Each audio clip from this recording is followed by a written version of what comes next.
is found in Psalm 103, verse 19. It says, the Lord hath prepared his throne in the heavens, and his kingdom ruleth over all. Let's see. Oh, the Lord hath prepared his throne in the heavens, and his kingdom ruleth over all.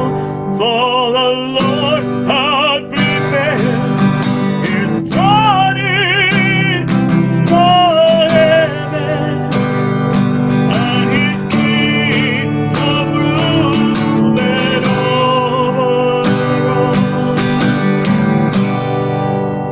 When I see the way that God brings up his light into the night, when I see he turns the darkness into day,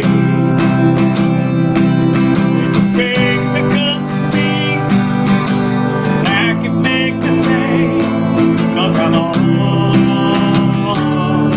the way. When it's part of my rebellion, I see God awaits for me. When I see he turn my will to what he says, his strength I come to see, down deep in my heart, that I'm on the way. There is more than just religion in the life today, 'cause the Lord has made me free and set me up his way. And I spread the word of God all across this very land, so in truth across this whole wide world. And beyond the purple mountains I will go someday, but for now the Lord will save the chosen of his way, and encourage this I do. By the word of my Torah, I will bring the exile ones back home.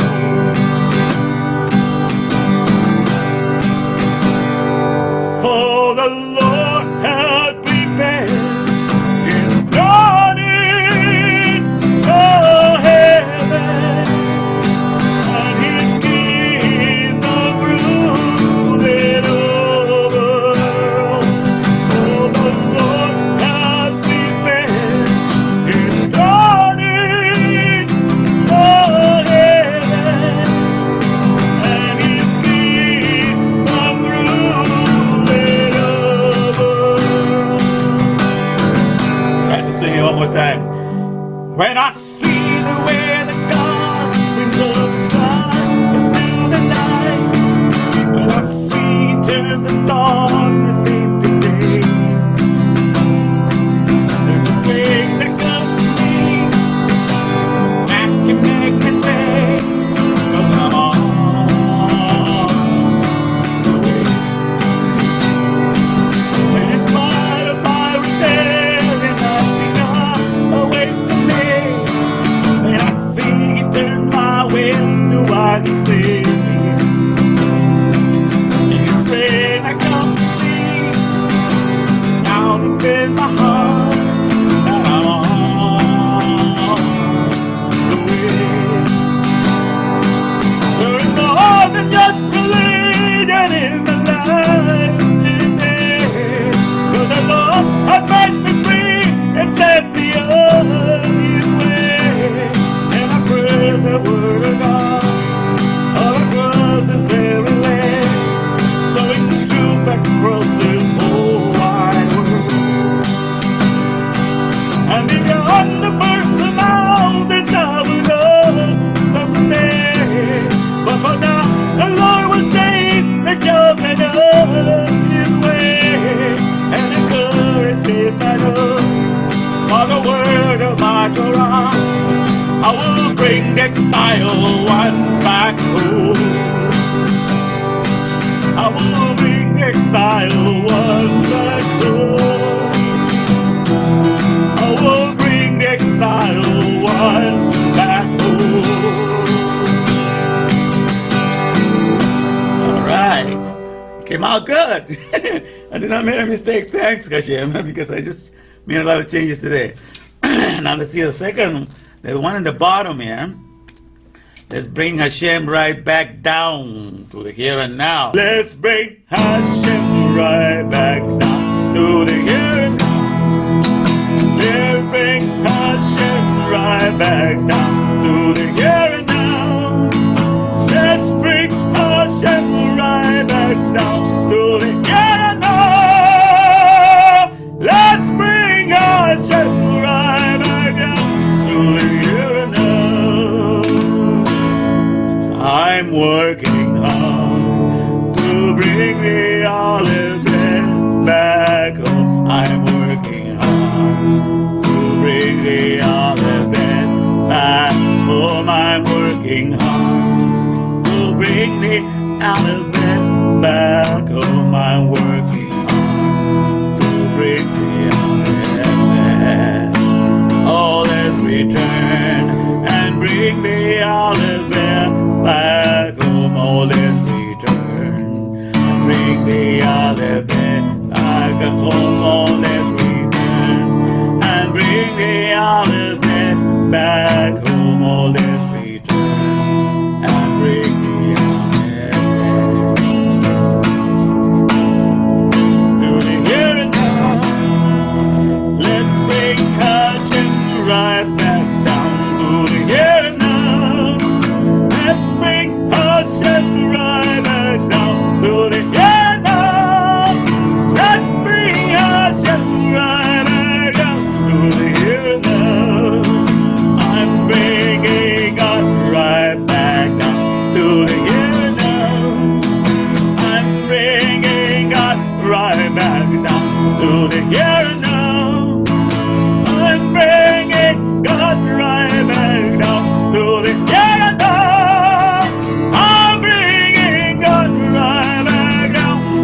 Here now. Let's bring Hashem right back down to the here now. Let's bring Hashem right back down to the here now. Let's bring Hashem right back down to the here now. Let's bring Hashem right back down to the here.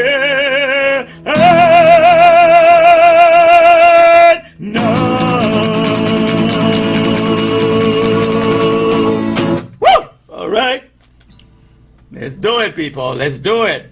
That's why we're going to go to Hosea, read Hosea chapter 14. All enemies compass me about, like it says in Psalm 118, but in the name of the Lord, O Yud-Heh-Vav-Heh, I will destroy them. From the first breath to the last breath, Yud-Heh-Vav-Heh, Elohim, we sing. From the first breath to the last breath, Yud-Heh-Vav-Heh, Elohim. From the first breath to the last breath, Yud-Heh-Vav-Heh, Elohim, we sing. From the first breath to the last breath, Yud-Heh-Vav-Heh.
nations compass me about, but with the name of the Lord I shall destroy them.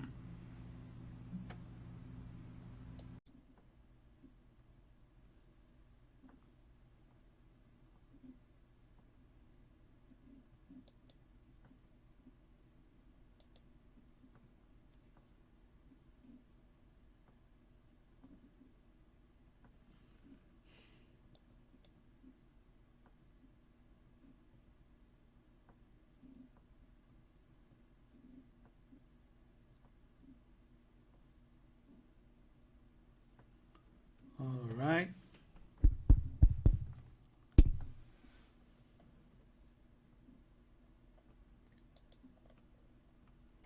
Hello, my fellow Davarians, and Simchat Torah to you. Simchat Torah.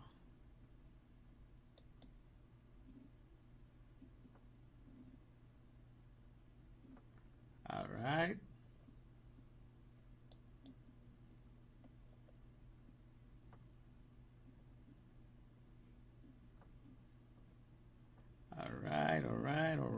All right.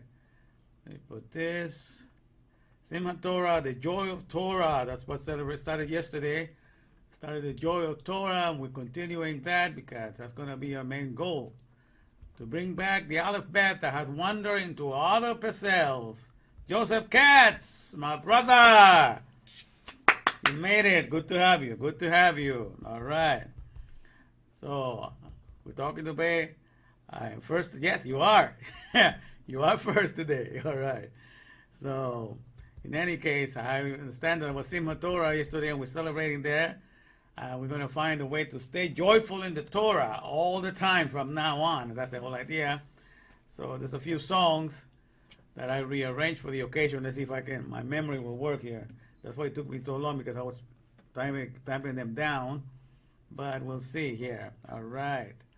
Let me share this. Let me play a little commercial first, and then let me share this in the meantime while the commercial is playing. I'm gonna share it in my timeline and in my group. Do that.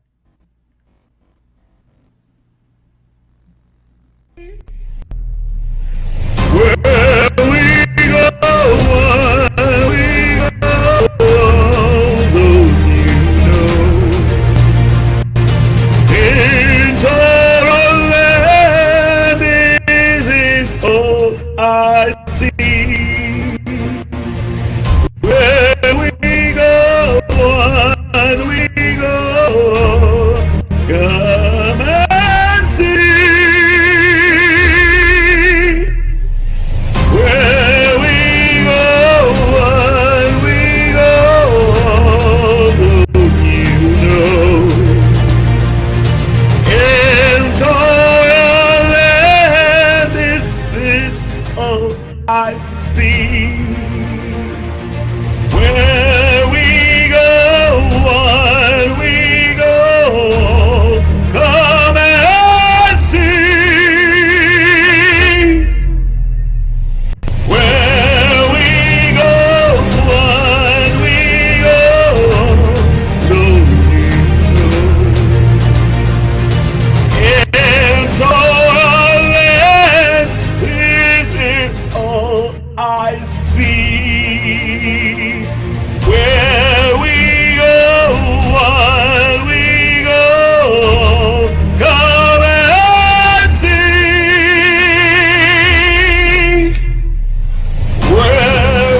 right.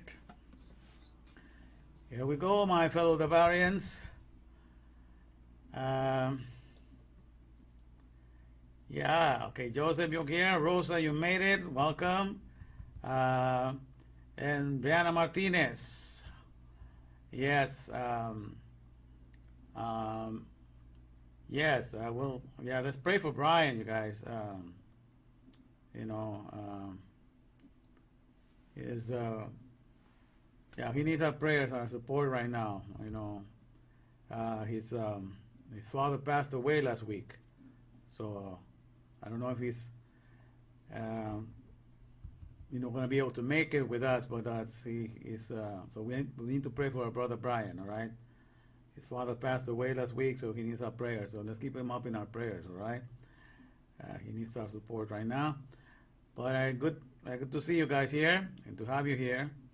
You know, I know some of you are going through some hard time. You know, even this Sunday. This Sunday I went to this Korean place that my son wanted to take me.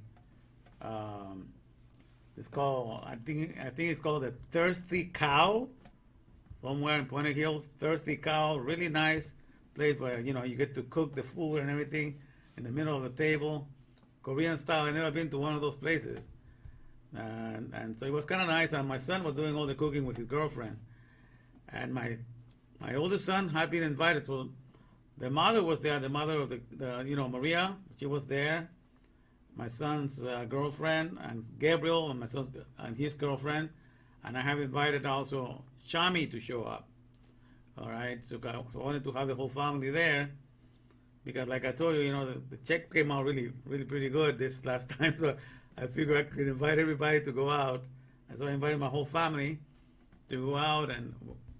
But Chami had to excuse himself, and he had to go, you know, and so I guess he said he had to work, but there's a complications with him right now. He's in the hospital. I think it's the Queen of the Valley in Covina. He's got a problem with his stomach, with his intestine too right now, and he's got problems also with his intestine, and he's hospitalized right now. So I'm also going to ask you to be praying for him as well. You know, these are different things that are happening. So, you know, but in spite of that, this is Simchat Torah.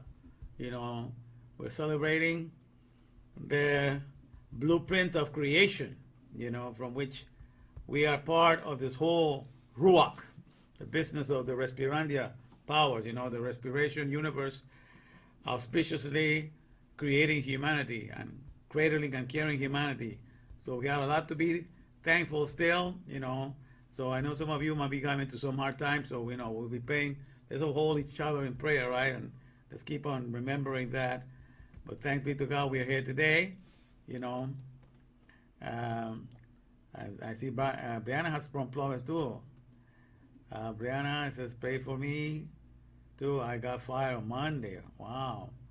I'm so sorry to hear that. We're going to keep you in prayer as well, Brianna. Yeah, like I said, some of you are going through some hard waters right now, so I understand that. All right. We're going to keep Brianna in prayer that she may find a good job situation for her as well. All right, you guys. Okay, so let's keep on going now. Sowing truth. So these are songs because of today. It started last night. They started celebrating Simchat Torah. You know, that's when the Torah. They started Torah again. So let me put this over here so we can sing this right now. And see if, these are changes that I made today, so they might not come out exactly the way I wanted to, but I'm going to try to sing them.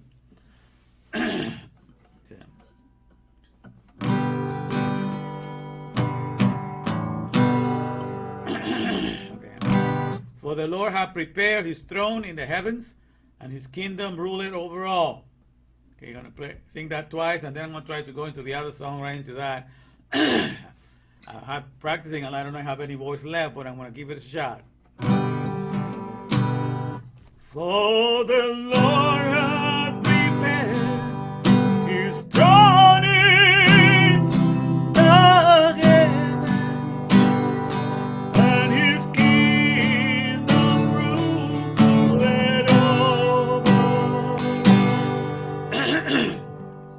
this is found in Psalm 103, verse 19. It says, the Lord hath prepared his throne in the heavens, and his kingdom ruleth over all. Let's see. Oh, the Lord hath prepared his throne in the heaven, and his kingdom ruleth over all. For the Lord hath prepared his throne in the heaven, and his kingdom ruleth over all. When I see the way that God brings up his light into the night, when I see he turns the darkness into day, there's a strength that comes to me that can make me say, because I'm on the way. When it's part of my rebellion, I see God awaits for me. When I see he turned my will to what he says, his strength I come to see, down deep in my heart, that I'm on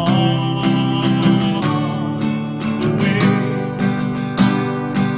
There is more than just a million in the light today, 'cause the Lord has made me free and set me up his way.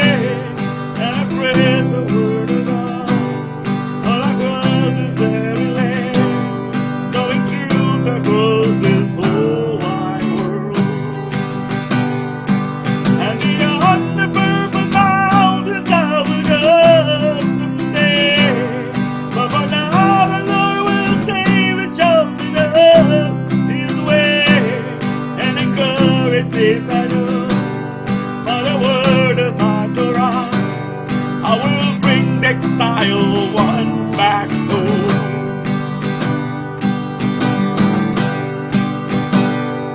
For the Lord hath prepared his throne in the heaven, and his kingdom ruleth over all.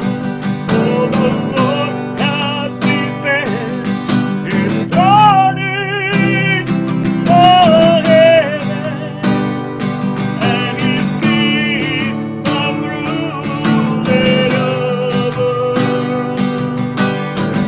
Try to sing it one more time.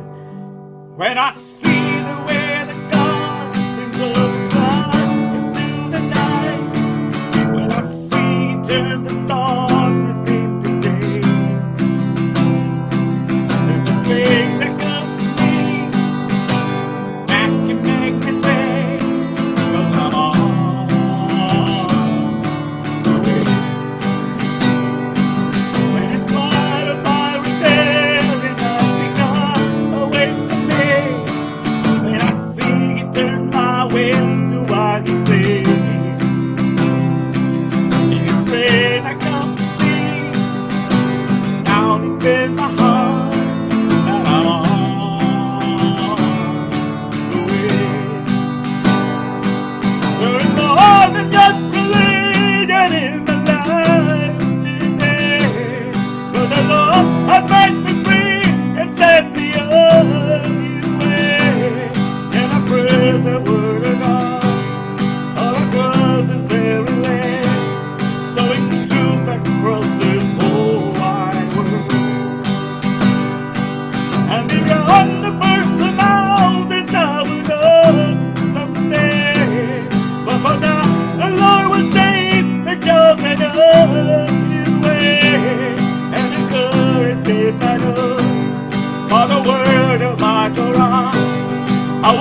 good. I did not make a mistake. Thanks, Hashem, because I just made a lot of changes today.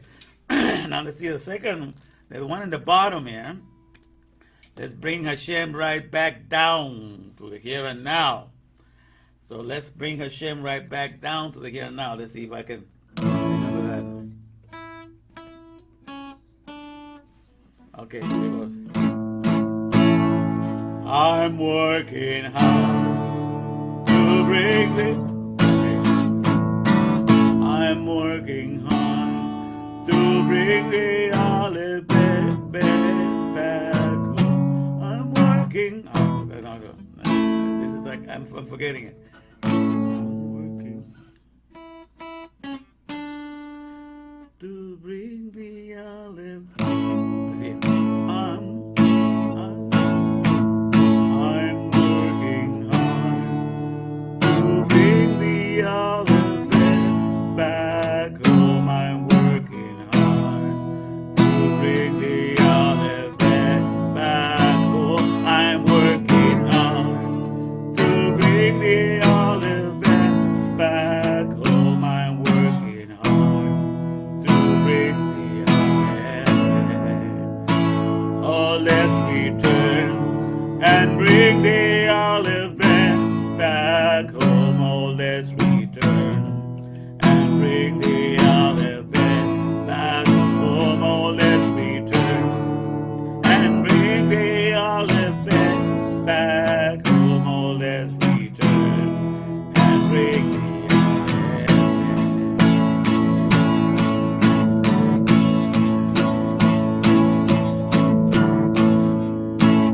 I forgot to mix it with the second part. This is the one I was hard time. Let's bring Hashem right back.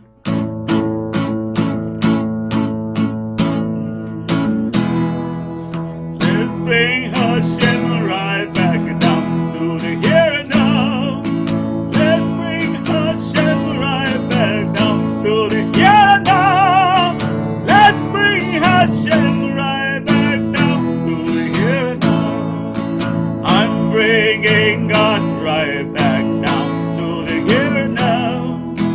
I'm bringing God right back down to the here and now. I'm bringing God right back down to the here and now. I'm bringing God right back down to the here and now. Let's bring Hashem right back down to the here and now. Let's bring Hashem right back down to the here and now. Let's bring Hashem right back down to the here and now. Let's bring Hashem right back down to the here and now. I'm working hard to bring the olive back home. I'm working hard to bring the olive back home. I'm working hard to bring the olive back home. I'm working hard to bring the olive. Oh, let's return and bring the olive back home. Oh, let's return and bring the olive back home. Oh, let's return and bring the olive back home. Oh, let's return and bring the olive to the here and now. Let's bring Hashem right back down to the here and now. Let's bring Hashem right back down to the here and now. Let's bring Hashem right back down to the here and now. I'm bringing God right back down to the here and now. I'm bringing God right back down to the here and now. I'm bringing God right back down to the here and now. I'm bringing God right back down to the here and now. Let's bring Hashem right back down to the here and now. Let's bring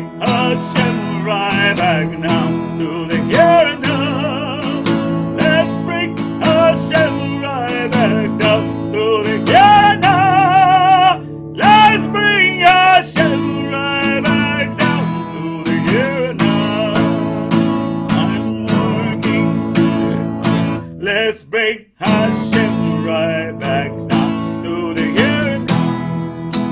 Let's bring Hashem right back down to the here and now. Let's bring Hashem right back down to the here and now. Let's bring Hashem right back down to the here and now. I'm working hard to bring the olive bed back home. I'm working hard to bring the olive bed back home. I'm working hard to bring the olive bed back home. I'm working hard to bring the olive bed.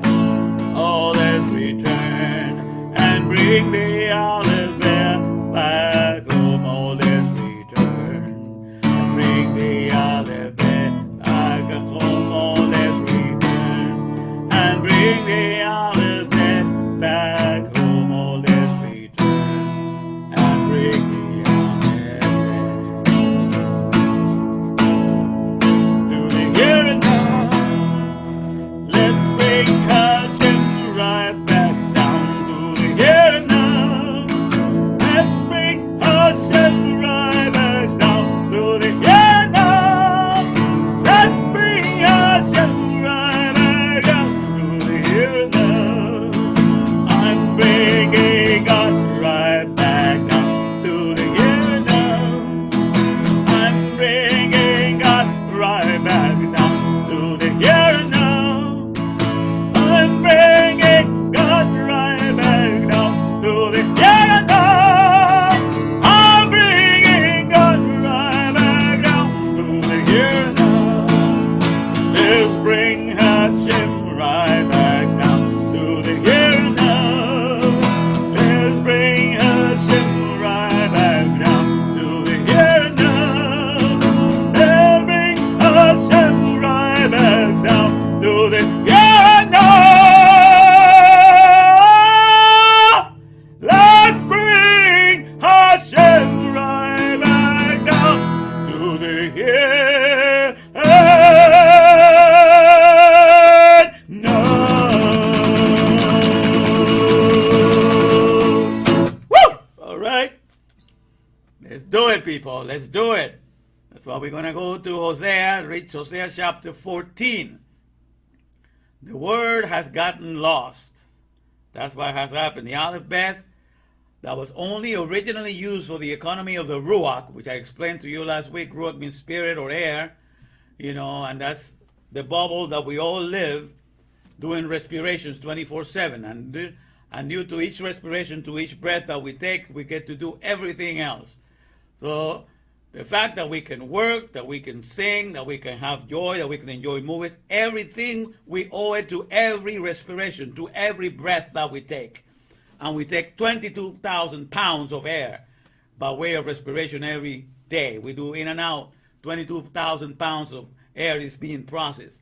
So we owe everything, all of our existence, to those processes of the respiration, which spell Yud He Vav He. Yud means the process, or the processor, or the processes. He means the breath. Okay, so that's respiration, because He is for the breath. Vav means the connection or the fusion, and then Vav again, activation, because it's the breath activates and brings life. All right, and so when you put them all together and you put Elokeinu at the end, or Elohim, powers, which means powers of gods. So when you put it all together, that means the processes of the respiration, fusions, enlivening powers. And that's what happens every time that we breathe and we think that we take a breath in and out, we are pronouncing the name of Yud He Vav He Elokeinu in the activity, in the functionality that we are exercising. Every time that we take a breath, we're pronouncing His name in the functionality, of keeping us alive. So He is the only one that gets the glory for all of that. And so that's what we look into today. So that was the Aleph Bet, what used to describe this Ruach, and that's why my heart has been enlightened to see, and that's my Torah now. I'm going to present it to you. And then you understand that life is presenting, Yud He Vav is presenting himself as the most professional life breather, one that breathes life onto all his creatures. It's a life breather, breather of life.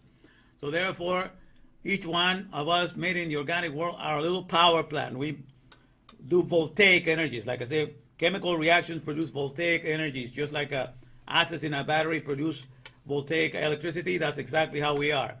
The food that we process is chemical reactions. The waters, the electrolytes that we process are chemical reactions. And the gases and the air that we process are chemical reactions. And that produces like up to 70 trillion volts that are working inside of our body. So we are this magnificent power plant, if you please. So this is happening within us, 24/7. All right, so this is what we are. We are magnificent power plants, and we are created in this Ruach business. So that's why it's the Ruach stands for RUACH. The respirations universe successfully, auspiciously creating humanity or connecting humanity or caressing humanity.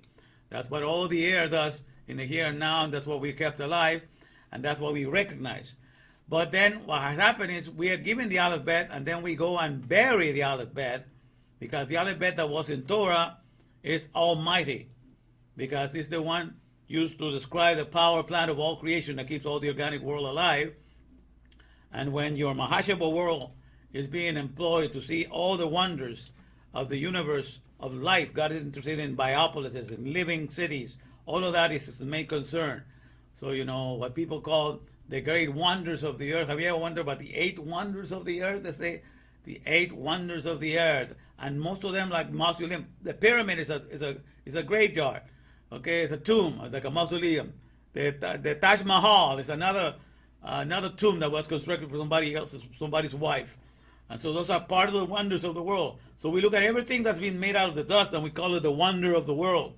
But that's the world of the Afar, the world of the Dostarians, the world of the people that are being condemned to elevate the dust to the highest position there is. Even to create the idea that the whole creation and everything that we are came from a little grain of sand that exploded and the Big Bang came into existence. So they accredit everything to the Afar, because God condemned them that Afar thou art, and to Afar shalt thou return. So all the people that are being condemned by that, saying that's what they exalt. They exalt the Afar to the highest. And they believe in that theory of the little grain of sand that exploded, and everything came from there. They want to credit the creation and everything from that explosion of a little grain of sand, Afar dust. But that's not the case. They went that far because God said that's what you're going to do. You're not going to identify with me, the Ruach. Then you're going to try to identify with the Adama, the part that I made you from. And you're going to exalt that to the position of who I am. You're going to give that the position of creation. That's how the world has become so crazy right now. All right, so you understand that. But God is concerned with the great wonders of the biopolises, not of the necropolises. All the great wonders of the world are for you to train that there's some life, that there's something that contributes to your life. But all the 8 wonders of the world, they're all things and monuments that are made out of the earth, and they don't contribute 1 iota to keeping you alive, 24/7. Not at all. Some of you will never get to see it, maybe just in pictures, but they don't contribute 1 iota to keeping you healthy and giving you longevity and keeping you alive. Well, what I call the great 8 wonders of the world are the 8 organelles that are found in each one of our cells. Some people say we have 37.2 trillion cells. Other people say we have 50 trillion cells. Other people say we have 73 trillion cells. Some people are like, but whatever we have, each cell of those trillions, each one of those cells has an organelle. And basically a lot of them, there's 8 organelles. And these are the ones that carry the protein. There's the cytoplasm, and all the other ones that are in there, inside the cell. Those are the ones to marvel. Those are the great wonders of the world to me, because they're keeping me alive 24/7. They're producing the ATP, the mitochondria. It's a great wonder of the world to me. That's the powerhouse of each one of my cells. So each one of the organelles of my cell, that's the 8 great wonders of the world that are keeping me alive 24/7. And people ignore the great 8 wonders that were not made by hands, that were made by the oxygen sea, by the God who runs Respirandia and is keeping you alive. And that's the one to which, that's the wonder that is working for you 24/7 and maintaining you and keeping you and holding you up. And you completely ignore it. You don't even know the name of a couple of them.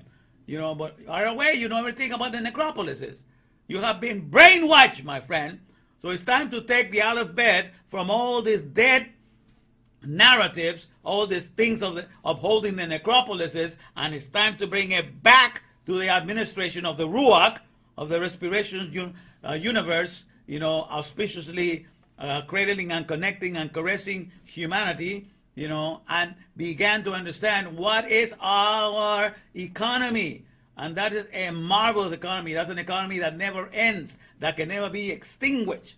The whole world will die, but the respiration will continue. The trees will go on. All these things happen because, because man is as grass, and all the godliness of man is as the flower of grass. The grass withered and the flower faded away, but the word, the administration of God, the administration of the Lord, of the processes of the respiration, fusion, activations, that will continue day after day. And that's the economy for which we were created. An economy that can never be extinguished, that can never be destroyed. So when you're concentrating in the Torah and your Aleph Bet is facing it, that's why great peace have they which love the Torah, because it's explaining the only economy, the one and only economy that keeps all the organic world alive, and also all the inorganic world. Because all the dead products that we work in the mule, we are the ones that are keeping alive. We who have the respiration in us are the ones that are keeping alive the inanimate objects. And we assign them some sort of outward energy, from lithium and cobalt and from coal and other minerals that we pulverize, and we make energies out of that. But we, the ones that have the respiration, we are the key element to move everything else. So respiration, at the end of the day, the Ruach, the respiration universe, that is auspiciously creating and cradling humanity, that is king over all. That's why the Lord has prepared his throne in the heavens, and his kingdom ruleth over all. Because the first source of energy that keeps us alive 24/7 is the respirations that we take in and out. You understand? And that is an undeniable, empirical fact. Okay, and so that's what we're trying to learn today, to stay and rejoice in Simchat Torah, because we have an economy that has prevailed and have passed the test of time. Empires have come and fallen and gone and come here and gone, but the Ruach economy, the respirations universe, auspiciously cradling and caring for humanity, is still in business and will never be put out of business. It had never experienced any quarterly loss of any kind. That's the one corporation. I'll explain to you in a minute what I mean. Corporation is a body, but that's the one solid body that's made by Yud Hevave, that was created to assist Yud Hevave in the giving of life of all his organic world, and he has successfully worked from day one up until now. And no matter how men have invented all kinds of things like atomic bombs and everything to try to destroy himself, the Ruach still standing. Okay, and it's never gonna go. That's what the word, the administration of the Lord of respirations, stands forever. So if you want to hold on to a legacy of a business that's always going to be necessary, and it's going to be the one thing that the whole world is going to need, to attend to the Ruach, and the Torah of the Ruach, which is what the Torah is all about, to describe that economy, is the best place to be. Where you cannot be shaken, you cannot be made to be afraid or nothing, because you realize what is the economy that really matters, what are the 8 wonders of the world that are really doing something for you.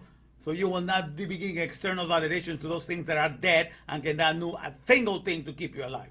You understand? So this is what happened, my friends. So let me see how you guys are doing here. Let me put you in my picture here for a second.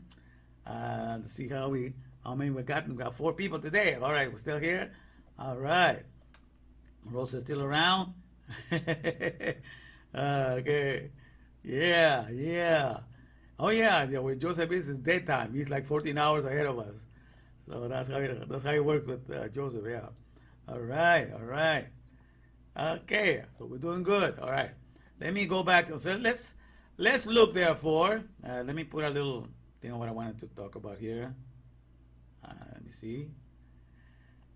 Okay, because this is the one I want to focus on this one. Let me get it in there. A second.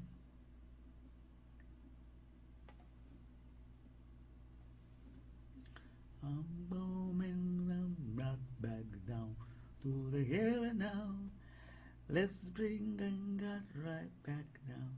All right, so then I'm focusing on this part here. So let me get it as close to the. All right, let me see. So I can see everything here. Okay, you can see, all right. Let me see a little bit closer. All right. All right, let me see. I'm going to go this way. One second. I want to make sure that we all get to see it. All right, getting closer. All right, over here.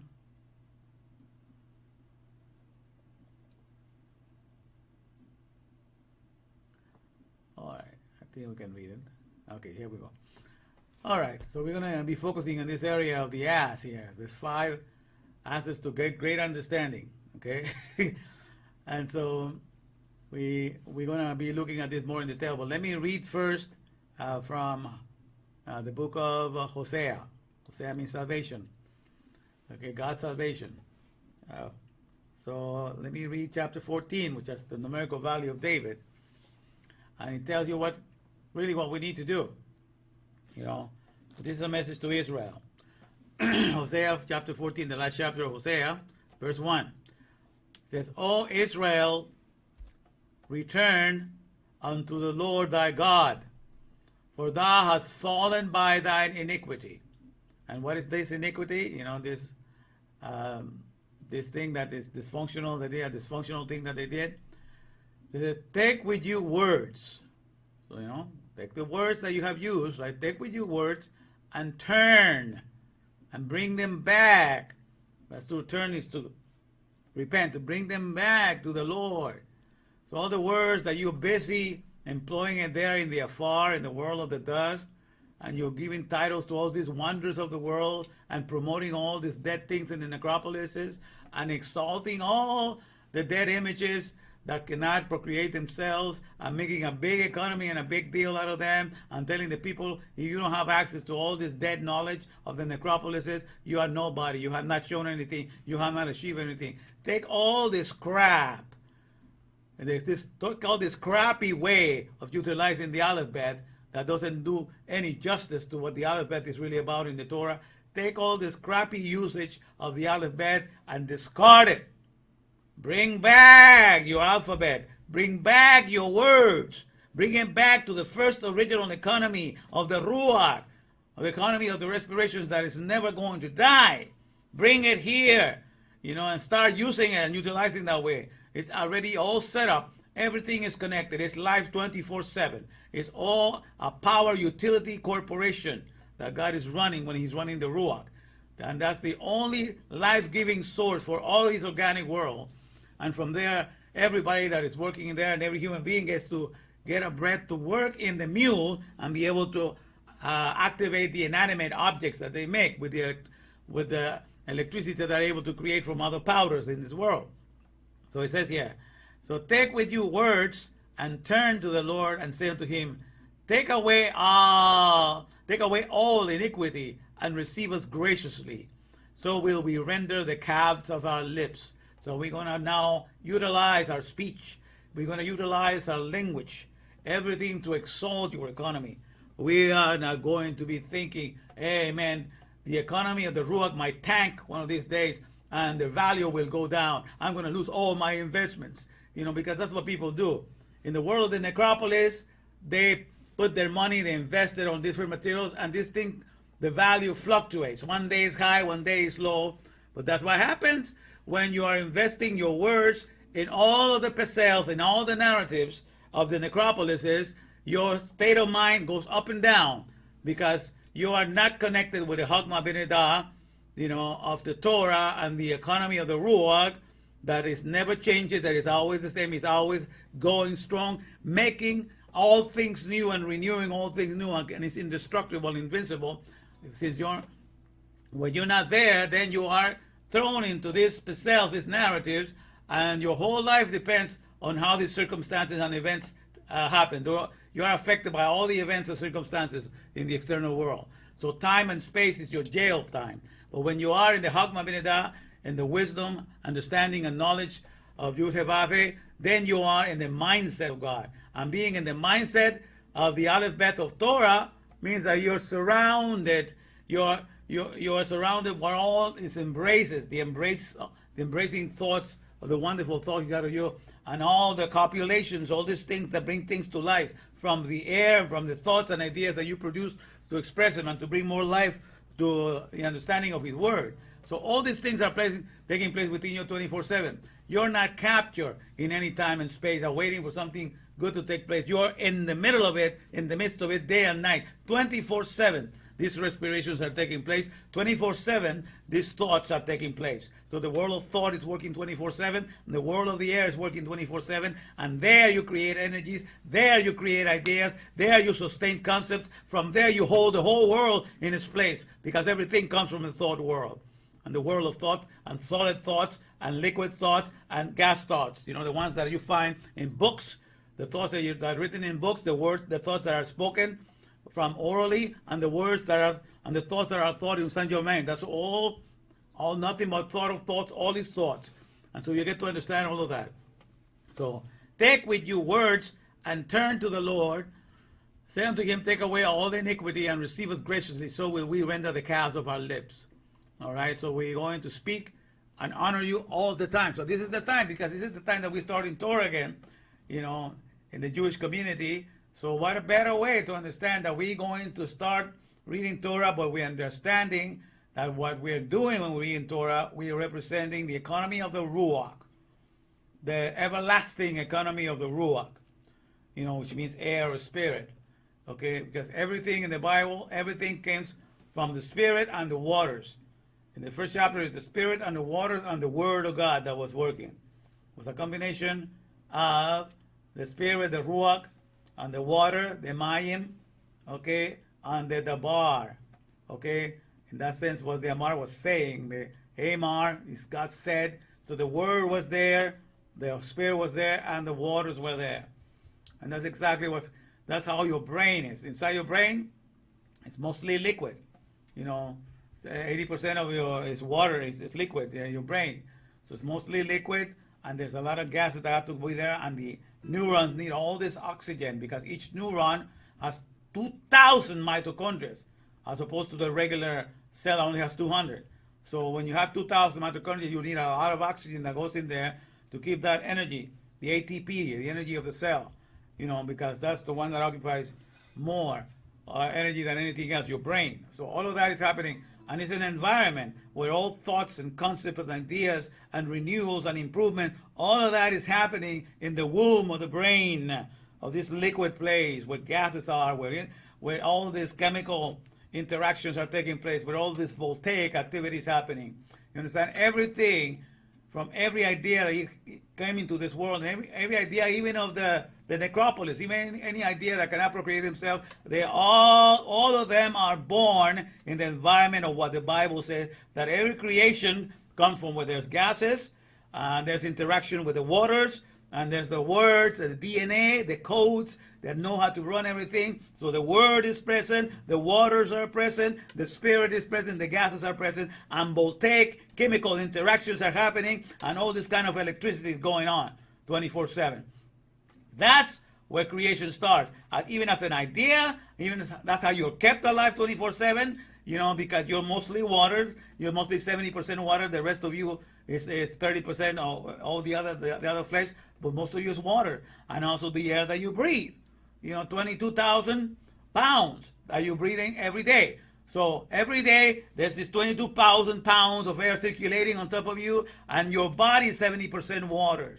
And you get to be kept alive in what environment? Where the spirits, where the air, 22,000 pounds is hovering over you inside, and by you whose body is 70% water. So there's the waters and there's the spirit hovering, and all your ideas and everything are keeping you alive and keeping you going. So the presence of the air and the presence of the water, and you in the middle of it, understanding words, that's how creation is made, and that's how it is kept. It has never come from a grain of sand. It has always come from the air, the waters, and the word. You know, and that's how it done. That's how it is. That's how all the animals. And at the end of the day, when they have to do the cloning, that's exactly. The cloning has the word in the DNA or whatever they're cloning, and there's waters in there and there's gases in there. All oxygen and all these other gases are operating in the waters. And that's how the cloning takes place for the organic world. Okay? So it's done under that circumstances because that's how creation began. Okay? That's how it is with God. The presence of the air, the presence of the water, and the presence of the word in a code or in some sort of way. But those three has to be present in there for creation to not only come into existence, but to continue to be in existence.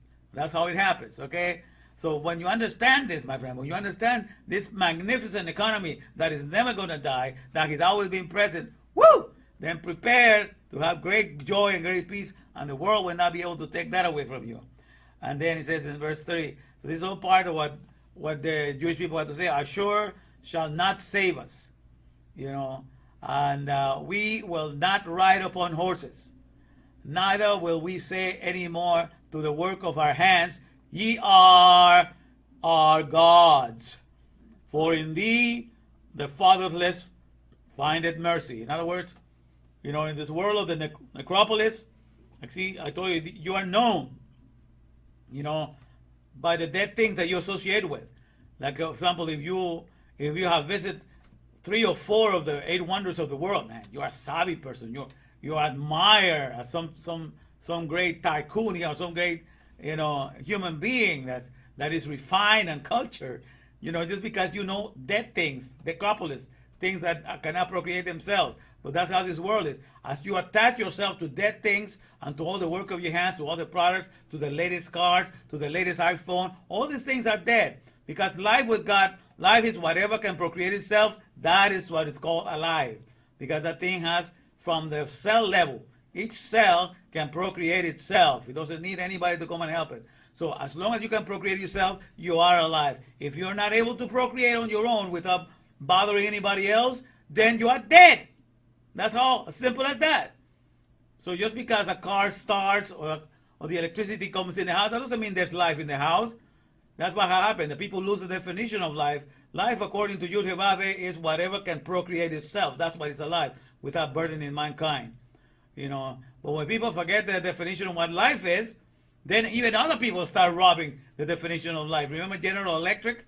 You know, was we bring good things to life. That's their logo that they have. But General Electric has never brought a thing to life.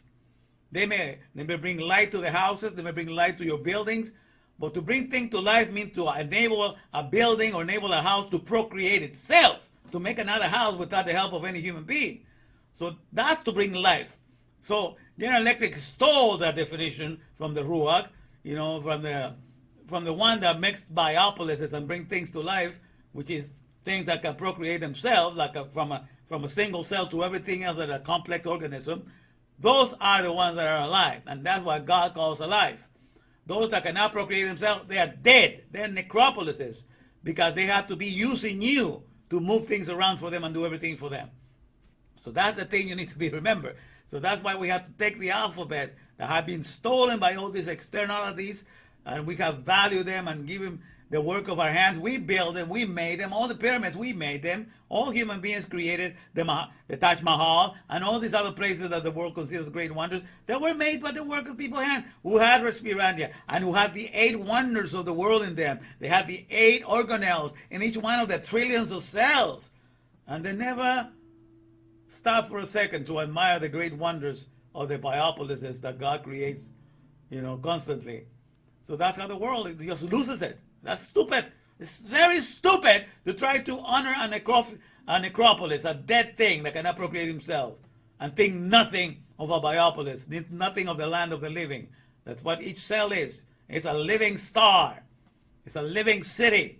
It's a biopolis, you know. And so, what's the point? You can tell me, Mr. Castro, you can own. I'm going to give you the title deed to all of the wonders of the world, so you can claim them as your own.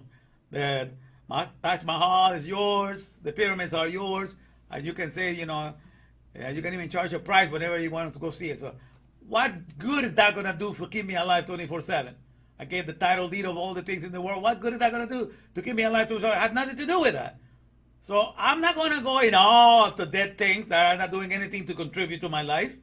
The life that this body needs, and the life of the Mahashava world for the thought world of the Torah. I don't need none of that stuff.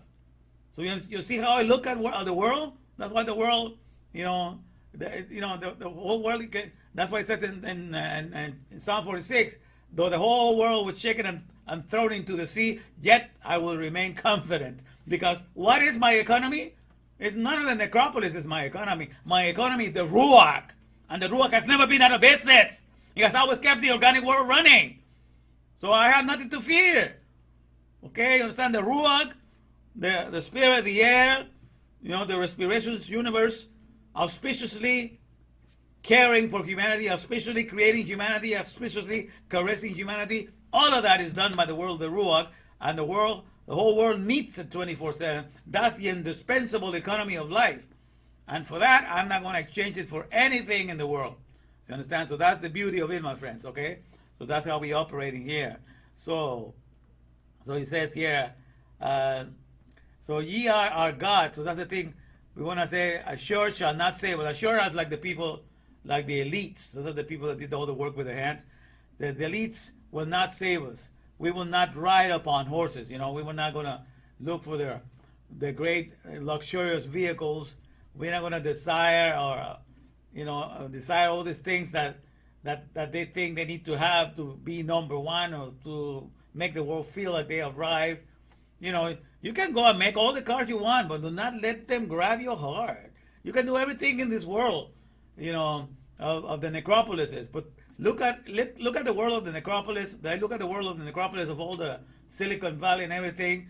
That's to me that the Ruach's Elohim Ruach's theme park, because in the necropolises, since they cannot procreate themselves, guess where they're going to be getting the power to be able to be moved and distribute everything? Everything is going to have to come from us, the human beings.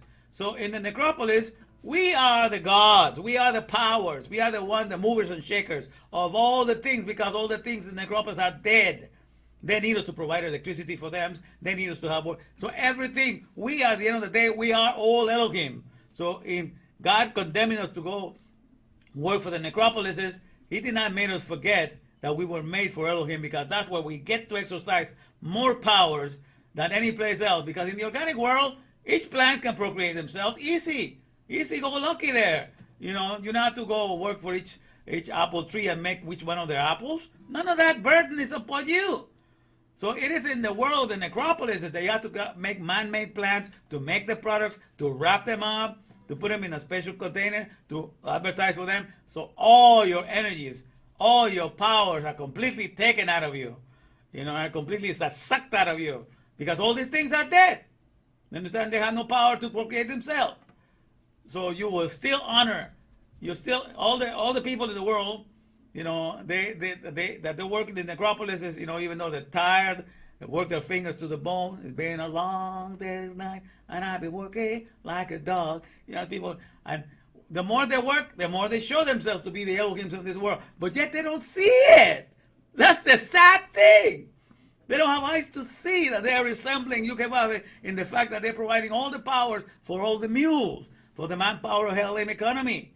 They don't see that. So they go, so all the energy is drained out of them, because these dead things don't give them life. Like all the processed foods that they work in factories, those processed foods, when they eat it, they die sooner, because they're not made the natural way. So everything is there to drain the life out of them, to drain their energies. They don't get any acknowledgement for what they're doing, and they completely are oblivious to the fact that they still resemble Elohim in his highest potential. Because when Adam and Eve thought, we will be like God, we want to be like God, God says, okay, I want to give you a try of what it means to be God, because I am the Lord of Respirandi. I'm not the Lord of Ruach. So I keep all of my creation alive 24/7. I'm providing the chemical voltaic reactions that they need to get those energies in them. And not only that, I go a step beyond. I make each one of them participate in what I'm doing. So that each one just take a little portion of what they need for themselves, then they go and share it with the rest of the species. So each one becomes a little picture of what I'm doing. That's how good God is in doing his organic world, making it work that way. So he says, so you want to be like me? Okay, I'm going to put you, go work for the dust. And make sure that everything in the dust is working because you are making it happen. And that's what happened from the beginning until now. People have done that, and they make a big deal out of that, but they keep everybody in the dark, not realizing that we are the power behind all the dead economies and the necropolises. If it were not for us, the hot biopolises in ourselves, none of the things in the necropolis will ever take place or will ever happen. So think of it the right way. Put everything in the right perspective. That's the whole idea, to bring you back to Torah, my friend. So you'll put everything in the right perspective, and you will enjoy your Maker, and nothing in this world will take your mind away from Him. You will always be watching the Aleph Bet of Torah, nothing else. So, then it says in verse 14, I will heal their backs, 14 verse 4. I will heal their backslidings. I will love them freely, for mine anger is turned away from him. I will be as a dew unto Israel. He shall grow as the lily and cast forth his roots as Lebanon. And then his branches shall spread, and his beauty shall be as the olive tree, and his smell as Lebanon. Okay, so it's a beautiful thing to know where your real, never-ending economy is coming from, and is by whom it is run, and that you're kept alive by it 24/7. And so that all these things that the world has taken away from us because we have gone and we yielded our strength and we yielded our power to that things and make them be more important than we are, those things are going to be banished away. I see a lot of people that go places, in Facebook, and then they take a picture with the background of the pyramids, they're there by the pyramids, that they're in the background. And so they want to be known by all the nice places that they went to visit, in all these lands. So the thing is, when they take a picture in Facebook, when one of my friends take a picture in Facebook, show that they're next to one of the great wonders of the world, to me, that friend of mine, that is taking that picture, to me, he is a greater wonder, and even the cells in his little pinky are of a greater wonder to me than whatever he thinks, is valuable for him to be associated with, because he went there and took a picture with that thing. All dead things are dead things. They don't do anything to contribute to your life. Do not yield your strength to strangers. Do not sell yourself short for nothing. All the necropolis are nothing in compared to the biopolises. Each cell puts to shame all the necropolis of the world, because they can procreate on their own. While all the necropolis, they need you 24/7. They cannot do anything by themselves. So wake up, my friends. That's the thing that we need to understand. So you need to rise to the occasion. So I'm just going to leave it there, but that's fine for that. They will dwell, Lebanon. And they that dwell under his shadow shall return. They shall revive as the corn and grow as the vine. The scent thereof shall be as the wine of Lebanon. So God's saying wonderful things. When you're going to be with him, when you're going to understand, he's just going to make everything abound so much. But that's the whole idea here. Now let me bring you to what I was trying to teach you here. Let me see. Okay. Okay, so I'm getting to this one. So let me explain this first. Okay, because this is something that I talked about last week, but let me expound a little bit more today. It says, where is your greatest leading homie? Okay. Because I was thinking this week on the 18th Street Gang. When I was going to high school, the biggest gang around was 18th Street Gang. I think they're still around. I haven't heard too much about that because I'm not into gangs anymore. But in high school, I used to hear a lot about people being part of the 18th Street Gang. Okay. And so, people have this terminology among their cholos, among the hyenas, all these people, that are part of this gang lingo, they call themselves homie. Their friend, you're my homie, boy. My homie is so I like that terminology in the sense that, refers to the home. But a homie is somebody that's got your back. That no matter what's going down, he's there to fight for you and stuff like that. So I will find it interesting that the 18th Street Gang and all these big gangs do not put ads in the newspaper. We accept members now. Come and join and be part of it. They don't put any ads anywhere any classified section to increase their members. All they do is they have their back for each other. I am going to be your homie. That means you can count on me. You know, if something is going down, I'm going to be there to back you up, make sure that you don't go down. So, you know, the whole gang. So they will, like, go places that terrorize, they put graffiti all over the place, but they got each other's back. And so just because they have this kind of a camaraderie, they feel strong. And so this is the kind of thing that the world lacks. The world is all into separation, into doing your own thing, and trying to excel on your own and try to do this thing. So they don't have this sense of community. You don't have, there are very few that are backing you up and backing your life no matter what you do. You have very few people that are working in that direction. So, you know, when you are in a gang and you have this thing, this is what the only thing they have for themselves. And that they're really, at least for themselves, they're there to fight and protect each other and die for their homie. They have this sense of camaraderie, and that's what makes the group grow. So those people that are outcasts in a society, they join that right away. So they don't have to advertise. They just have to have this commitment to be a homie that backs you up.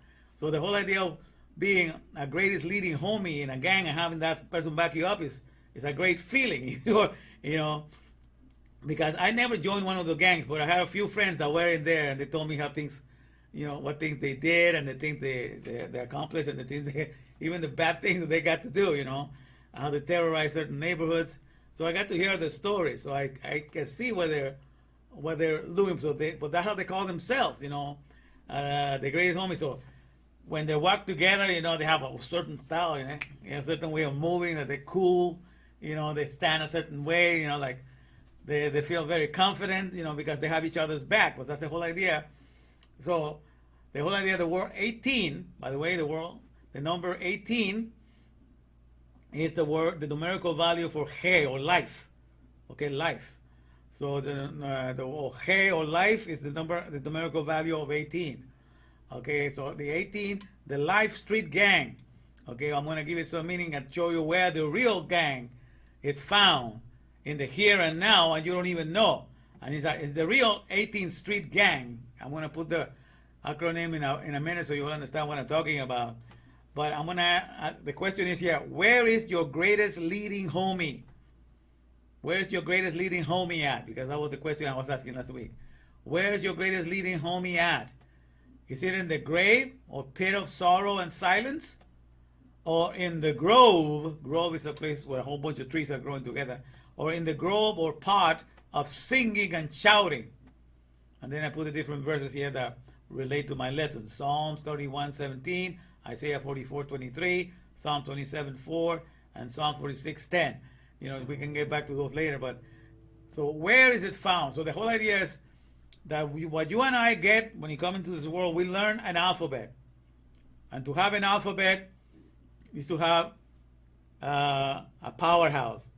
Because the alphabet is the father and founder of everything that's been made by words. So the alphabet is the father and founder of everything that has been made with the usage of words, or the use of the alphabet.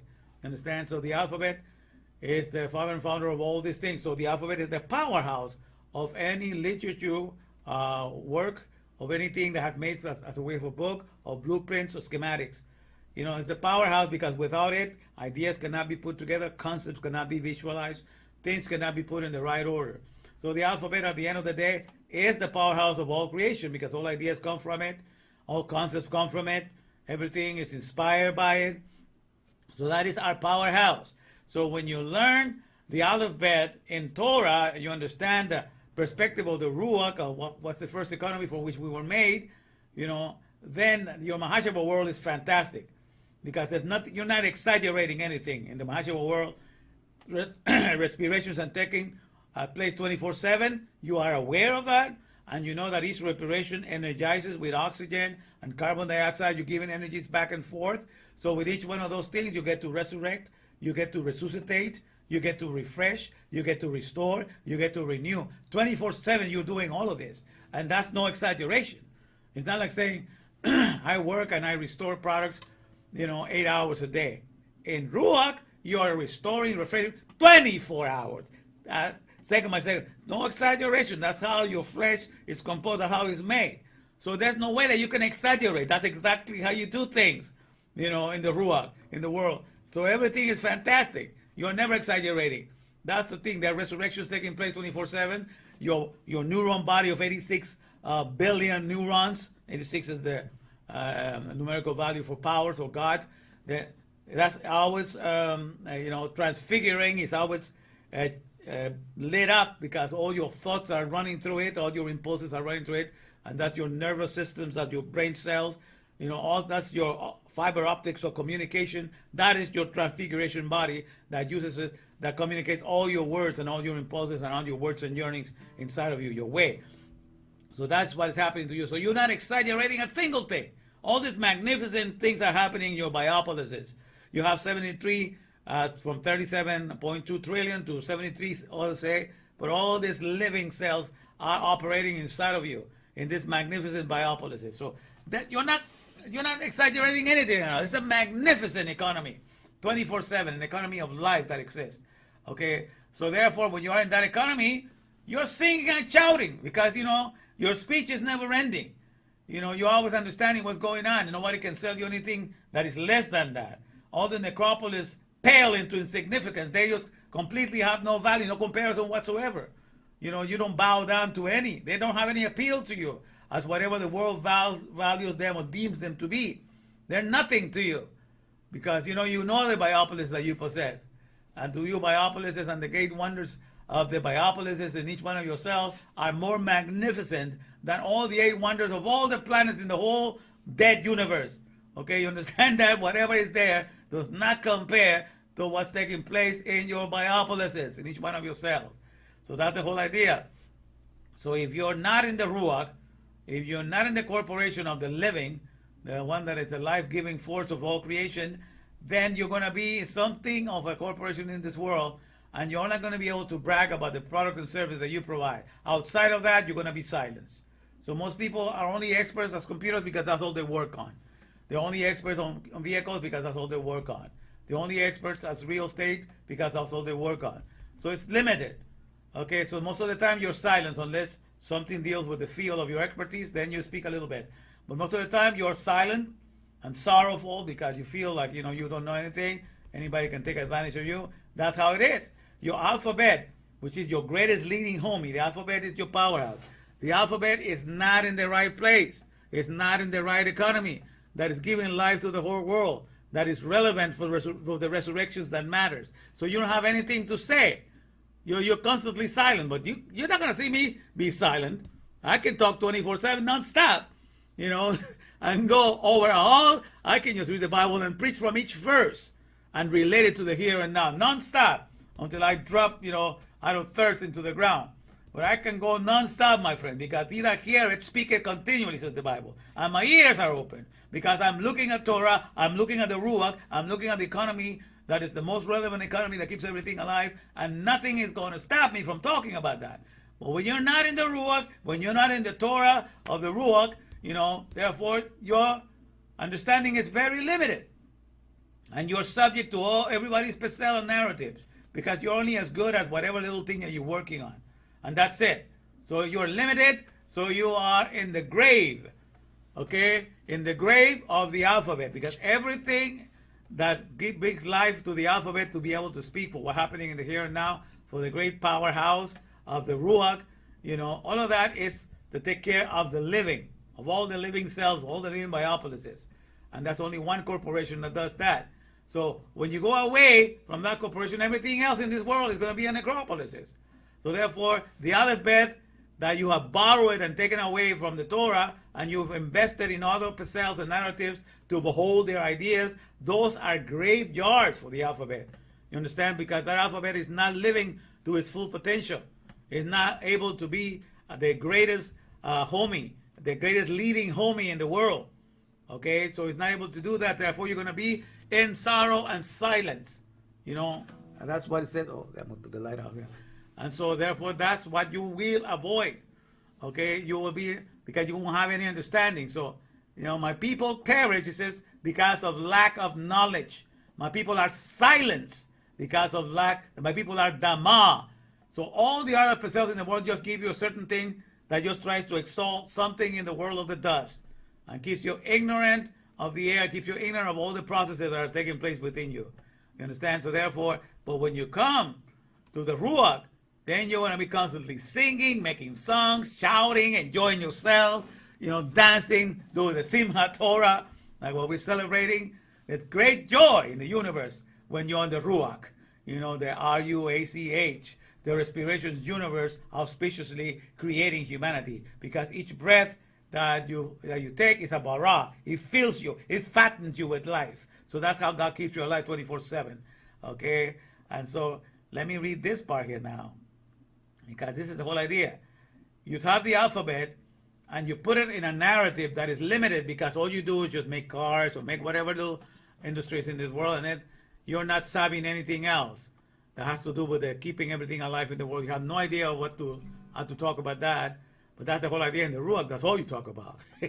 So the whole idea is, if you're in a corporation and all you know is just whatever's limited by your cell narrative or religion, no matter if your religion is the biggest, you're still going to feel like you haven't triumphed or taken over the world yet.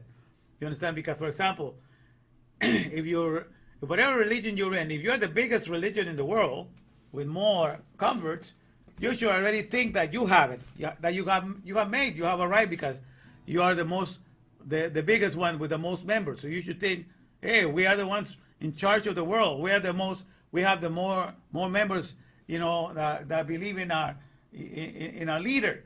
For example, the number one religion right now is Christianity. It has 2.5 billion. I've been told 2.5 billion people that call themselves Christians, so that go by that. So, and that's the majority of all the other. The one follows after that is 1.8 Muslims, 1.8 billion Muslims. Okay, but the first one is Christianity. So Christianity taking the lead, they should think, okay, that's it. We are in control of the world. We are the majority. Or we are all the ones. But there's a lot of divisions among themselves. They're not the leading ones when it comes to Nobel Prizes and new ideas. The Jewish, which is like 14 or 15 or 16 million people, they have the market on ideas, because they're the people of the book, and then they'll go proselytizing, proselyting, trying to get converts and disciples like all these other religions do. They don't do that stuff. They stick to their own. They encourage you, if you want to join, and encourage you to be a Noahide. Think twice. There's too many rules here. Just be a Noahide. You'll be cool with your Jehovah. Just be a Noahide. Keep the 7 laws. So they even discourage you from trying to be. You really have to have a calling to join them. So you understand? So they're not, but yet they are leading the world in literature, in Nobel Prizes, and all of that. Okay? And they don't do all of that. So what does that tell you? So the world of Augmenting is more powerful than a cell that even could be the biggest one in the whole world, but yet they still feel that they're going to have to. If you are Christianity, you're the minority of converts. You should think, well, we're taking over the world. We're the most of it. We don't need to have a rapture. We don't need to. We control the majority. We are the minority. But they're so divided. There's so many denominations of all kinds. They're into their own world. They cannot see that the whole idea of us having the alphabet is to bring heaven, to make a heavenly environment of everything in our surrounding, to bring heaven here upon earth and create a heaven here upon earth. They don't have that mindset, because the alphabet that is in them is not connected to the Ruach corporation. You understand? And therefore, in this corporation, the Ruach, this corporation, they are lacking. Okay? And this corporation is like a corporation, like a body. They're lacking the confidence to be able to know what they're capable of, what their participants are. So I'm going to raise here. So how would you feel? So this is the whole idea. So how would you feel?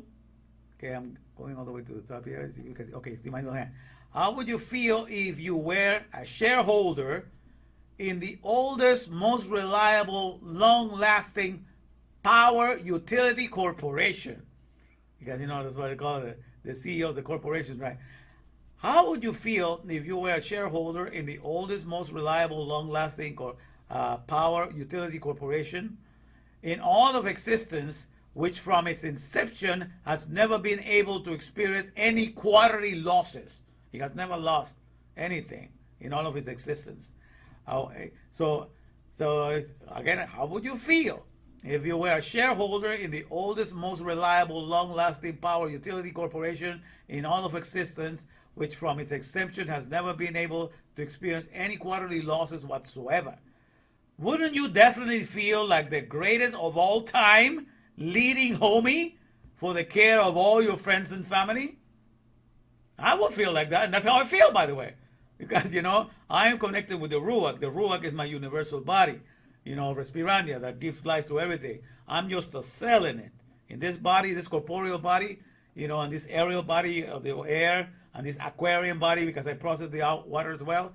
In this one, I'm just a cell of my real universal body. My real universal body is the Ruach, the body that is giving life to all the organic world. That's my real body, and that's why I'm innate with my corporeal, I mean the body of flesh, with my aerial, with the air that I process, and with the aquarium and the water that I process. There I'm a cell. I'm a colossal energy lavishing lover, because that's all I do. I lavish my energies and everything to the care of this world constantly, 24/7. I do it to each air that I share in this environment, and also with the work of my hands. So that's where I am. Okay, so my understanding has augmented, has grown up to its highest. So there's nothing you can do that will scare me, understand? Because I know what I am in my totality. All right, so that's the whole idea. So how would you feel then again if you were a shareholder in the oldest, most reliable, long-lasting power utility corporation? Because that's the only power utility corporation for life. And I call that Cosmos of Respiration Powers, the Corp. Okay, that's a body. That's the one body for which we all exist. And this is going to be the knowledge that's going to take over the world. That's the only corporation for life, is the corporation of the Ruach. It's a power utility company because it gives all these voltaic chemical processes that keeping us alive, that is doing all these things to keep us energized, and that's the number one power utility corporation. You understand? So that's the one. Corporation means a body. It's the one single body in which everybody's going to realize, man, I've been working in it 24/7. I was blind. Ruach Elut Yud has been my Lord, because I pronounce His name every time that I breathe, and I had not knowledge of it. Man, how blind, how stupid I was. All of that is going to come to the front. And then try to deny now. That's the whole idea. We are all part of this one life-giving corporation. Okay, you understand? That's the whole idea. Okay, so do not let the whole world make you forget that. This is what we all belong to. So when you're part of that, then you feel, wouldn't you definitely feel like the greatest of all time, leading homie for the care of all your friends and family? That's how I feel in the Ruach. I'm participating in the greatest economy there is that has never suffered any quarterly loss whatsoever. Okay, so when you know that, then the alphabet that is in you is strong. Then you know what it means to be a father and mother to all. And you know how is it that you do it that 24/7. When in the past you were completely oblivious, you were completely blind to it because the processes had not been explained to you. The password of the alphabet, the password of Yud He Vav He had not been made aware, had not been open to you. So you did not know any of those things. So all these things were closed to you. But when these things are open to you, my friend, you are in that fellowship in the Mahashava world 24/7. And great peace have they which love thy law, and nothing whatsoever shall offend them. Okay, because they realize that the Ruach, the indispensable economy of the Ruach, is not going anywhere anytime soon. It's going to be there forever. The word of the Ruach abides forever. That's the legacy that I live for, and you can live for as well. Every flesh that enters into the world, everybody's working 24/7. And those of us that have been given the alphabet and a brain and a Mahashava world should be able to realize what this whole thing is all about. But yet, in your cells and your narrative, this knowledge is not open up to you. Therefore, you are a very weak homie. Your alphabet is a very weak homie. It's not a leading homie.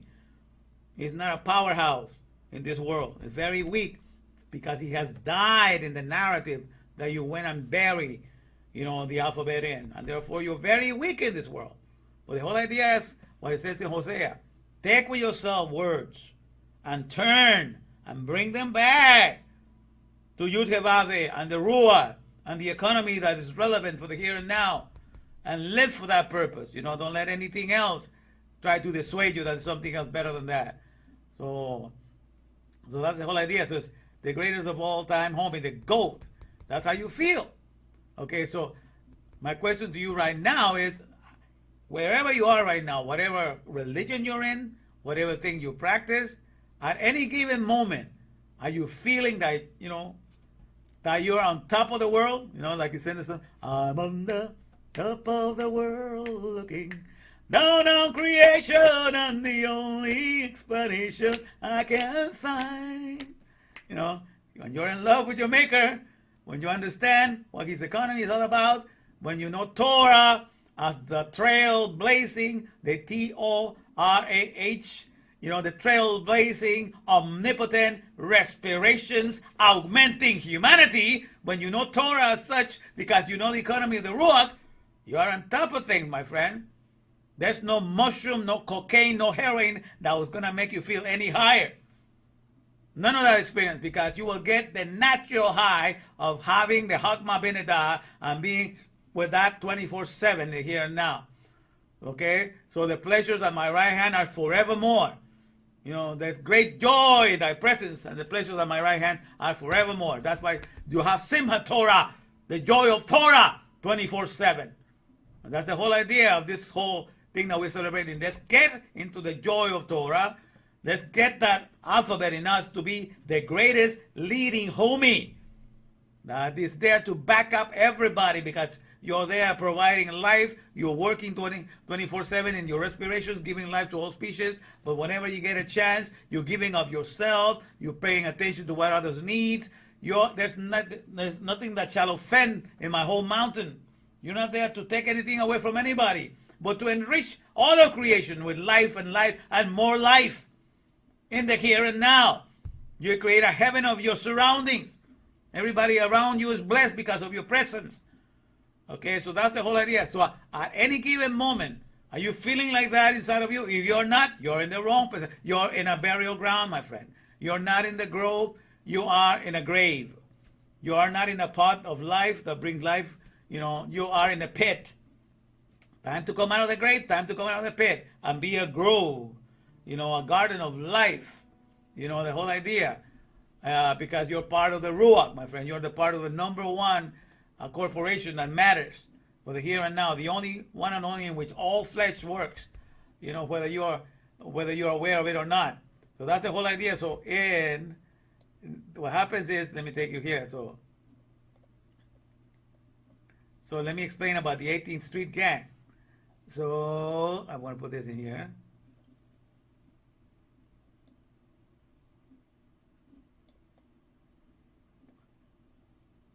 Okay, here we go.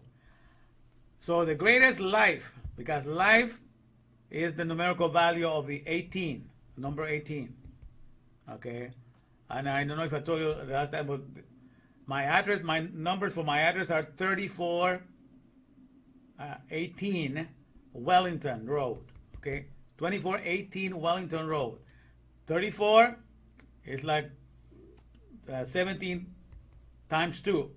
17 is the numerical value of tub or functional or good.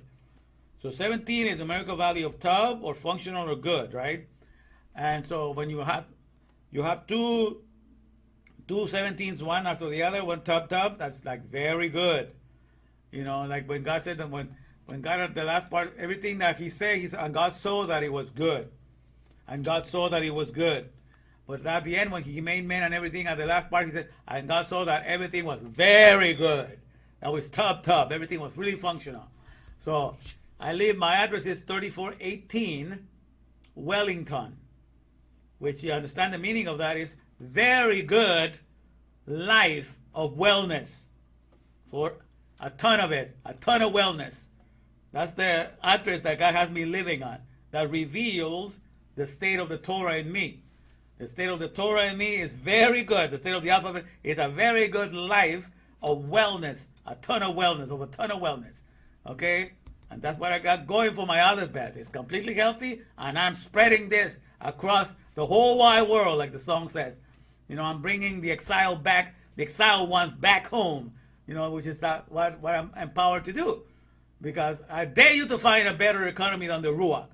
And that is empirically here in the here and now. Show me something better than the Ruach in the here and now. The air, in which this bubble in which we are all found and we are kept alive 24/7. Show me a better economy than that. That's keeping out my biopolis myself. And I'll go after whatever God you have that is better than the Ruach. But I'm sorry to tell you, I haven't found something better. The Ruach is the best. It's the most reliable, most relevant economy for the here and now. It has always been from day one. It has never have experienced any quarterly losses. It has always been there, and it will never die. You understand? And when you identify with the Ruach, you identify with the Dabar, with the administration of the economy of powers, of energies. And that's what lasts forever. And that's at the end of the day where the world is looking. They're looking for that legacy, that business model that can withstand the test of time, a business model that they can use and they can exist century after century, and their family can live off of that. The people that have done the currencies of the world, they try to pass themselves as people that are publics, they're part of the government. All these federal agencies, they are private companies. Very few people are the people that make monies in the countries. These are private companies. Okay, and they, for many centuries, they get to own the business of making the money, of printing the money for all these countries, But even that comes to an end.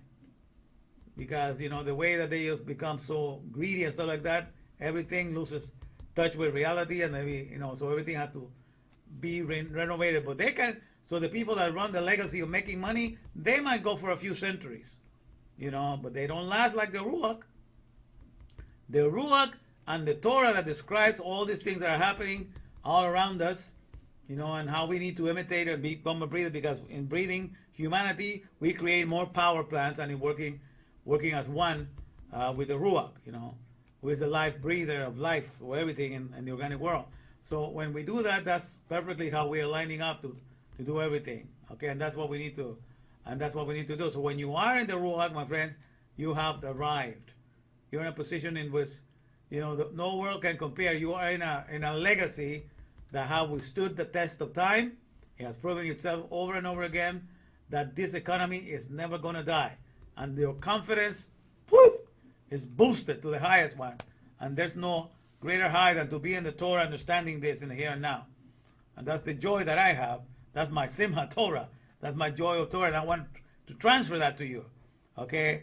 So these are things, the knowledge of the ask. So, okay, let me read it. The greatest life, and this for street. Now, street is everything here. The greatest salubriousness, technology, reproducing exponentially energizing trees, granting almighty nurturance gladly. So that's for gang. So this is all salubriousness, technology, reproducing exponentially energizing trees. That's the street. Okay, and granting, that's a gang here. Granting almighty nurturance gladly. Because this all happens in the Ruach. All the respirations, all the breath that you take are essential. It's not like I say, I'm not going to breathe today because breathing is not essential. Breathing is essential. All the externalities of the world are non-essential. They don't keep you alive 24/7. But breathing, the air, is essential. All right? So therefore, the greatest life, that's 18, the greatest life, salubriousness, technology, reproducing, exponentially energizing trees. That's what we all are. We are a power plant. We are trees that we produce, also gases, and we share among our fellow species. Okay, granting almighty nurturance gladly. And that's what we get to spread the riches of these energies that we get to receive and then share it among the rest of us. So this is all part. So the real thing is happening with us, made with flesh, that are able to breathe, and automatically we just do it because God automatically made us that way. God automatically made us perfectly suited to be a power plant. That's what we are, And but men went and sought many alternatives, many ways to corrupt themselves. So at the end of the day, there's only one way for the alphabet to be perfectly used, and that's for the economy of the Ruach. You try to take it from the Ruach, then you go to create little Mickey Mouse economies that only last for a little while. You could go and create Mickey Mouse empires or religions that only last for a while. Even they go for 1,000 years or 2,000 years, eventually they die. And those are Mickey Mouse. because they have to be kept upheld by the people that are ignorant until these people come to the true knowledge, and then the vain religion disappears. Doesn't hold only water because it's just been a lie, and it had nothing to do with keeping them alive because they discover the essential economy where the resurrections are happening 24/7, where the renewal is happening 24/7, when the resuscitation is happening 24/7, where the transfiguration is happening 24/7, all inside of us, 24/7. And therefore everything else doesn't have any value because it's just been lies in the external world and try to make you feel that that was essential. So that's what happens. And so the real 18th Street gang is us that have breath and that we breathe. Let everything that have breath praise the Lord, because that's what we're doing. We're bringing powers. We're bringing all these resurrections, ameliorations. Okay, we're bringing instructions. We're bringing salubriousness, energies. Let everything that have breath praise, because praise, praise. Let everything that have breath. We give powers. We resurrect. Because we're sharing this breath, we resurrect. We ameliorate. We give things that heal people. We give instructions. We give people invisibility because they're able to stay alive. We give all these things that could be found in the word praise. I can think of so many things in there, but my friends, that's what we are, with this powerhouse. And so once you understand that, this is the real 18th Street gang that God created. The life street gang, the street meaning, the one that we're connected. The streets connect, but we're connected in the street of the invisible air that we're sharing, and the currents that are taking place in the air world. So all of this, and so at the end of the day, I just want you to make aware that you are part of this gang when you are in the Torah of the Ruach. You are part of this life-giving gang, like nothing else. Okay, so this world took on the title of 18th Street Gang, but they're not able to deliver life because they only terrorize neighborhoods, and because they stick to each other, they feel powerful. But we are the true gang of life. We are constantly giving life in every breath that we share. Understand? So we are the true 18th Street Gang. So I'm just expounding, augmenting your awareness to where it really happened. In this world of the necropolis, they only take a title of something that is life, and they're only able to render death and destructions. But in the Ruach, everything, we bring everything to life. We bring all things to life. We are the real General Electric. Okay, General Electric have never brought a single thing to life. They only stolen that. Like I said, the necropolis, they only steal the title of something that is alive, and they can never deliver on it. But let me get to the end of this. So the whole idea is this, my friends, okay? Because you and I were made in the image of the alphabet. Alphabet just means strong body, a strong tower, high tower, all of that. Okay? So our bodies of flesh is also, it's like a strong tower to hold all the organs inside. All the skeleton and everything. So the skeleton is the frame, and the body is like the texture outside, and then inside we're housing all the organs and everything. So we are strong body we are made in the image of the alphabet, like a house that holds all the good supplies inside. So the whole idea of the alphabet is it's like a warehouse, like a White House. All the governments of the world have a White House. A White House is a picture of the alphabet, of a powerhouse, a house of governance. Okay, so all these things are pictures of the alphabet. Okay, so the whole idea is your alphabet that is given to be your powerhouse in this world, so that nothing will make you afraid, because you're in an economy that is completely, recession proof. No matter what the times are, it will always be working. It will always be functioning. I'm working in a company right now that's only like 40 years old. This year it became 40 years old. So in 1982 it started. But the company that I work is a language line, it's an interpreter company. And so this year it celebrated its 40th year. Okay? And this company, in an interesting way, it seems to be recession proof. But eventually, everybody gets to have, these apps where that translate everything for you. Because right now there's a lot of apps that do the translation work. So you don't have to get a translator. Your own app in the phone can translate things for you. And that's what a lot of people are doing overseas. So eventually these apps will become so sophisticated and so good that we as interpreters are not going to be needed anymore. So I realized that that's not too far away in the short future. But as it is right now, when all the calamities happens, when all kind of hurricanes happens, when all kinds of things, when the recession goes under, when all this, the COVID, we get more calls because everybody, because we work for the unemployment company, we do everything we work for FEMA, we translate for all the different companies, from real estate companies to banks and everything. So the more calamity in the world, the more we are needed. Because, so that's something that therefore that it seems like it's a recession-proof job, but I know that it isn't. Because in all this time, it's always just, when everything gets tight for everybody else, we just get to have more work. Like right now, it's like, because of what happened in Florida with Ian and what happened in Puerto Rico with Fiona, we just busy with all those calls. Making a lot of money right now because of that. So it seems to be recession-proof, but it isn't, because eventually the technology catches up with things, and I'm going to be out of a job. So that's just inevitable. But hopefully then Yud will have me doing something else. Because as it is right now, with all this thing that he's opened up, I'm going to be giving this seminars for the Ruach, because nobody else is doing it. But I've gotten a hold of this now. I have this understanding, and I can do something with the CEOs now. The CEOs.com, I can finally use it, to get people in there and to be able to teach these seminars. So people will get the confidence that they need to have in this here now. Nobody else is going to make them afraid. So all of this is coming up. But nonetheless, the recession-proof economy I'm talking to you about that gives you the greatest confidence there is the Ruach. The respirations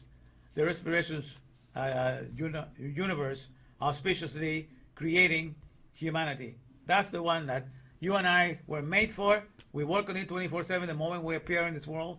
From the moment that we are in our mother's womb, we're doing respirations on the water. Where the water and the gases are found, we're doing respirations there. We come out of the womb, we go into the oxygen sea, and we continue the respiration. So from the moment we're born in the organic world, we are praising Yud Hevave in our functionality. But this is the thing that you need to be aware of. So you were made for the Aleph Beth. So in order to feel like you're on top of the world, that you're leading things, you need to be in the Torah of the Ruach, because it explains to you the economy that has withstood the test of time, even until now, still working. So therefore, you're in an economy that is truly recession-proof. The Augmenting, which is the currency that makes everything in there, is never going to go out of style. It's always going to be the creative engine by which you make all things. With Augmenting, all the best things in life are made. They call it the best things in life in the necropolises. But nonetheless, everything is made, even in the necropolises, is made with Augmenting. And that currency is never going to die. It's never going to go out of style for those that want to be created in this world. Okay, so that's the main thing. So at the end of the day, all that I ever wanted to be, I have achieved. I have the drive where I wanted to be. I'm at the peak of my life right now. Because my mother tells me, I don't remember, but my mother told me when I was young, he said that when she asked me, that's before she passed away in 2003, but before, she used to tell me that when I was a little kid, very small, that I used to tell my mother, when she asked me, what are you going to be when you grow up? And I would tell my mother, I'm going to be a teacher of teachers. She said, I will say that to my mom. And I don't remember that, but that's something my mom will always remind me. You always say that you want to be a teacher of teachers. Okay? So guess what?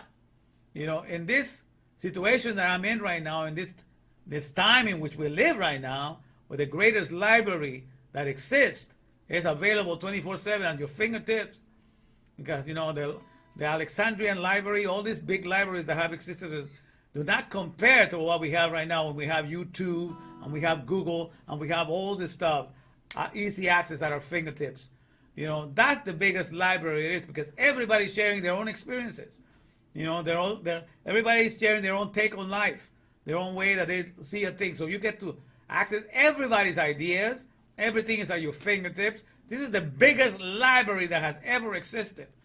And where you have access and ability to bring your ideas and everything that you have to the whole world, because we have the cloud technology hovering over us and the citizens of the cloud. That's where most people spend time in the media world, in their phones. You're using your phone, when you're using Facebook, using social media, You're citizens of the cloud. That's where you're spending most of your time. Your head is in the clouds, okay? Because you live off the cloud technology that uploads and downloads all that data into your phone.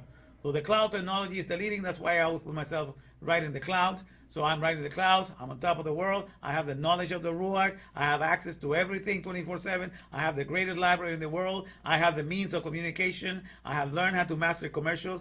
What else do I need? And on top of that, I am giving monies away. You know, like if I was this millionaire. So I get to give money away. I get to give the real currency that matters, which is the Hakma Binida. Nothing hinders me. You understand? I'm at the peak of my existence. And so therefore, now that I'm here, I have the Simchat Torah, I have the joy of Torah. Because nothing can take away what I've learned. You know, I'm going to spend my time passing this down to you. All right, so I've arrived. You know, so now I'm just a philanthropist in the Ruach, giving away all the Hakma Binida that I can give away, and all the money that I can get to have and can give away, I give it away. I made a system of systematic tzedakah, of giving tzedakah every Wednesday. You know, I give by way of prizes for those that want to learn Torah, you know, but I'm the only one doing it. Okay, but that gave me intent, and by doing that, God knew that when I was just giving most of my money away and I wanted to give the knowledge, He knew that all that I wanted to get was just Him. I wasn't going to get money because I was giving it away. I wasn't going to get any fame because I do not even pay for any commercials or anything. I just assign a certain small number of group, and I have exactly the number of people that I want to have in my group, because I wanted to keep a small tight group, you know, that would at least, you know, that I will be sharing with them constantly, and I can, if anybody gets interested, I can spend some time with one of them. Those are the one that grows more interested in wanting to grow their soul. I can spend time with them. I don't want to make it like a big, humongous mega group, you know, where you lose sight of who really wants to learn something. I want to have a small tight group. Who knows what's going to happen later on, you know, but when this spreads out. But I have some purpose that I did it that way, because I wanted to understand my Maker so well the way that I do now. And now, you know, I'm going to be enjoying more time. And now that more money is coming in because of these calamities, of these hurricanes, I must start using something to, you know, to do a little publishing now for my YouTube channel and stuff like that. But we'll see. We'll see about that. So in any case, let me finish with this part here. Okay, so here, stand here. Let me take you to this one. So, these are things that you could be when you are in the Aleph Bet of Torah. An Aleph Betarian, that means you follow the Aleph Bet, every word in the Aleph Bet. And sentient means that you feel for the alphabet. You have a feeling for the alphabet. Okay, because the Aleph Bet is made in the image. Aleph Bet means father or founder. So you were made in the image of the father and founder of all creation. So that means you are the one that can feel for the father and founder. So imagine if you were made in the image of the father and founder of all creation. That was the image in which you were made. And then you're put in a situation or in a storyline or in a narrative or in a creed or in a belief system that does not make you share that insight, that you're here not for the world to find all the puny person that you can be and all the worst sinner that you can be. You're not here for that purpose. You were made in God's image in order to find out all that the Aleph Bet is, all that the Aleph Bet has, and all that the Aleph Bet does. That's what you and I were made for. To experience and find out all that the Father is, all that the Father has, and all that the Father does. And become one in that, and become His conduit in the here and now. And He is the one that is doing all those things. He's the one that will be doing all of that in us. So we are His, His power station here, where He's operating from. You understand? We are the powerhouse and power station. Okay, where He gets to work out of. Okay, so that's why you and I were creating His image, is so that we will get to see and know all that the Father is, all that the alphabet is, all that the Father has, all that the alphabet has, and all that the alphabet does, all that the Father does.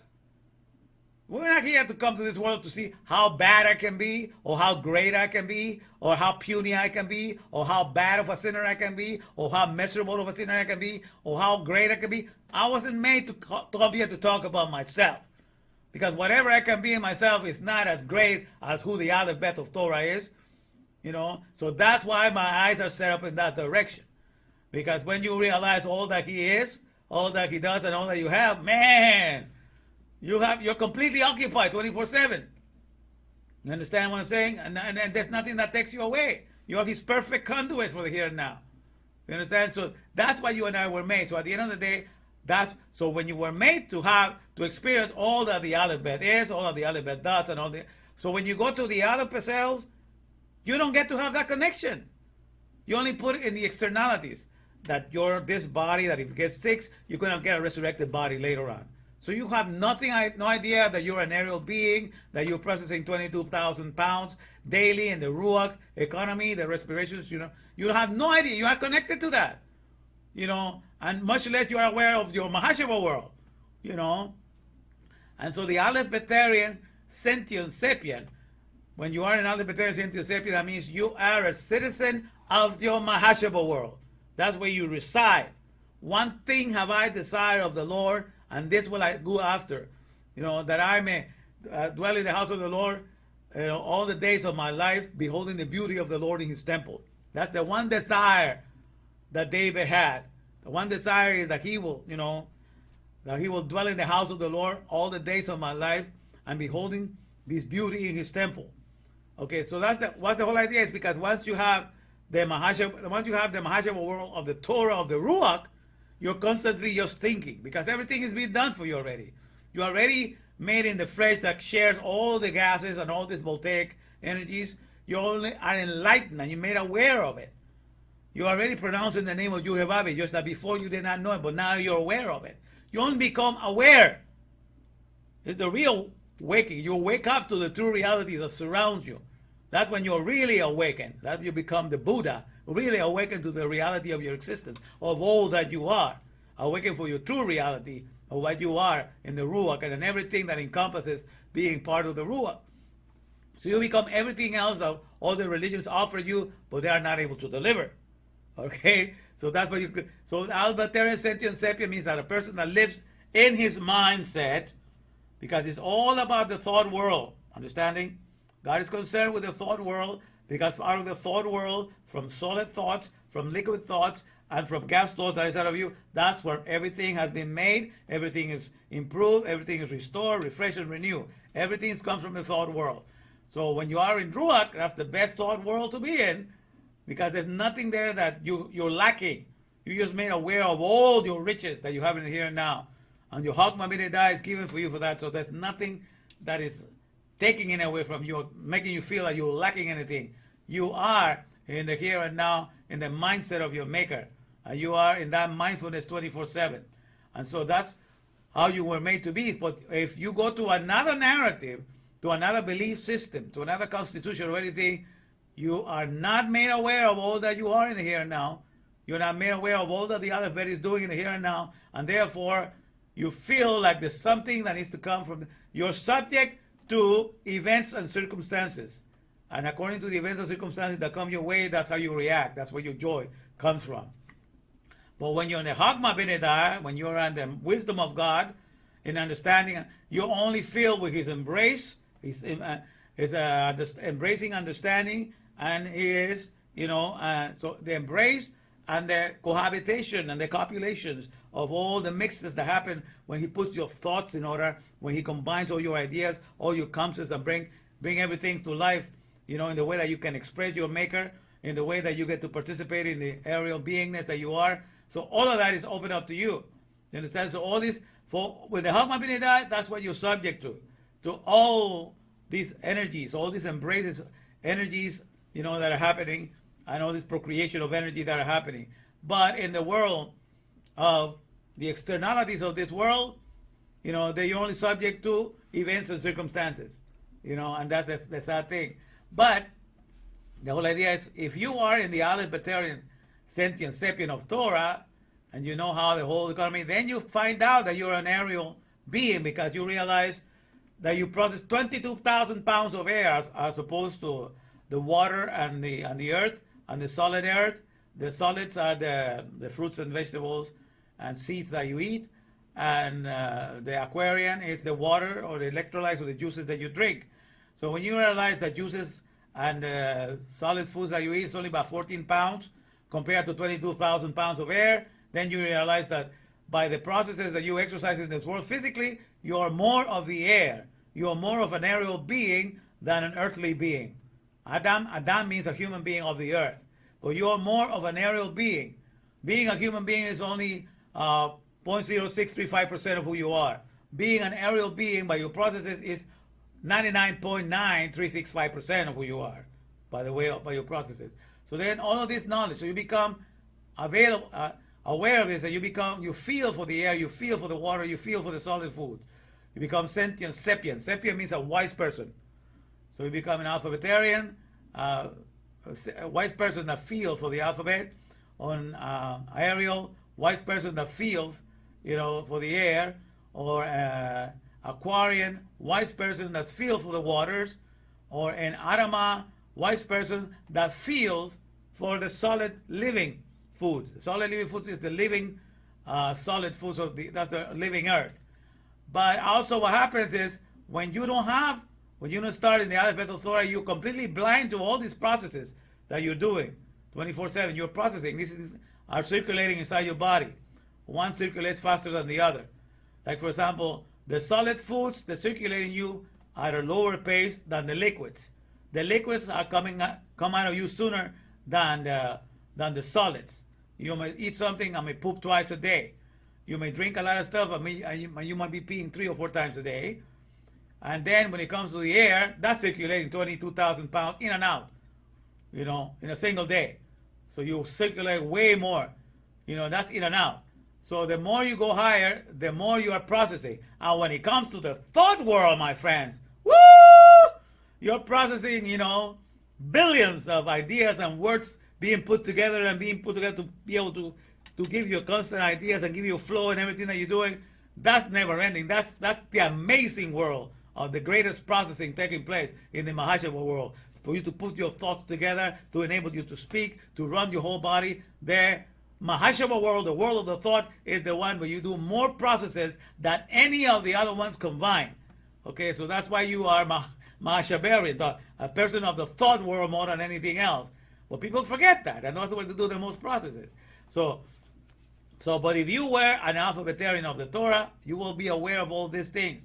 But because you're cut off from the Torah, what do you become? You become an afar sentient sapient. Afar means dust. Okay, everything that's been made of the dust. That's why this whole world, they worship all the things that are made out of the dust. What are all the wonders of the world? The 8 wonders of the world, they're all dustarians. They're all monuments, mausoleums, graveyards, things that have been made out of the dust. And if you have not visited them, you are not considered a cultured person. You become a sentient. You become a wise, a savvy person, and the field for the dead necropolises, not for the dead things. That's the best things that you can do in this world. You feel for this body that you cannot even retain it. Because every 10 years you're supposed to drop all the cells. You have gotten brand new cells. So at the end of your existence, you have dropped about 10 bodies or whatever they tell you out there.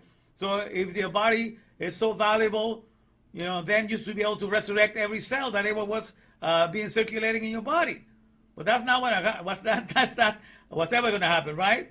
So otherwise, at the day of the resurrection, you have 10 bodies because each cell is so valuable. But that's not what your narrative tells you. But in any case, you are so aware. You have all this dogma and teachings to make you validate the world of the dust. And you have valued the world of the dust so much that even the idea of your own existence comes from a grain of sand that exploded. You even gave that accreditation to the dust. That's how much sentient you have become. When you could have been an alphabetarian sentient sapient and automatically have included all of this, you became the last one in the bottom here, the afar sentient sapient. And that's what most people are in this world. They are the powders or dust, wise person that feels for the dust, all the products that are made out of the dust, all the products that are made out of the sand from the Silicon Valley. They have a feeling for all the latest technology out of the Silicon Valley, everything out of the dust. Lithium batteries, all the dust. Coal energies, all pulverized energies, all of the dust. Everything that's pulverized. That's why you become a wise person, knowledgeable of those things. And there, all the narratives make you afraid because everything is limited. So I invite you, my friend, in this Simchat Torah celebration, to forsake your ways and come back to Torah. Okay? Come back to what really matters. All right, let me see what we're doing here. All right, let me see. Okay. We get you in the picture. All right. Okay. So, my fellow Barbarians, we all hear about okay. All right. So yeah, let's see. So let's see here. Okay, let's report. Let's see who lasted until the bitter end. Who is in the bitter end? All right. So I see Rosa. She's made it to the bitter end. Even though this is the sweetest end, right? I mean, we're enjoying this thing. Brianna is here too? All right, Brianna. All right. I'm going to go to bed. Thank you for the lesson. All right. Don't worry about it. Okay, well, you made it. All right. And Rosa also was here. Is Andy? Is Andy, by the way, did Andy made it? Are you here, Andy? Oh, all right. You're here. All right. So I tell you what. I'm in such a good mood. All right. Today on this Simchat Torah day, so that everybody, the four of you that were here today, even Brianna, I know she had to go to sleep, but she was here almost until the bitter end. Everybody's going to get $50. So congratulations. Everybody's getting $50, including Brianna. All right, so just look forward for that on Friday and enjoy because we're celebrating Simchat Torah. We are in the joy of Torah, and let's have a good time in there, my friends. Let's not forget that that's the blueprint of reality. All right? That's what keeps us going 24/7 in the Ruach economy that matters. Okay? That's the corporation. Okay, so each one of you, all right? Congratulations, Rosa. Congratulations, Sandy. Congratulations, Joseph. And congratulations to you, Brianna Martinez. All of you for participating today and coming and staying with me until the bitter end. God, Hashem bless each one of you. All right? And let me sing a little bit of the song that I made today because I'm enjoying this today, my friends. Let me put this thing and let's bring Hashem right back down to the here and now. All right? Let me see if I have any voice left. Okay.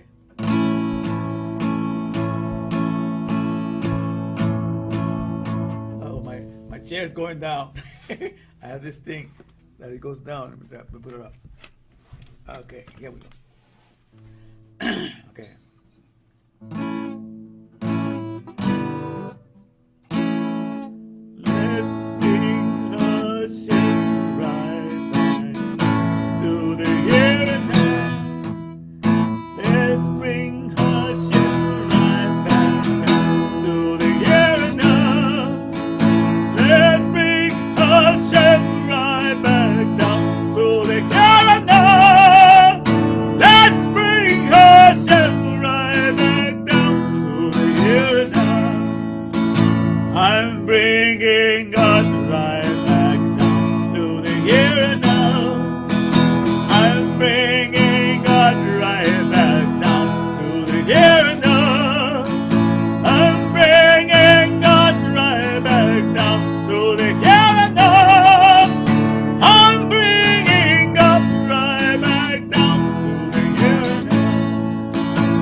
Let's bring Hashem right back down to the here and now.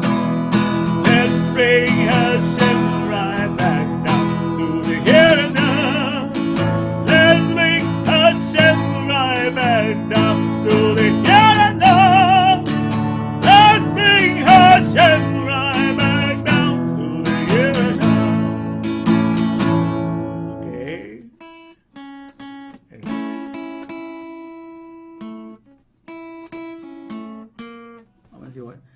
remember the other part. And he said, I'm working hard to bring the olive bed back home. I'm working hard. No, I don't remember that part because I just made it today in any case. But let me try the beginning on this one. Verse 1. For the Lord hath prepared his throne in the heavens, and his kingdom ruleth over all.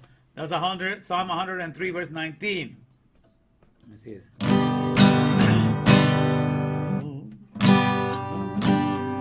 For the Lord hath prepared his throne in the heavens, and his kingdom ruleth over all.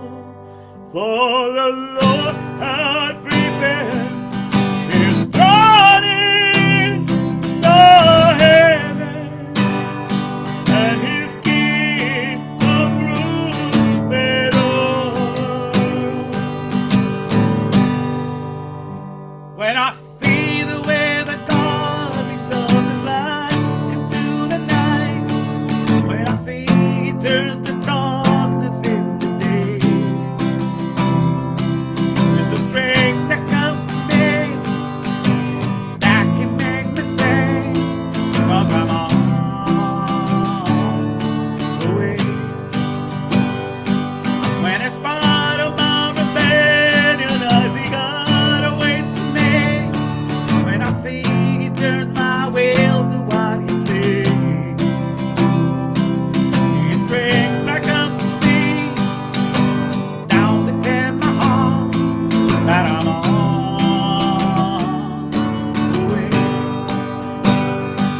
There is more than just religion in my life today, 'cause the Lord has made me free and set me up his way.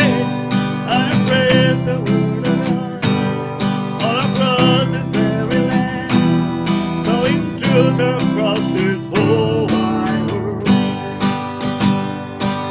And beyond the powerful mountains I will go someday.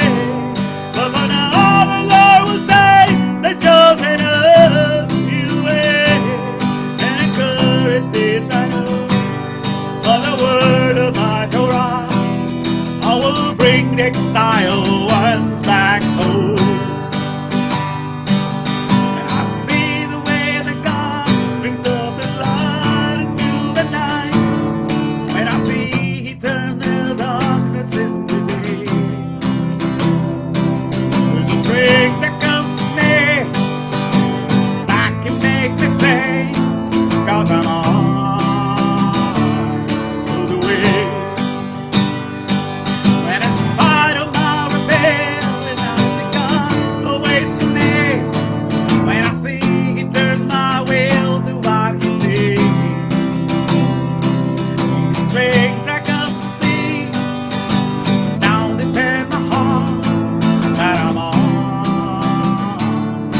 the way.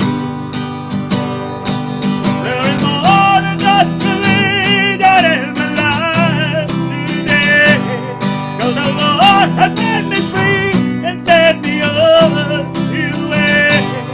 And I praise the word of God all across this very land, so into the across this whole wide world. And beyond the powerful mountains I will go someday. But for now the Lord will say, the chosen of his way. And encourage this I know, or the word of my Torah, I will bring the exile ones back home. I will bring the exile ones back home.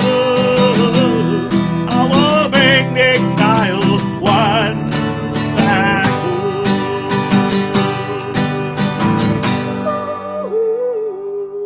Amen. All right. Praise be Yud-Heh-Vaveh. We're going to do this, folks. It's going to be Simchas Torah all year round. As long as I have something to do about it, I'm going to keep the joy going. Simchat Torah is never ending for me. You understand? So we're going to keep on going with this. And so it's a pleasure to have you today learning Torah with me. I'm happy that you were able to make it. You know, there was the whole day of Tuesday was celebration of Simchat Torah, but I'm happy that I'm able to enjoy it with you guys. And so it's a pleasure to have you. And let me do a commercial here. Let me see what we got. All right. Let me see if I put it here. All right. Let me put a little commercial. All right. Let's see if we can do this. All right. Here we go.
Amor, amor,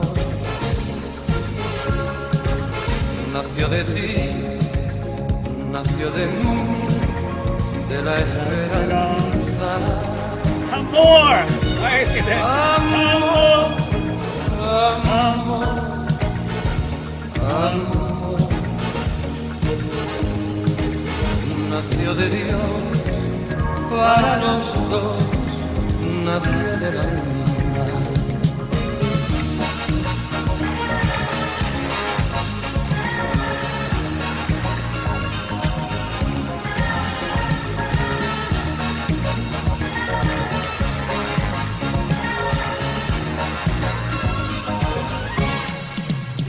Sentir que tus besos andaron en mí, igual que palomas mensajeras de luz.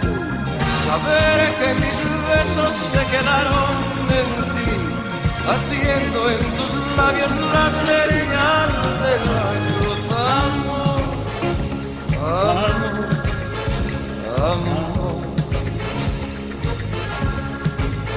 nació de ti, nació de mí, de la esperanza. Amor, amor, amor, nació de Dios para los dos, nació del alma. ¡Ay!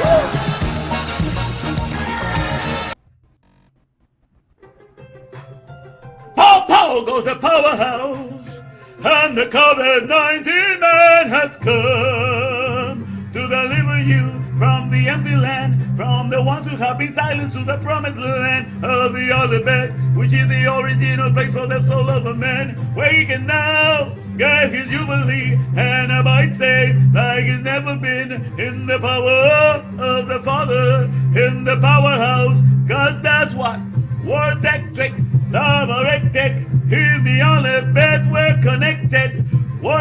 trick, double rectic. In the powerhouse we're connected. Truth in the Torah where it is, that's right.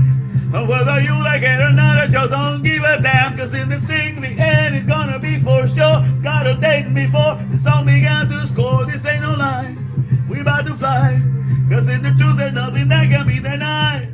Is the COVID-19 man is hooking you up to the other bed, to the powerhouse with your waving. The COVID-19 man is gonna hook you up. Cause that's what word electric, double rectic. In the other bed we're connected. Word electric, double rectic. To no one else I'm genuflecting. Word electric, double rectic. To the powerhouse I'm connected. And then I want to get your power back. Cause you were fighting there. The powerhouse not scared. You won't be silenced. Nobody can touch what you were fighting there. Gets to cut the masking back of lies. The righteous now they cries. Cause the COVID-19 man is gonna hook you up to the powerhouse. Leave the power show. Ride this mule around.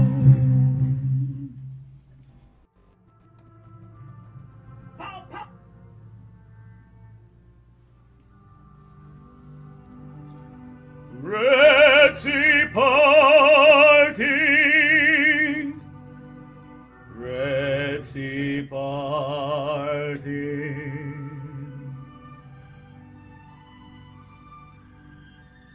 You make of all leaders that guide the nations, making stores that lead us in our imaginations and our confessions.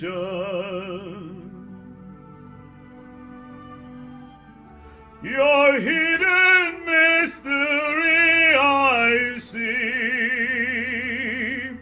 In plain sight you have done it all. Within you are the best Lord.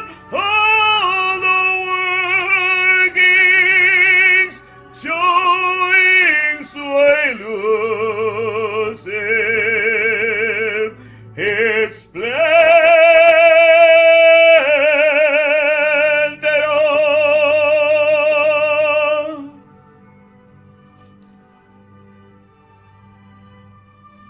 And your Milvado is done at all in silence. His eye can guide us.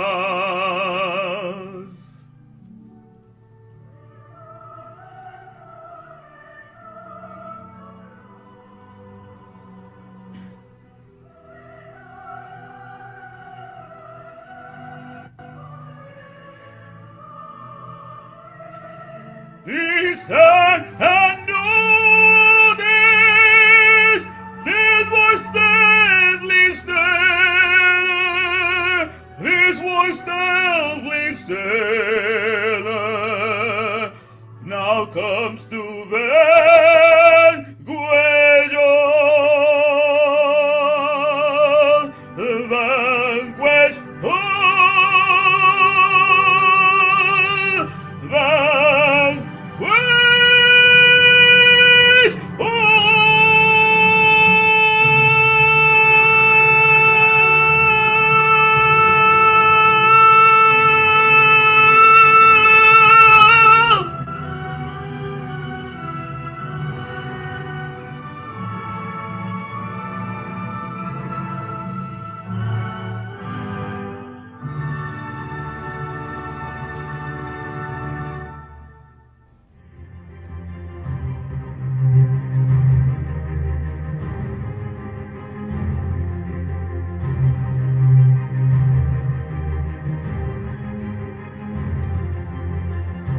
Habakkuk 2:14. For the earth will be as full of the knowledge of of Adonai's glory as water covering the sea.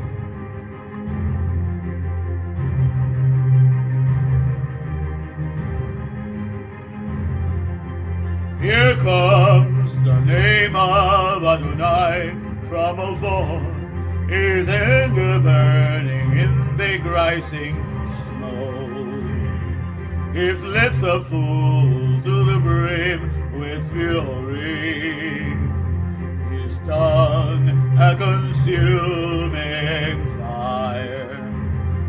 His breath is like an overflowing stream that rises high to squish above the neck, to sift the nations with a sieve of vanity, and put a bright oil in the people's mouths to lead them astray. Shema Yisrael, Adonai Eloheinu Adonai Echad. Shema Yisrael, Adonai Eloheinu Adonai Echad. Shema Yisrael, Adonai Eloheinu Adonai Echad. Shema Yisrael, Adonai Eloheinu Adonai Echad. He repays according to their deeds, fury to his foes, reprisal to his enemies. To the coastlands he will repay their due. In the west they will fear the name of Adonai, and likewise in the east his glory. For he will come like a pent-up stream, impelled by the Spirit of Adonai. Then a Redeemer will come to Zion, to those in Jacob who turn from rebellion. So says Adonai. Shema Yisrael, Adonai Eloheinu Adonai Echad. Shema Yisrael, Adonai Eloheinu Adonai Echad. Shema Yisrael, Adonai Eloheinu Adonai Echad. Shema Yisrael, Adonai Eloheinu Adonai Echad.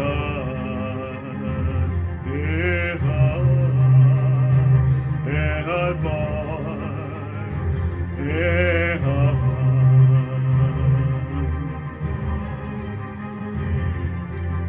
For then I will change the people so that they will help your lips to call on the name of Adonai, all of them,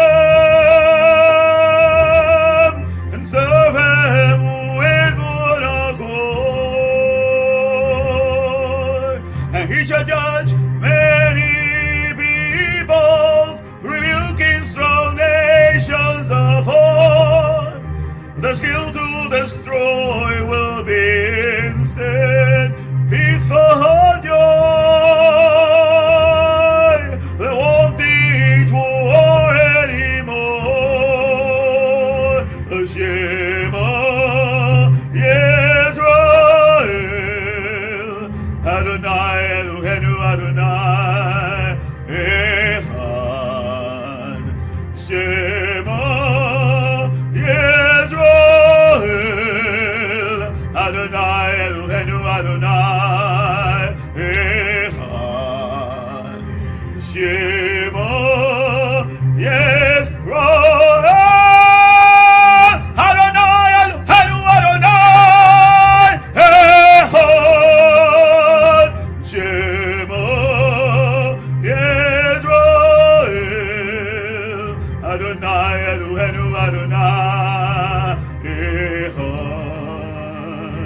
Echad, Echad ba, Echad.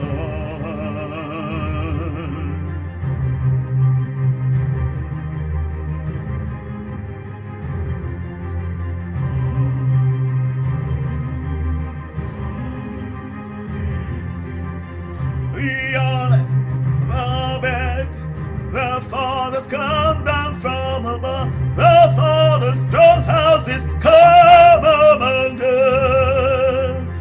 The Aleph, the bed, the fathers come down from above, his name that's so strong, the powerhouse of every soul. The Aleph bedrooms inside of us. The Aleph, the bed, the fathers come down from above, his name that's so strong, the powerhouse of every soul. The Aleph bedrooms inside of us. The Aleph, the bed, the fathers come down from above, his name that's so strong, the powerhouse of every soul. The Aleph bedrooms inside all of us. The Aleph, the bed, the fathers come down from above, the name that's so strong, the powerhouse of every soul. The Aleph bedrooms inside all of us. The Aleph, the bed, the fathers come down from above, his name that's so strong, the powerhouse of every soul.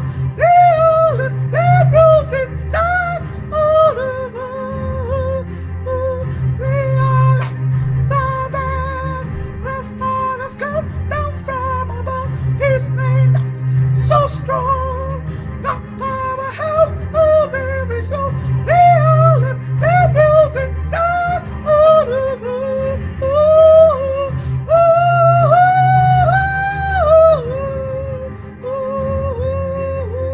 The Aleph, the bed, the fathers come down from above, his name that's so strong, the powerhouse of every soul.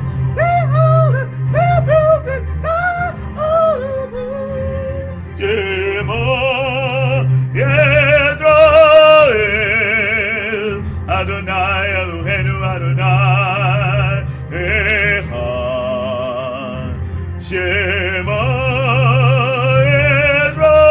Yisrael, Adonai Eloheinu Adonai Echad. Shema Yisrael, Adonai Eloheinu Adonai Echad. Shema Yisrael, Adonai Eloheinu Adonai Echad. Echad, Echad, Echad ba, Echad, Echad.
Put your money where your mouth is.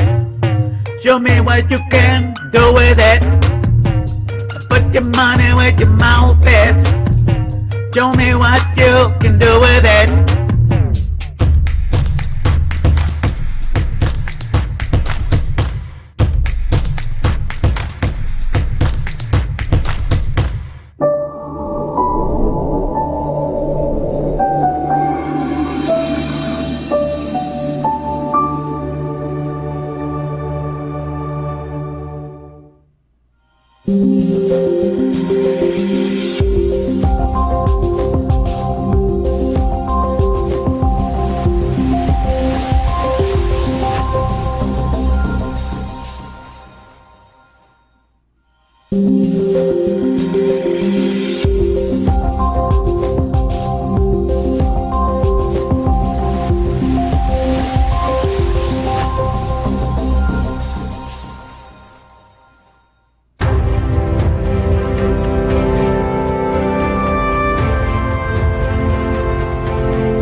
All right, let me see. Can you hear me? 1, 2, 3 testing. Can everybody hear me? Good to see you. Joseph, you made it. Brian, you made it. All right. Why, hello. We meet again. That's right. Okay. I'm trying to share it this time. Last time I got so excited I forgot to share at the beginning into my timeline and in the group, but I'm sharing it right now before I forget. So let me do this for sure. Try again here. Pow. Share to the feed. All right.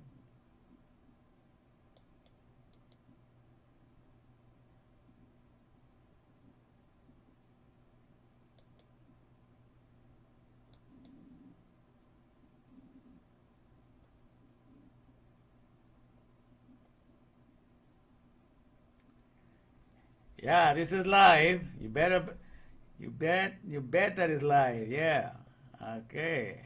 Yeah, we're in the business here. We're in business. Let me put the other stuff before I forget here. Let me get the reading for today from the scripture. Get everything prepared. And let me get this ready. All right. Okay, we got it here. All right. Yeah. Perfect. Okay, let me start with the commercial.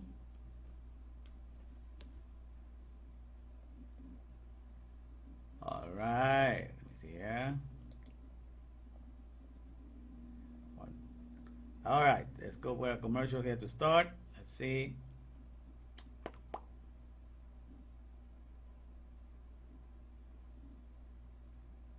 I think I got this here one. Okay, I got it.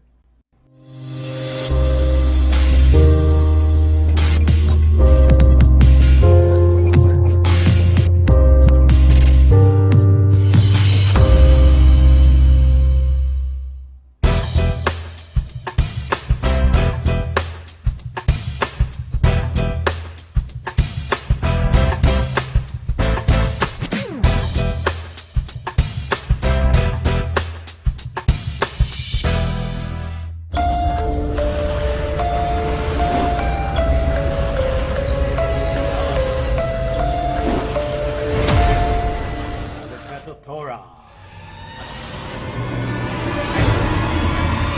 Hell out of this world. Breathing narrative. All your invincible powers at HTTP 28 every Wednesday. Live from 8 p.m. to 9 p.m.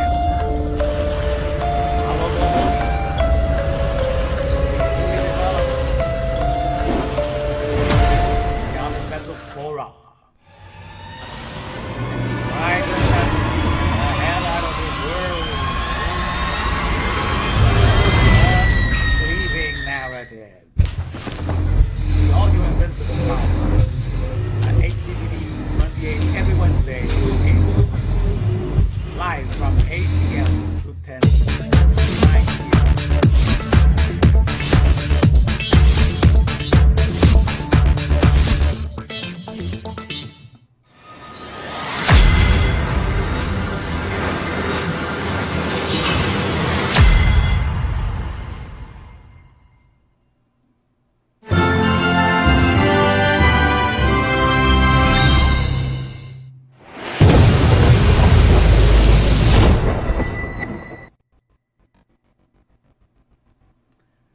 And so we made it to another Wednesday.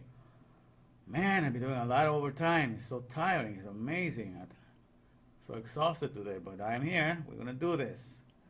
All right. No matter how tired I'm going to get to do this. Tell you that.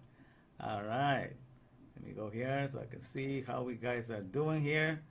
So let's see who made it so far. Yeah, I got my new a new mic now. So a brand new mic. This is the second week I'm using it, so should be okay for now. So we have that. We have Brian here also. Perfect. All right. Okay, you guys. So interesting title. About great homies. The word homies, it's a lingo that they use among gangbangers. Okay, you're my homie. You know, you cover for me. I'm your homie. You're my homie. But the idea of being a homie is a person that protects you, is there for you, to guard you, to keep you. Good friends, you know. But homie is also a picture of Beth. And a great homie means it's a Sholo language for powerhouse. Great homie means powerhouse, okay? So the whole idea of this thing is, how am I going to make you a powerhouse? So that's what we're going to talk about today. So how to become the powerhouse you're supposed to be, because you and I were to be Aleph-Betharians, learn the Aleph Bet, and then we become sensitive. And that's exactly what we are sensitive. We are sensitive to the Aleph Bet. Okay, but the Aleph Bet at the beginning was only used for Torah. Okay, for the trailblazing omnipotent regulations, augmenting humanity. That's how the Torah is revealed, in the Ruach. The Ruach, which means spirit in Hebrew, or spirit or wind, the Ruach, R-U-A-C-H, I put it as the respirations universe. Okay, auspiciously, auspiciously creating humanity, but not only creating, but auspiciously creating, connecting, cradling, caressing. That's what all the wind does. It creates you because it fills you up. Bara is to fill you up and to fatten you. So it fattens you with life when you breathe in, and so that's why it's auspicious, means successfully creates humanity. I also connects you with everybody else, because that's what the wind does, is connects us with all our species, and we have this voltaic power plant. A voltaic power plant means like a car battery. A car battery produces electricity due to chemical reactions. The acids that are burning inside the battery causes the car to produce energy. So we also voltaic, and that we produce electricity by all the chemical reactions that are happening in the gases that go within us. The oxygen and the helium and everything that is mixing in us. All this mixing of gases creates also energy. But so we are a power plant. So the whole thing that God created at the beginning, the whole Torah is to reveal God's major production. Okay, His major idea was to create a power plant made out of everything that He has created. Everything emits energy. The sun emits energy. Even the sun, the moon, the light of the moon emits energy. It has been proven. People have tested it out. They can get energy out of the light of the moon. So even the moon emits energy. Everything is emitting energy. Because God created a whole electrifying universe. Electrifying literally. So the things that you eat, the live food that you come from the plants, they come electrified too.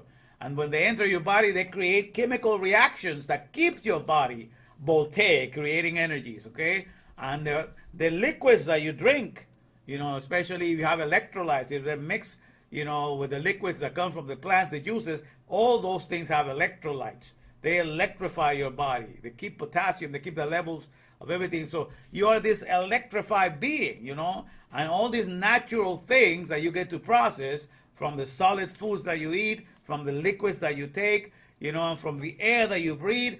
All these things produce chemical reactions within our bodies, and it's these chemical reactions that create energy. So we are voltaic, because that's the nature of what is happening in a car battery.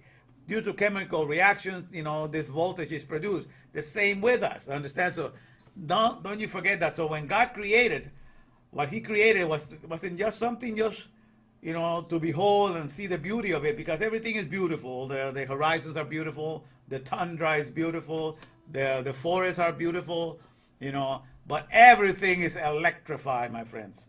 So the whole thing is a power plant. And He created the most successful power plant there is, okay? Because it has been working 24/7 from day one, and it has never taken a break. It works 24/7 because we ourselves need the life 24/7. So God cannot take any chances.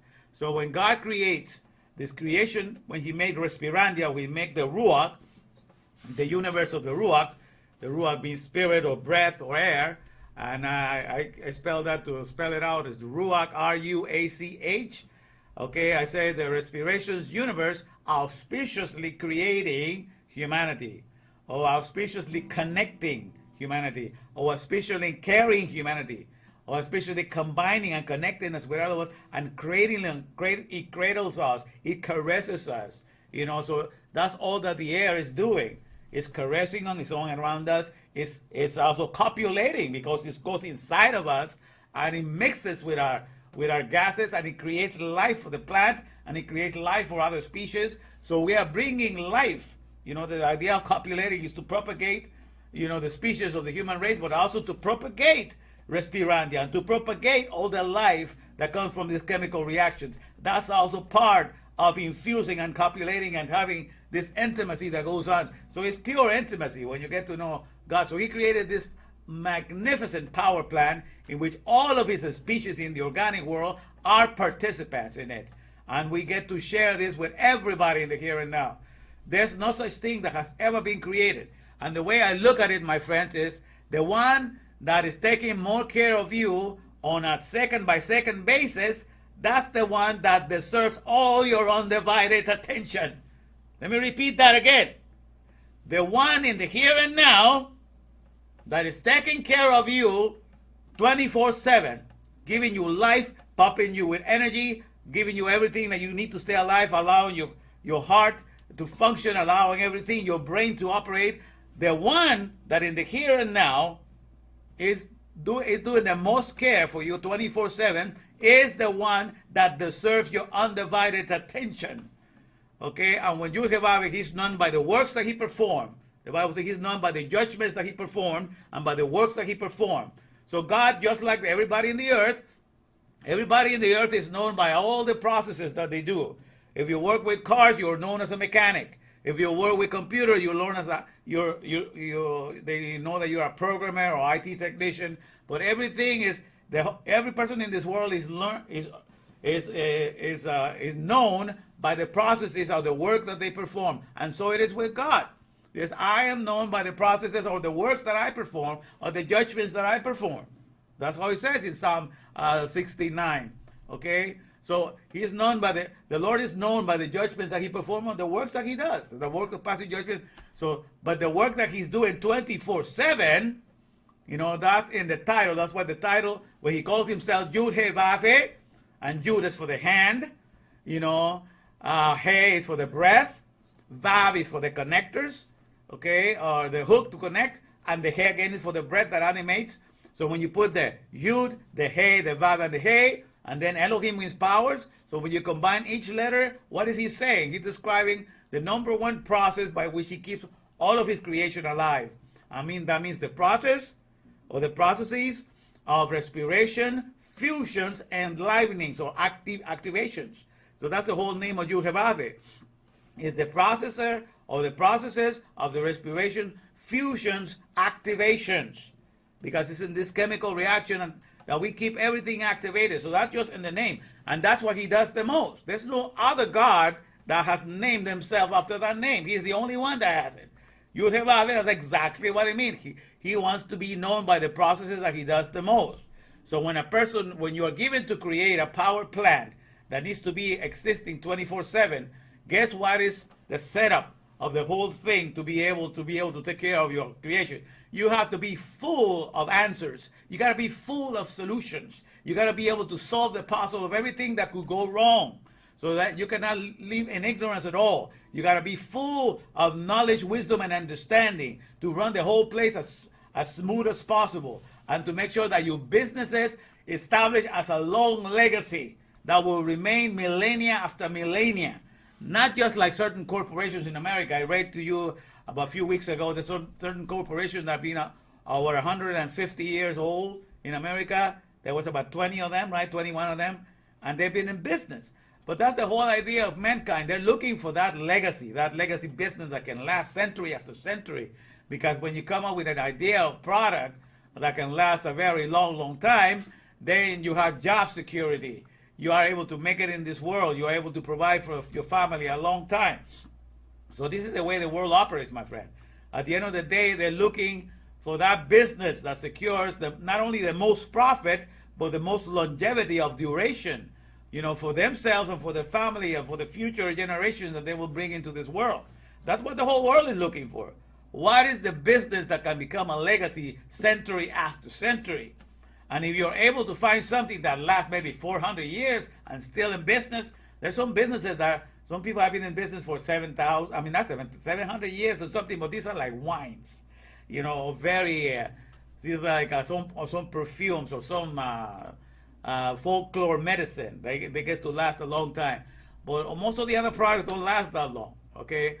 But there's one product that is very vital and pivotal for all of the organic world to be functioning 24/7. And what is that? The Ruach, my friends. Okay?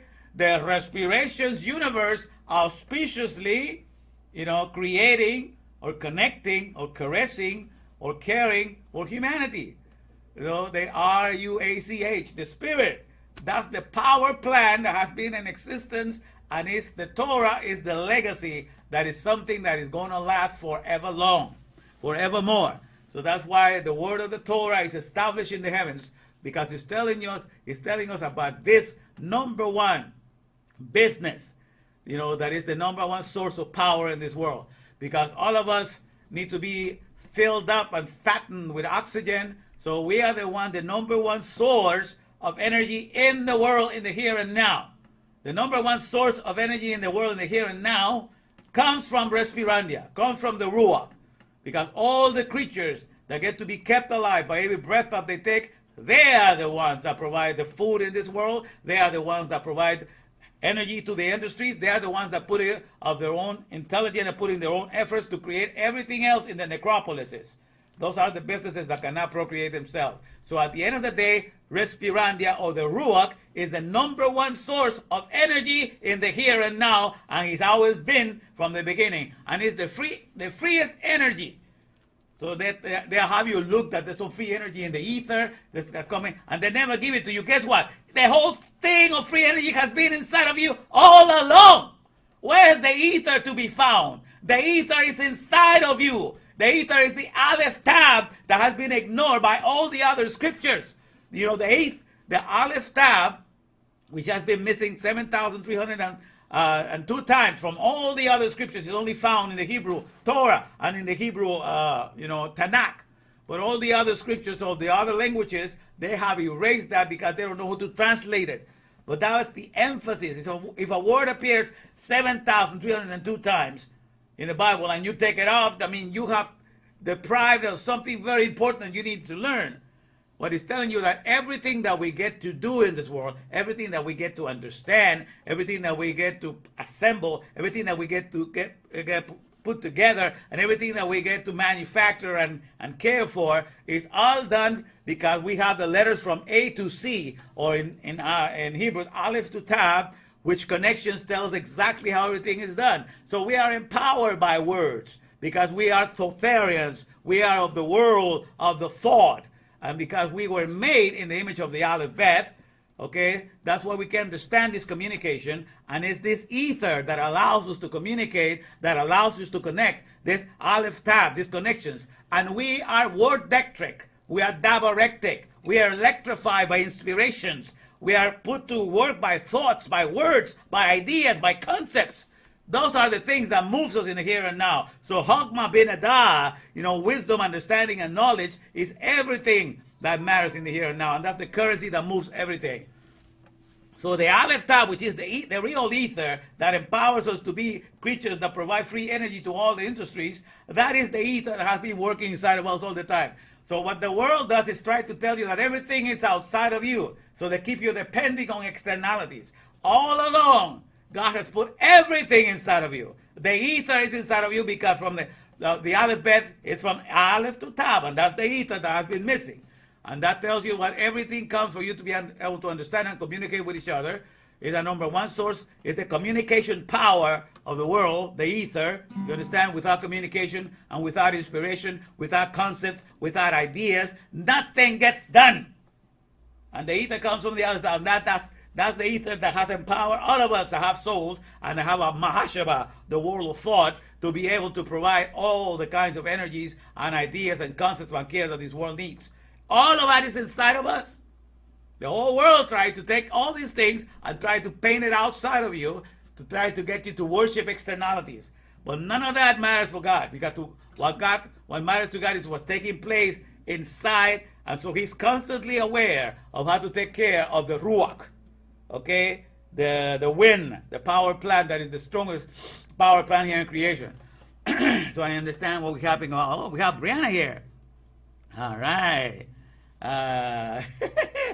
Okay, so Brianna says, awful timing too. My daughter's birthday is, oh, your daughter's birthday is Saturday. Well, happy birthday to your daughter. Okay. All right. So Brianna made it here today. Good to have you here. It's just by you. I'm working. Okay, I got you. Rosa, you made it. I'm glad you're here too. All right. We have 5 people watching today. Stick around, people. Don't want to go anywhere. All right. We're going to make some good money at the end. All right. Stick around. All right. So this is what we're talking about, my friends. So at the end of the day, a creator. You have to understand. This is what we're going to look at today here. In a short time, I'm going to show you something that the Bible shows you the real place for the world of reality to be found. Okay, we have been trained as a Dostarian, as people that depend on the necropolis, as everything that come out of the dust. You have been trained that this world of the dust and everything that is made on this world of the dust, all the buildings that you behold, the White House, all the externalities that you see, you've been taught that that is reality. But everything that you're looking at right now, from everything that comes from the Silicon Valley, even the White House, everything that you can think of that you see in your supermarkets, everything that you can think of that you see in the parks that you live in, or everything, maybe 300 years ago, those things were not around. None of the technology of the Silicon Valley was around. So what happened to that reality? Where the whole Silicon Valley reality came from? It came from the Mahashaba world. It came from the thought world. It came from a mind or a mindset. So the reality of everything that you see manifested in this world is found in the world of thought. And don't forget that. Because everything comes from and it's put together and it comes out there and we get to work on those thoughts. And I explained to you that the world of thought is found in 3 stages in the here and now. When something is written in a book, that's the world of thought found in its solid form because it's written and everybody can grab a hold of it and read it. When the thought is being expressed orally, when you're saying something and you're expressing your thoughts, that's the thought world in its liquid form because you're providing solutions, and it's just coming in and out and it's flowing out of you and it's going. If you don't hear it, then you lose it. It's like water that passes through. So when you speak out something and you're saying it, that's the thought world in a liquid form. So when it's a book, that's the thought world in a solid form. When it's spoken, it's the thought world in a liquid form because it's just like water that streams out and you don't get to catch it. Okay? And in the thought inside of you, in your mind, all the thoughts that are going inside of you, that's the world of the Mahashaba in its gas form. So the whole thing, why God created the physical environment as solids, liquids, and also as gases is to show us the essence of the Mahashaba world. Because in the Mahashaba world is the reality of everything that has ever become into existence. Even everything that is found in creation, the Ruach and everything, the power plant that we live, is the reality of it is found in the mindset of the Aleph Bet of the Mahashaba. The Aleph Bet of Torah is the father and founder of all creation. So that is where the reality is always found. Do not give that credit of reality to something that has been made by the Word. The Word is the creator. The thing made is the creation. Understand what I'm saying? And so that you will never accredit. So the mindset of the creator is always going to be the feel of the reality for everything that exists. And so when you happen to be a creator, when you create an idea and you make a manual of how your product and your services have to be rendered, all that manual provides is that manual is full of solutions. It's full of waters so that everybody that's been hired in that company will know exactly what to do to take care of that product or to render that service. So the whole manual has to be full of waters. The whole manual has to be full of answers. The whole manual has to be full of solutions. It cannot be, perhaps you can fix it this way by pulling on the handler. It has to be with certainty. This, you got to move it, you got to set it up that way, you have to connect it here. everything as a command of a pure answer, pure solutions. There's no doubts, there's no gaps in between. That's what every manual that comes from the mindset of a creator is a fountain of solutions. You know, that's the whole idea of opening the scroll here, opening the Red Sea, is opening the papyrus solutions. So all creators have a papyrus solution. They have a manual that they get to open, and it's full of solutions. You understand? It's not full of doubts. It's not iffy. It's certain. This is what needs to be done. This is how it's done, and this is how it functions. And that's how every manual is. It's from the mindset of the creator that makes a certain product, and for that product, that manual is full of solutions just for it. And so that is how you have to see reality, my friends, and that's how the Bible sees it. Understand? So that's the main thing. So the message for today, okay, let me put it here, because the message for today is, hear ye all my great homies. You know, you're my great homie, but sadly I don't see you acting like a great homie. I see you full of fear in this generation. But hear ye all my great homies, because that's exactly how I know who you are. When you are in the alphabet of Torah, you become the greatest homie there is. Become the greatest powerhouse there is. But when you're outside of the alphabet of Torah, my friend, then you become very weak. And you're too far from resembling your true heritage. You know what I'm saying? So, but when I am in the alphabet of Torah, I am in the powerhouse that can make you the greatest homie there is. So I say, hear ye all my great homies that have been exiled. I've come to take you back home. And what is that with this back home? I'm taking you back to the alphabet of Torah. That's your native land. That's where the first alphabet came from. The alphabet, the first alphabet that was used by the creator of all things to manage Ruach. R-U-A-C-H, which means, you know, the spirit or the air. And that presents the power plan, the number one power plan that God ever created, in which each one of his creatures is a small little, it's the first number one powerhouse, and each one of us is a little power plant, working in it and operating in it day and night. Okay, and for that was the Torah was written for that. So imagine when you create a business, you know, when you have a business and you're part of a company, that business has lasted year after year, and it's like recession proof.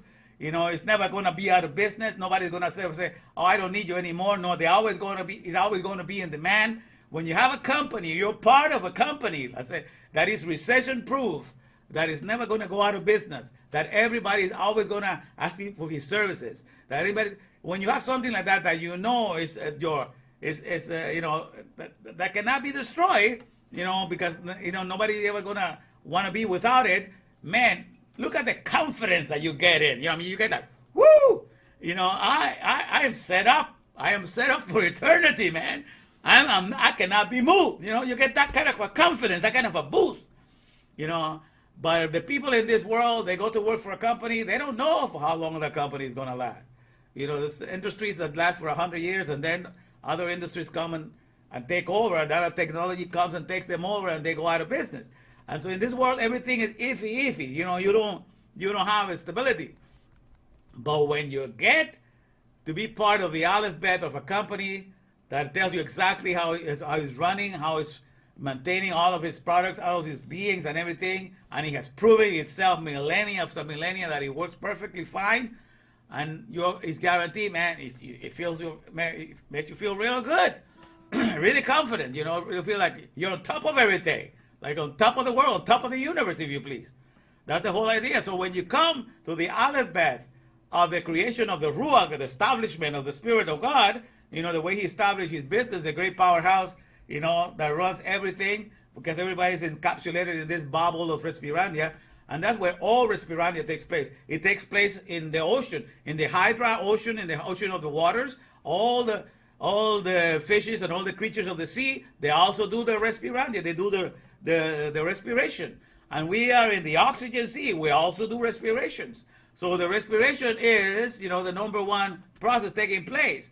And so when he's running that company, you understand that's what the alphabet was being used to begin with. And that's really the only alphabet that is relevant, because as long as we are breathing, we are able to stay alive, and we are able to supply our energy to everybody else. especially to the dead necropolis that cannot appropriate themselves. That's where we're giving and yielding all of our power every day. You're not realizing that we are the free energy suppliers in this world. We are the ones giving all of that, and everybody's just taking away your awareness of what you are. All right, so that's what we need to understand. So, okay, so that's why we say, hear ye all, my great homies that have been exiled. I've come to take you back home. And when you're exiled, means you're taken out of your country, out of your native land. And your native land is the Ruach industry, the Ruach universe. That's your native land, because that's made in the Aleph Beth of Torah, means you were made. So you understand, if you are part of the Aleph Beth of Torah, you were made in the image of the Aleph Beth of Torah, because that's what all souls were made. If you were made in the image of God, which Aleph Beth means father or founder, if you were made, and therefore, what happens to you, my friend, if you're in the Aleph Beth of Torah, you were made in the image of the Aleph Beth of Torah, you understand that the Aleph Beth of Torah, the father and founder of you're in control of all things.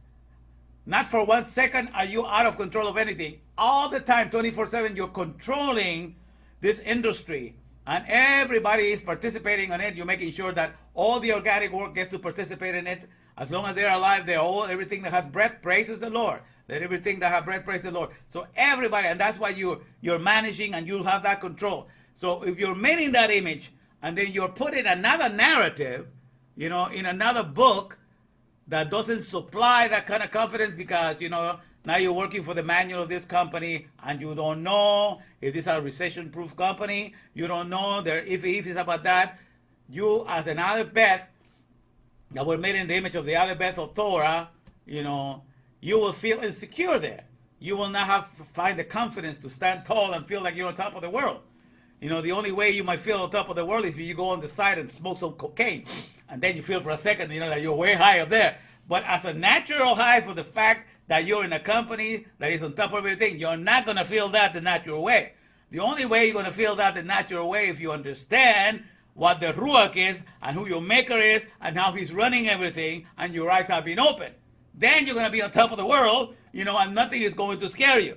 But when you go into another narrative that do not make you see that at any moment on the day you're in control of everything, nothing is outside of your control, because everything has to do with the sharing of energies that are happening the moment we breathe in and the moment we breathe out. We are in a constant sharing of energies, copulating the oxygens, copulating all things, and producing life all around us, man. Man, this is it's an imitation, it's an intimate relationship like no other. You understand? So when you are in that kind of a situation and you go to something that is less than that, your soul is going to feel the difference. It's not going to be naturally feeling like, way up high, that you're way on top of the thing. You're not going to feel that. You got to go into some drug or some mushroom to get that experience. You're not going to feel it the natural way. The only way you're going to feel that the natural way is the way that I found out. I've gone into the depth of Torah. I understand who is my maker. I understand what he's doing 24/7. I understand what's the number one source of life and of power in this world, and nothing else convinces me otherwise. So everything becomes irrelevant and insignificant. You understand what I'm saying? And nothing else thrills me more than know where I'm at, where I'm in the Aleph Beth of Torah. I understand the industry I was made for. I understand where my body's a participant in all of that. And when your eyes are open to that, my friend, who's going to stop you? You understand? You're on top of the world. I'm on the top of the world looking down on creation. That's how you get to feel, man. You get to feel that everything, is taken care of. Nothing to fear about. Your industry is not going to go out of business. It's always going to be a legacy for all ages to come. World without it. So this is what we're talking about. Enjoy your heritage. But when you Aleph Beth, you have the alphabet in you, but you bury it in whatever booklet, in whatever religion. Those religions do not open to you all that you are in the here and now, all that you have in the Ruach. How you are a part of it, you don't see that in those religions. This religion is trying to take you someplace else, that if you behave, you might go to this place in heaven. And they do not open you all the riches that you have in the here and now, all the power plant that you have going for yourself, that you're a participant in it. They don't open that understanding to you whatsoever. So then, therefore, you are deprived of your true knowledge of what you have in the here and now. So therefore, no wonder you go to a religion and you think, well, when I get out of here, when I leave this world, things are going to be better. When I get raptured and I go someplace else, things are going to be better. None of that is in the Torah. In the Torah is what I like to mention about Psalm 139. Let me read that first. All right. Okay. Let me see how we're doing. Let me put this over here so I can bring 139. We can read it. All right. So I put here the map that depicts the mind or the mindset of the most successful and caring creator is the true map of reality. Okay, I'm going to get to this in a minute, but this is a very important thing.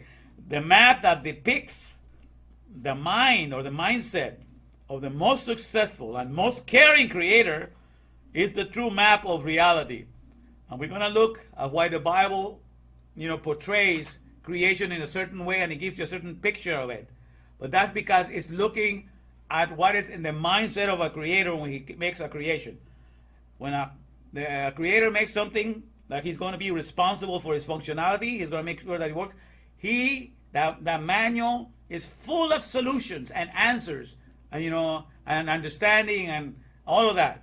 Because that's what, at the end of the day, what makes everything works 24/7. And that's what all creators do when they have a manual. That manual is full of solutions for the products and services. So we got to understand that is what the Bible calls, the real map of reality. It's when you have it down packed so that you know all the measurements, all the assemblies, all of that in the solid thought form, because you have it in a book. That's the solid form of a solid thought. When you have it like that, that's where reality is really found for everything that has come out of that book. All right, so that's what God keeps concerned of, and that's what He teaches all those that are next to Him. They get to be attached to that manual. They get to be attached to that solid thought, and they get to keep running everything the way He wants it to be run. All right, so this is the main thing right now. Okay, so let me read this part of Scripture that we understand something very interesting here from Psalm 139. Okay, I'm going to read Psalm 139, verse 1. Okay, we're going to see two things are happening here. All right, first of all, David. This is a Psalm of David. But there's two things that he identifies that's happening here. He identifies that he's in the thought world and he's marveled by all the thoughts that he's got there in the world of thought, the world of the Mahashaba, The Mahashaba world is the world of the thought, and it's the world where the Aleph Beth reigns supreme. Because that's the whole world of the Mahashaba, the whole thought world is for the Aleph Beth. Okay, that's where he gets the ideas, he puts things together, assembles everything, gives order, gives shape to everything. So that's the domain of the father and founder of everything, the Aleph Beth.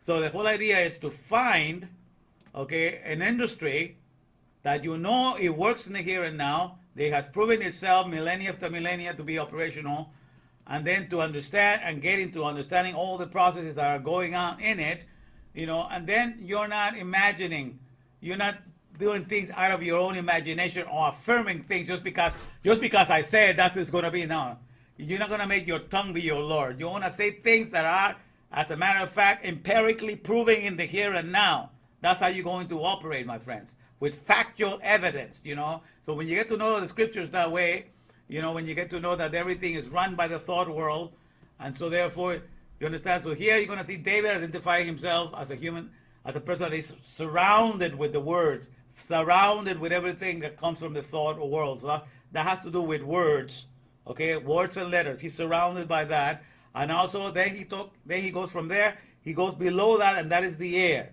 Then he speaks of the ruach, of the spirit. Where can I go from thy spirit? Where can I go from thy presence? And that's what he describes, that the spirit, the ruach, is present everywhere. Every place is created to be respirandia, a place where the respirations are taking place, including in the hydrosea, in the world of the waters. All of these respirations are taking place, and it's taking you and tells you that even in Sheol, but in Sheol I refer to that as the narratives that do not open up your understanding to your true heritage. That's a Sheol, that's a graveyard of the alphabet. When your alphabet goes away from Torah, because the alphabet that you have installed in you, the alphabet that is installed in you, is only activated as a power plant of all creation when it's in the alphabet of Torah and the alphabet of Torah. Because it knows what industry it represents. It knows what you are in your body, in your soul, in your spirit, and in everything. It knows all of these processes. So therefore, you walk with power in the here and now. Okay, but when you're deprived, when you know none of that knowledge, all of that is taken from you, and you go into another narrative, what happens? The other best potential of being the father and mother to all, to be in the power plant, it dies. It goes away because it doesn't see it. So therefore, all the other narratives, from Christianity, from Muslims to Bhagavad Gita, all the meditation techniques, everything that you go out there, and they don't open your understanding to see all that you are, in the alphabet of Torah, all of those people, those are burial grounds of the potential of the alphabet. So your alphabet that is in you goes to be buried in some tradition that keeps you away from all your heritage. You'll never get to see. You'll pass through this life upholding religions that never allow you to see all the riches that you have going for yourself in the here and now. And so every narrative outside of Torah, that's a Sheol, that's a graveyard, that's a pit that destroys the full potentiality of the alphabet that is inside of you. Understand what I'm saying? So everything at the end of the day, either God brings death to the alphabet that is in you or brings it to life. And so the alphabet that is in you is activated to be a power plant when it's in the Torah that describes the heavens. That word is settled in heaven, in heaven, O Lord. So when the alphabet that is in you passes through Torah and has all the understanding that I'm giving you, then you have been activated. Okay? Then you're activated to be a powerhouse to this world. That's all you hear. To just give constant energy, non-stop. That's the whole idea of eternal life. It means uninterrupted power. It's not like right now where they had those Ian hurricane in Florida and Fiona in Puerto Rico, that the power went off. All the electrical appliances, they all die for some season. I have no other power. So the power gets to die. All right? So that's not the case, Respirania. There are none of these voltaic powers or these chemical reactions are going to end. These are always continue. So that's the whole idea. So when you understand that and you go to something else that does not open you to that, then everything is diminished. You get weak because you don't realize what is the company that you're supposed to be representing in the here and now. They robbed you of your awareness of that. And then you're like a weakling in exile. You have been buried your head. You have buried your soul. And you're in exile away from your home, your true home, okay, which is the alphabet of Torah. But I'm here to take you back, because all of you have buried the alphabet that is in you, in upholding your little narratives that have deprived you of all the knowledge, of all the power that you have in the here and now, and all that you are in the here and now. But I'm here to remember Zechariah, to make you remember where you come from. Remember what your true heritage is. Remember that you're a powerhouse. Remember that you give energies constantly. Remember all that you have in the here and now. I'm bringing God back down to the here and now. Remember? I'm bringing God to the here and now. I'm bringing Hashem now to the here and now. That's what I'm doing. I'm bringing, the whole Torah back to the here and now so that I will take you out of your exile. I'm going to put you back into your home, my friend. Your powerhouse is, Yud Hevave of the Torah. Once you are in that powerhouse, you are activated. But if you are outside of the Torah, you have died. You're closed for business, and you have buried your potential in some narrative in this world. Even the stream media is a burial ground for the alphabet, for everybody in the world. Everything that is outside of Torah becomes a burial ground of the full potential that the alphabet that is in you can have in Torah. That's how you have to look at it, my friends. That's how it works. So here, I'm going to read Psalm 139. So we're going to read the first part. You're going to see how he's talking about how he's surrounded by the words and the thoughts of God. And then we're going to talk about the Spirit, how he's surrounded by the Spirit of God. Okay? And then at the end, he begins to rebuke those that do not see it that way. Because not to see your Maker in that fashion is to speak wickedly of him. There's no lover, there's no caretaker, there's no intimacy more greater than to be with your Maker in the world of the Mahashaba. Because when the world of the Mahashaba identifies this world of the Ruach, then you get to see where all the resurrections are taking place. In every breath that you take, you're bringing life to all species. So that's where resurrections are taking place. You get to see where all the transfigurations are taking place when the neurons think and they're lit up inside of you. That's your body of transfiguration. 86 billion neurons. And you know what the word is 86? The numerical value of Elohim. Elohim means powers. So it's interesting that your body, your neurons, is 86 billion neurons you have in your brain, and that's your body that lights up, because it's connecting to every thought that is going through your hair and your brain. And that's has 2,000, each neuron cell has 2,000 mitochondria. Those are power plants. So you understand that you have a transfiguration body inside of you every time you're communicating and you're thinking. And this transfiguration body is not only flashing on one occasion, like in the Christian Bible. It's flashing 24/7, non-stop inside of you. This is your body of communications, the fiber optics communication of your brain in the Mahashaba world. And this body of transfiguration is non-stop. And then you understand when all these miraculous things are taking place in the here and now. Nothing escapes your notice. So nobody else has anything weak to sell you because you have the true, real, genuine transfiguration, the true, real, genuine resurrections. You have all these things going for yourself in the here and now. Okay, you are able to ascend, you are able to transcend, you are able to be captured in the Mahashava world. That's where you really are raptured and you kept yourself within it. Nothing can harm you. Great peace have they which love thy Torah, and nothing shall offend them. Because you know that your industry is not going to end anytime soon. So when you understand all of that, my friends, you understand what I'm saying? You know. So therefore, you're not exaggerating everything. Everything in the Mahashava world, in the world of the thought, for the world of the Ruach, is a marvel, really, truly a great marvel. And then you're aware of what is taking place. Nobody robs your attention anymore. All right, so you're not exaggerating everything. You know exactly where everything goes. And you're just enjoying yourself. You're beside yourself. You can go nuts thinking of all the stuff that God surrounds you with, and how these religions have stolen it from you. But in any case, I'm going to read this now, so I understand that. So at the end, he begins to rebuke those that do not see God that way. Because like I said, God is intimate with you 24/7.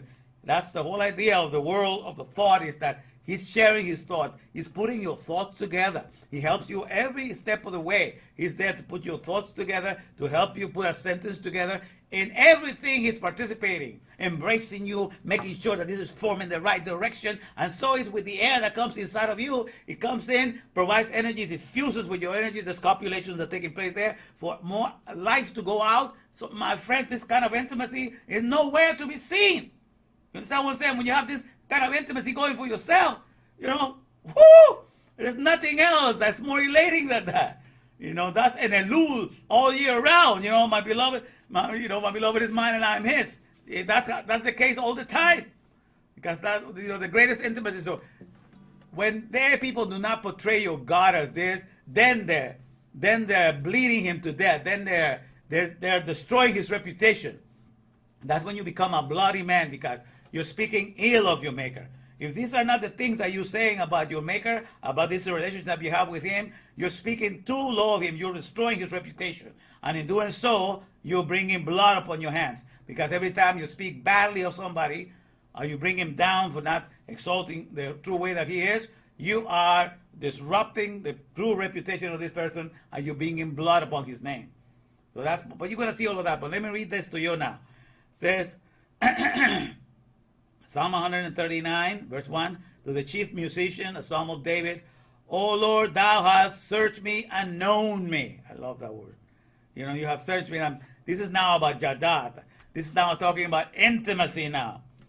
Because he's talking about, you have seen who I am, you have put me together, and now you're intimately aware of everything that I am, of how I put together. So then he begins to delve into that. Verse 32, Psalm 137, verse 2. Says, thou knowest my down sitting, against the word Yadao being, to be intimacy. Thou knowest you are intimate with my down sitting and my uprising. Thou understandest my thought afar off. So he started with the world of Mahashaba, for the world of the Aleph. You understand my thought afar off. Of course, he helped me to put together my thoughts. So of course he knows everything, He anticipates what is going to come to my head according to my own habitual ways of thinking. So he's preparing everything. He's constantly there all the time. So he says, thou compassest my path and my lying down, and art acquainted with all my ways. Think of ways, the words and yearnings. You're acquainted with all my words and yearnings, everything that is intimate. Well, you know them all. You know. It says, for there is not a word in my tongue, but lo, O Lord, thou knowest it altogether. Of course, he helps me to form my thoughts. He that can help me to form my thoughts knows exactly what's going to be coming out of my mouth, because he's anticipating everything and helping me to form it. You understand what I'm saying? So this is what he's talking about. Says, for there's not a word in my tongue, but lo, Lord, thou knowest it altogether. Thou hast beset me behind and before, and lay thine hand upon me. Look at this. He's just surrounded. Just like the air, you know. It's like you want to fight the air, and no matter how you hit it, it only embraces you. It caresses you. It does everything. It stays intimate with you. So this is the kind of intimacy that he's talking about. Even the words, in the putting of words, he has never seen anything happen here upon the earth that somebody can help you to put your thoughts together, you know, and anticipate what you're going to come up with and be right there on the spot. That's to me the greatest thing that I have ever encountered about God. Is how does He help me to put my thoughts together? And He never fails at that. He's constantly there. And imagine He does that for every human being in the here and now, even those that are in the exile and in the wrong religions and in the wrong places where the other bed has no potential to grow. Even to those, He is the one helping them form their thoughts, you know, and letting them go according to their habitual way of thinking. This to me is an amazing form of contemplation that just leaves me beside myself. He lets me go.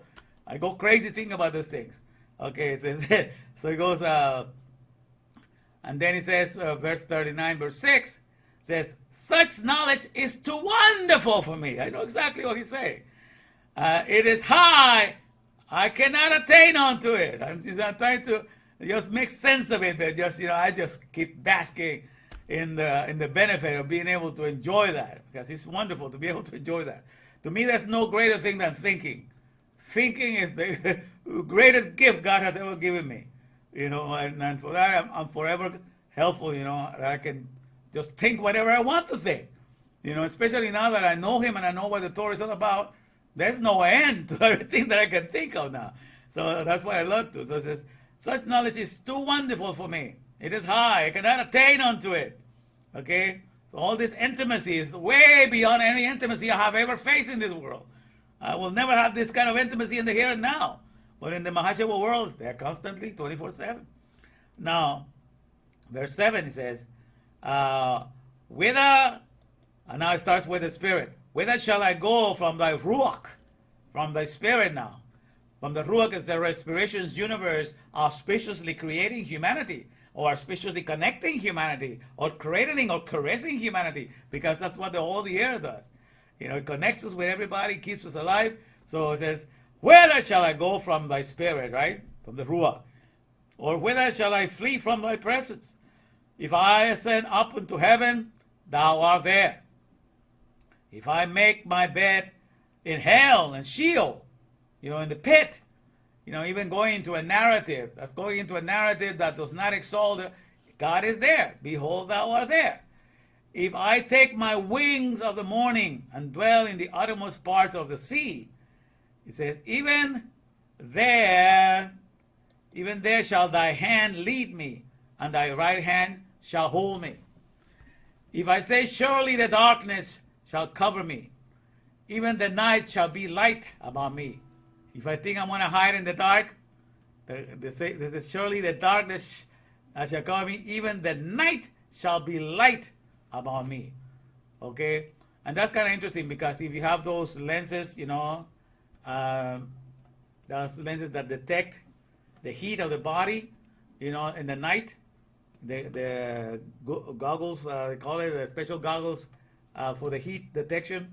You can see the redness or yellow of the creatures running, because every body has the heat that's forming, you know, because we are creatures of electricity. So that's why he's saying God has those lights that can see everything. It doesn't matter if you're in the dark, you know, everything is lit up to Him. Nothing escapes Him. Okay?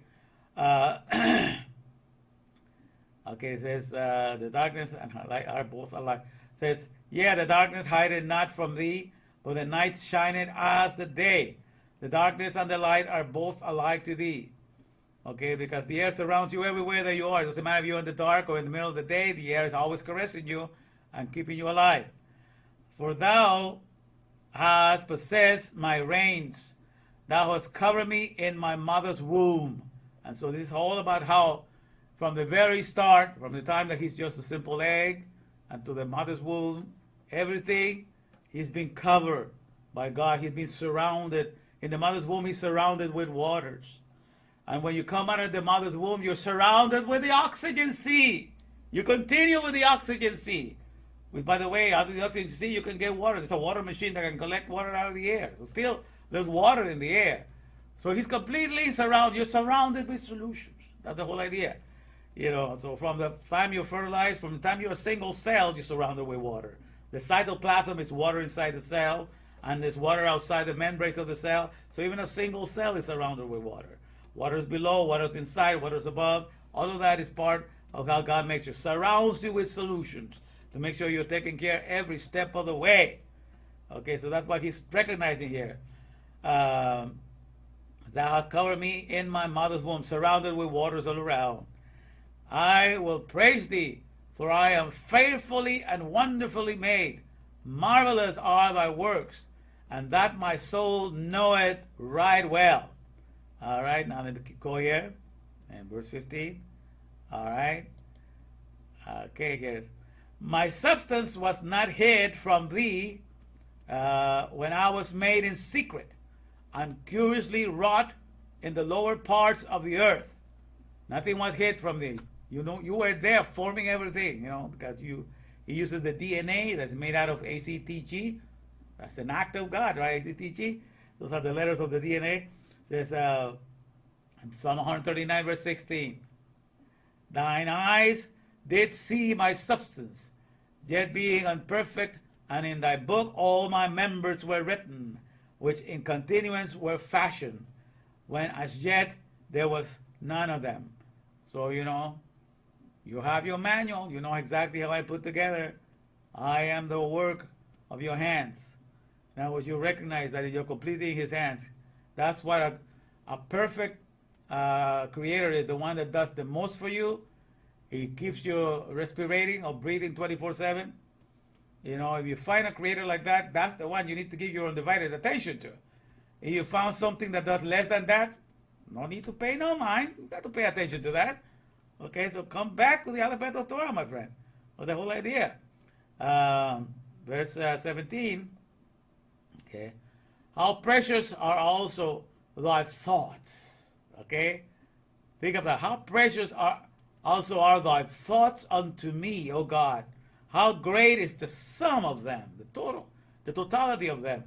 If I should count them, they are more in number than the sand. When I awake, I am still with thee. Now, this is something that a lot of religions will not have you think this way. You know, but you understand, my friends, when you became a soul, when God breathed, when God kissed you with the lips, with the lips of his mouth, and he kissed you and he breathed into you, he planted into you an essence of himself. Okay, so you have a part of his ruach. Okay, so you have this spark of life that is directly the essence of Yud Hevave. You have it inside of you. So if you have part of God inside of you, you know, if you this God particle that is inside of you, this spark of life, God is never going to denigrate himself just because he put you in you. You know, you're still him. You're still part of him. He's collecting his sparks. He's taking you back into himself.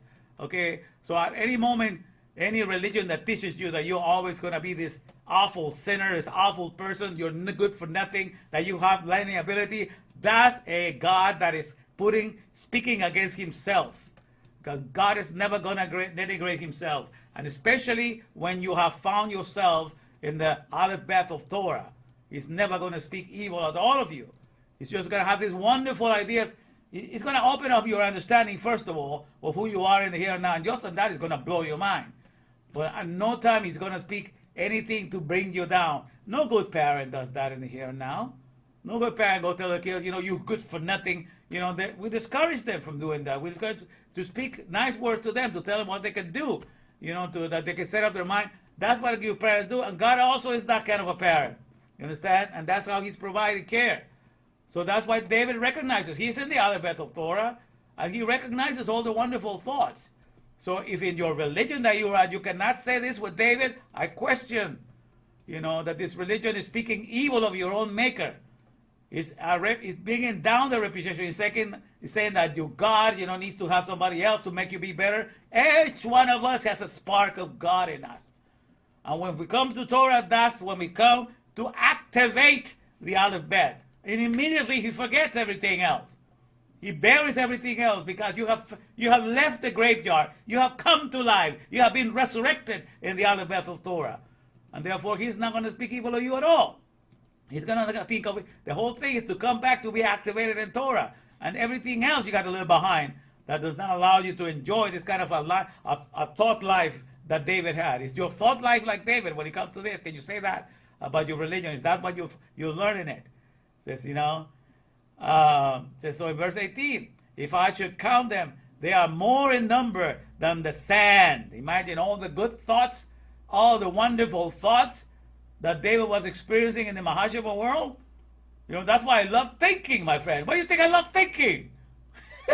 Because all the things that I can figure out, all the intimacy that I have during my thinking process, it's nowhere to be found. Not in any Pesel, in any narrative or then mainstream or any New Testament, in any Quran, or anything. Those thoughts that come from being directly connected, to the other battle Torah, man, they're innumerable. Telling you, man, they keep you in complete health all day long. They keep you just energized. So that's what he's talking about here. So, that's why I said verse 18, if I should count them, they are more in number than the sand. When I awake, I'm still with thee. And then it says, then in verse 19, it starts rebuking. Surely thou wilt slay the wicked. And who is the wicked to God? Is it dysfunctional?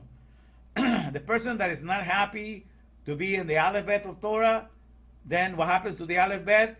Your greatest inheritance, because that's whose image you were made, is damaged, is deactivated, is closed for business, is no longer, has the potential to be a father and mother to all creation.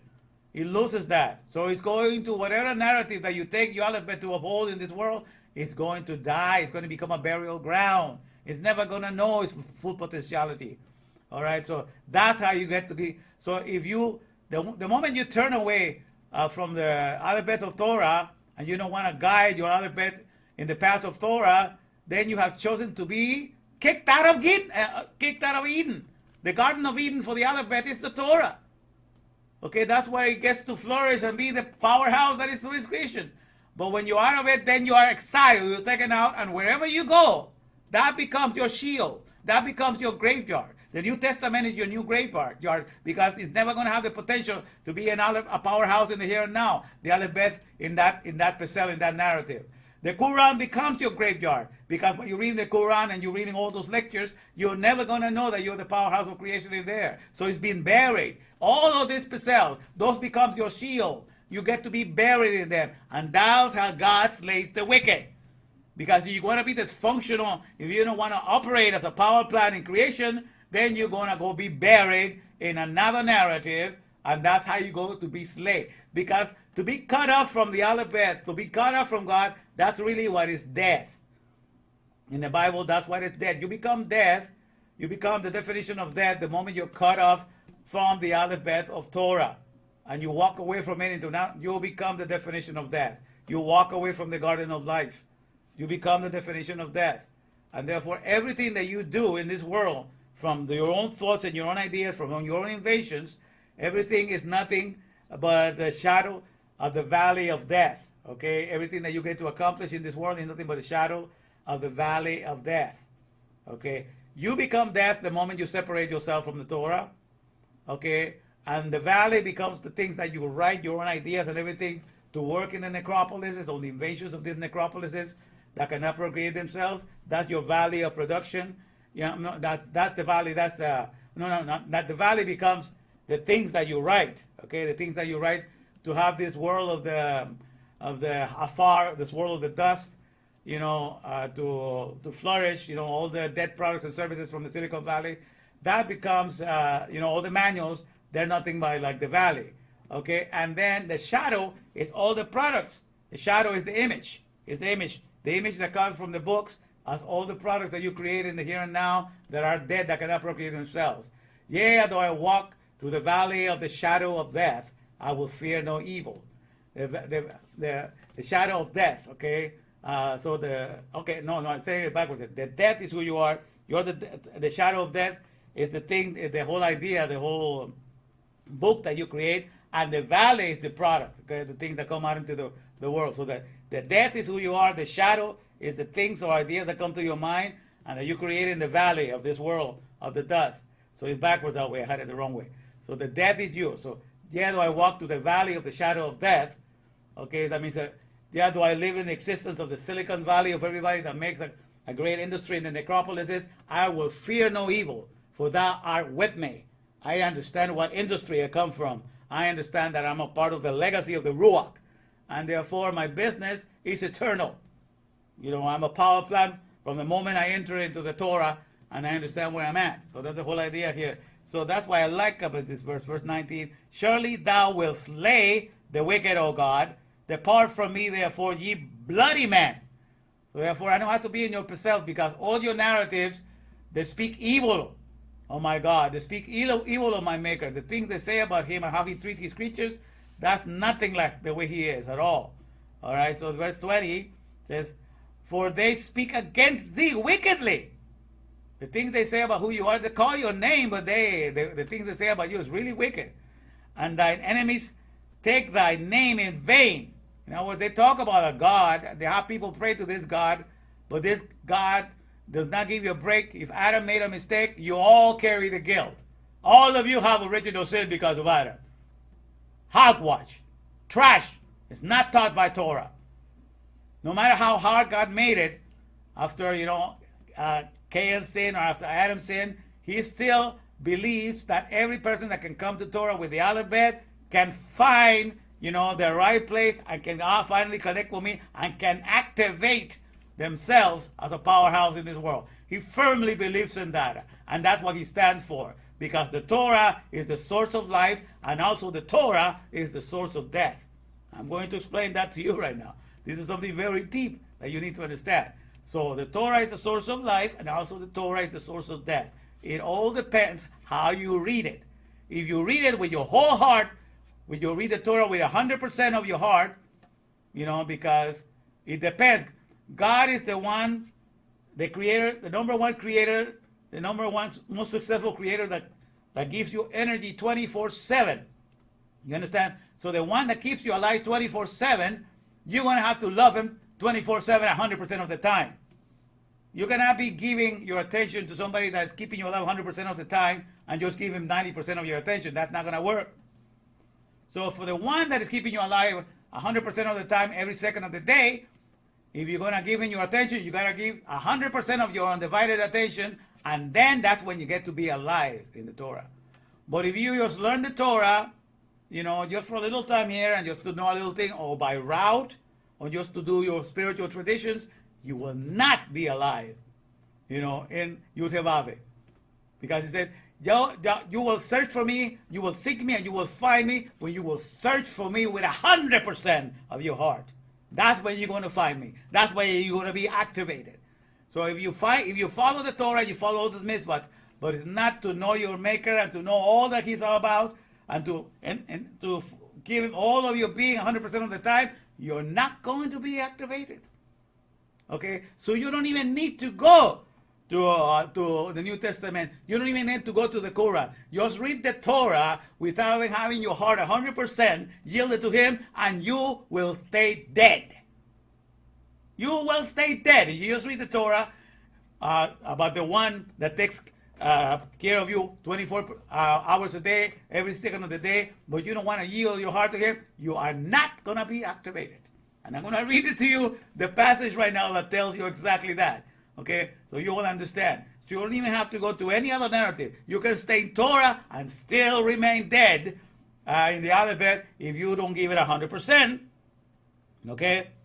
Okay? Now, this exactly doesn't mean that you're going to be, the idea of you Christian, you're going to be to hell for that. It's just that you're going to miss out on your true riches for the here and now. The greatest riches you can have in the here and now, my friend, is the knowledge of your Maker. 100% of it, to know Him in all, so that every breath that you take, you're not losing sight of Him. To know that is to be at the highest in the here and now. That's why you're going to lose that. It's not like you're going to go to hell for that. You know, if you're in Torah and you don't get 100% of it, you know, is what I'm saying is you're missing the greatest heritage. You know, you're not activated to be a participant with Him in the here and now. You lose the fellowship, you know. You're not entering into that. But let me just finish here. So it says here, for they speak against thee wickedly, and thine enemies take thy name in vain. And then he said, do not I hate them, O Lord, that hate thee? And am not I grieved with those that rise up against thee? I hate them with perfect hatred. I count them my enemies. So he's talking about everybody that is outside of Torah. You know, they're only teaching narratives to cleave to the dust, to get attached to the things from the necropolises, to go after the commercials, to go after the products of the Silicon Valley, to go after all the junk food that does not feed you, to go after all the things that are alternatives for what is really true life for you. And so it says here, so at the end says, search me, O God, and know my heart. Try me and know my thoughts. And see if there be any wicked way in me, and lead me in the way everlasting. Okay? Lead my words and yearnings in energies that are uninterrupted. Use me to give uninterrupted energies, to be the source of uninterrupted life to my environment. That's what the whole idea. If you're in the power plant, you're going to be giving energies 24/7 uninterruptedly, with no interruptions. And that's the idea of what eternal life means. It's to be giving your energies non-stop, the way God does. And that's what it means to walk in life eternal. Okay? Because the whole idea, I'm going to go to a place to get life eternal for myself, that's not the Torah idea. The Torah idea is you have energies. You have life energies in the here and now. You're voltaic. You're producing all these things. Give those energies not uninterruptedly, and then you have entered in the path everlasting. No interruption for all the goodies that you have to give, for all the philanthropy of all the usefulness that is inside of you. But to tell you about what I'm saying right now, let me take you to Deuteronomy chapter 30. Okay, let me take it here to the bottom. All right, let me see. Okay, here we go. All right. Okay, let me see here. I want to start early. Let me see here. Okay. Okay, look at this verse. It says, Deuteronomy chapter 30, verse 15. All right. Deuteronomy 30, verse 15. This is Baruch. He says, I have set before thee this day life and good, death and evil. He was talking about the Torah there. He has given them that. But this Torah, it can be life and good, and it can be death and evil. Okay? It has a capacity to be those two things. In that I command thee this day, it says, in that I commanded this day, what is the command? To love the Lord thy God. It means to love, that's because to love him with all thy heart. Lord thy God, and to walk in his ways, and to keep, and to cherish, that's to guard, to cherish, and to treasure his commandments. Look at the word shamar, to keep his shamar, and to shamar his commandments, okay, and his statutes, and his judgments, that thou mayest live and multiply. So when you command it, when you do it with your heart, and you cherish, and you treasure all of his judgments, and everything becomes your only treasure, is greater than all refined gold, than refined silver, than all the platinum and all the precious stones you could ever get. It's better than all the currencies you could ever get in this world. When it becomes that, then he says that thou mayest live, you will be able to live and multiply. And the Lord thy God shall bless thee in the land whither thou goest to possess it. Now look at this. But if thine heart turn away, so the heart is the key. So if your heart is not in it, that means you got to be there 100%. But if thine heart turn away, so that thou will not hear, Shema, but shall be drawn away and worship other gods and serve them, I denounce unto you this day that ye shall surely perish, and that ye shall not prolong your days upon the land, whither thou passest over Jordan to go to possess it. Then it says, verse 30, verse 19, I call heaven and earth to record this day against you, that I have set before you life and death, blessing and cursing. Therefore choose life, that both thou and thy seed may live. And how you choose life, it says here, and it says here, that thou, when you follow him in verse 16,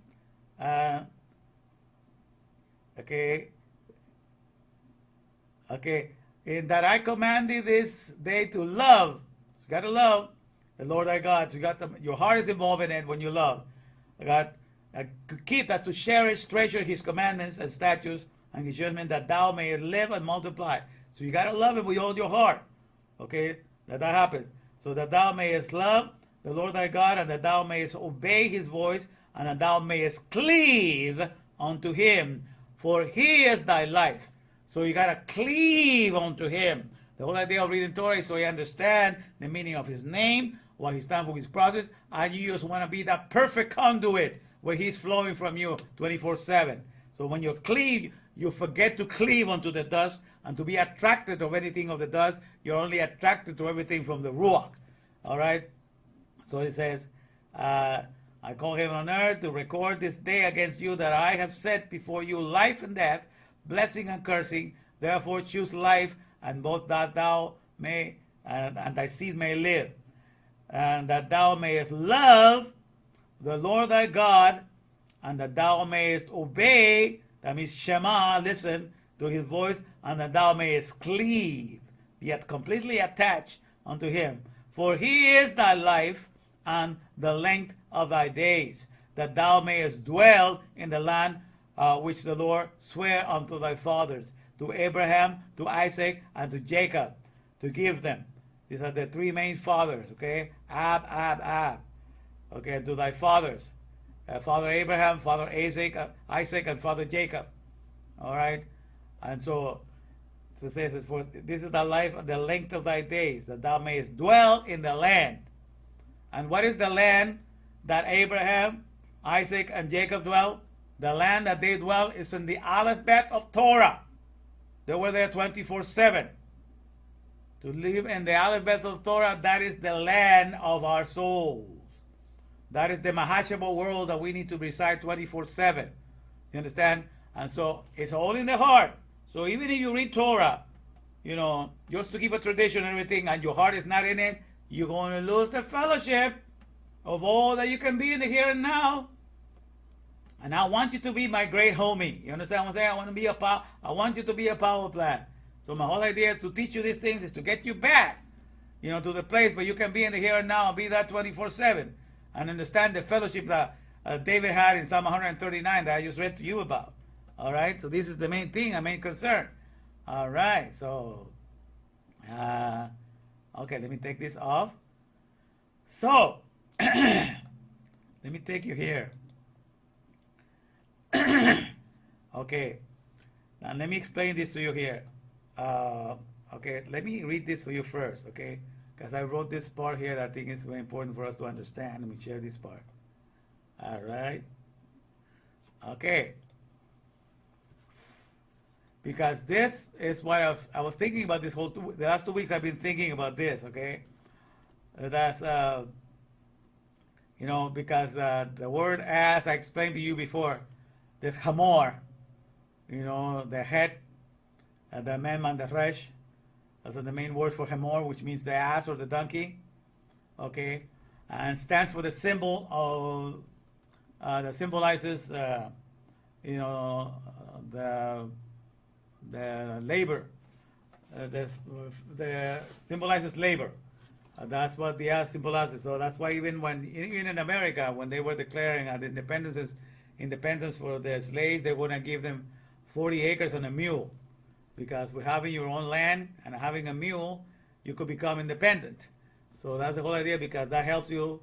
A mule is a relative of the ass there.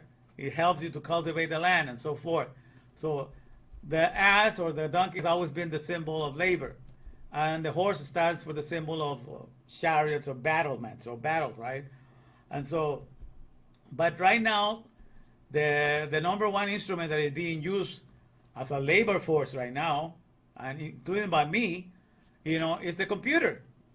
I work in my computer 24/7, especially now I'm doing all this stuff and preaching and doing all this overtime right now for the Puerto Rico event and what happened in Florida. I'm getting a lot of overtime, and I do it all in my computer.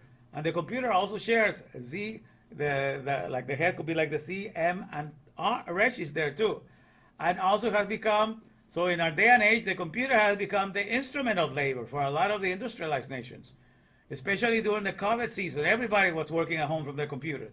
Everybody was riding a donkey, because that's become the instrument of labor now. Well, here now in the 24th century, I even shares 3 letters. I say, the C, M, and Resh. So that's the instrument of labor. But some of the elites have been trying to use the computer as an instrument of battle. They're trying to use it as a horse to divide us and to drive us here and there, to drive our attention here and there. So we are spread out all over the place. We cannot keep our undivided attention in the Torah.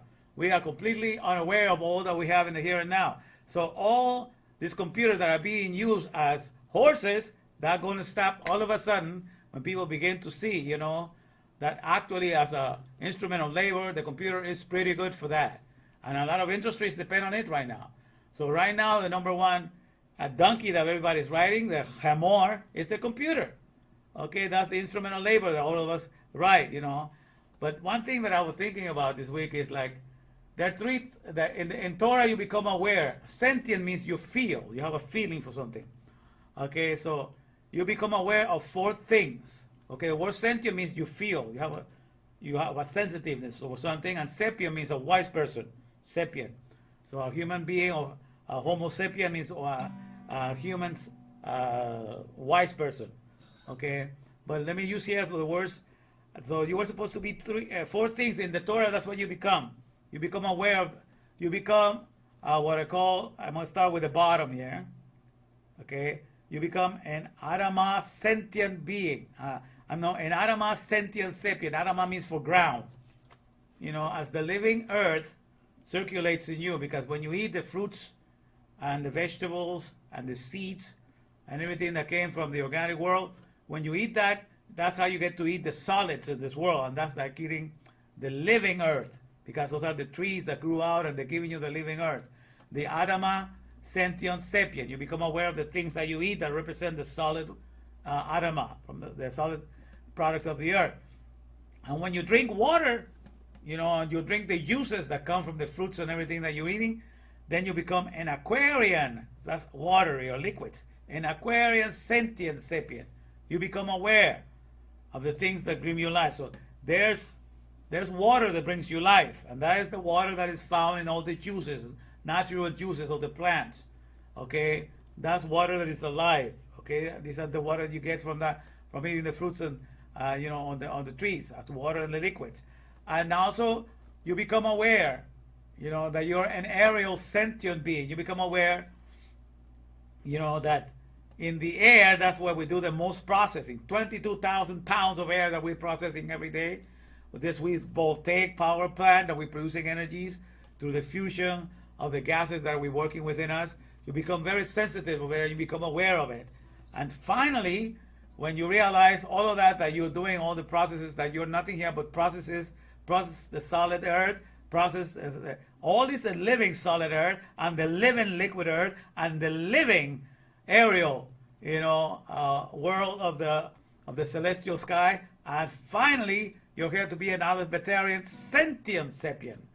You become very sensitive to the alphabet, like I say, And so what happens is that's when you are in Torah. You become this instrument that God uses. The best instrument of labor for the here and now for Yud He Vav He is us understanding this. And then therefore God writes in us as king over all. And that's what it means in Zechariah, that he's coming as a king. And his name shall be one. And he's coming as a king because he's going to make us understand that that's what we are. And when we understand this, God is writing in us. We are one with his mindset, because the Hemor, when you take the word het, which means the wall that protects, as het, and the mem is the word for solutions, that's part of the Hemor, and you take the resh for the head, okay? So the word Hemor, when you spell it out, the word Hemor, with the het, the mem, and the resh, which means the ass or the donkey, in Hebrew, the word Hemor, the het means the secure or protected or well guarded, the mem means solutions, and the resh means the head or the mindset. So the word Hemor, with the head, the mem, and the resh, means the safeguarded solutions of the head. You become one with the mindset of your maker. That's why the donkey is the best instrument of labor, because you can use him for everything to do labor in the field. And a lot of people use it for that. And so that's why the computer also, what is the computer? It's the safeguarded solutions of the writer. Because you're the writer, the ruler. You sit in a computer, you're writing, and what does the computer do? It safeguards the solutions that you're putting in it. That's why the computer also does the function of the letters of the donkey. You understand? That's how you connect in the Torah, my friends. So Hemor, that means het, was a het for the wall, for protection or safeguarding. The mem is for solutions, for the waters and solutions, and the resh is for the head or the writer or the ruler. Okay? So it means to safeguard and protect the solutions of the writer or the ruler or the head. Okay, so that's what a computer does, and that's why the donkey is the best animal that represents the labor figure, because it does that. So when you have these things, you become, the creature that God is writing in the here and now, and he, is the one that will be writing all of us. And I'm proud to be an ass for the Lord, if you please. At least I'm not an ass like Biden, that's completely unaware of where he could be the real ass that God meant him to be. But the whole idea is that, God can be writing in us if we get to understanding of that, and he can be the conduit through which he flows from us. All right, so that's the whole idea. But when you are not in Torah, the only thing that you're aware of, because you understand, even when you're not in Torah, everybody that is in Christianity, Muslim, in other religions, and they are not aware that they are, as aerial beings, they're pumping 22,000 pounds of air every day. They're not aware of it, but yet that is happening and they're doing it, but they're not aware. So they're not aware of it, so they're not sentient sapient. They're not feeling human, wise persons, because they're not aware of it. And so they're processing the waters and the juices. If they're drinking longevity stuff, they will also be bringing electrolytes in the body, but they're not even aware of it because they don't study those things. So they do all these things unawares. Okay? But the only thing they're aware, because you were made in the image of the Aleph Bet, and the Aleph Bet of Torah means you're going to have your act together, you're going to be in control of everything, and every time you're going to be in control of all the energies and powers that are coming in and out of you. You're never going to be out of sight of this. That's never going to be beyond your control. So whenever you are put as an Aleph Bet, and an alphabet that is inside of you is put in another narrative, it senses that it's not complete. It senses that you have to work towards becoming something. That this world has not completely. So you begin this world as being nothing, and you're working towards becoming somebody or becoming someone. Because all the other narratives that are not the alphabet of Torah, they are very short and they do not open your understanding. And they only keep you as a human being, okay? When you're not only a human being, you're also an aquarium being, because you drink more liquids than the things that you eat. And you're also an aerial being because you consume more air. But you're definitely an alphabetarian being because you think more, use more words than anything else. What you get to process the most at the end of the day is more words than anything else. More than air and anything else is the words. And that's what you are in the long run. But only when you are in Torah, you recognize, all the phases of the ass that you are completely and you're completely aware of. an Adama sentient sapient because you know what's running through you as the solid foods that you eat. You're an Aquarian sentient sapient because you're sensitive and aware of the things that are running through you, as electrolytes and liquids that electrify you. You become an aerial sentient being because you understand the processes of respirations. That is the power plant of the Ruach. And you become an alphabetarian sentient being because now you're in Torah, and the things that you get to understand in Torah are empirical for the use of the here and now and for the creation of biopolises, which is each cell in your body is a biopolis, is a living city. You become aware of all of that. You understand? And so when you are aware of all of that, my friends, but that's what happens. But most people, everybody that feels like, I not complete yet, I'm like, I don't have all this power, I'm just nothing here in this world. They're not hearing the voice of their maker. They're not hearing the thoughts that David was hearing. So you have been cut off. Okay, because you're not 100% with the whole heart given 100%, in the Torah. So you are missing on all of that. Okay, so that's the whole idea. So at the end of the day, so what I'm getting all of this is for this, my friend, to get you to understand, because we're not finished with this. Okay, let me read something from here first. Okay, to make you understand this, I'm going to read these things. So I'm going to have this, the picture of Torah I have here for that reason. It says here, okay, here we go. Okay, so reading the Torah, because I'm going to put this in front of me. Reading the Torah without being determined to love your Maker and all of his mindset with 100% of who you are, gets you, this is what it gets you when you read the Torah, it gets you to be lost in time and space with all of their events and circumstances. So that will happen when you just read Torah without getting into understanding the heart of your Maker, when you just want to see what God created, the wonderful, elaborate landscapes, beautiful lands, beautiful air, all the beautiful things that are beneficial for your body. When that's all you want to see, you want to see the creation that he made and fall in love with his creation. So it's reading the Torah without being determined to love your Maker and all of his mindset with 100% of all you are. What gets you? It gets you to be lost in time and space with all of their events and circumstances. Okay? So when you read the Bible, it says, in the beginning, God created the heavens and the earth. When you read that part of the verse like that, and that's all you read, and all you think of the heavens and the earth, and you imagine all of that. And so when you read that, when you read it that way, because that's where time and space was created, because people read it in the beginning, that's where time and space was created. Everybody that says where time and space come from, they say it comes from that part. Where God says in the beginning, God created. So in the beginning, that's when time and space was created. But when you go to the original Hebrew, it says Bereshit means in the head of a woman. Okay? So, because Reshit means the head of a woman. Literally, that's what it means, in the neck or the head of a woman. Okay? So in the head of the woman, bara means to create or fatten or filled up, because the very next word that follows, and then powers. So in the head of a woman, prepare or fatten or fill up powers, because the word Elohim that is translated God.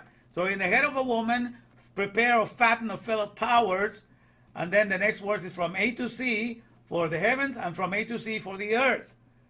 So when it's reading in the head of a woman, prepare or fatten the powers for A to C for the heavens and for A to C for the earth, it's not talking about time space there, is it? Okay? So when you go to Proverbs and you understand Reshit, the whole book of Proverbs is dedicated to Reshit, which means Chokmah, wisdom.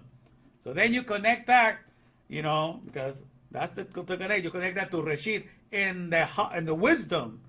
In wisdom, preparation for powers, capacities, faculties, and expertise. From A to C for heavens and earth, we're prepared.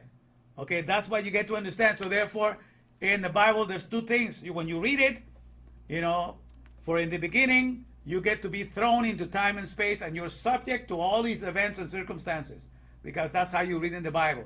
Just to fall in love with the creation of God. You're not seeking to fall in love with the Creator.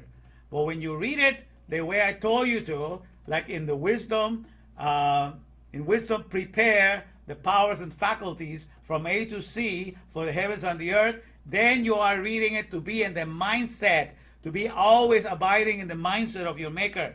So to be in wisdom, to prepare that, that's to be in the workplace. That's to be always 24/7 with your Jehave.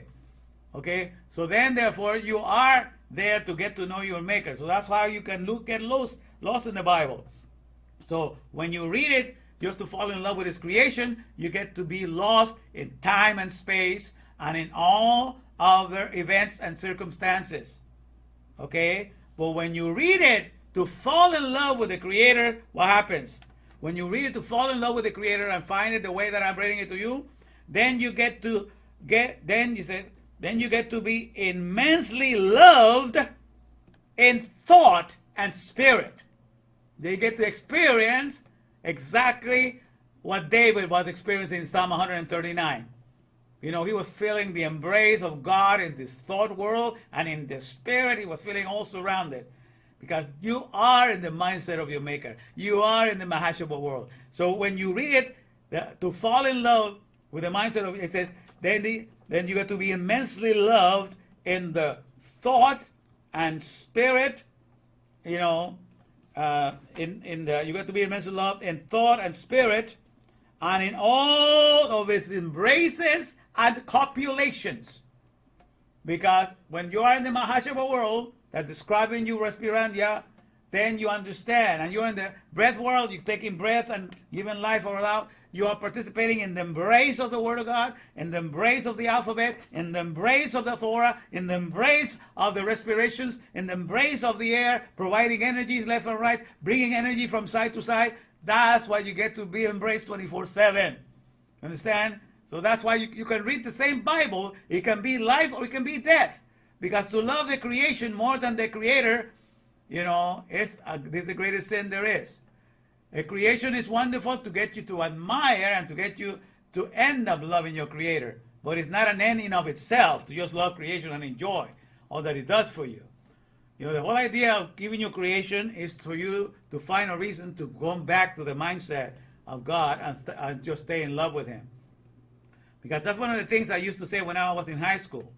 You know, I was teaching in high school, but I wasn't even in Torah, but I had a lot of things that would make me think. I was saying, you know, I see the commercials for all the products and services. I would say to my high schoolers, all the products and services just come in and say, look, this, you know, if it's a car, it has this power, much power, has all these amenities to it and everything. Come and get it. Buy it now, you know.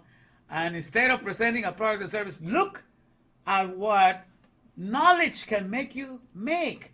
Look, it can make a comfortable car like this, or it can make you make this thing for you. Look at all this knowledge, what enables us to do. Wouldn't you want to come and learn this knowledge with us so you can do it as well?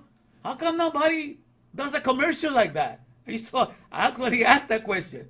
Nobody exalts knowledge. When knowledge is the one where the car comes from, where all the doctors come from. Knowledge is the one that gives us all the best things in life. But nobody encourages you to go into that direction.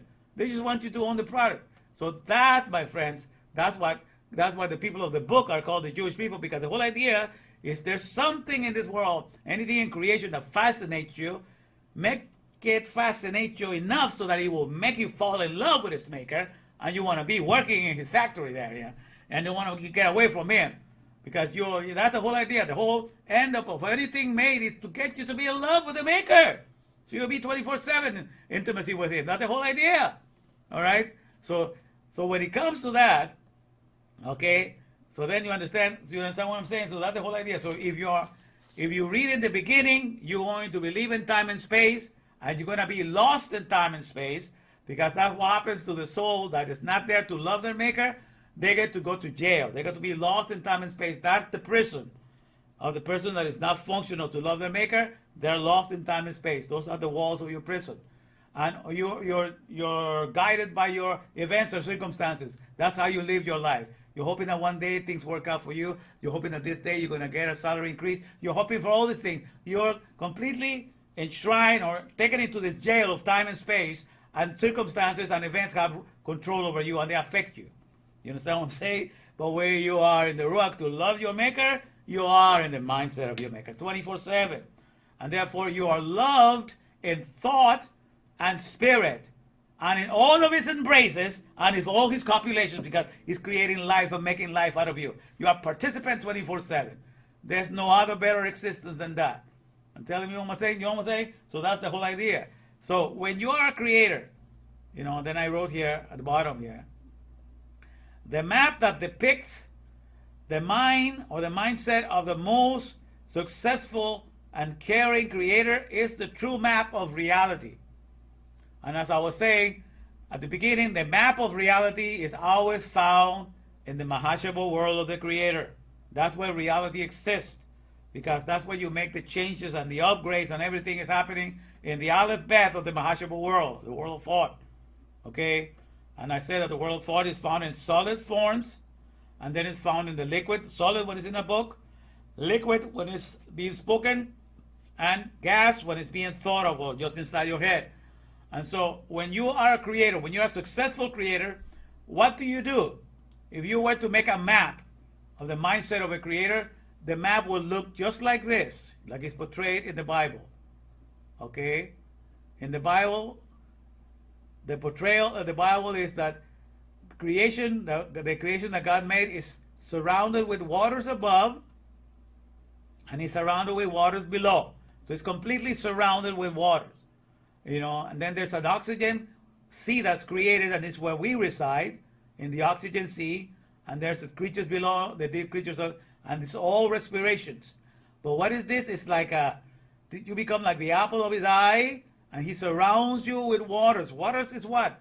It's a picture of solutions.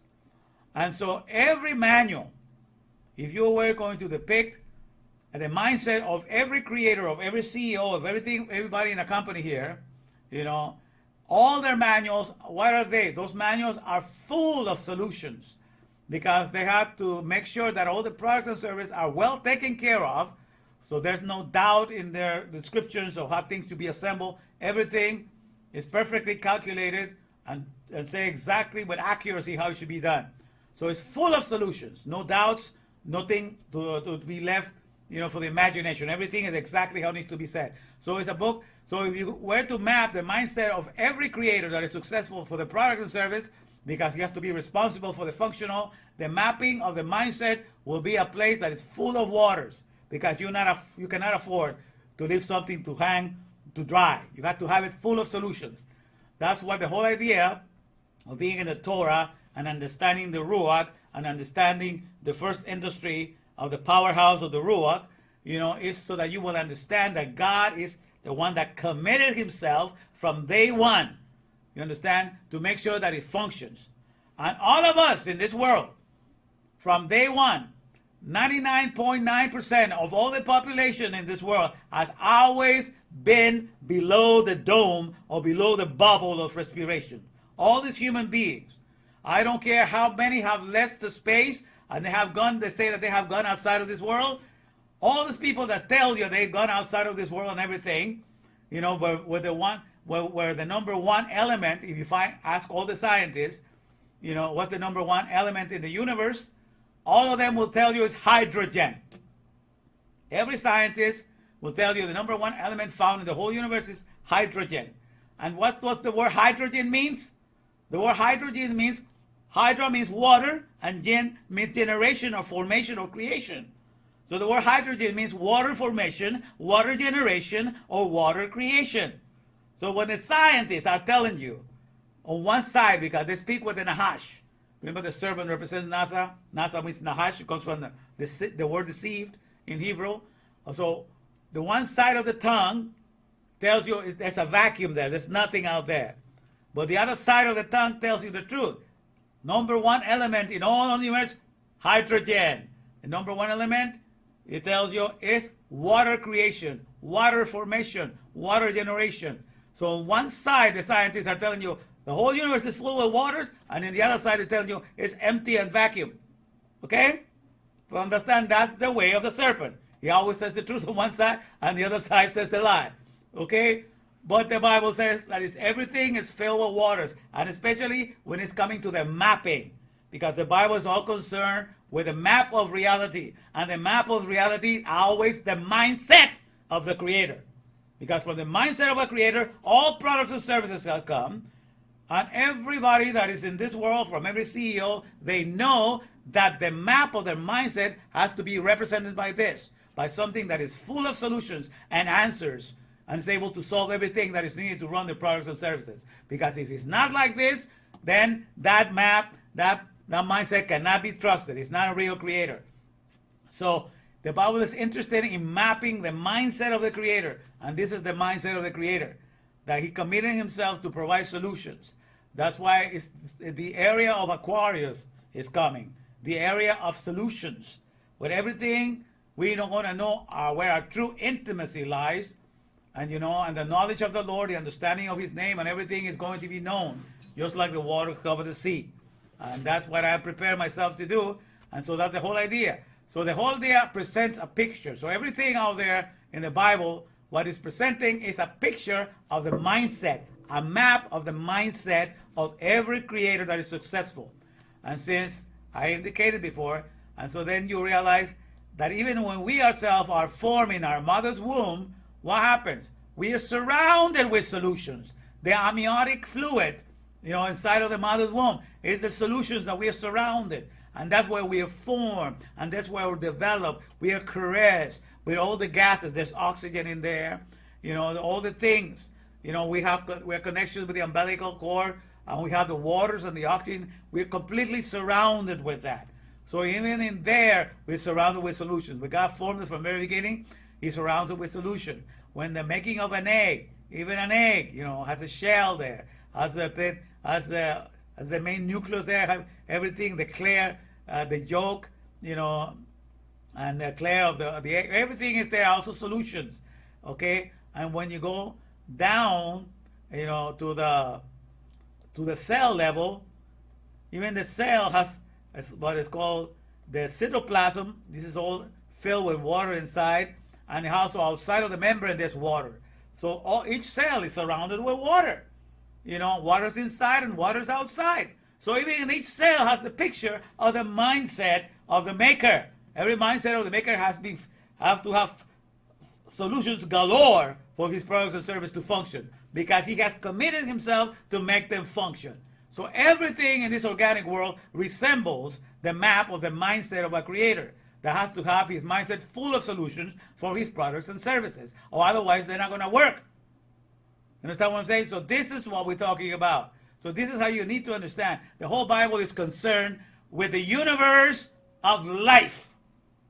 It's concerned with biopolises. Each one of your cells is a living city and needs to be taken care of 24/7. So that's what the whole world of the Ruach is concerned with. That's the whole universe that is concerned with.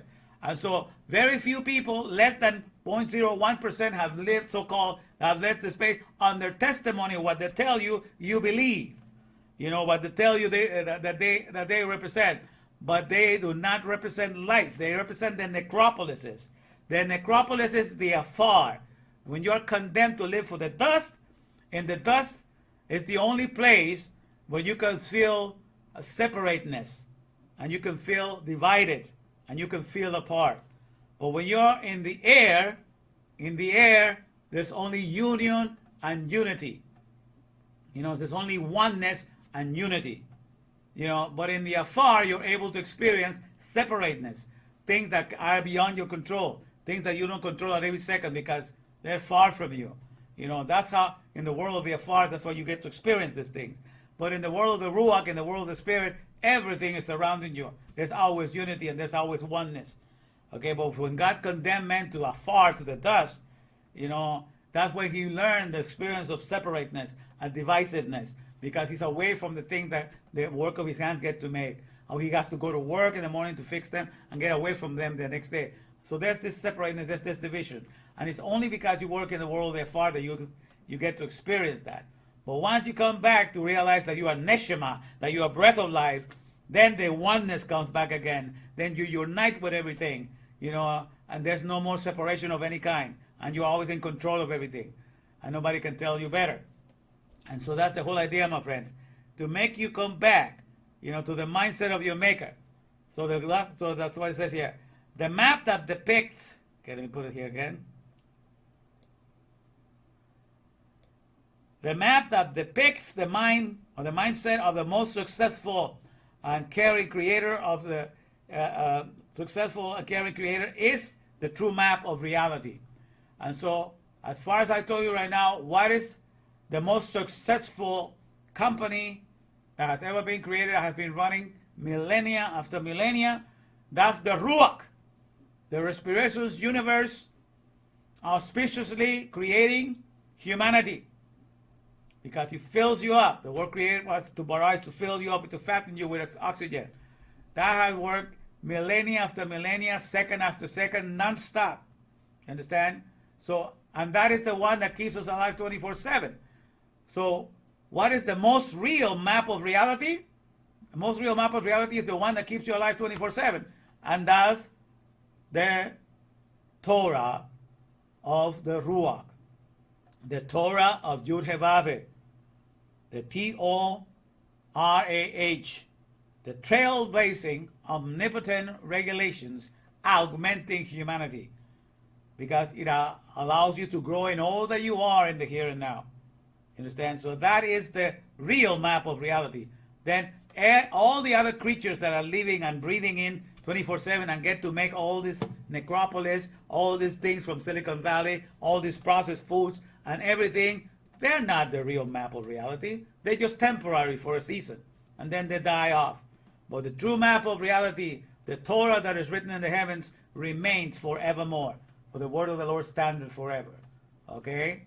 All right, so let's see how we're doing here, my friends. Thank you for your patience and for enduring with me. All right, let me see here. All right. All right. Here we are. We got 5 viewers. All right. I love it, you guys. Stick around. Good. Good, good. All right.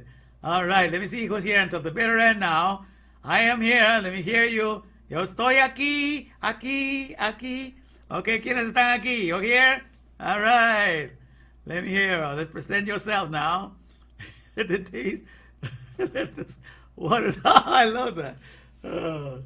Okay. I'm kind of here. All right, all right, all right. Okay. Who else is here? Is Rosa here? Come on. It's time to present yourselves. Okay. All right. Let me sing a little bit here. Brianna. All right. Stay around, my sister. Stay around. All right. See? For the Lord hath prepared his throne in the heaven, and his kingdom ruleth over all.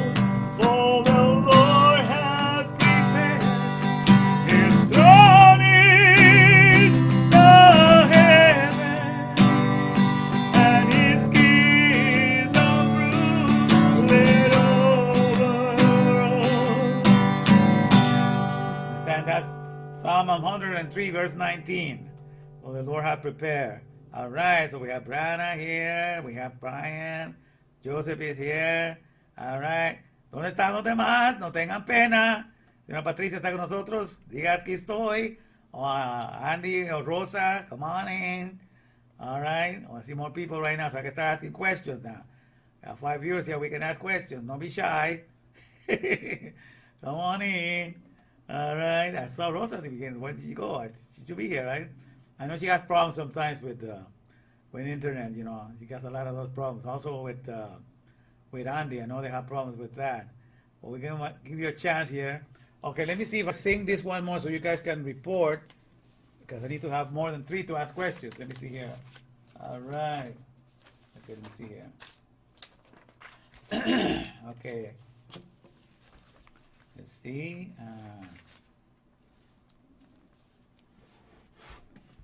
All right. So, let me see. When I see the way the colors of the light fill the night, when I see he makes the darkness fade away, and he rises name, something in my heart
see who made it so far. Let me see. All right, we only have 3 people reporting. Okay, Rosa. Oh, Rosa, you made it. I'm glad. All right, there's somebody else out there. Alguien más en la línea. No tenga miedo de saludar. Solo por saludar puede ganar dinero. Así que no tenga miedo. Diga, oh, soy yo. Estoy aquí. Hi. Even if you're for the first time. Hi, you say hi. Don't be shy. If you're here for the first time, you're definitely going to win some money. So make sure to say hi. All right. So we have Andy here too. All right, Andy. All right. So, okay, let's ask some questions now. And we have enough people to ask questions. So today we can make it a learn and earn. It's been a watch and win lately. But now we have enough for learn and earn. So here we go now. All right. All right. Okay. Okay, here we go now. When I'm speaking of the world of the Mahashaba world, it's the world of thought. Okay? There's the world of thought, and that's the world of the mindset. You understand? The world of thought is the world of the mindset of the creator, of all things. Even from the people that created the necropolis, and that is the map of the reality, of the real world from which everything springs from. Okay, but now I explained that the thought world can be found in 3 different states. Okay, there's 3 different states to the thought world. What are those states of the thought world? They can be found in 3 different states or stages. Let's see who can see that. The 3 different states of the thought world. All right.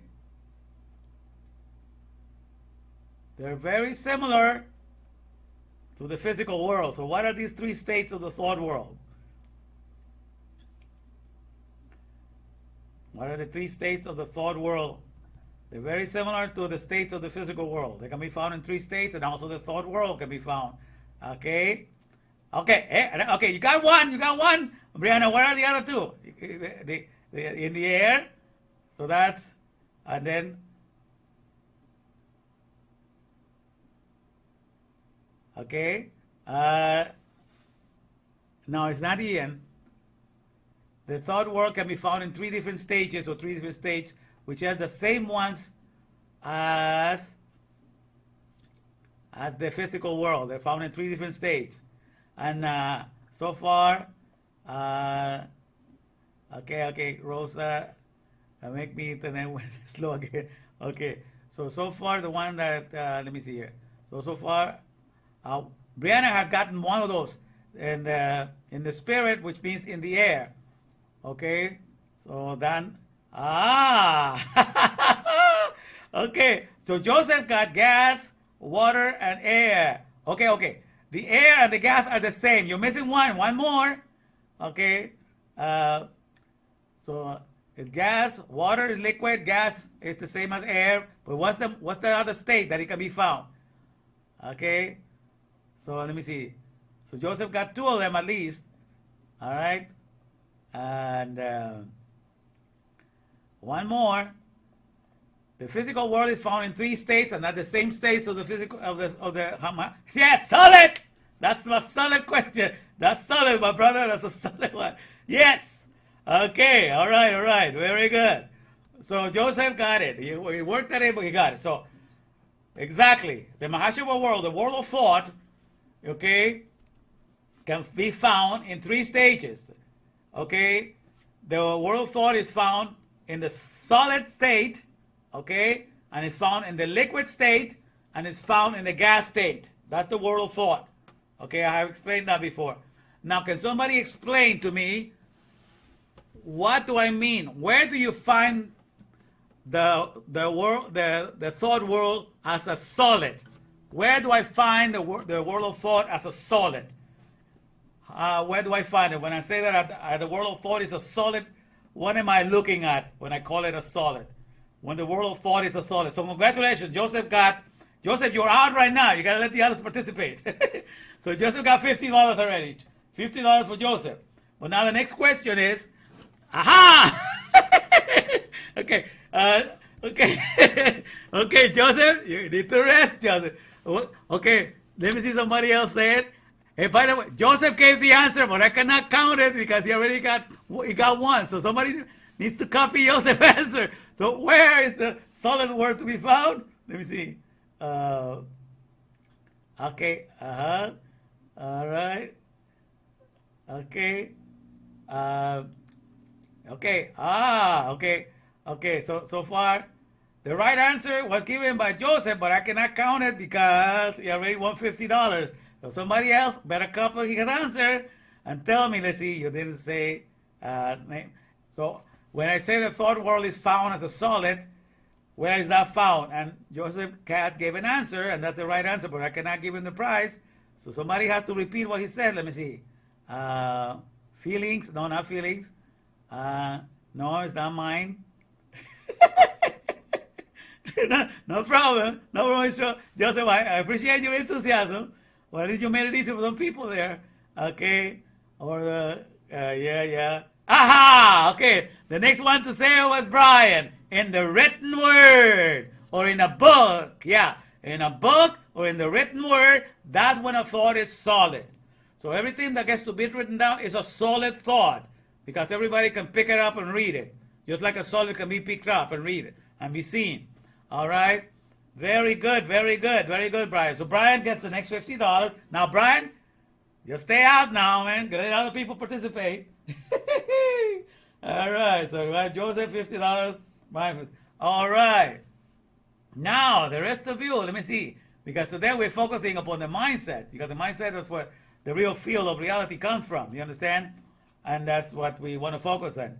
Now, so when I say that the Mahashaba world, the world of thought, is found in its liquid form. When is the world of thought found in its liquid form? Can somebody tell me that? When is the world of thought a liquid? Okay, found in its liquid form. Because there is when it's written it's solid, but when is it liquid? Do I call it a liquid? All right, let me see. Somebody say at the end here. Okay. And you can type I wrote all that. Let me see. Bro. Okay. Somebody say something here. Let me see. I'm out. Congrats, bro. Okay, let me see. Somebody, I can't. Written word. Okay, I had to say that afterward. Let's see.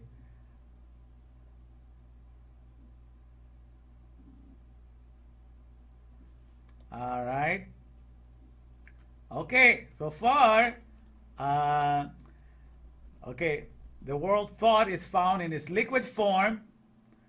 I'm going to give you a hint. The world of thought is found in its liquid form, you know, when you get to do what I'm doing right now. What am I doing right now? When it's found in the liquid form. When you get to do what I'm doing right now. What am I doing right now? Especially with my mouth. What am I doing right now? So when you get to, so that's where you find the world of thought is found in its liquid form. Okay, Andy has more or less the idea. He's got the idea right now. Yeah, when you're preaching, that's better. When you're preaching or when you're saying something, when you're speaking. Okay, so what I'm gonna do, because Andy got more or less the idea, because you got to make a sound, right? So when you make a sound, but when you speak, it's better. Or when you're preaching, and preaching is a word. So when you speak, you're offering solutions. So when you offer solutions, people are able to get some of those solutions. So when you speak, you're offering solutions. And that's where the thought world is found in its liquid form. And when you just have it in your head, that's in its gas form, because nobody can see it. It's just a gas. Okay, so when the thought stays in the head, it's just a gas. When it's spoken, it's a liquid, and when it's written, all right, so this is what I want to do. All right, so I'm in such a good mood today that everybody's going to get $50, okay? I'm glad that we had a day we can learn. So everybody gets $50, okay? Joseph, you get $50. And Brian, you get $50. Brianna, you get $50. Andy, you get $50. And Rosa, you get $50. All right, we're all big winners today. All right? So 50, 50, 5 50s today. I'm getting a big check tomorrow. I mean, on Friday, so I don't mind spending a little extra. All right, so 50, so everybody's gonna get $50. So congratulations. All right. I hope you learned something today.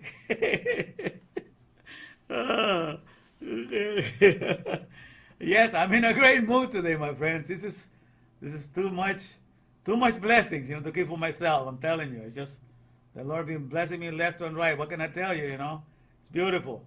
So it's just wonderful, And I'm sure, and I'm happy you were able to stick around with me and learn with me, because that's the whole idea, having fun and learning together. All right. So let me see here. Let me close with some commercials here. All right. Let's see here. Dun, dun, dun. Let me put the commercial for today.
I get younger when I see your eyes.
Pow goes the powerhouse, and the COVID-19 man has come to deliver you from the empty land, from the ones who have been silenced to the promised land of the Augmenting, which is the original place for the soul of a man. Waken now, get his jubilee, and abide safe like it's never been, in the power of the Father, in the powerhouse, 'cause that's what Word Electric, Love Electric, is the only bed we're connected.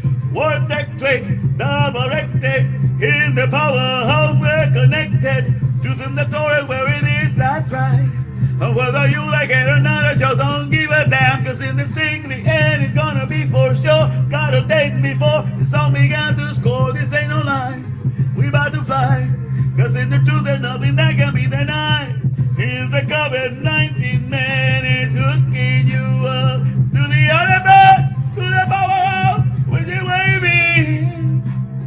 The COVID-19 man is gonna hook you up, 'cause that's what Word Electric, Love Electric, in the other bed we're connected.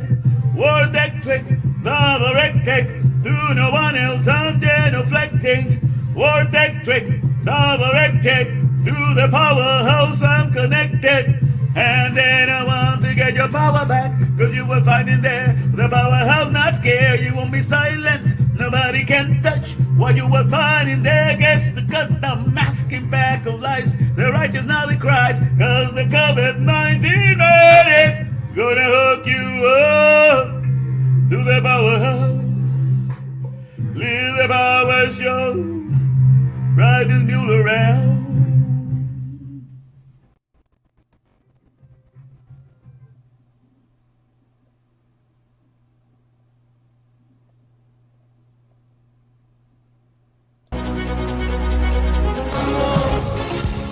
Amor, amor, nació de ti, nació de mí, de la esperanza. Amor, Amor, amor, amor, ay de tasque. nació de Dios para los dos, nació de la luna.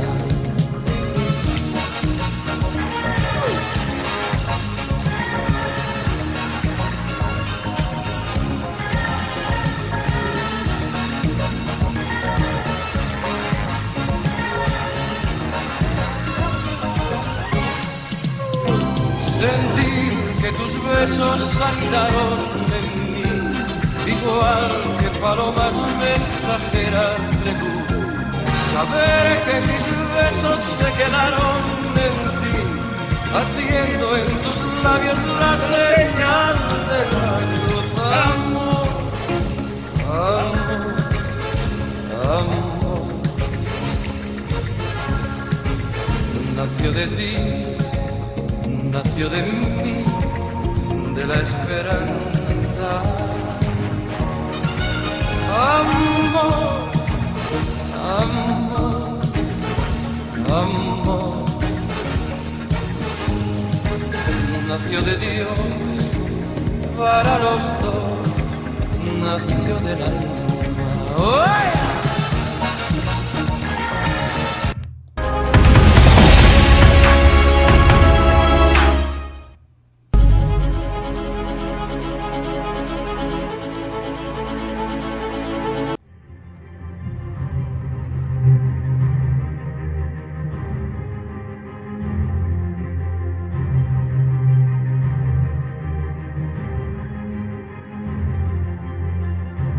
Habakkuk 2:14. For the earth will be as full of the knowledge of Adonai's glory as water covering the sea.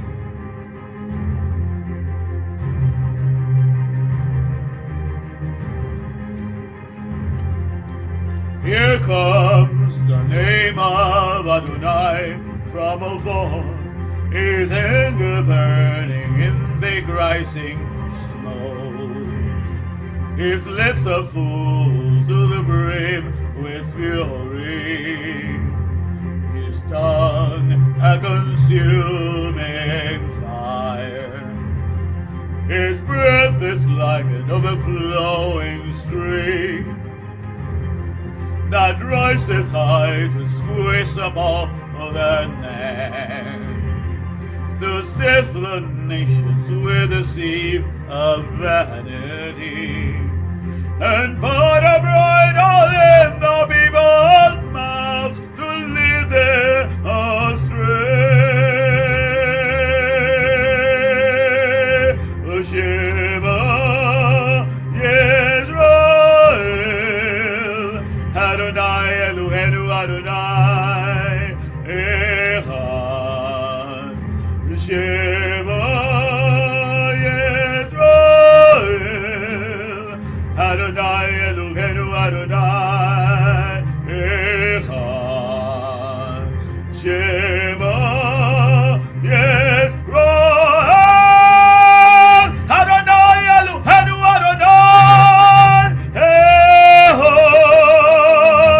Shema Yisrael, Adonai Eloheinu Adonai Echad. He repays according to their deeds, fury to his foes, reprisal to his enemies.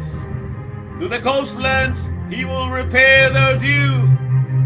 In the west they will fear the name of Adonai, and likewise in the east his glory. For he will come like a pent-up stream, impelled by the Spirit of Adonai. Then a Redeemer will come to Zion, to those in Jacob who turn from rebellion. So says Adonai. Shema Yisrael, Adonai Eloheinu Adonai Echad. Shema Yisrael, Adonai Eloheinu Adonai Echad. Shema Yisrael, Adonai Eloheinu Adonai Echad. Shema Yisrael, Adonai Eloheinu Adonai Echad. Echad.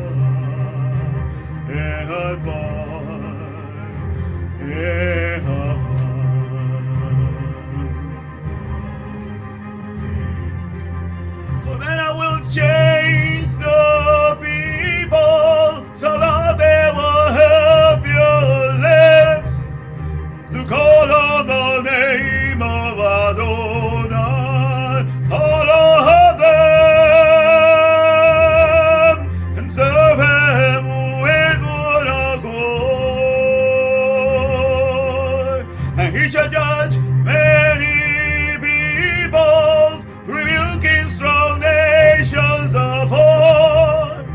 The skill to destroy will be instead peaceful joy. They won't teach war anymore. The Shema Yisrael, Adonai Eloheinu Adonai Echad. Shema Yisrael, Adonai Eloheinu Adonai Echad. Shema Yisrael, Adonai Eloheinu Adonai Echad. Shema Yisrael,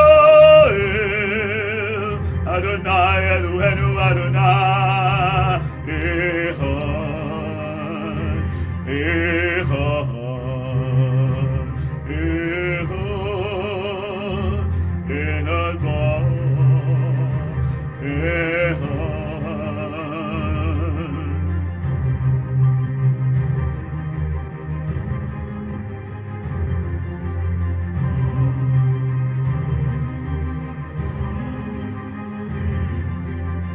The olive, the bed, the fathers come down from above, the father's strong houses come among us. The olive, the bed, the fathers come down from above, his name that's so strong, the powerhouse of every soul. The olive bed rules inside of us. The olive, the bed, the fathers come down from above, his name that's so strong, the powerhouse of every soul. The olive bed rules inside of us.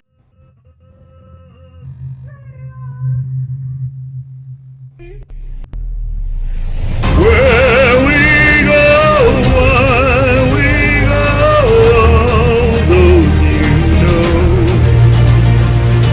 In Torah land, this is all I see. Where we go, when we go, come and see. Where we go, when we go, don't you know? In Torah land, this is all I see. Where we go, when we go, come and see. Where we go, when we go, don't you know? In Torah land, this is all I see.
Red Sea parting, Red Sea parting.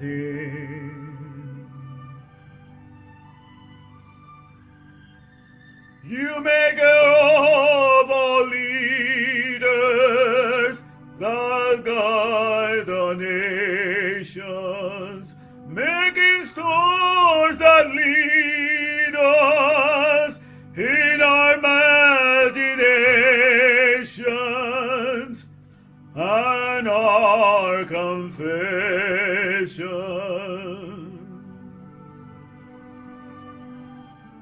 Your hidden mystery I see. In plain sight you have done it all.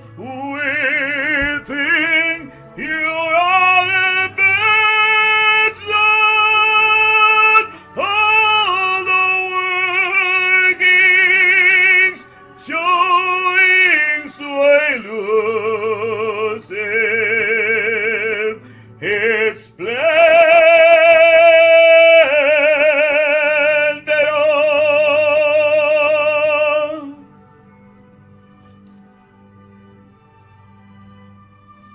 And your milvado is done at all in silence.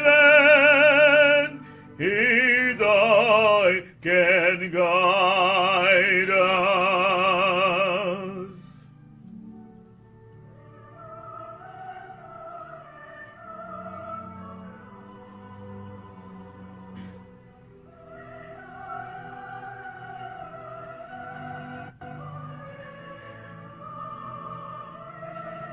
Listen and notice this voice steadily stellar,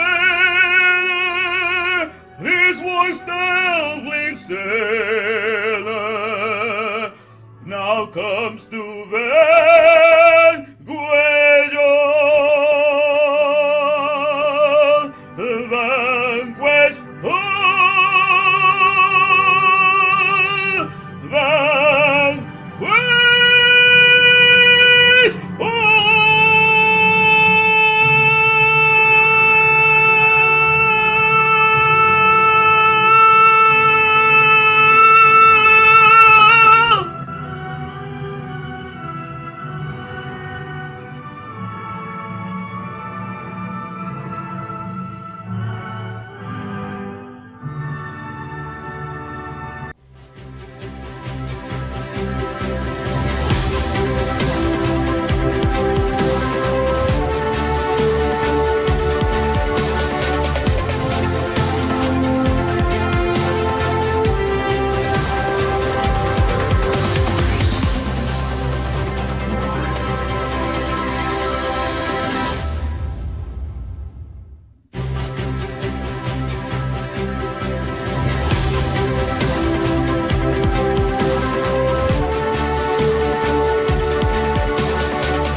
Put your money where your mouth is.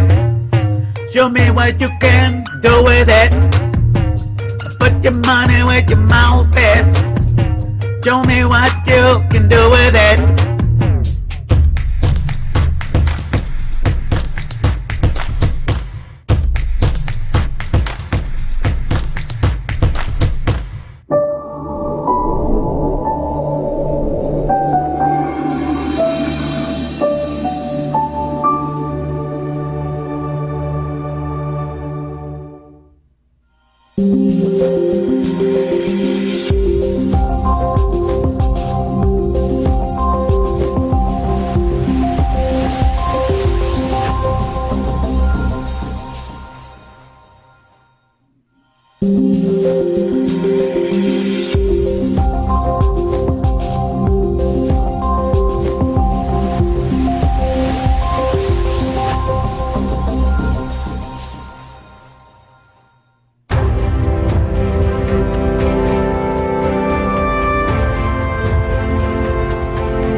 Hello, Brian Winter. Come on in. Come on in. Come on in. Don't be shy. Everybody come on in. Let's have a good time. All right. Talking about the acts of God today. Acts of God is what insurance company calls hurricanes and floods and stuff like that. They call them acts of God. So we're preaching on behalf of Ian today. From one act of God to the other great acts of God, or the greater acts of God, but you don't even realize. We're going to talk about that today. Let's have the hurricane give us a message. All right.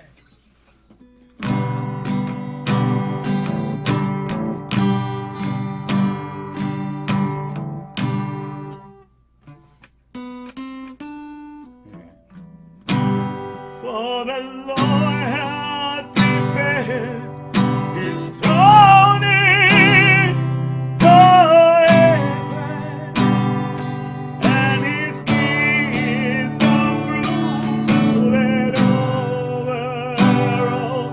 For the Lord hath prepared his throne in the heaven, and his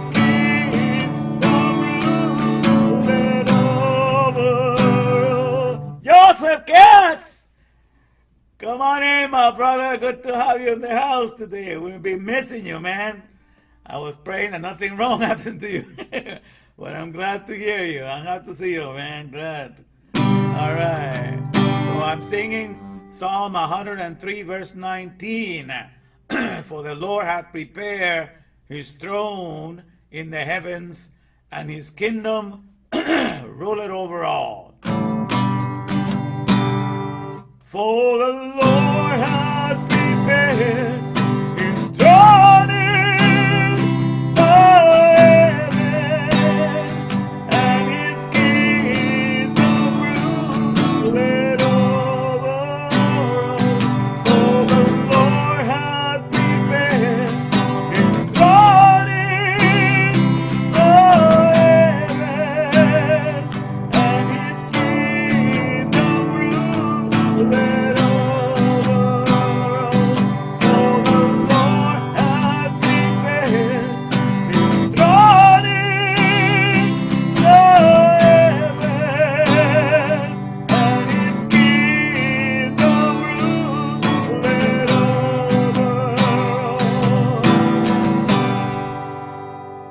When I see the way that God brings up the light into the night, when I see he turned my will to unseen,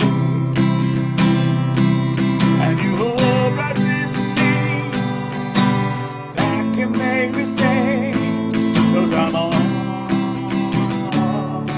the way. When in spite of my rebellion, I see God come down to me. When I see he turned my will to unseen, and you hope rises in me, that can make me sing, 'cause I'm on the way. There is more than just religion in my life today, 'cause the Lord has made me free and set me on His way. And I spread the word of God all across this very land, going truth across the USA.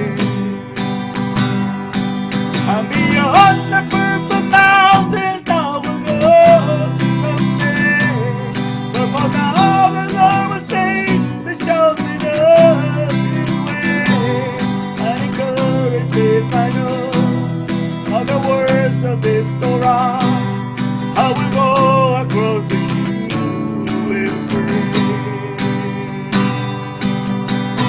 Oh,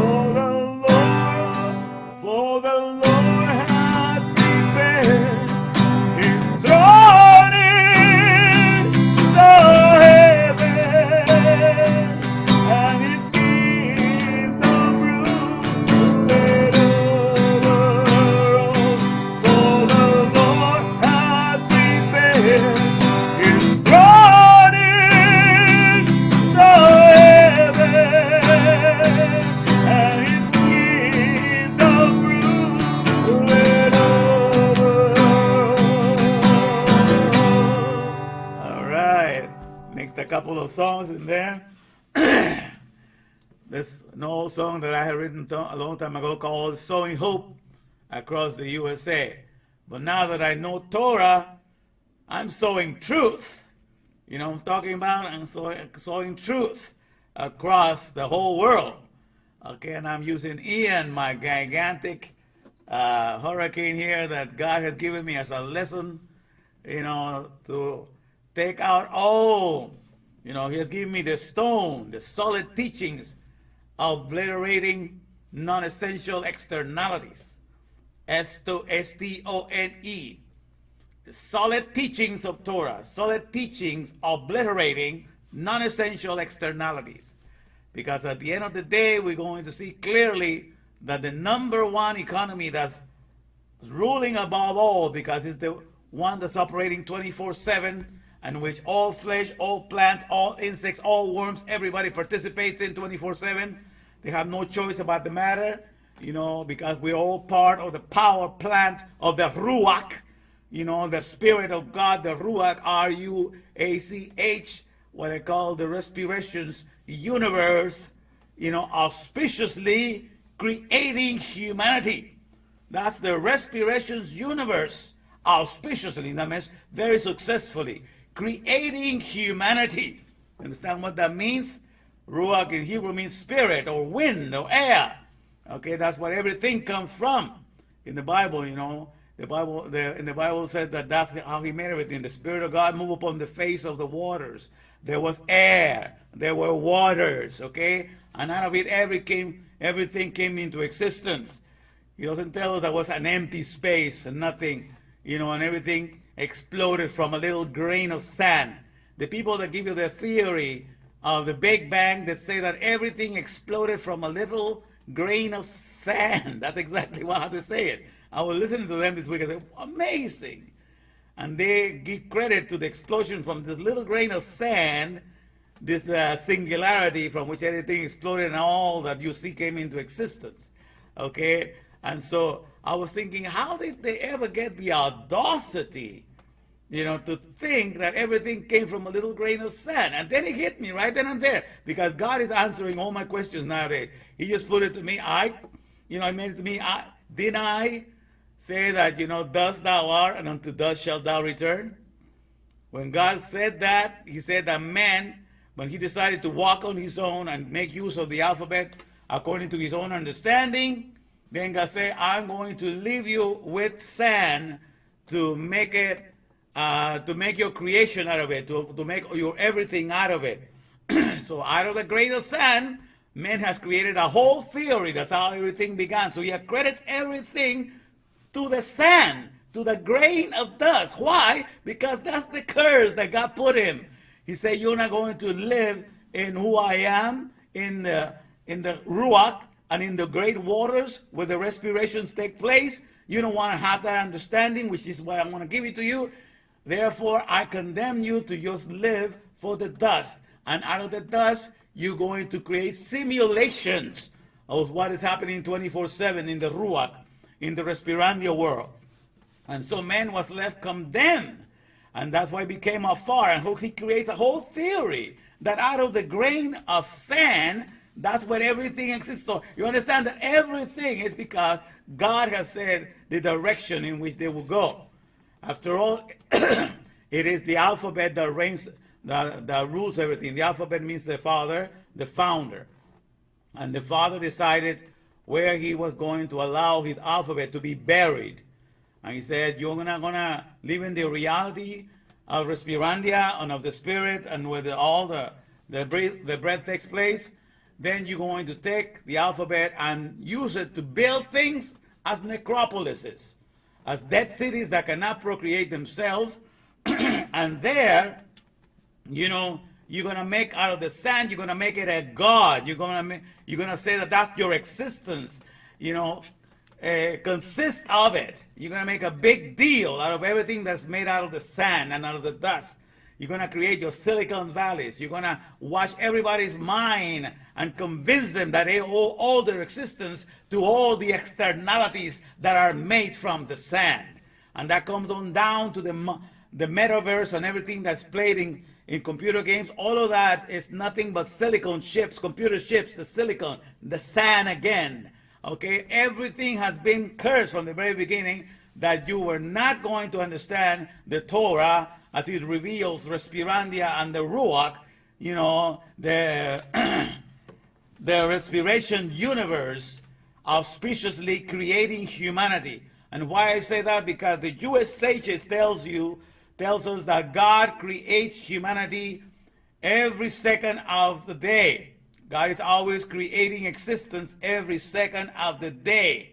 And for you to understand what that means, my friend, you need to understand what the word bara, which is translated in Bereshit 1:1, you know, as created. That word bara is also translated in the Bible as fattening, as filling up something that is empty. To fatten a skinny cow, that's to bara. And to fill something that is empty, that's also to bara. All right? To create is to fill something. So it's translated as create, but it's to fill something. Because God is, the waters were there, the air was there, and out of it everything came from the air, from the ruach, and from the waters. There were strong waters, and there were darkness, and there was air. And in that environment, everything came into existence, especially this whole world that depends on respirations. And that proves that that's exactly how each one of us comes into existence. You and I are born in an area where there's only gases, and there's only water, and there's only air, there's oxygen, there's hydrogen, there's helium. All of that is happening in the mother's womb. And the Spirit of God moves upon the face of the waters, in the dark of in the deepness of the darkness. All of that, that's exactly how we come into existence in our mother's womb. We are in an area of water, the Spirit's oxygen, all the gases are moving to form, you know, our essence and to form our being. And in the darkness, we are being shaped. We are brought into shape. And that's how it proves that everything comes into existence through the air and through the water, because that's exactly all of us. And we are born inside this bubble, if you please, in this bubble of respirandia and this bubble of the ruach. And we are kept alive 24/7 by it. All right? And that's an undeniable fact. All right? But then that's what I understood right away, that when man and science goes in the direction of exalting the grain of sand and making a big deal and making a science out of the grain of sand and turning all of the planets and all of space into seeking for, most planets are just made out of sand, you know, they're all uninhabitable. They say that there's no life that can subsist in it. You know, they say that in one end, and the other end they lie to you. Because when you ask any chemist or any scientist, what's the number one element in all of the universe? What's the number one element that is found in all of the universe? They right away will tell you hydrogen is the number one element that is the most abundant, that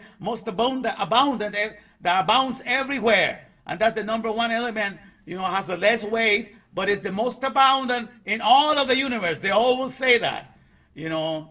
But they will have you paint a picture that the heavens is all nothing but vacuum and space, you know, it's empty of anything that belongs to life.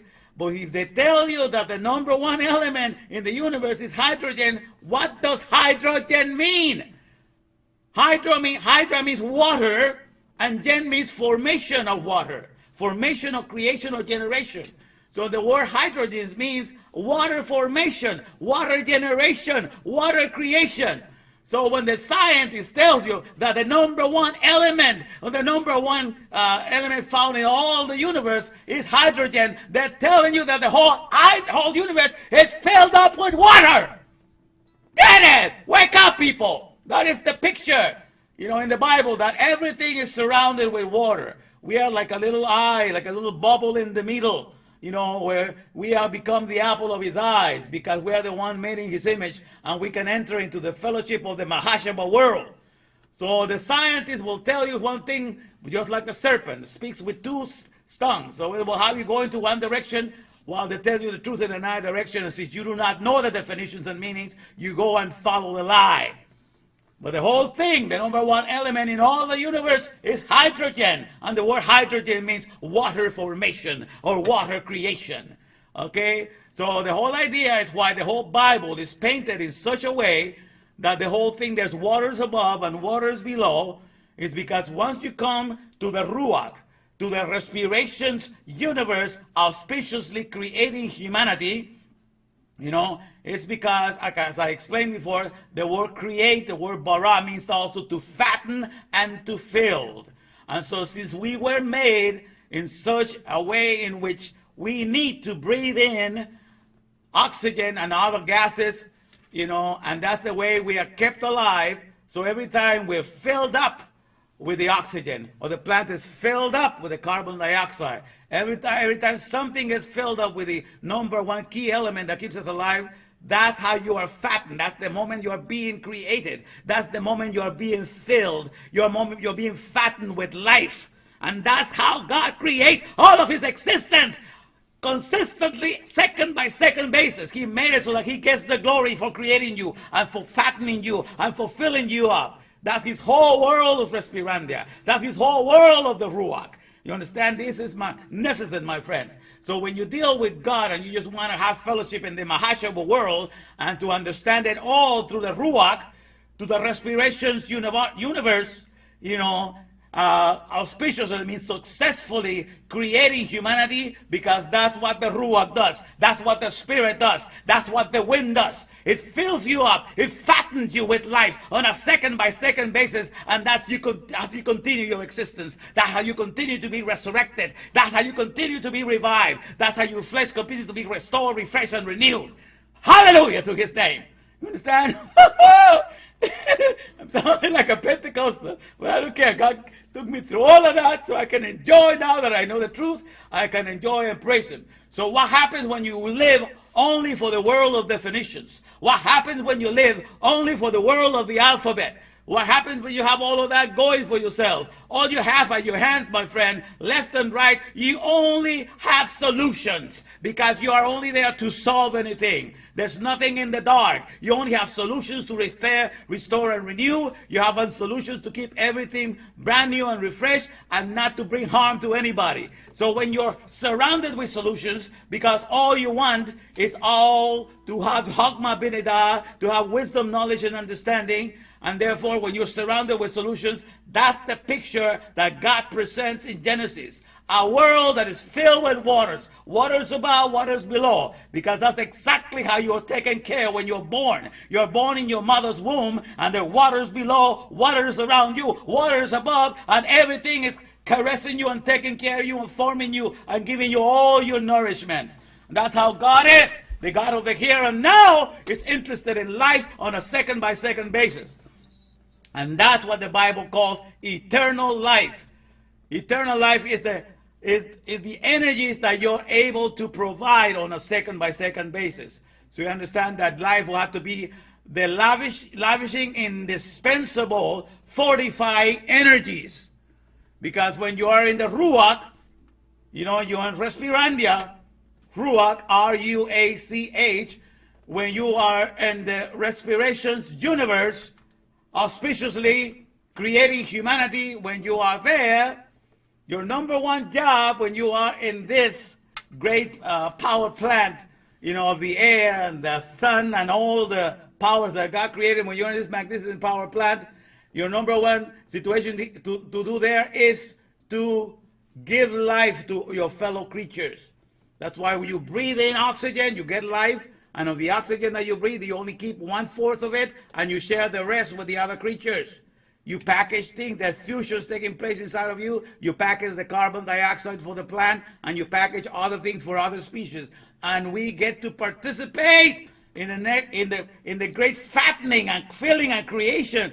So we all participate in this creation. God made us in such a powerful way that this is the number one power plant that we are all of us are working in 24/7. As long as you are made in the organic world, as long as you have a cell, you become part of Respirandia. Respirandia is your universal body, in which if you are aware of that body, all that body does is provide life constantly, uninterruptedly. Just like the people that went through the hurricane in Florida, Ian Hurricane, what they get to experience was disruption of power, disruption of energies. Some of them were without power, without light. Just like in Puerto Rico, I'm taking those calls right now The people have been without any electricity and water for 3 weeks now, some of them, And so that's when you have an interruption of power, then everything, all your electronics, all your appliances, everything is dead because that's the source of energy. But when you're dealing, when the respiration, when God's power plan to keep all of creation, all of the organic world alive, there's never any interruption. There's no hurricane that's going to come and interrupt the life-giving power of the Ruach. That's never going to happen. You're getting service, you're getting a utility service that is never ending. That's what I call everlasting life that is given by the Ruach. And you understand what you have in Respirandia. Nobody can come and sell you a fake religion that gives you a fake resurrection, that gives you fake energies that do not apply for the here and now in the world of the Ruach. Woo-hoo! Man! All right, how we doing, Rosa? You made it. All right. Okay. By the way, I have a brand new, mic. The old one is here. The old one that I had, this is right here. Let me show you. The old mic died. Now it's been acting really bad. So I had my son to order me one from Amazon. I want to pay him the next paycheck. So he ordered me one, and it's just like this, but it's black, all black. So this is the one I'm using right now. But so this one, that's it. Came to his end. So serving since 2012. So 10 years. But that's gone now. So now I am with a new brand one. I hope it sounds okay. You guys are hearing me fine, But that's what we're doing right now. So I see that Rosa made it. I'm glad to have you here, Rosa. All right. So perfect. So you understand, my friend? You understand where we're coming from? So we are at a time right now, in which it's amazing because my understanding is very clearly now, so this cannot be denied. So, this is not just what I call it. Let me go copy because I'm put here what I call this. I call this watch and win, learn and earn. And let me see what else he said here. Watch and win, learn and earn. Prove me wrong and win a ton. Okay, so that's part of why I added there. Watch and win, learn and earn. Prove me wrong and win a ton. Because everything that I'm telling you right now in all my lessons here are things that apply for the here and now. These are things that are empirically proven. These are things that are happening in the here and now, and they are undeniable. So at any time, if I'm preaching something that you say that I am not basing it on something that cannot be proven, that is not for the here and now, if you can prove me wrong, that I'm telling you a lie, then I'll pay you 1,000. Okay, I'm putting my money on the line because I'm teaching you things that apply for the here and now. And you can prove me wrong, I'll pay you 1,000. You can prove me wrong because I'm telling you things that are tangible, that apply for the here and now. Okay, and that's how things operate because that's how you have to present the God that rules in the here and now. Because that's what the God does. What kind of a God or what kind of a company owner will make a company and never be around there? And then you have to die from the company to go to his house and meet him later on, when you die. What kind of stupid God does that? Okay? So the God of creation has been in the here and now all along. Just that we have created ways for us not to see him. And the way that we create this thing is what I call simulations. The simulations that we make in the dust. In the world of the dust, that's what God says, I'm going to let you play with the dust, but all you can do with the dust is simulations of the economy of Respirandia, of the economy of the Ruach. That's all you can do. In the Ruach, I make biopolises. What are biopolis? Each cell that is in the organic being. Every cell of the organic being is like a biopolis. It's a living city that has its own power plant. Each cell has 200 mitochondria. And each neuron cell has 2,000 mitochondria. Those are power plants to do the ATP, that's to give you the energy for the body.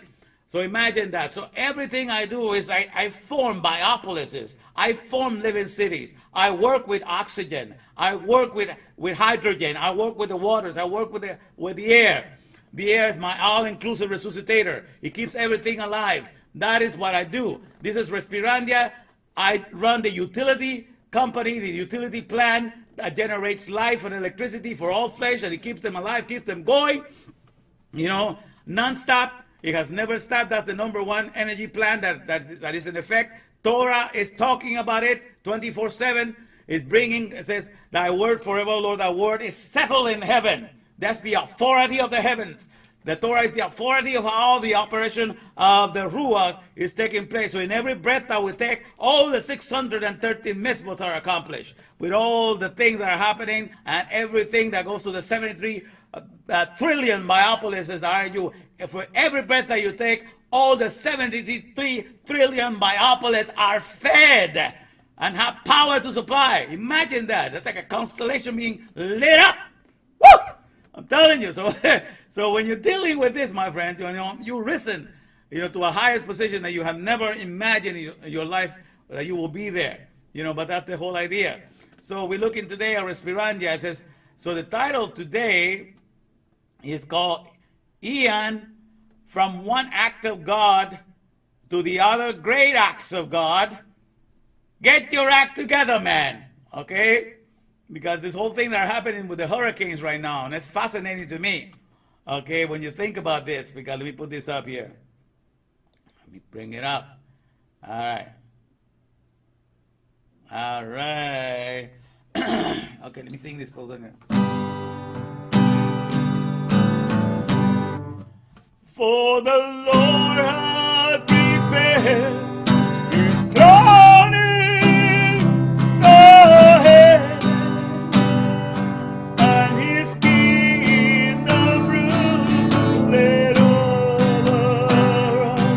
For the Lord hath prepared his throne in the heavens, and his kingdom ruleth over us. That's Psalm 103, verse 19. The Lord hath prepared his throne in the heavens, and his kingdom ruleth over all. Because what is his kingdom? That's the Ruach, the power plan of Respirandia, where we have our universal body, and we are a cell in it. We are a colossal energy lavishing lover. Because that's what we do when we get those airs and those gases and we fuse them within ourselves and we redistribute them to all the species around us. That's what we are. We are colossal energy lavishing lover. We are set up to be like that, and that's a cell. So we are a cell in the body of Respirandia. Okay, and the whole body that we're working for is this power plant that is operating 24/7. In which all of his organic world is a participant. No choice about it. Let everything that have breath praise the Lord.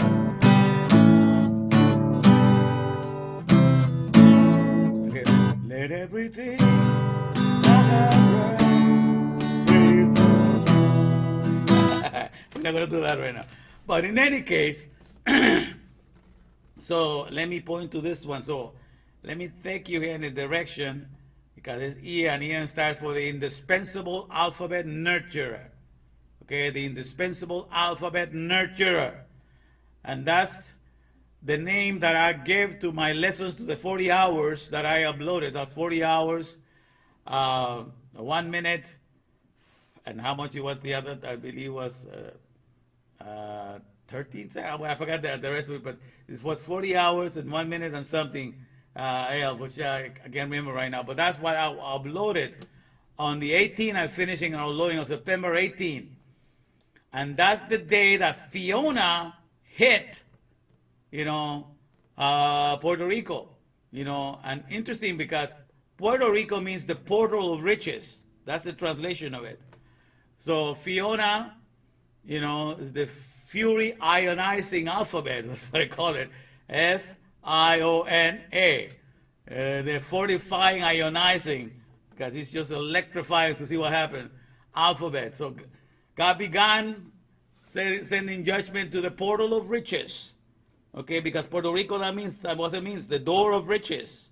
Puerto Rico, that's what it means. So God sent on the 18th, September 18th, which was the day that I was feeling sick like a dog, felt like I was in birth pangs for 3 days. exactly for 40 hours I had been in Burbanks, and this pain in my stomach, and finally got relieved around 8:30 that day and then I had to go to the hospital like I thought I needed to go. But in any case, so after 40 hours of feeling this pain that would not go away, and it finally got relieved then, and I finished uploading everything, of my 40 hours. So the very next, that's what Fiona hit. Fiona hit the door of riches, and in all 58 municipalities, 58 municipalities were affected in Puerto Rico, and so I've been busy getting a lot of calls, and a lot of overtime has been given to me. I can actually work anytime I want. Even after I'm done here, I can go back and do a few more hours. They're just letting us have as much overtime as we can because they're busy. I mean, people are waiting in the line on phone for 1 or 2 hours just to get an interpreter. So there's a great need for us right now. But in any case, I digress. So on the day that I was celebrating my dad's birthday in the Cuban restaurant of Versalles, and the word Cuban comes from Jacob. It's diminutive word from Jacobo. Jacobo, somebody named Jacobo named that island Cuba, because Jacobo is Cuba. So it has to do with Israel, you see? All of that is connected. So in any case, we went to that restaurant, the Cuban restaurant. We celebrated my dad's birthday, 87th birthday, okay? And my dad became 87, but the whole year that I've been going through this, he was 86. And what is 86? It's the numerical value of Elohim, the numerical value of powers of God, right? God, Elohim. In the year that my father was 86 years, that's the numerical value. That's when God opened His understanding to me. So finally, on the 87,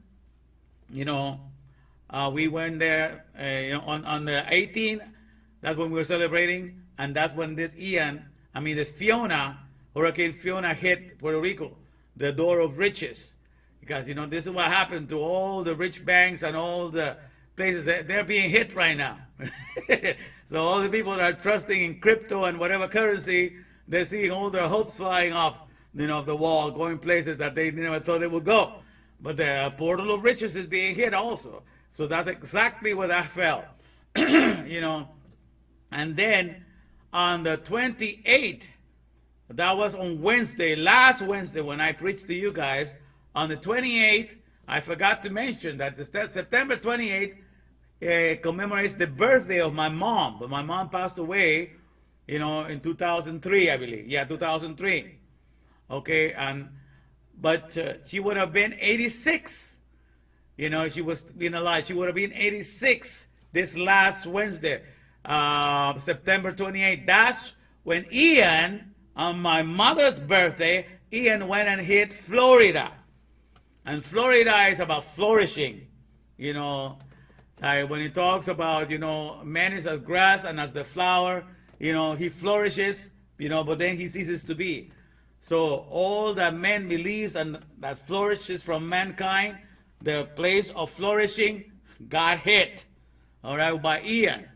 So all that pertains to the flourishing that man's ambitions wants to hold on to, all the things that he has flourished in this world, that's being hit as well. So the portal of riches is being hit, and all the things that have flourished in humanity are being hit, telling you that God is coming in strong to announce that his Ruach, his respiration universe, auspiciously creating humanity, is about to make a manifestation, in the sense that it's about to open up our understanding for us to see where we have lived 24/7, while we are not able to see what God has been doing for us, and we're trying to accredit the necropolises with all the credit that only belongs to Him, because we are people from Respirandia, and we are held 24/7 by Him. So this is the whole idea of understanding this. But let me take you how everything has started. So let me take you here. All right. And so in this one, we understand. Let me finish loading here so I can explain it to you.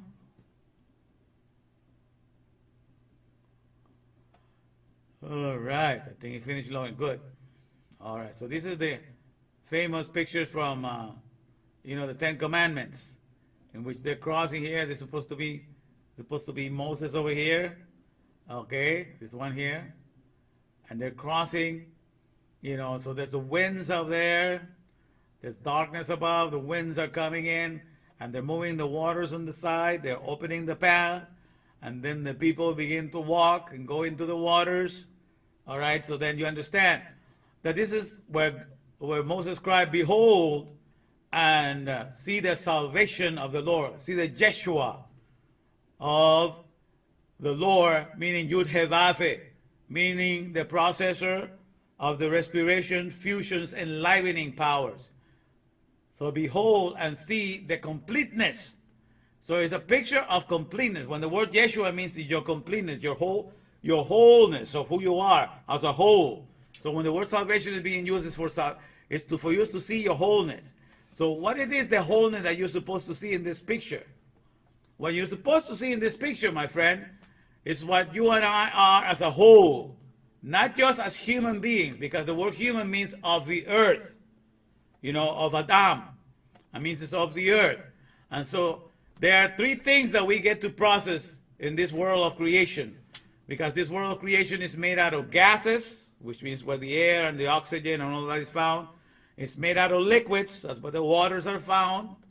And it's made out of solid, that's where the earth and the soil is found. So here we have the three elements from which our bodies are made. We have the soil in the middle, we have the waters on the side, and we have the air all the way above. So these are the three elements from which our bodies of flesh are made. Understand? And so in this whole creation here, where the where the earth is, this is the Adam. Okay, then the waters, and then is the air. In all of this creation, then you need to understand that what is happening, my friends, is that all of these elements are passing through our body daily. In the solid foods that we eat, the earth is passing through our body. In the liquids that we drink, the water is circulating to our body. Everything is being processed through our body. So our body gets to process the earth by the solid foods that we eat. Our body gets to process the waters by the liquids that we drink. And our body gets to process the air by the air that we breathe. So we are just this turbine machine, processing solids, processing liquids, and processing gases. That's all we do in this world. And everything you're supposed to be processing, everything that you're processing, supposed to be a life-giving element. The solids that you eat, if we're eating from the 300,000 edible plants, that God made out of the 400,000, then you will get a lot of health and longevity. Because nothing is corrupted, in the 300,000 edible plants that God made. And if you would drink the clear waters and the waters that are purified and everything like that, or the juices from the plants that give you all the natural juices and stuff like that, you will also have long health and longevity. So if you were just dedicated to all these processes, God made all these processes to be life-giving processes 24/7. But the number one element that gives you life 24/7 is the air that you breathe. And that's what He makes you dependent upon. And that's why He has to fill you and fatten you every second of the day. And that's how He gets to create you every second of the day, because He's fattening you and filling you up with life. You understand? So at the end of the day, my friends, so what are we? In our human flesh, we are this big turbine that is processing solids, is processing liquids, and is processing air. Okay, that's how you have to see yourself. Why?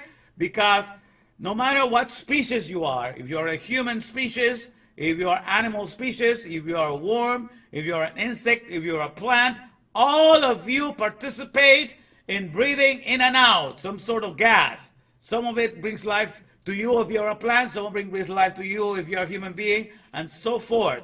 But we are all partakers of this great power plant of the air that is giving life 24/7.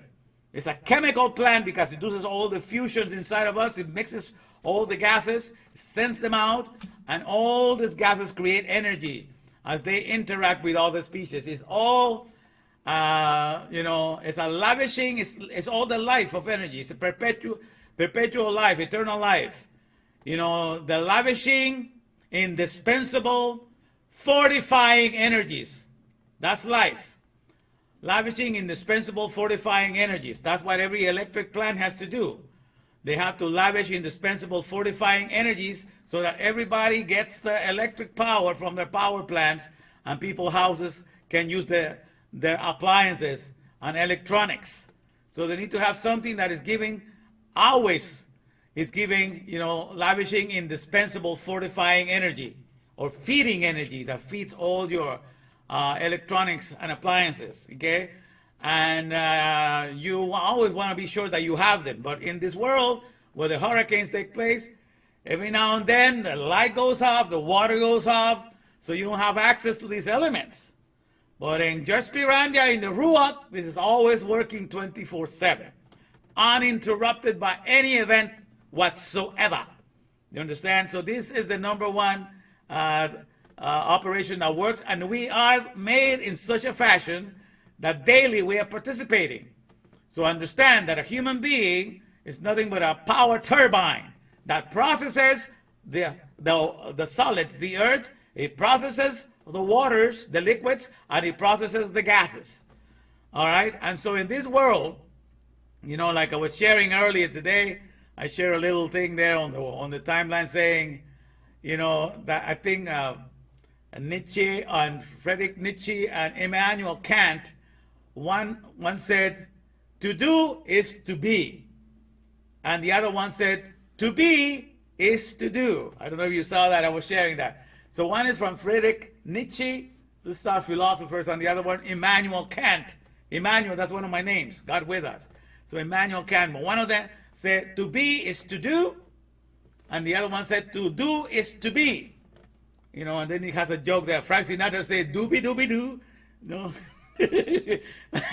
So there was a joke. But in any case, in this world, especially in this world of this scientific world, or in the workplace, you are known by what you process the most. The things that you get to process the most, that's what you're known by. So the processes that you do the most, that's the title that is given to you. If you work with cars, you call a mechanic. If you work with computers, you can be called a programmer, you can be an IT technician, you can be called all kinds of things if you work with computers. But it has to do with the processes that you're doing. So what you get to process is what you do. So, to be is, to do is what is to be. So you become that in this world. What you're doing, that's what you are. And that's how the world recognizes you. Because you got to be a utilitarian. You got to be useful. You got to be functional. If you're not functional in this world, you're out of a job and you're out of everything to participate in society. So the number one is you got to be a utilitarian. You got to be useful. And so you are known by the processes that you do the most.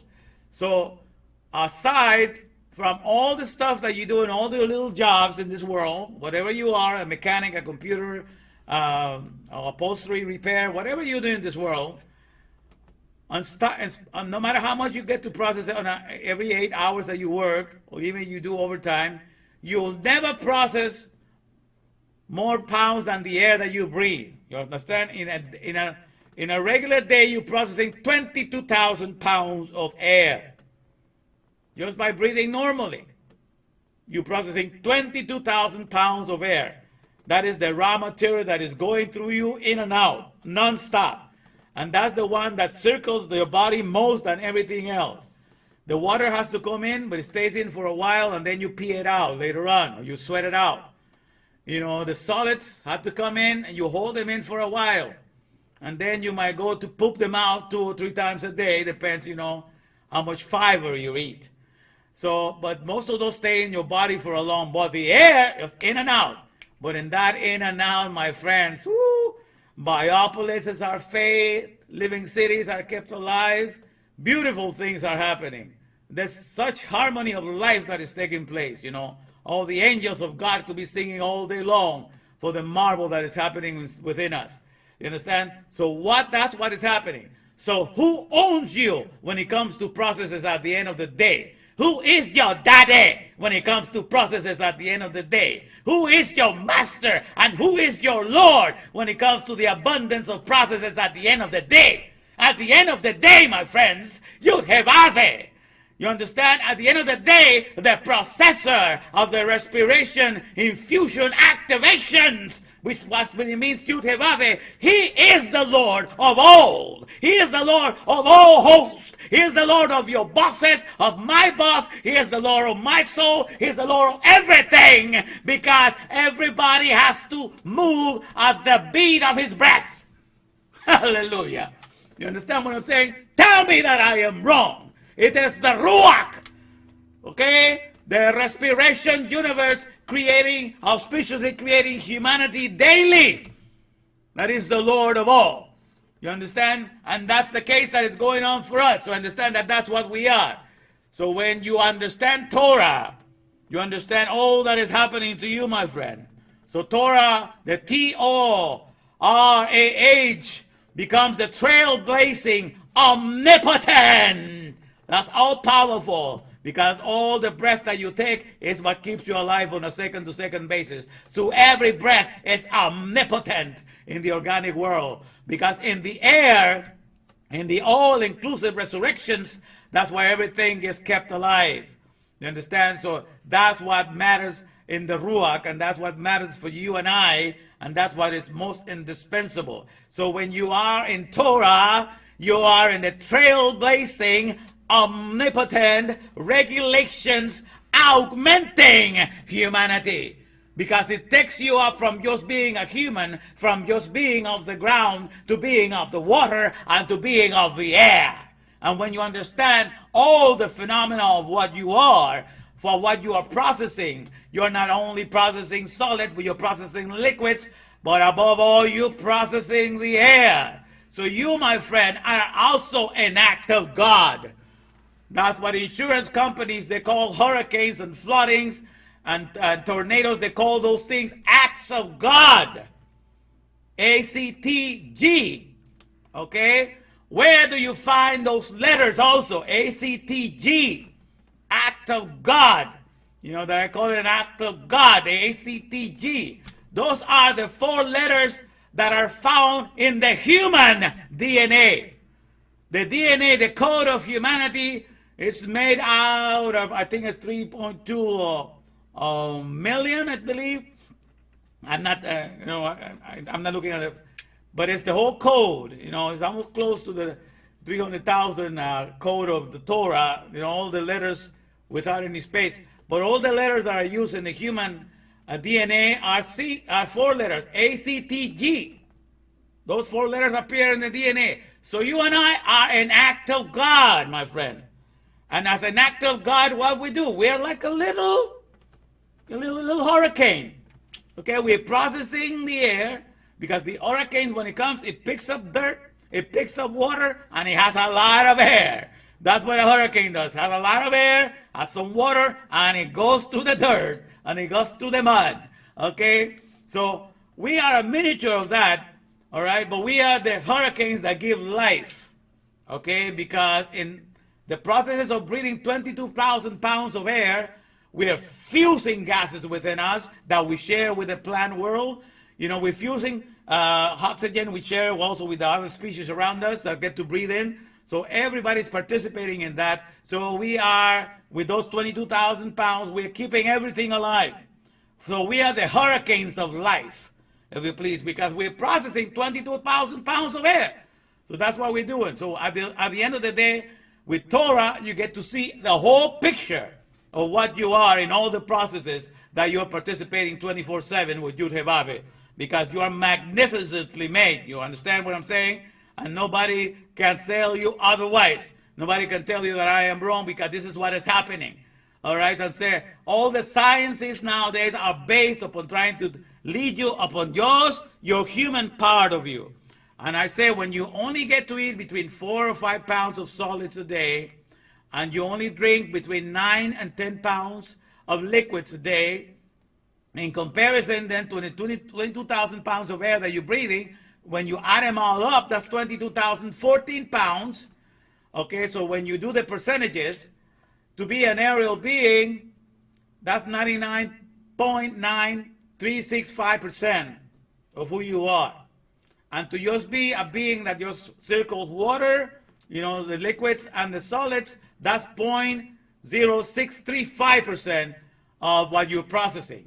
So when you just pay attention to the solid foods that you eat and to things that you drink, you're only paying attention to 0.0635% of your beingness. You have forgotten the whole aerial beingness. That's 99.9365% of most of what you are. That's what that's the most spiritual version. That the most spiritual best version of yourself is found in all the processes that you're doing, and your body is participating in 24/7.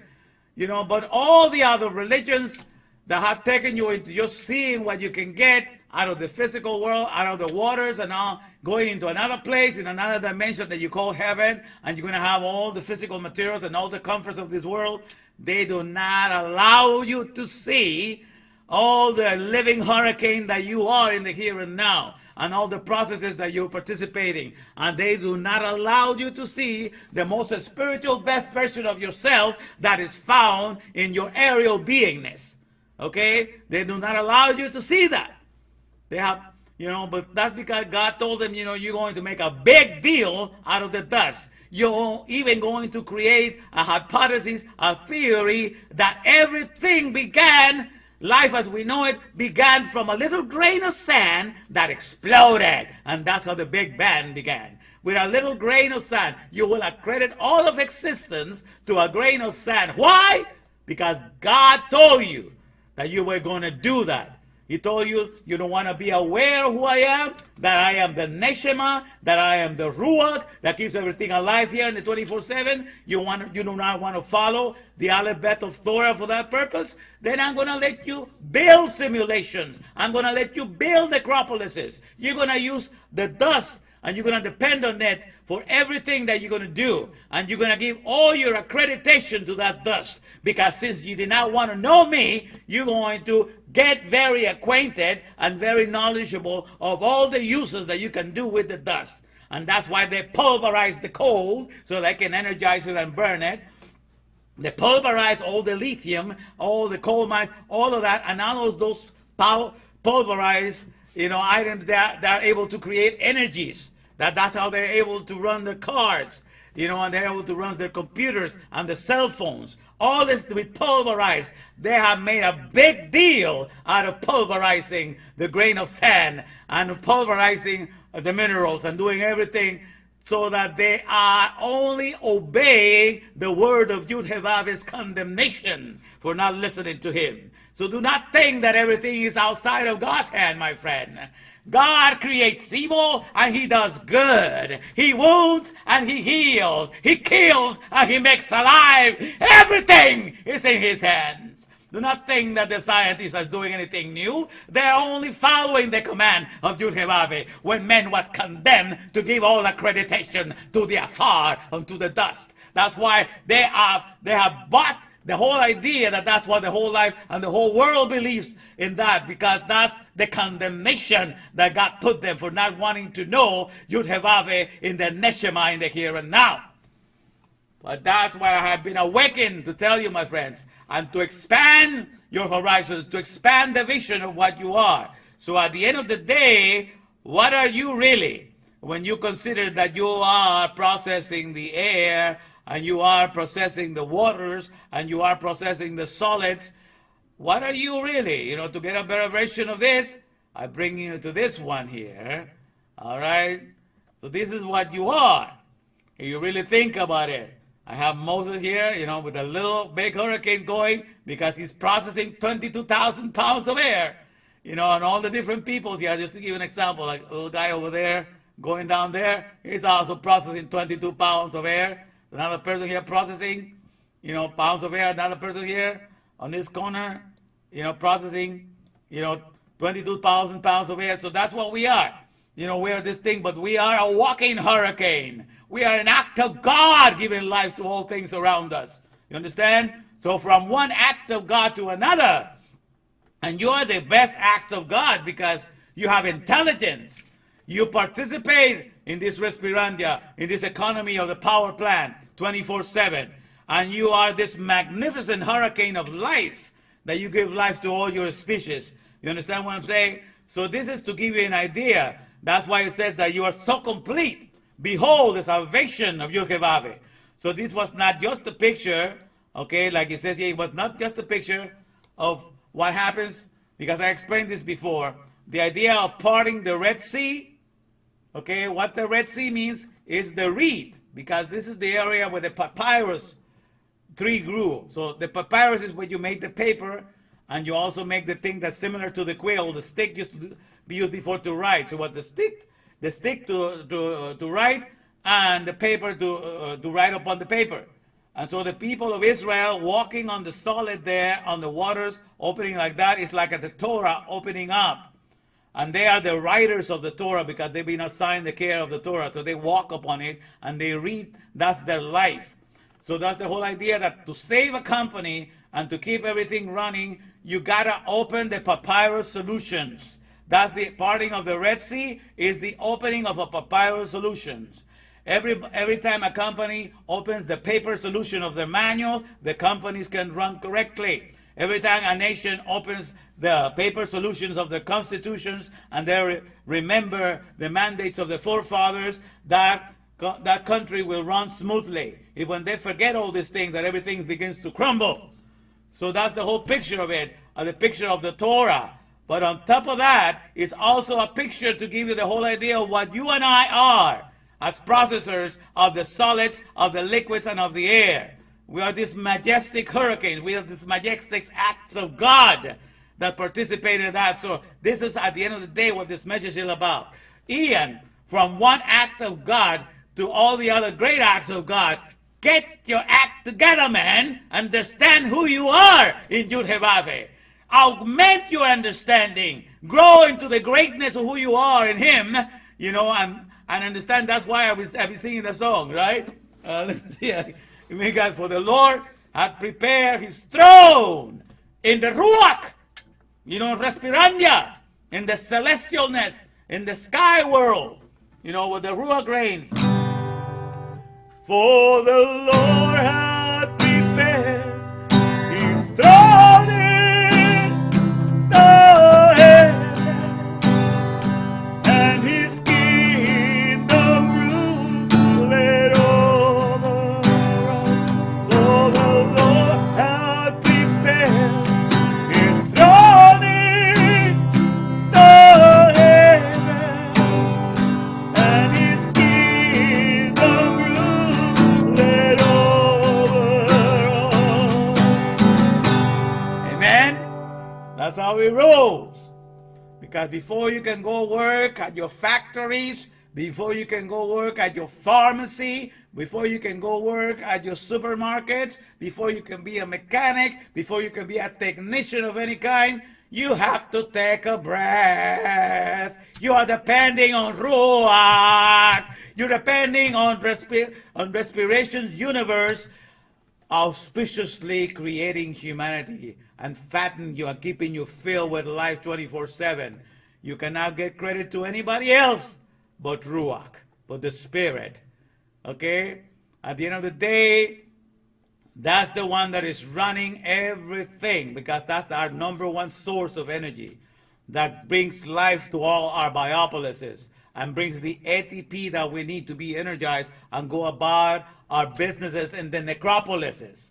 I call necropolises the whole technology that cannot procreate itself without us participating in it. So this whole mule, manpower, hell, lame economy that cannot procreate itself is at necropolises. It's a dead city. Necro means dead. Okay? And so they only burden mankind because man has to be in the middle of it, keeping them alive, shaping them up in shape, marketing, talking about their the usefulness and whatever, convincing the world that they need to get these things. And so the whole world is lost in the affairs of the necropolises.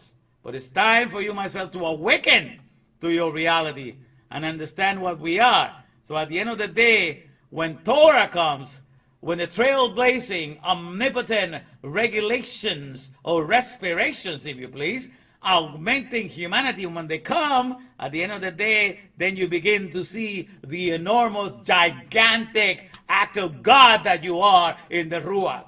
And that's how you are participating here as a philanthropist of life, lavishing life left and right with every breath that you take, my friend. There's no better job in the world than that, than to be working for Yud Hevave. So it's time to wake up, smell the coffee or smell the roses, or smell something that will give you understanding. When I've given you the Ruach, my friend, to present to you the great act of God that you and I are. So this let the lessons be from these acts of God, from Fiona, that dashed the portal of riches, and from Ian that came to dash all the things of mankind that have flourished, to make you understand that at the end of the day, when humanity's portal of riches fall to the ground, and all of mankind, all the things that mankind have done with the fingers of his hand, all that has flourished by their efforts, come to be dashed upon the ground, what remains, my friend, is the economy of the Ruach, is the economy of the trailblazing, omnipotent respirations, augmenting humanity, which is what Torah stands for.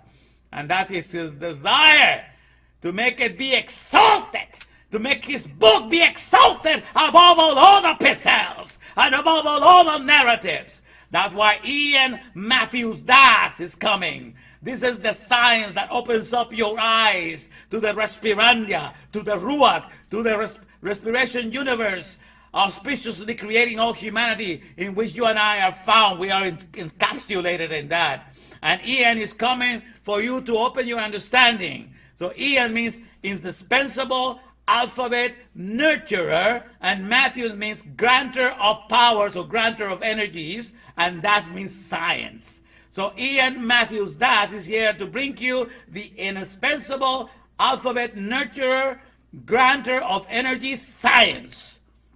And that's what you have going for yourself in the here and now. That's why the Torah was written, to give you an understanding of this first economy. That God did not create something nice just to look at, but it's a whole power energy plant, okay, to keep everything alive. And he is there, he's participating, he makes us participate, he makes us in such a way, that's what was meant, perfectly created for that. But he went seeking after other alternatives. And in looking at another alternative, you lose consciousness, you lose the awareness of the beauty for which God made you, my friends. But I'm here to tell you that this is coming down now, because the whole idea of me bringing Ian, you understand? Ian is for the purpose, therefore, because first of all, let me see here, let me see if I can have it here.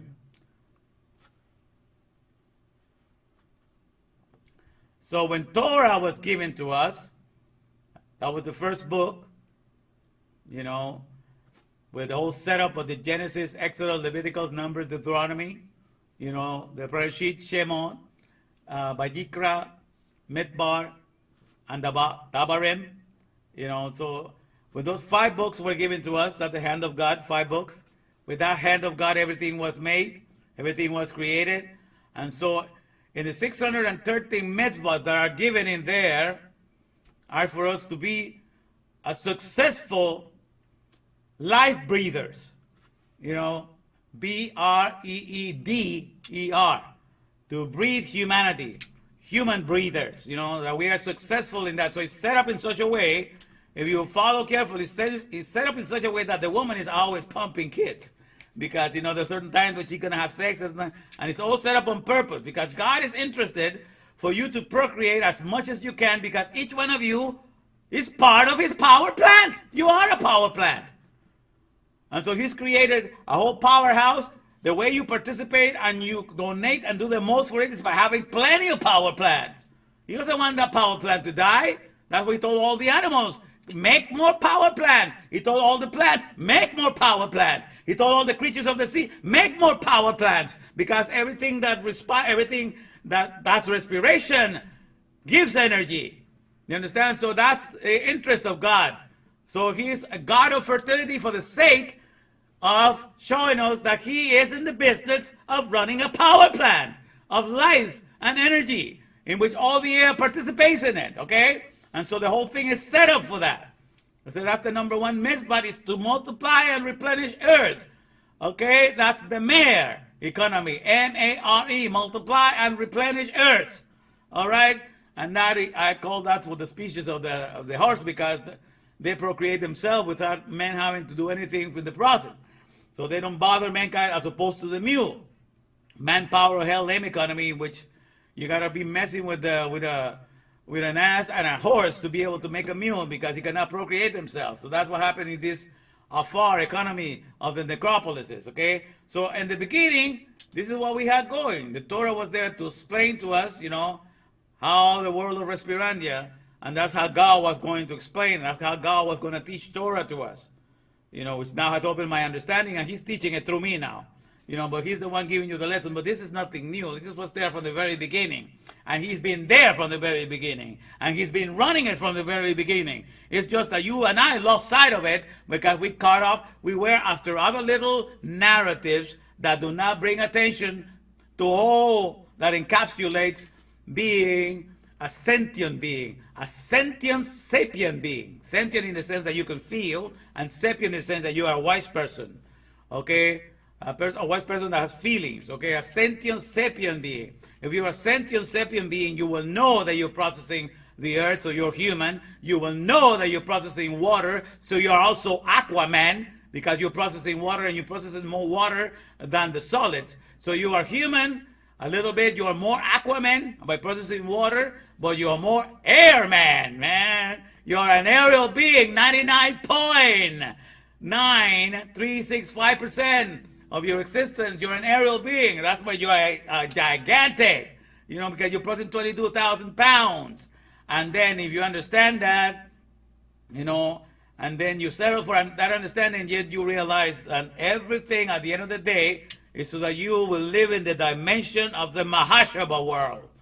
The Mahashaba world begins with a mem. A mem is solutions, and it's waters. When you live in the Mahashaba world, that's the world of thought. And you have consecrated the world of thought to all that Torah has to say about how the world of the Ruach has been set up, and how we participate in it, creating more power plants. When you understand that, then you only live for solutions. Solutions galore. Then that's the age of Aquarius, my friend. That's the age of solutions. There's never anything to wonder. We keep all of the trees alive. We try to find the best of everything that can be given to us. We do not kill anything. Nothing of fence in my mountain. You understand? That's what needs to happen. That has never happened. We have abandoned all that God has given us. We have tried to make a big God out of the dust, out of the grain of the dust. We have created a whole idea of how everything came into existence, and we have forgotten the heritage of our neshama. We belong to the Ruach, and we have always been participating in it, even in our own blindness. You understand? So at the end of the day, this was what's given to us. But then what happened is, that, let me see here. Okay, let me take you to this one here, because this will understand better. So this is what happened.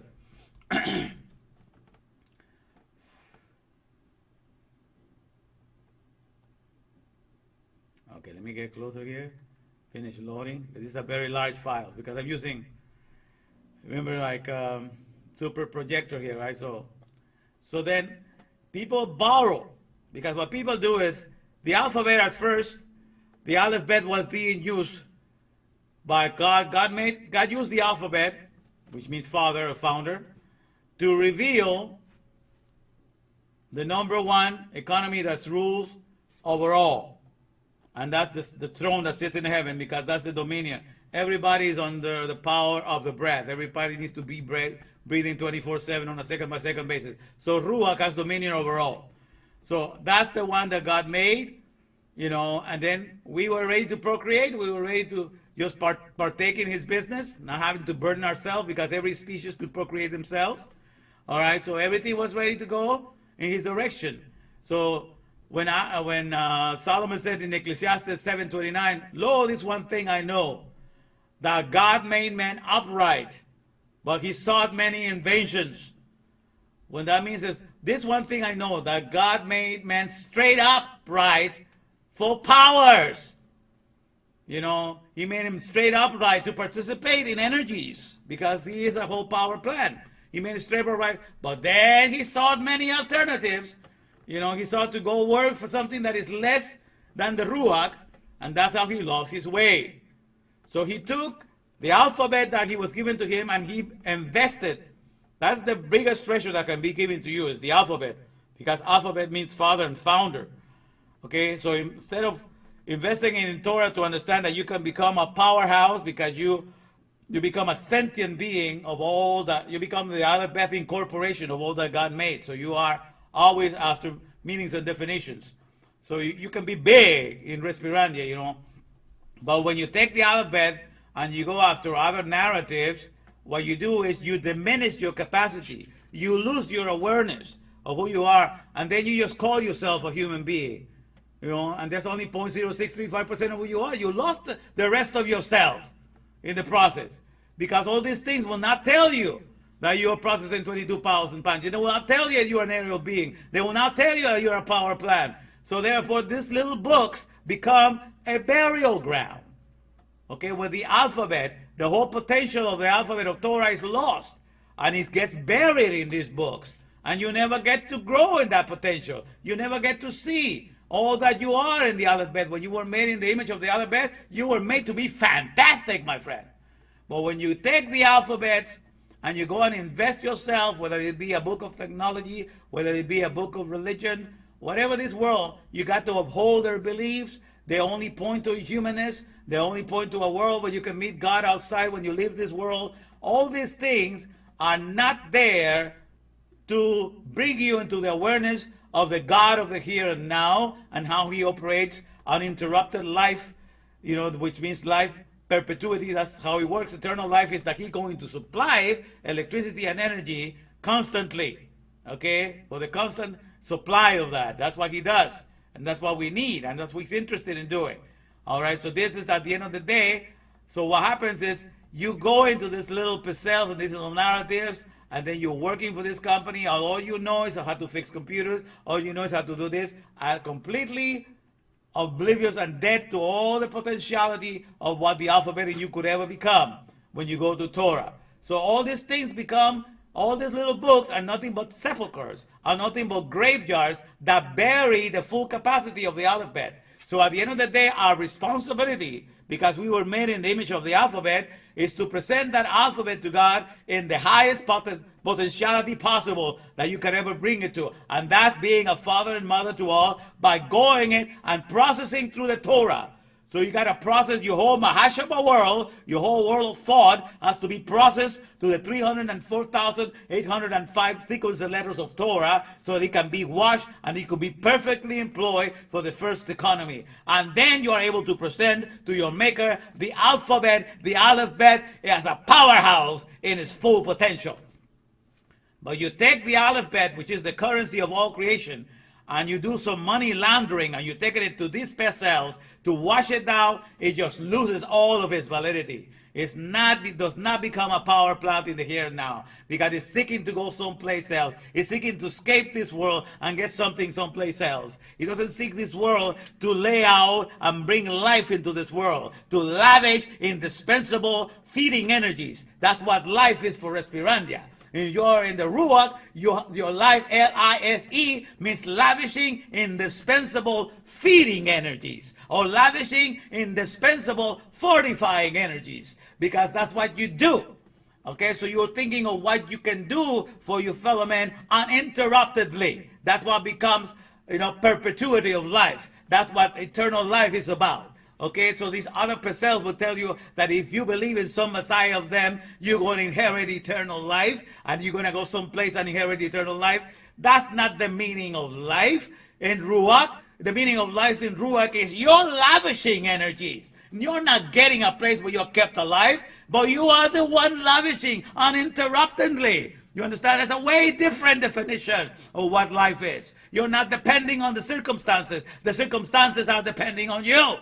You rise above. You're never a victim of anything. You're always a victor over everything. You're a creator of everything because you participate in the giving of life for all creatures. You understand? It's a whole different story. So at the end of the day, when you have all these things going, and you understand what the real economy that you were made for is, okay, then and you understand you have augmented yourself to see all that you are in the here and now. You're this gigantic, enormous beings, 22,000 pounds of air that you're circulating. When you get aware of all that you are, then you realize that the indispensable alphabet nurture, of granting of power, science is going to allow you to completely disavow all your loyalty to any of these narratives that robbed you of all the potential that the Aleph in you had to be a powerhouse in creation. All these little things only robbed you of all the ability of the alphabet. And at the end of the day, that's what we are responsible before you have. We are responsible, you and I, to present before our Maker an alphabet that is full with His image, that is full with His, with troubleshooting, problem-solving capacity of the alphabet. And that only can be done if the alphabet that is in you passes. It goes, through Torah, and it picks up all of its potentiality. And then you're going to be able to speak like me with the confidence that I have. Because I couldn't do this unless I have spent time in that word. Unless I have, commit my words, commit my way, commit your words and yearnings unto the Lord. Trust also in Him, and He shall bring it to pass. He shall bring to pass what? That you're going to become a powerhouse. You're going to be there to render the image of your Maker in the here and now. And nobody is going to be able to stop that. You understand? Nobody is able. That's the greatest joy.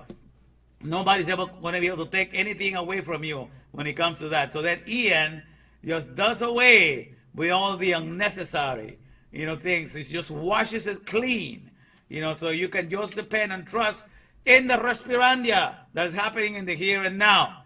And that's the main concern, understand? So this is the whole idea of Ian. So Ian, the title today, Ian, he says, from one act of God to the other great acts of God, get your act together, man. Understand all that you are in the Ruach, in the here and now, and come back and claim the heritage that all these narratives and all these things in this world that only build the necropolis have robbed you of and have robbed that awareness from you. So that's the whole idea, my friend, at the end of the day, what we work for and what we get to do. All right, so let me see how we're doing here. All right, so that's here, Ian, from one act of God to the other, great acts of God. Get your act together, man. All right, so see how we're doing here. All right, so okay, we have some people here. Rosa, you made it here. I'm glad to see you. We have Joseph still in the line. All right, and we have Brian. You say yes, God. Yes, my friends. So at any moment, if anything that I said, you can always shout me. I think you can approve this, whatever, and this doesn't happen in the here and now that you say happens. If you think you can prove me wrong, we'll talk about it, and I can give you $1,000 if you can convince me. So let's make some money. Especially I can do this now because with this, all the overtime they're giving me, I'm going to be making a lot of extra dough. So I'm able to do this for now. So I'm enjoying this process right now. All right, so reporting. Here we go. Rosa Crispin. Yes, she's here. All right, here, Rosa Crispin. And, all right, who else is in the house? Don't be shy. Don't be shy. Brian, are you still here with us? You say, yes, here I am. And don't be shy, Joseph. Don't be shy. Says, yes, here I am. Come on. Don't be shy, people. Let's report. All right. Yes, here I am. All right, let me see. All right. I'm telling you, the Lord is blessing left and right, my friends. He's giving me a lot of blessings. Amen. Oui. All right. Okay.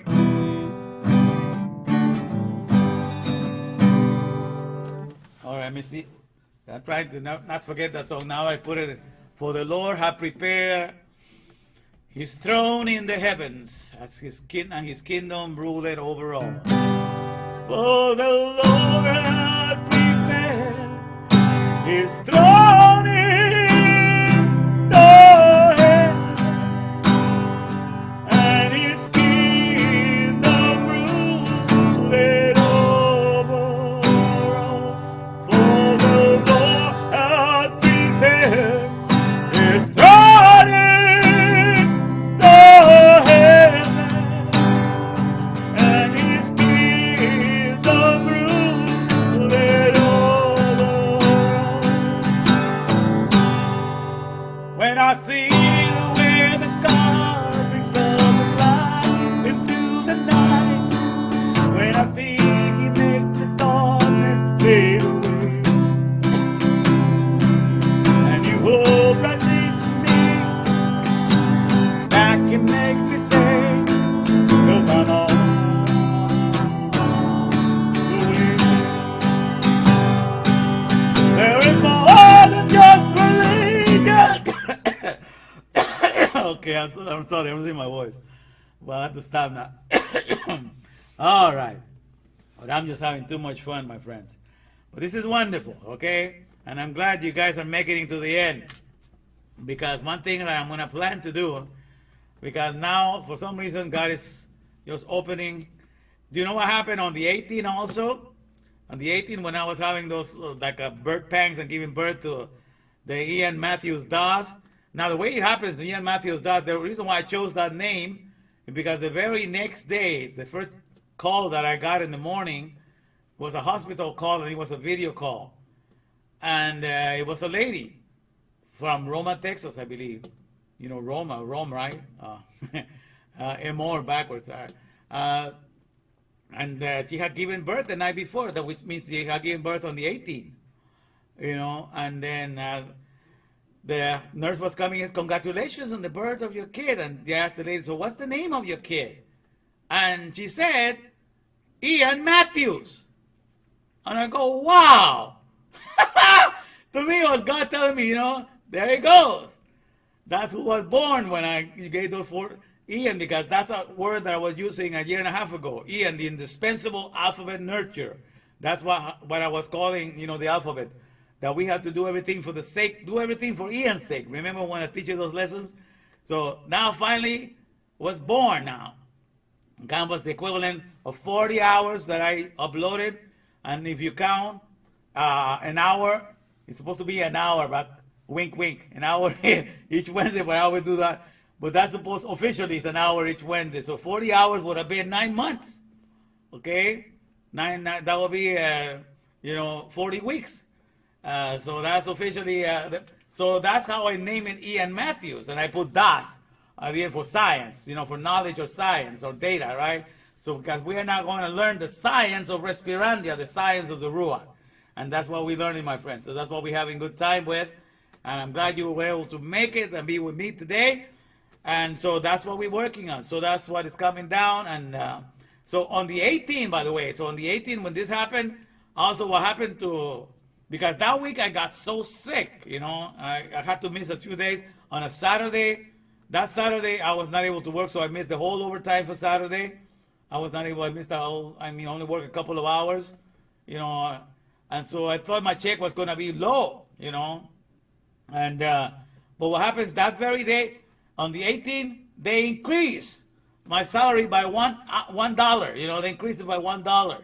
And I'll tell you, because I used to have it, it was increased to $17 an hour, you know, I don't make that much money, it's like $17 an hour on January, at the beginning of this year, okay, it was increased to that, and then all of a sudden, and I liked it because 17 in Hebrew, the word 17 means tub, the numerical value of tub, of functionality.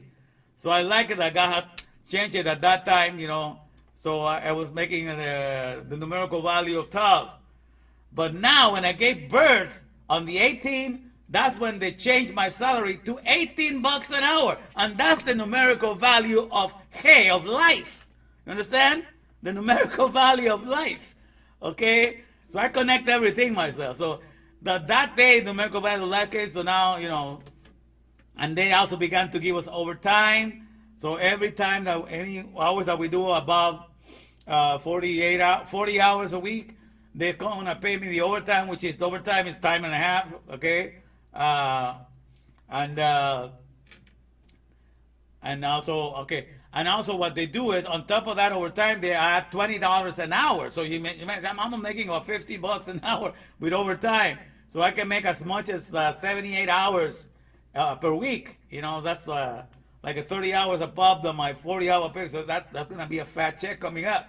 So you understand what I'm saying? So all these things are opening up life. So I was increased my salary to the number that represents life, okay?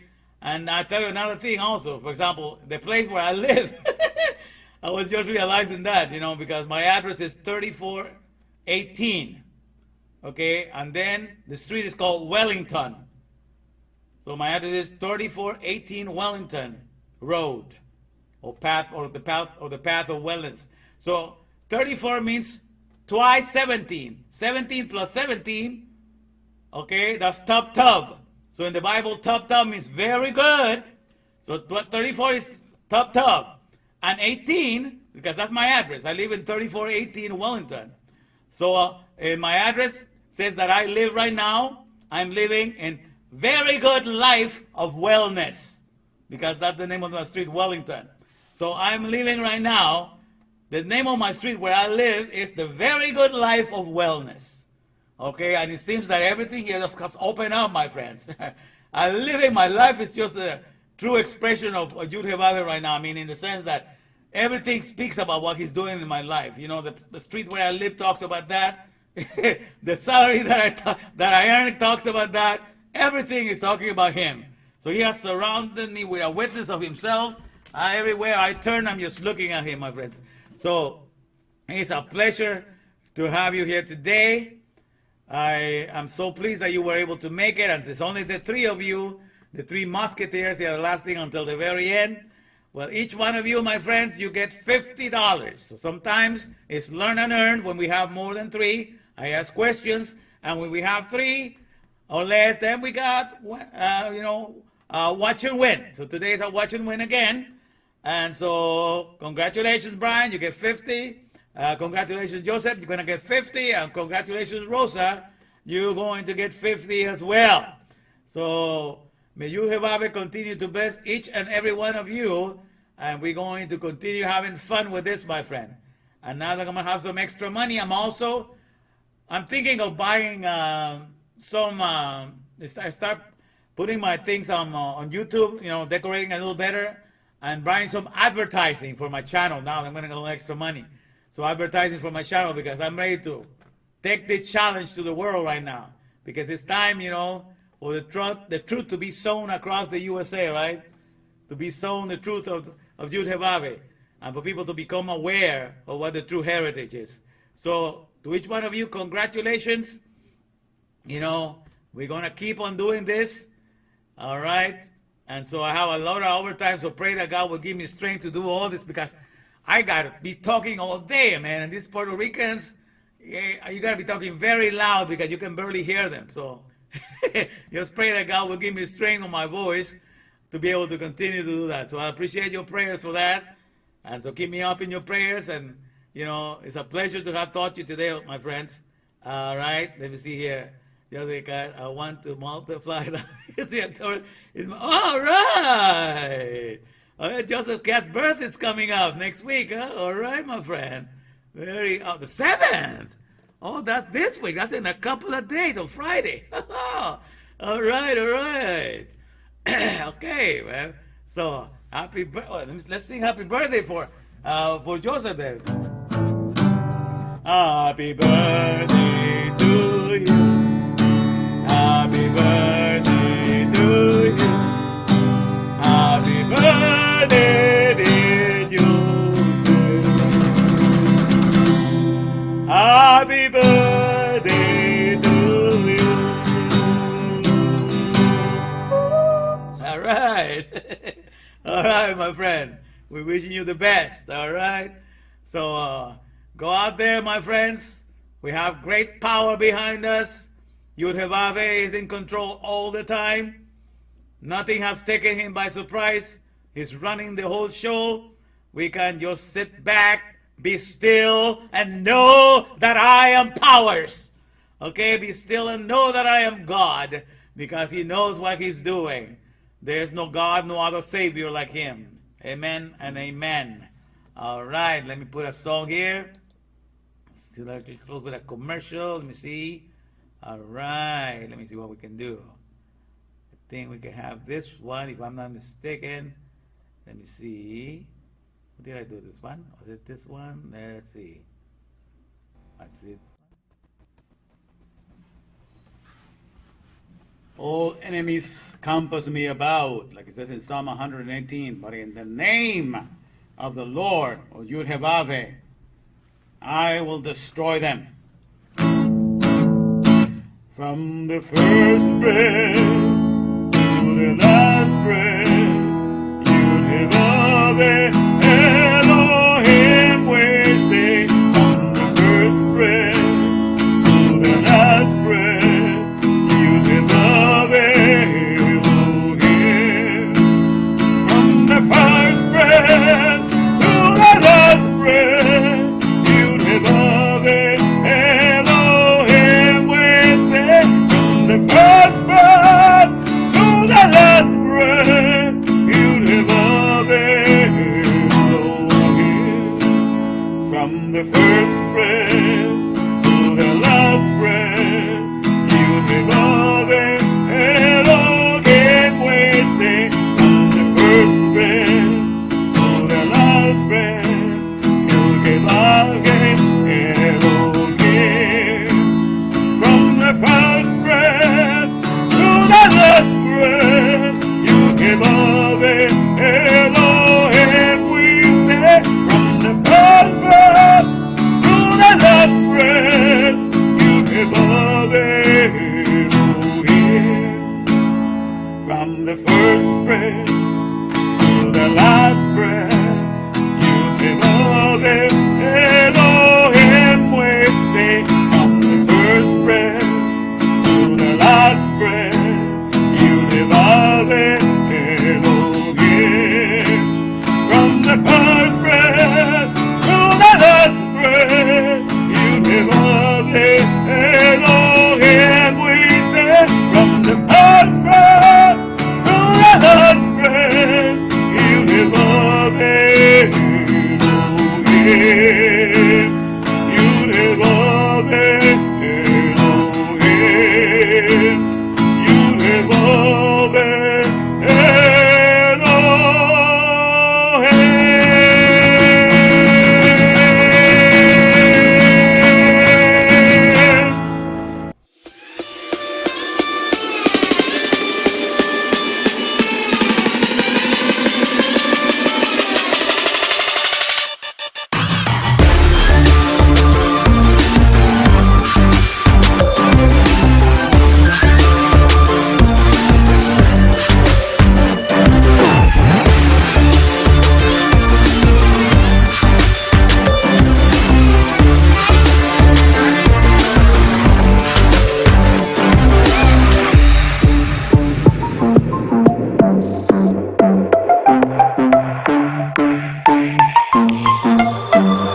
I see. Where we go, what we go, come and see. Where we go, what we go, Lord, in Torah land, this is all I see. Where we go, what we go, come and see. Where we go, what we go, we know. In Torah land, this is all I see. Where we go, what we go, come and see.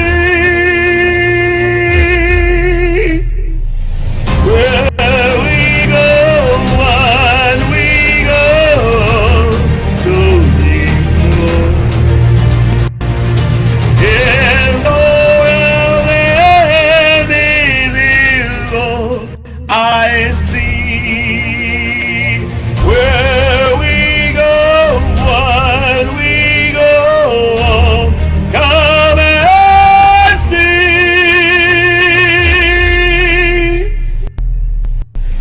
Where we Pow goes the powerhouse, and the COVID-19 man has come to deliver you from the empty land, from the ones who have been silenced to the promised land of the other bed, which is the original place for the soul of a man, where he can now get his jubilee and abide safe like he's never been, in the power of the Father, in the powerhouse, cause that's what Word Electric, Love Electric, is the only bed we're connected. Word Electric, Love Electric, in the powerhouse we're connected. Truth in the Torah where it is, that's right. And whether you like it or not, I just don't give a damn, cause in this thing the end is gonna be for sure. It's got a date before the sun began to score. This ain't no lie, we about to fly, cause in the truth there's nothing that can be denied. Is the COVID-19 man is hooking you up to the other bed, to the powerhouse with you waving.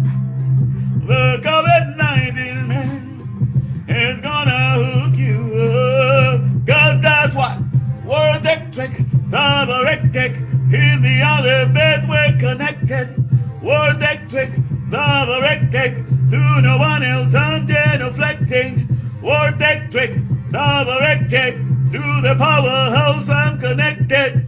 And then I want to get your power back, cause you will find it there. The powerhouse not scared, you won't be silenced. Nobody can touch what you will find in there. Gets to cut the masking back of lies. The righteous now they cries, cause the COVID-19 man is gonna hook you up to the powerhouse. Leave the power show, ride this mule around. Power goes up.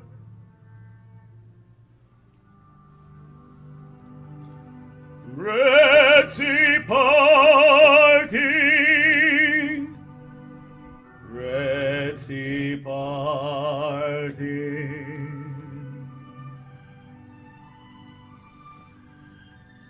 You make of all leaders that guide the nations, making stars that lead us in our imaginations and our confessions.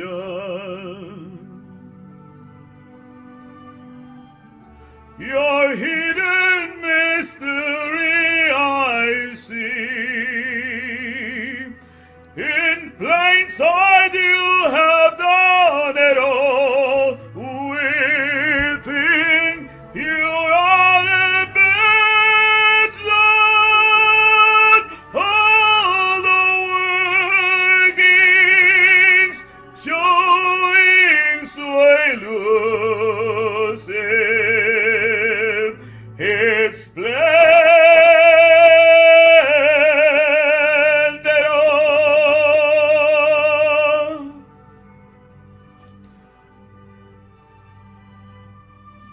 En yo milvado is done at all and silent.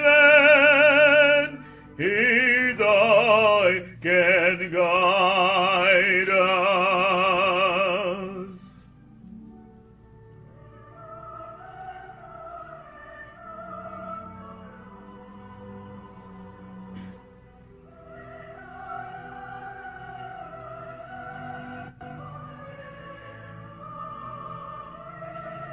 Listen and notice this voice steadily stellar, this voice steadily stellar, now comes to vanquish all, vanquish all, vanquish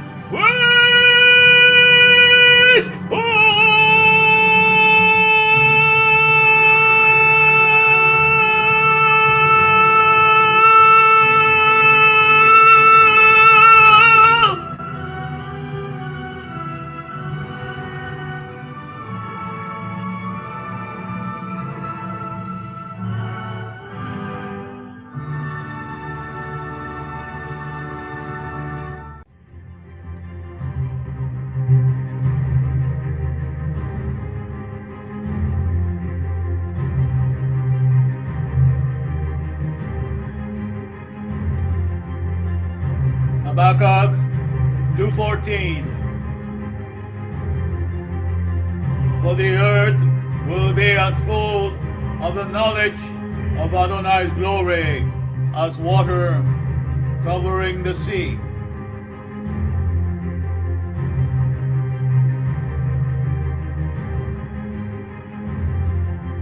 Here comes the name of Adonai from afar, his anger burning in thick rising smoke. His lips are full to the brim with fury, his tongue a consuming fire. His breath is like an overflowing stream that rises high to squeeze up all their necks, to sift the nations with a sieve of vanity, and put a bridle in the people's mouths to lead them astray. Shema Yisrael, Adonai Eloheinu Adonai Echad. Shema Yisrael, Adonai Eloheinu Adonai Echad. Shema Yisrael, Adonai Eloheinu Adonai Echad. Shema Yisrael, Adonai Eloheinu Adonai Echad.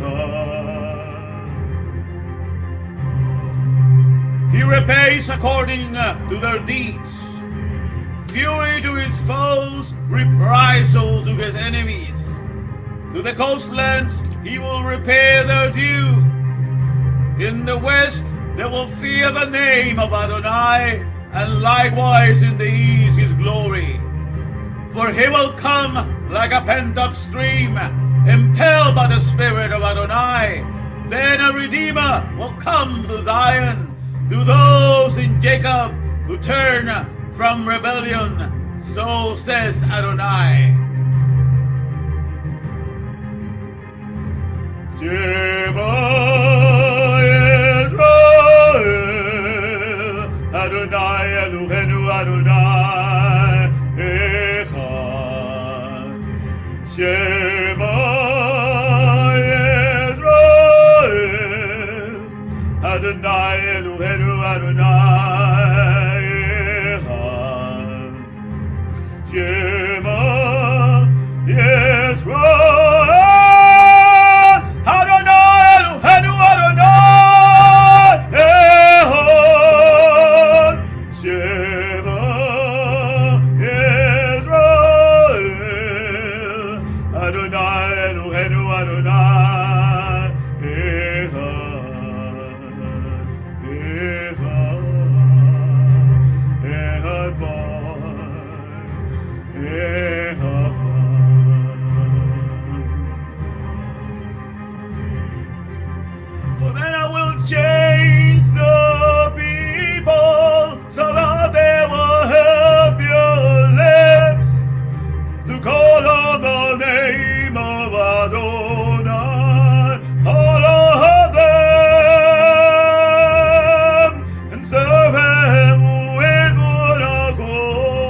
destroy will be instead peaceful joy.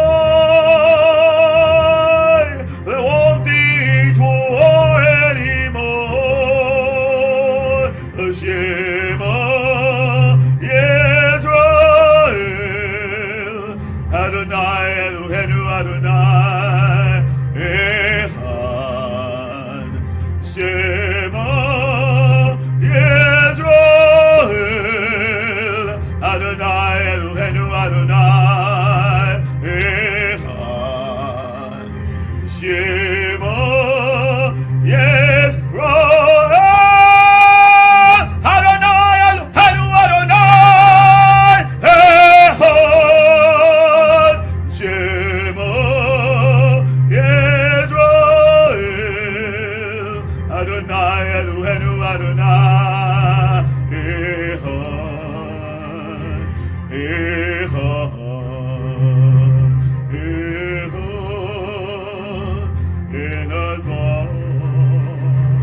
Echad.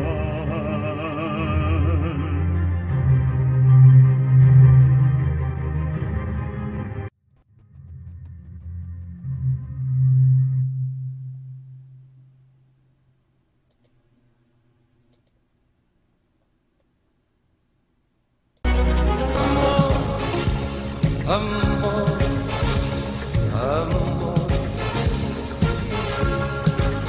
nació de ti, nació de mí, de la esperanza.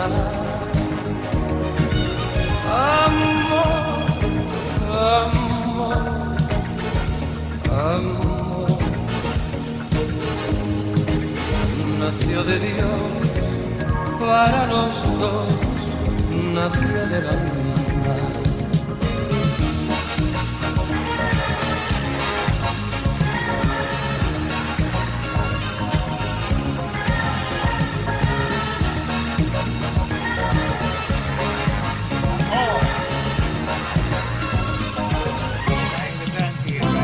Sentir que tus besos saltaron en mí, igual que palomas mensajeras de luz.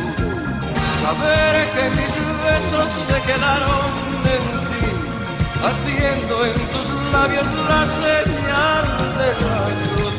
Amor, amor, amor, nació de ti, nació de mí, de la esperanza. Amor, amor, amor, nació de Dios para los dos, nació del alma. ¡Oh!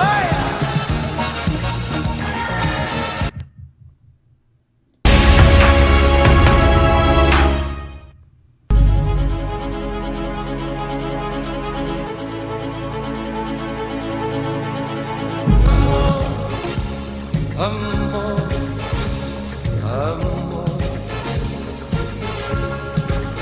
nació de ti, nació de mí, de la esperanza. Amor, amor, amor,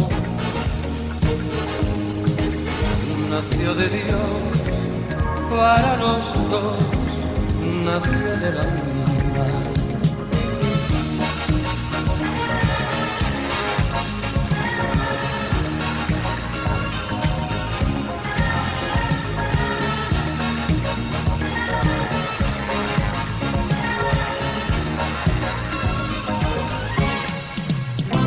Sentir que tus besos saltaron en mí, igual que palomas mensajeras de luz.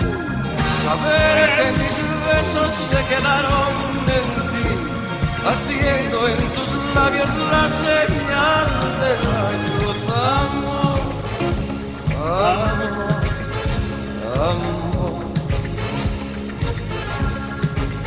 nació de ti, nació de mí, de la esperanza. amor, amor, amor. Nació de Dios para los dos, nació del alma.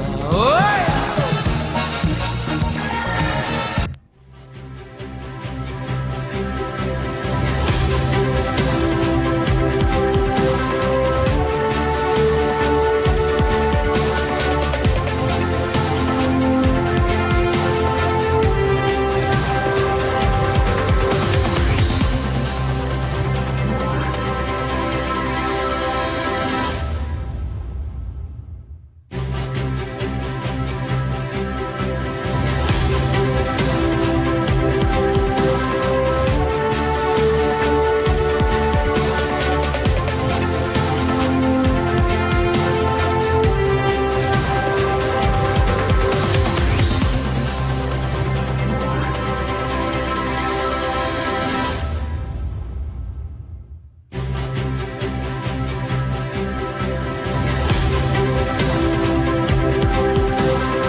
Put your money where your mouth is. Show me what you can do with it. Put your money where your mouth is. Show me what you can do with it.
For the Lord hath prepared his throne in the heaven, and his kingdom ruleth over us. For the Lord hath prepared his throne in the heavens, and his kingdom ruleth over us. For the Lord hath prepared his throne in the heavens, and his kingdom ruleth over us. For the Lord hath prepared his throne in the heavens, and his kingdom ruleth over us. For the Lord hath prepared his throne in the heavens, and his kingdom ruleth over us. Hang in there, Brian. I'm trying to sing this song so I won't forget it. It's just coming down right now. So I'm going to be singing it as I share this with my group and also in my timeline. So let me do this and let me keep on singing this. For the Lord hath prepared his throne in the heavens, and his kingdom ruleth over all. That's Psalm 103, verse 19. Psalm 103, verse 19. I've been thinking of this song just a little while before I started, and so I don't want it to forget. That's why I keep on singing it. For the Lord hath prepared his throne in the heavens, and his kingdom ruleth over all. For the Lord hath prepared his throne in the heavens, and his kingdom runneth over us.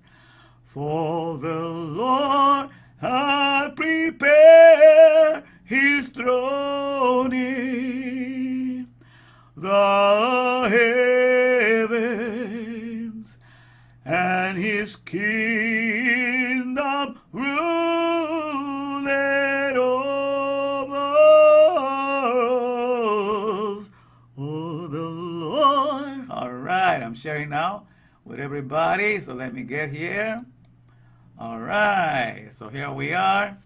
Sorry to have started late, but because due to the FEMA disaster assistance program, I'm getting all the hours I can get, because Fiona caused such a havoc on Puerto Rico. 58 municipalities were damaged, and so they are using Language Line, my company. They're using it 24/7 to get all the translations going. So right now it's an unlimited amount of overtime with bonuses and what have you.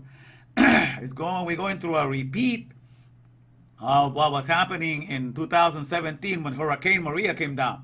It's about the same date too. Hurricane Maria, I believe, came down in, if I'm not mistaken, was September 20. But this time Hurricane Fiona came in September 18, the same day that we were celebrating my father's 87th birthday. So it's been busy. I've been getting a lot of overtime. So I work until 7 today, and I was trying to finish my lesson. That's why I started late. But I want to say the message anyhow. All right. Oh, the Lord hath prepared his throne in the heaven. All right, let me play a commercial and then I come back. I need to get some water to drink right now because my little exhausted from singing. But let me put this here while I get some water. All right.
Okay, so here we are. This is for the Lord, had prepared his throne in the heavens, and his kingdom rule it over all. All right, because that's the fact. So what we have here, Rosa, you made it. Okay, it's good to have you, Rosa. All right. I hope the internet works nice for you as well. But like I'm saying, I've been working over 13 hours today because of Hurricane Fiona. They've been giving us a lot of overtime because they need all of our interpreters. So we've been busy answering a lot of those disaster calls. So this is what has been happening. So I had to do overtime today until 7 p.m. And then I was finishing preparing this. That's why it took me a little long.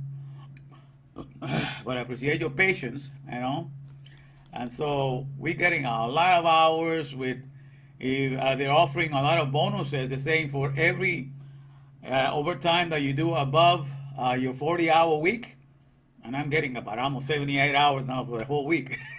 But for every hour that you do above your 40 regular hours, that give you $20 on top of your overtime. So you will do the overtime plus $20. That's coming out to me, it's like about $50 an hour of the overtime I'm doing. So praise to you, Jehovah. He is amazing how this happened. This happened to me about in 2017, when Hurricane Maria happened. We were busy 24/7. We were working Monday through Sunday, man, from 4 a.m. to 8 p.m. and just sleeping in about 8 hours. And it went for a long time. This time I don't think it's as bad as Hurricane Maria. But still, 58 municipalities of Puerto Rico were affected. So they need our help desperately right now. So that's what I've been working on. More money, yeah. So that's what it seemed like, okay? And so if that's what happens, whatever debts I have left, because with the pandemic, I was not able to pay some of my debts, And so when this happens, I'm going to try to cover whatever debts I was left without paying. And I think this is because this is supposed to be the year of Jubilee, of debts forgiven, or being able to clear up your debts. So I think God gave me the opportunity to clear whatever debts I had in the past. So I'm going to do that. So that's one of the plans. And every day that my family has incurred, including my kids, I'm also going to try to help them out. Okay, that's the whole part of the whole process. So that's what we're working on right now. And so that's the situation. All right, so that's what I was trying to share with you, what's going on. And so, wow, so I feel kind of exhausted because I kept on singing the song so I would not forget. The one that is Psalm 103, verse 19. Says, "For the Lord hath prepared his throne in the heavens." And says, "and his kingdom ruleth over all." Okay, so I was singing and singing so I would not forget. Let me see if I can put you in the other window here so we can look at the words and see if I can still sing it. I feel kind of exhausted right now, to tell you the truth.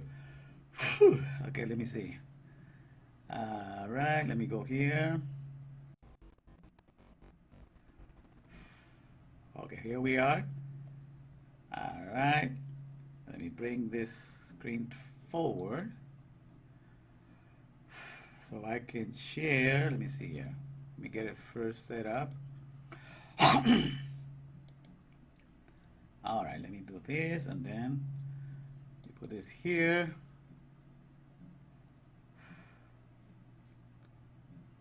Okay, let me see here now. Let me try to share the verse. Here we go.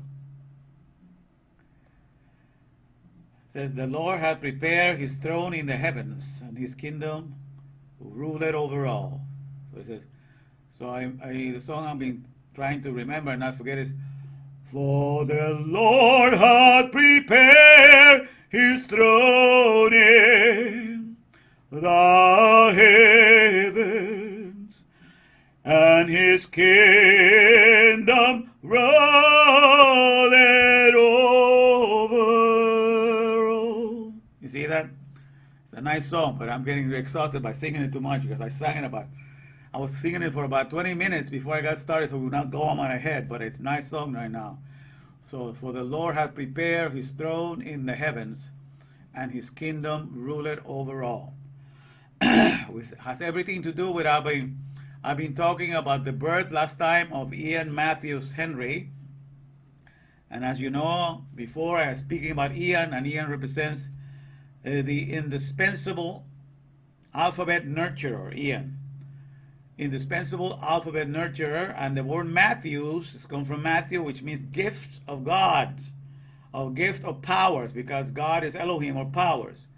So I translate Matthews as the granting, because that's the giving of gift, the granting of powers. And then the word das is for science or knowledge or intimacy. So the name I gave for the 40 hours that I brought up, that gave birth to, and finally were all uploaded on September 18, the day that Fiona came. And it's interesting that that's also pretty soon after that, Storm Ian began. And Storm Ian is hitting Florida right now. So even God named a storm after the birth of this catalyst, this teaching. Okay, and this teaching that I'm bringing is so that you could connect with your Maker in the here and now. And it's only a very scary teaching because it's what I call the stone that God had prepared without hands. Not a stone made out of the land, but a stone meaning the solid teachings. S-T-O-N-E. The solid teachings obliterating non-essential externalities. Because with this knowledge that God is bringing, with this catalyst, this medium of connecting with Him in the here and now, all the other people that wanted God in another dimension, that wanted to meet with God in heaven, that wanted to have an experience with God after life, all of those people, it's bad news for them. Because I'm going to eliminate all their fake news. Because God has been here all along, 24/7 in the here and now. It's just that we have created all kinds of convoluted fables and stories and creeds, so we will stop from seeing Him when He's breathing right in front of our noses. But we have created all kinds of convoluted fables and ideas and creeds to have us deter away our attention from him in the here and now. And we have no awareness of all the treasures that we have for the here and now. But that's no longer is going to be the case, because that was my desire, my fellow Bavarians.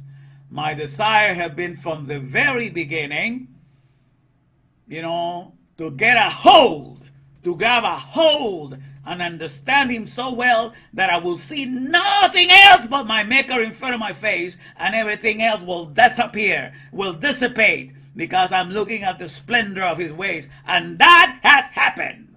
All right? So all of you that want to cling onto a theology or onto a belief system that later on you're going to meet God in the skies, or when you die you're going to see him face to face, well, I have news for you. All these ideas are going to crumble to the ground, because I know who Yud-Heh-Vav-Heh is. I know he is the main process by which Respirandia operates. That is our universal body of Ruach, of spirit, in which all of the organic world lives within it. That is the inner space that we need to be made aware of. You understand? And this knowledge and this understanding has been made clear to me. So I can see right through all the lies of all the creeds, of all the constitutions, of all the fake ideas that have been promulgated throughout all the ages. Okay? So I'm going to cut right through the grind of everything. I'm going to show you, all right, who is Yud-Heh-Vav-Heh in the here and now in such an undeniable fashion that you will not be able to say, no, that's not who he is, because you will see it clearly. Because the knowledge of God will fill the earth as the waters cover the sea, according to Habakkuk 2:14. And this has come to pass, my friends. This is what I wanted. God has granted me that, and we are bringing it to pass. All right? For the Lord hath prepared his throne in the heavens, and his kingdom rolleth over all. For the Lord hath prepared his throne in the heavens, and his kingdom rolleth over all. You understand what that means?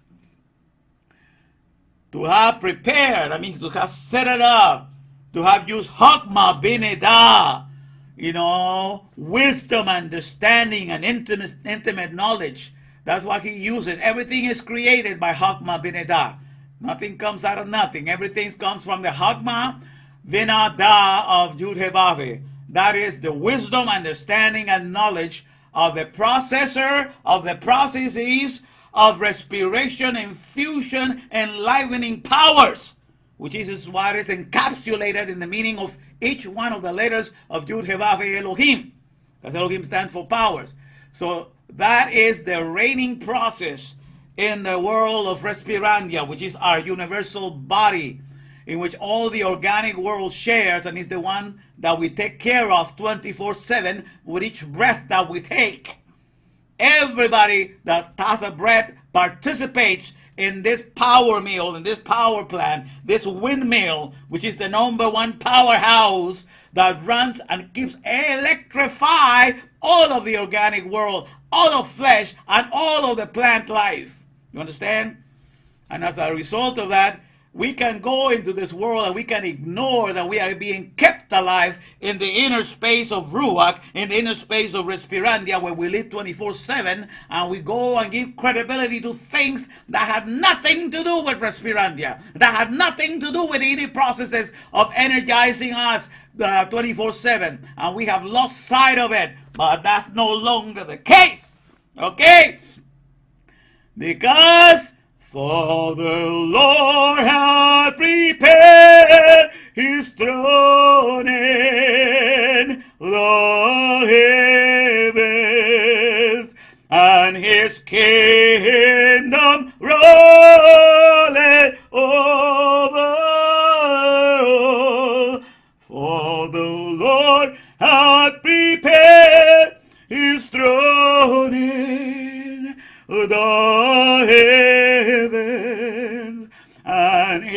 wisdom running over us. My goodness. This is so enjoyable, my friends. It's just things have just exploded right now. God is working situations for me right now in which everything is so easily accessible. That's why I call this, the name of the sermon is called, let me share it with you here so we can remember the name I gave it here. All right. It's good to have you, Rosa. It's good to have you, Brian. Let me see the title I gave it here. Here we go. Get the installation of Ian Matthews Das. That means get the installation of the indispensable alphabet nurture. That's Ian. And Matthews means grantor of powers, or granting of powers. That's what Matthews stands for, because Matthew means gift of God. So Matthews means granting of powers, and Das is just knowledge or science or intimacy. Because when there's intimacy, you are working, you are creating life. Whenever you get intimate, the idea to get intimate is to create life all over the place, to propagate life, to populate the earth. All right? So that's the whole idea. Everything that God has created, the inner processes, what is encapsulated in the name of Yud-Heh-Vav, is all about creating life and sharing life 24/7. And that's exactly what we get to do as organisms that are from the organic world. Whether you be a plant, or whether you be an insect, whether you be a worm, whether you have flesh as a human being, whether you have the flesh of an animal, all flesh, all plants, all worms, all insects, whatever their species, each one of them is a power mill. It's a power plant, okay, that is working for the powerhouse of Respirandia. And it's 24/7, giving energy with each breath that you take. We all participate in this activity, and that's why we are hired. So whenever you walk in this world, when you are born in this world as an organic creature, whether you're a plant, whether you're a butterfly, whatever you are, and you're born in this world and you have the ability to breathe, then what happens? Let everything that have breath praise the Lord. Because you're going to come here to partake of the greatest powerhouse ever created. This whole creation of God is electrifying. This powerhouse that is worked by the respirations fusing in inside of us. And as human beings, I told you already that we get to breathe 22,000 pounds of air every 24/7 period. That's the number one item that we process the most. We only process solid foods and liquids for our sustenance of this body. We only process about 14 pounds of that every day. But every day for Respirandia, for the body of Ruach, for the body of spirit, in which all the organic world is encapsulated, in this biosphere, in this inner space in which we all live comfortably, in that one you get to process the most, 22,000 pounds of air. So you and I, my friends, and every insect and everything, we are more of the air than everything else. Because that's what every creature in the here and now is processing more than everything. So you don't have to call yourself you're heavenly when you go to heaven. You are celestial and aerial while you're here in the here and now. But that's because even though you crawl on the ground and you walk on the ground, you are a giant in Respirandia. 22,000 pounds are coming in and out and are turning around and gyrating and revolving, coming in and out of you. And so Yud-Heh-Vav manifests himself with 22,000 pounds of brand new fresh air that it circulates through you, so that you will get to infuse it and energize it with all the other gases that you produce, and you get to feed the plants, you get to feed other species and are kept alive. Because those are the processes that are happening in the here and now.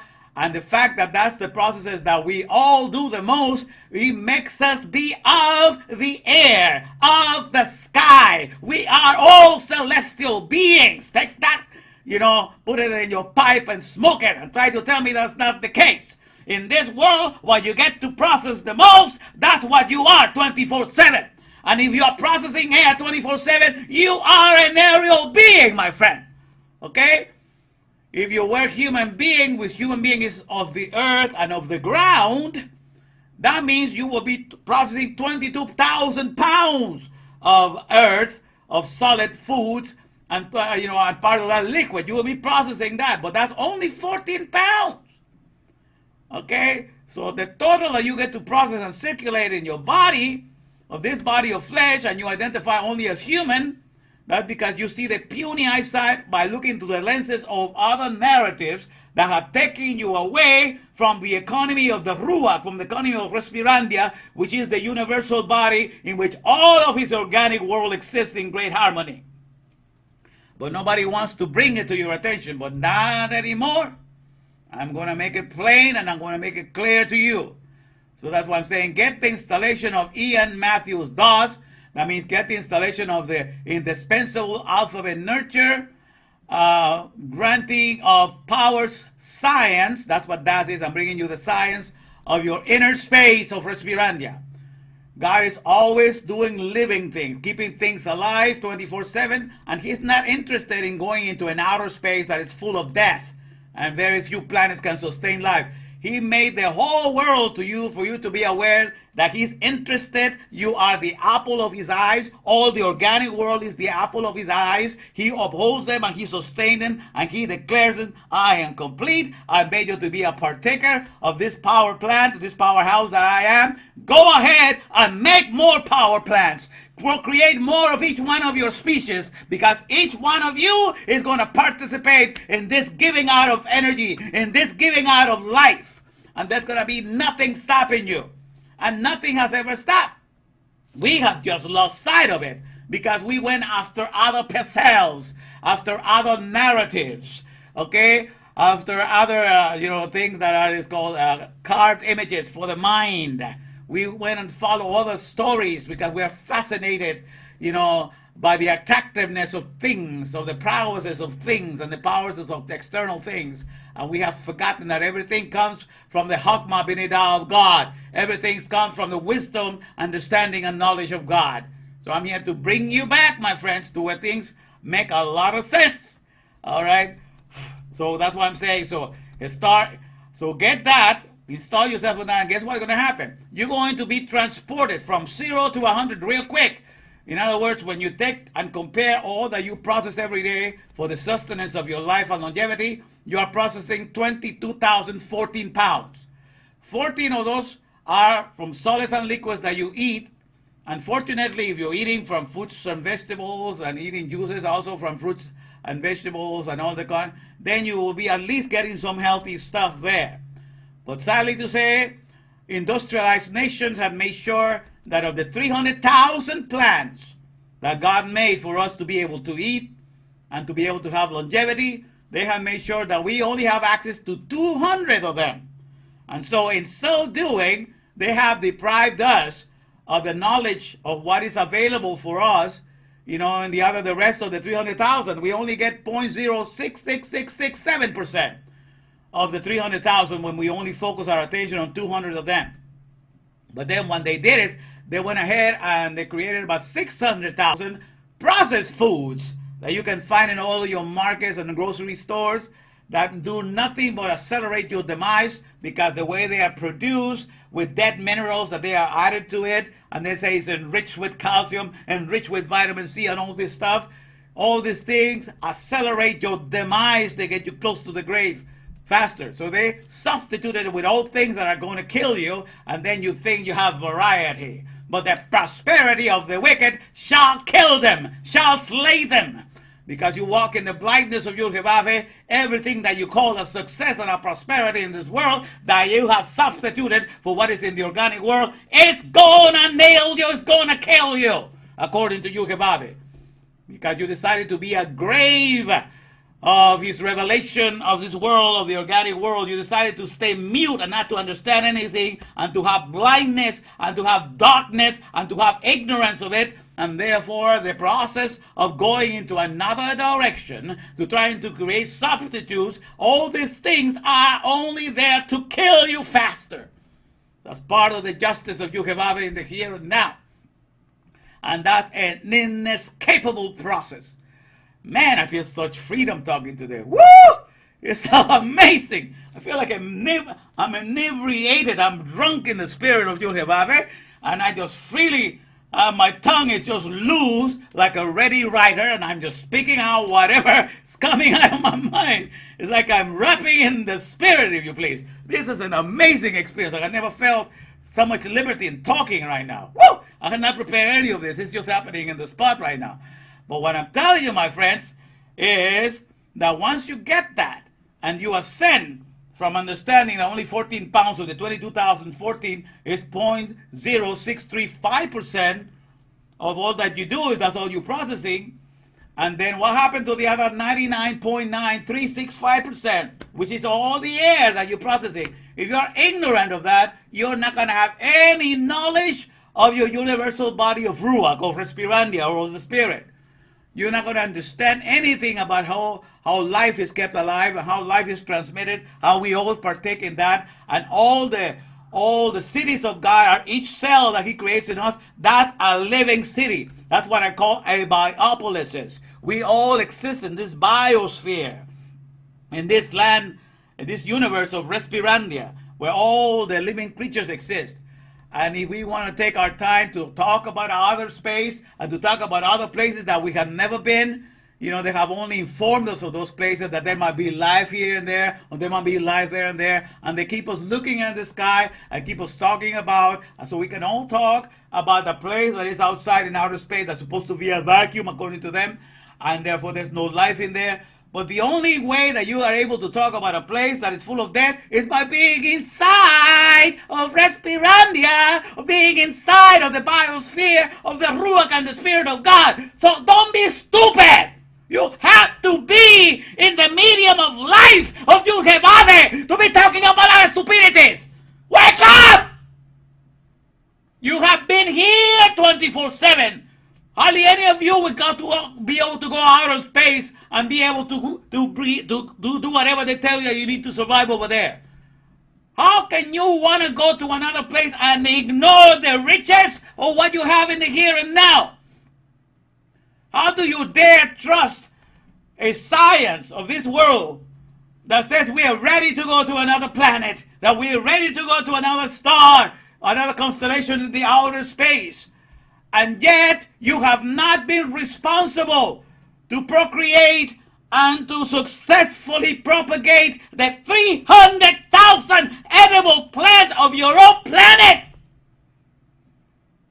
If you're not even responsible to take care of all the elements for life, health, and longevity that God provided in 300,000 edible plants, why should you be trusted to go to any other planet? You are irresponsible.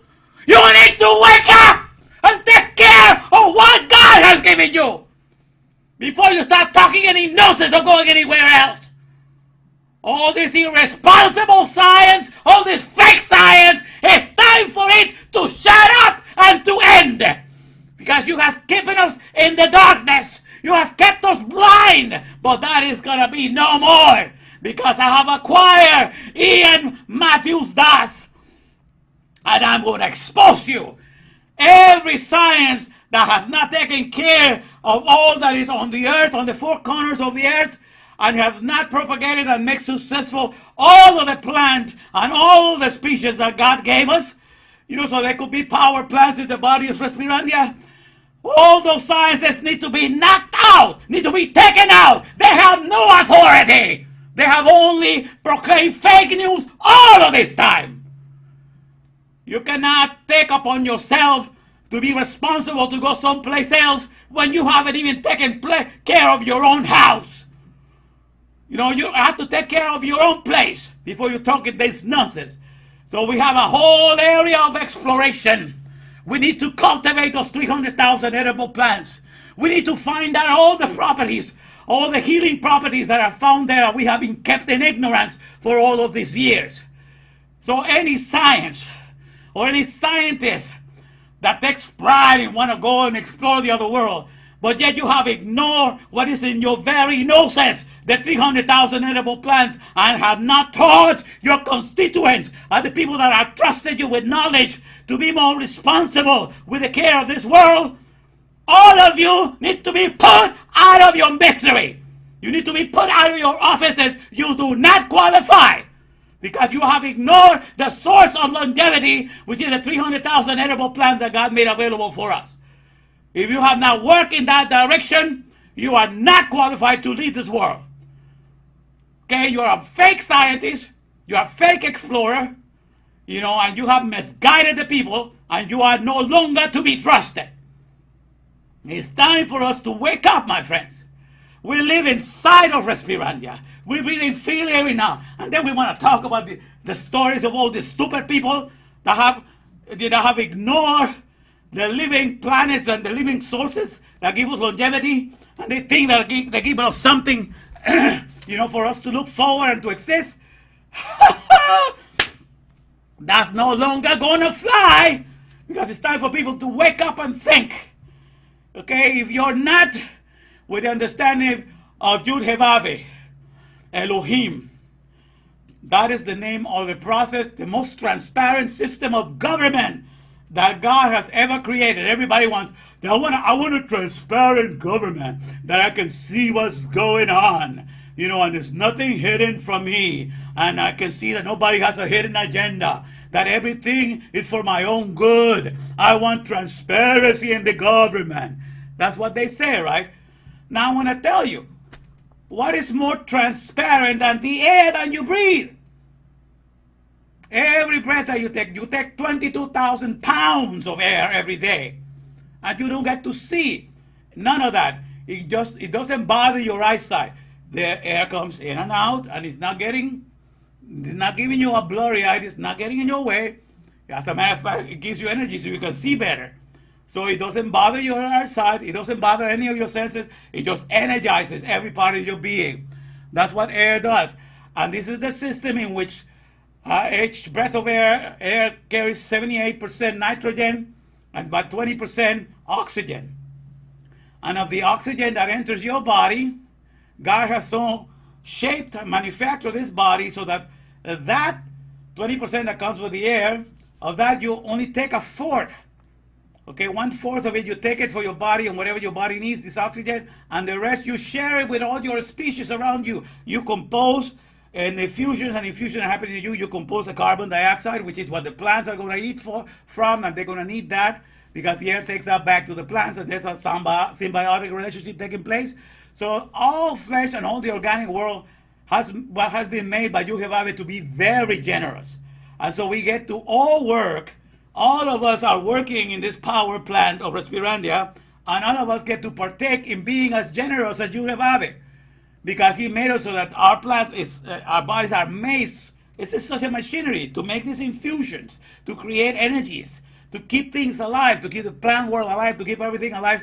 And we all participate in this resurrecting of all species, in keeping everything alive. And there's no hidden agenda. That's how it is. You go study the people that have made these studies, and they'll tell you this is how it is.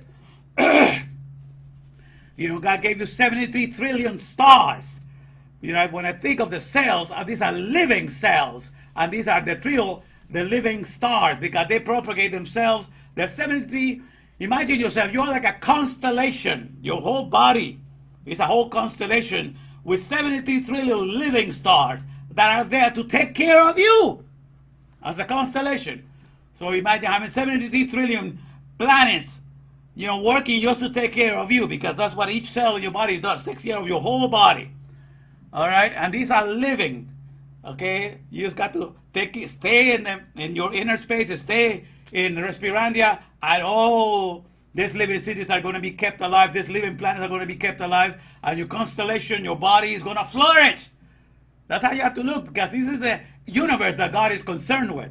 God is concerned with a universe of the living, of life that is there available 24/7. Because he is the God of the here and now, and that's what he's doing in the here and now. He's keeping all of his organic world alive. So he's interested in your biopolises, your living cells, that each one is going to be like a living planet that is there just to take care of you as a constellation. Because that's how God refers to the souls that he has created. You are my star. He even said Lucifer to a creature. Okay? All these names. You are the morning star. All of these he refers. And the stars of God sang for joy. So he refers to all of his creatures because the whole universe of God is a living, life-energetic, life-sharing universe. And he's aware of that 24/7. And he is making it happen 24/7. So you understand? So when it comes to the way that the world has been enslaved and been taken away, it's because everything has been turned upside down.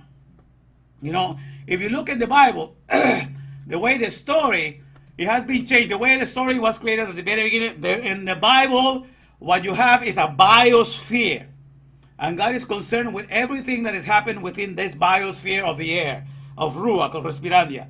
In the Ruach and Respirandia, in the processes of breathing, you know, that is happening in the oceans, in the ocean, hydrogen, oxygen, that's the waters. All the creatures of the sea also get to do the process of respiration. They have gills by which they also do the process of respirations. And also, there's higher waters above this, and the Bible says there's waters above. Well, who knows? That's where the angelic world exists. Okay, but everything that God presents in the Bible is a biosphere. Everything is in regards to a universe that you have to get to know the inner processes of everything that is happening in there to keep everything alive, to keep every cell that you have alive, to allow your body of the neuron cell, which is your body of transfiguration, the body of power that is always full of light because it's the one that manages your thoughts and your impulses. That's why you have to understand this is your body of transfiguration that is always kept full of light to communicate truth and to communicate Chokmah B'Nedah and to communicate any processes of thinking. So all these things are alive within us. You are going to understand that a regular cell has 200,000 mitochondria, which is power cells that produce the ATP, and also a neuron cell has 2,000 powerhouses or mitochondria. So you can understand that this whole is a process to keeping everything alive 24/7. So what happens when you walk with Yud Hevave and you understand that nothing happened by chance, that the world not just pluff, you know, after billions of years and puts itself in order. No, everything is the process of Chokmah B'Nedah. Everything is the process of wisdom, understanding, and knowledge. So if you saturate yourself and all you want to be surrounded with is wisdom, knowledge, and understanding of how things are put together, all you want to love in this world is just studying and becoming wiser in how everything can be replaced, renewed, restored. When you work in this world just to be able to hold onto all the meanings and definitions so that you know how to connect everything from A to Z, when you walk in this world with that kind of an attitude, what is the world surrounded with? When everybody just wants Chokmah B'Nedah, they want to see how everything connects. They want to see how everything is restored, refreshed, and renewed. When that is the very craving of the soul, that's what they're able to comprehend and understand. What happens with the whole world? The whole world is full of solutions because everybody has something to offer to keep everything working. The whole world is full of solutions. And what are solutions? Waters. That's why in the picture, in the original picture of the Torah, you find that everything is surrounded with solutions. Everything came out of the waters, and at the end we're kept with waters above, waters beneath, and we're all surrounded. You know, that this eye in the middle of everything surrounded, and we are God's apple of his eyes, because we're part of his body of Respirandia. So it's the age of Aquarius. Aquarius means water. It's the age of only solutions. There's no wandering. There's no ignorance. There's no blindness. Everybody knows that everything comes from Chokmah B'Nedah. And therefore, they line up with all, you know, the schematics, with all the blueprints, with all the source codes, with everything that is necessary to keep everything vibrant and alive. So we understand, so in the Bible, everything is about being surrounded and focusing ourselves on the inner space of life. Because everything is about giving life and energies. All right, 24/7. Because that's what happened to them. So that's what you're going to learn if you're going to come to Torah. You're going to go from 0 to 100 real quick. You're going to go from seeing a 0.0635% human that you identify with only the solids and liquids, and then you're going to understand your whole processes of 22,000 pounds and what's happening there. And therefore you become an aerial being. Man, I'm put water. This is clearing my throat real well. Okay. And so, let me put you back here, my friends. Let's see how we're doing here. All right. All right, who made it so far? We have Andy. All right, Andy's here. All right, good to have you, my friend. All right. And Brian is still here. And we have Rosa. Perfect, perfect. We have these three people around. Perfect. You stick around. For more blessings are to come here. Now let me go to this. All right. Sorry about that. Okay. And so this is what we're looking at today. Right. Let me see if we can. See if I can still remember the song, because like I said, this is a brand new song today. So let me see. It says, the Lord hath prepared his throne in the heavens, and his kingdom ruleth over all. For the Lord hath prepared his throne in the heavens, and his kingdom ruleth over all. For the Lord hath prepared his throne in the heavens, and his kingdom rolleth over all. All right, that's a good song. All right, I don't want to forget it if I keep on singing it. All right, but this is where we are here. Let me see. And let me put you back. All right, so here we are. So, my friends, all right, this is what needs to be understood. All right, let me just put it here. This should have been the sermon here. Crave, that means desire or hunger for this. Crave and comprehend the installation of Ian Matthews Doss. That means crave and comprehend. That means study well the installation of this indispensable alphabet nurture granting of power science. Because all you're going to learn when you're in Respirandia, your universal body of Yud-Hevavian activities. That's what you're going to be learning and apprehending 24/7. And says, and start enjoying the incomparable retirement of the 401k. Okay, the 401k plan of Yud-Hevave Elohim. That's an incomparable retirement in your universal body of Ruach or Respirandia. Because that's how I look at life now. I am always looking right now from the economy of the Ruach, from the economy of the breath. Because the activities of the Ruach is to keep us alive 24/7, to resurrect us every step of the way, to keep all flesh alive. And when we give out the carbon dioxide, we keep all plants alive, and we all participate in resurrecting one another 24/7. All these resurrections are happening here. All right, so you understand that. So we are in the breath economy, and that's all you are aware when you are in Respirandia. The breath economy means the bona fide respirations, okay? Or what the respiration does to keep you alive. The bona fide resurrections, empowering alphabets to helpfulness, or empowering all to helpfulness. Because if you know the alphabet that is being used to make everything in this world, everything will be kept brand new and alive. Everything will be kept full of health. So that's the whole idea. And so that's what you're aware of 24/7 when you are in your body of Respirandia. You are elevated to such a degree that you understand what we have, what is the thing that we have going for ourselves.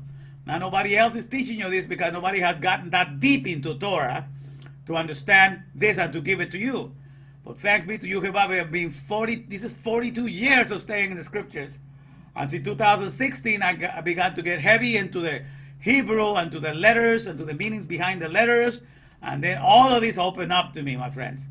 So that now I only know Yud-Hevave, only know the Yud-Hevavian empowering activities.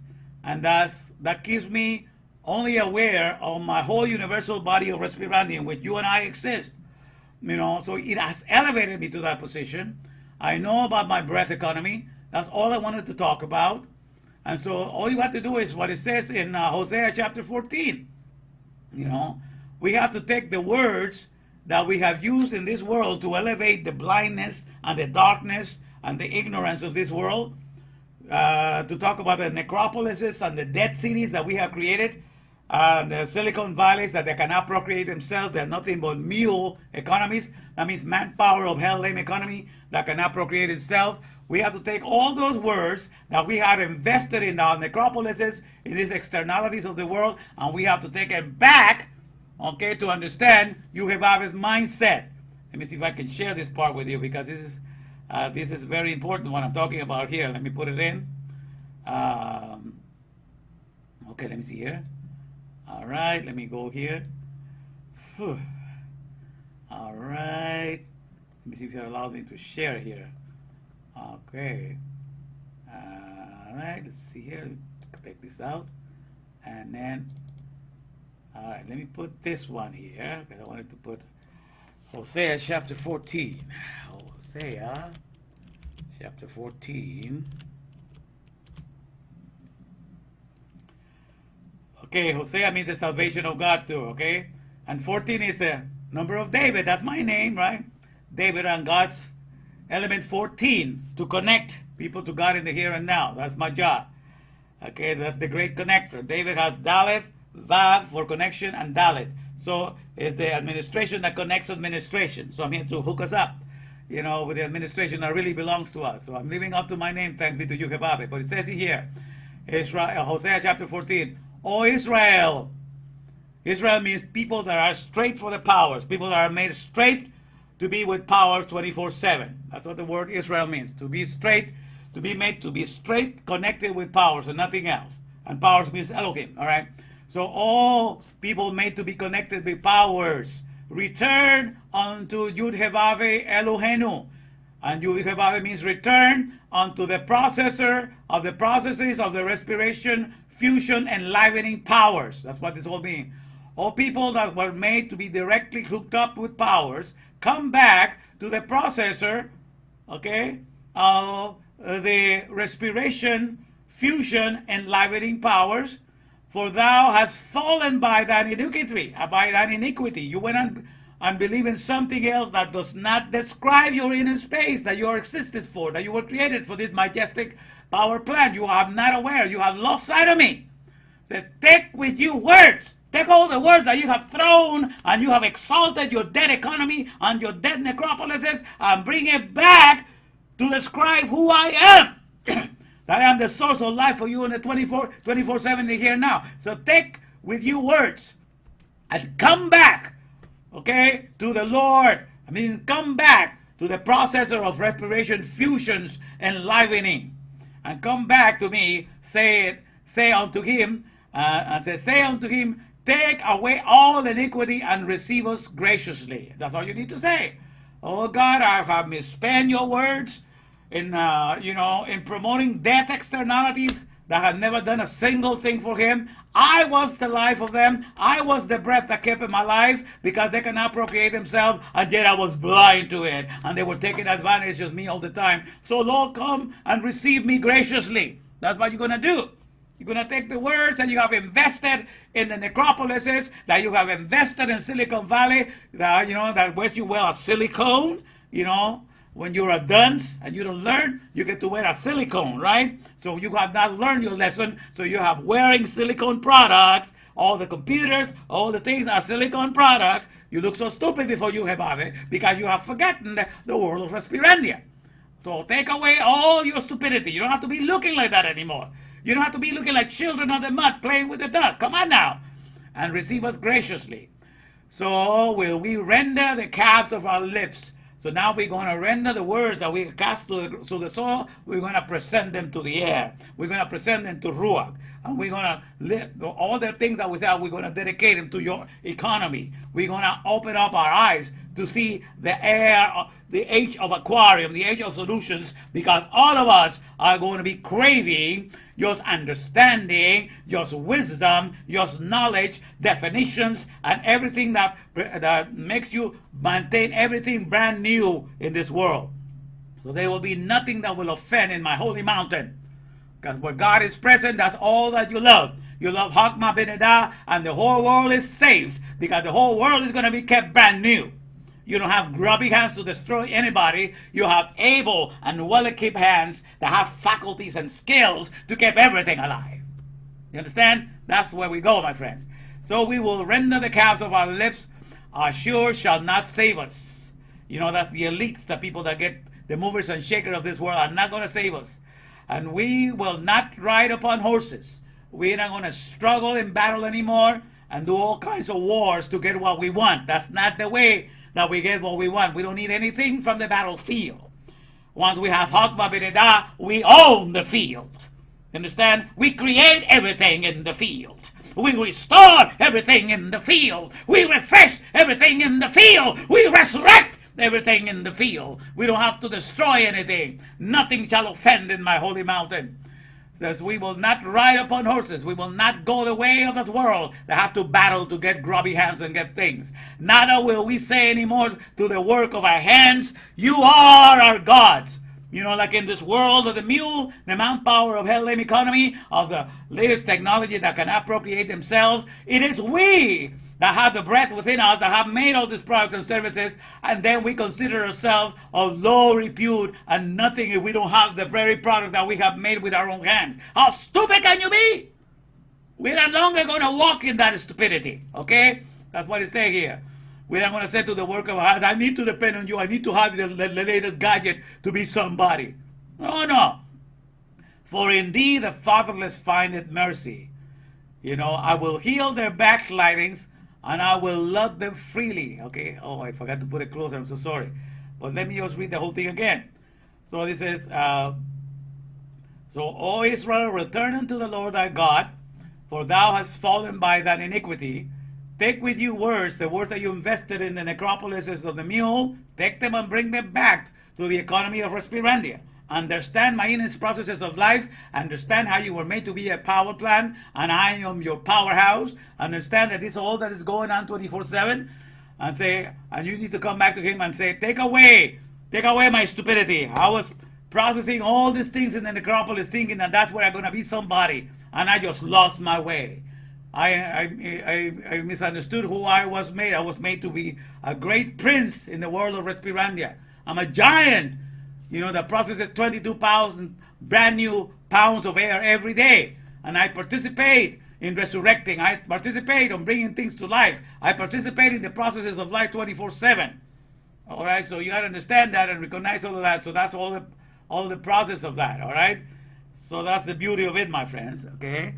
All right, 9:22. Whoa, I get going here right now. All right, let me see here. All right, so this is what I'm talking about. So crave and comprehend the installation of Ian Matthews DOS and start enjoying the incomparable retirement of the 401k plan of Yud-Heh-Vav Elohim in your universal body of Ruach or Respirandia. It's the body of spirit, okay? So what is the 401? Because that's the pension plan that a lot of people have put their money in this world of the necropolises. So when it comes to time to retire, when they're 60s and there's in the 65 or whatever they want to retire, they go on the pension plan, everything is expensive. A lot of them have to keep on working because life has just gotten up. Everything, inflation has taken the prices way up there, and so they cannot survive on their own.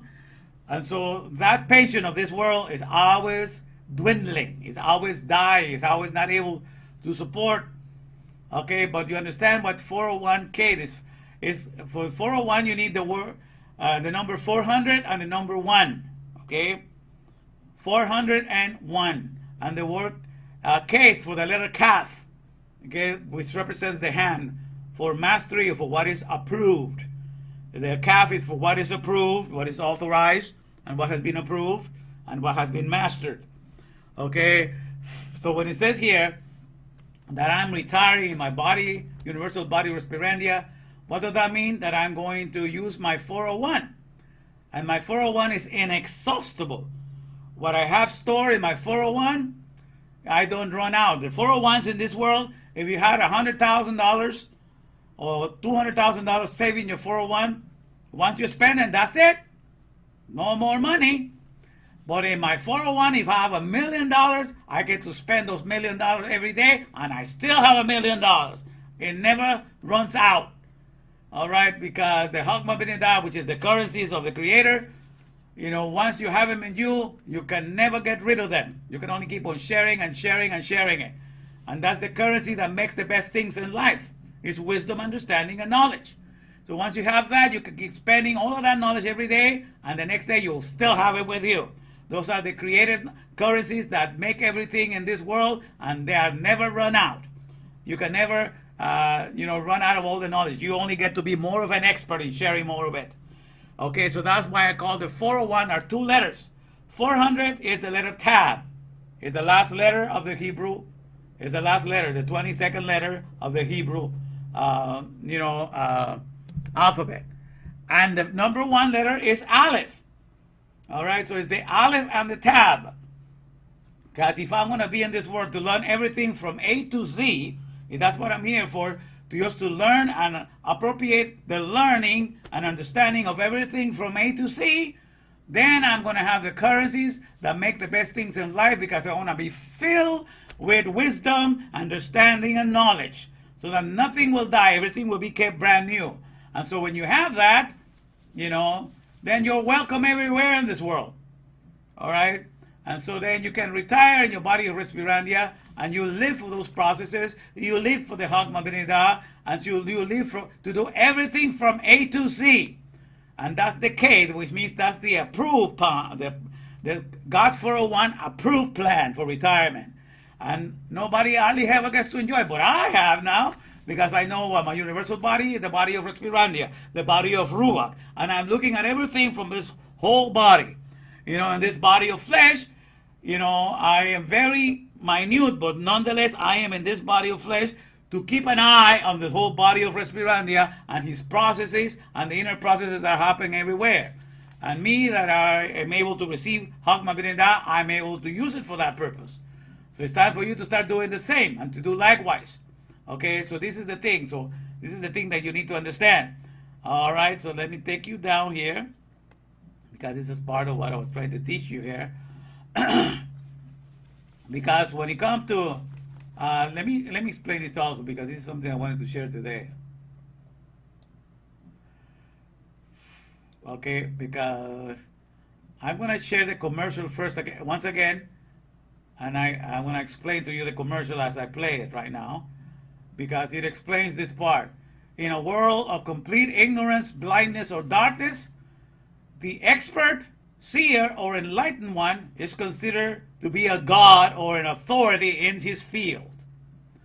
Because this will make you understand why the Bible was given to us. It says, in the beginning, God created the heavens and the earth. That's how we hear it in the English, Spanish, and other languages translations. In the beginning, God created the heavens and the earth. But if you literally translate word for word, in the Hebrew, it says in the beginning is Bereshit, the beginning. And then the very word that follow, it says bara, which means created. So the translation puts God first. In the beginning, God created. Okay? But in the original, because God makes everything we Augmenting, the way it's written is in the beginning, Bereshit, which also Reshit means the head of a woman. In the head of a woman, which according to Proverbs, Reshit represents wisdom or Chokmah. So in the beginning means in wisdom or in Chokmah. Okay? So then the very word that follows is bara, which means translated as create. Or it also means to fill up something, to fatten something. Something is skinny and you fatten it up. Something is void and you put in something in it to fill it up. So that's the whole idea of bara, is to fatten something. It's translated as created. And then the very next one is Eloheinu or Elohim. So Bereshit bara Elohim. So in the original Hebrew, it's translated in the beginning or in wisdom, create powers. Okay? So he's not talking, the first chapter of the first verse of the Bible is not talking about creation of heaven and earth. It's talking about the creation of experts, of authorities, of skills, and of abilities, and therefore having powers to be able to handle the care of heaven and earth. That's the whole thing that is saying.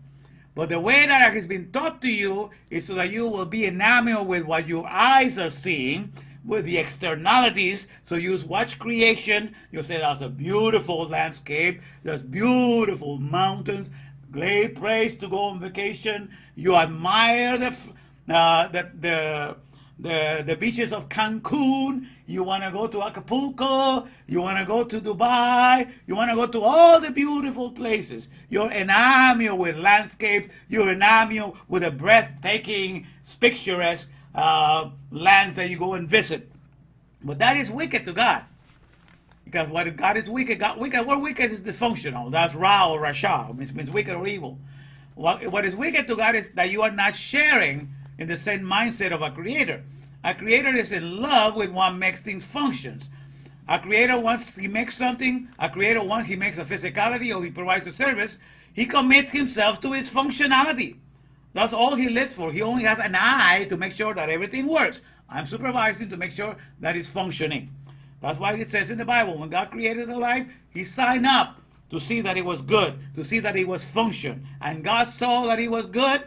That means, and God makes sure that he signed up to watch over his functionality. So everything that he made, God signs up. That's what every creator does. Every creator makes a product or service, and he signs up his whole existence to watch over his functionality.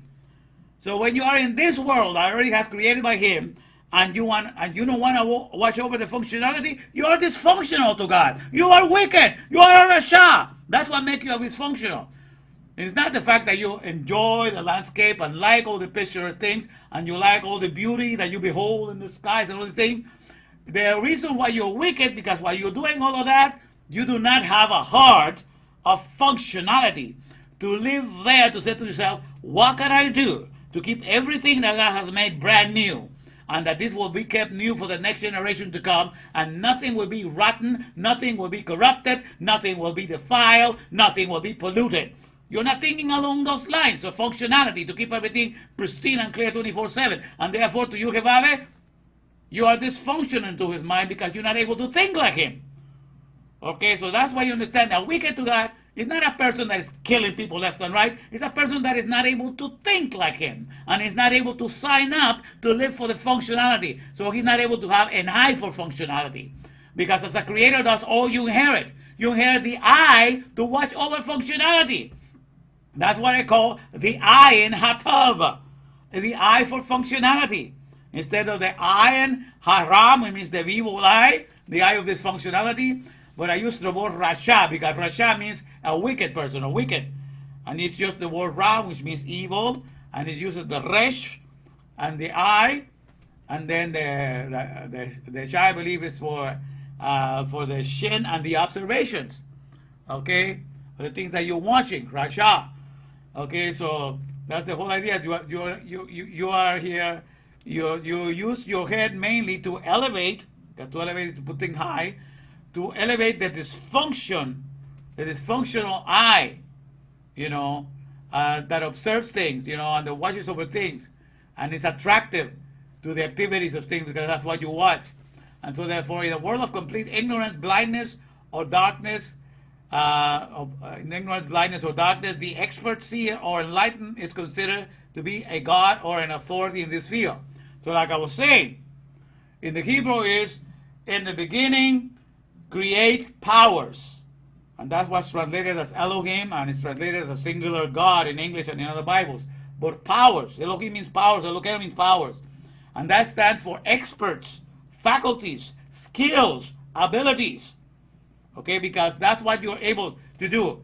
It's the way of looking at creation. If you have built up a city, especially necropolises, in order to keep their cities going and to facilitate that all their technologies are kept alive, especially in the mule that can help to procreate themselves, what do?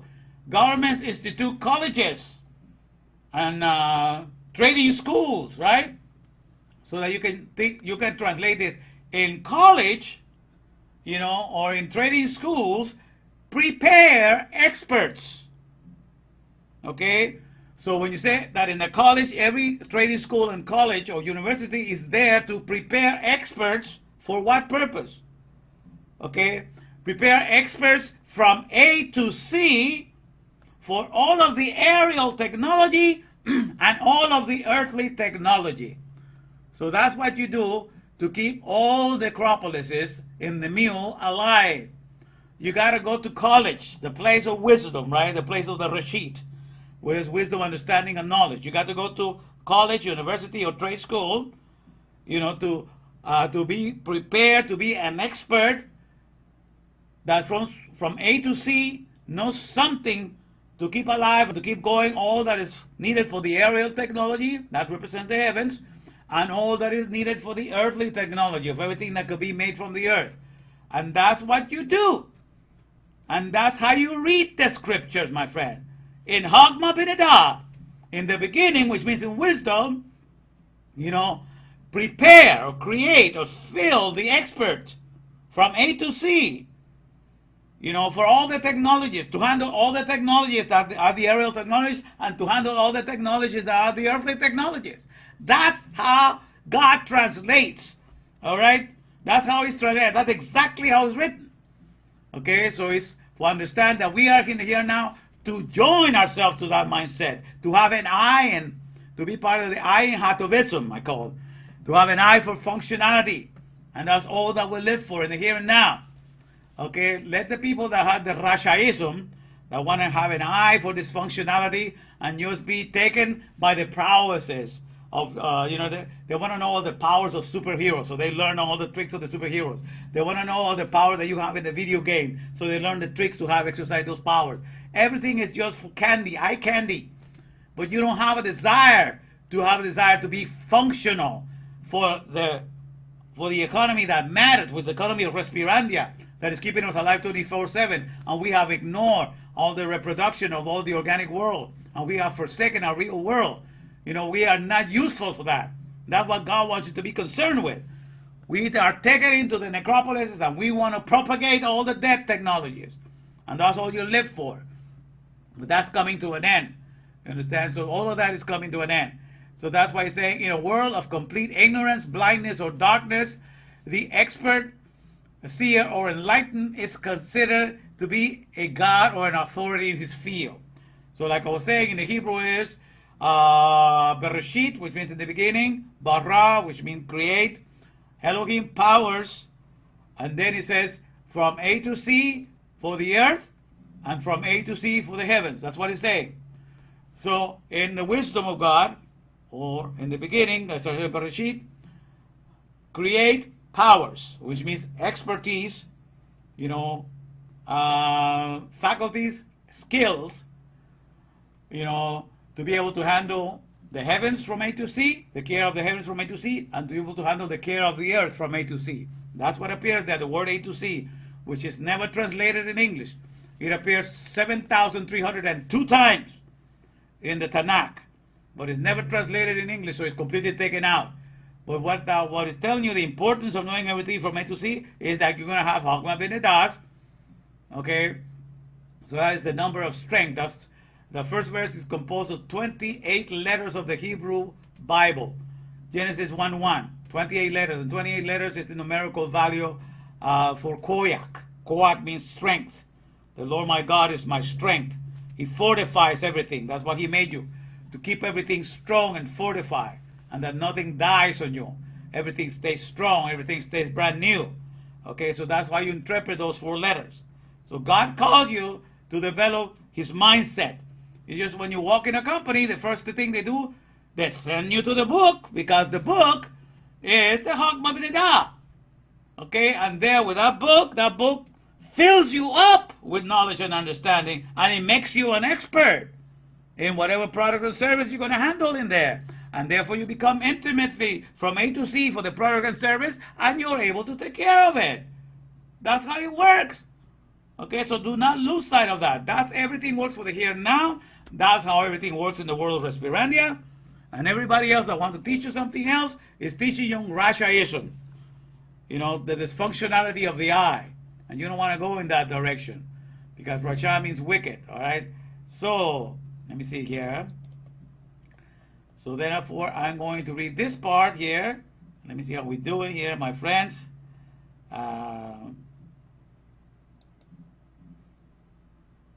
All right. Whew. Okay, see how many people we got today.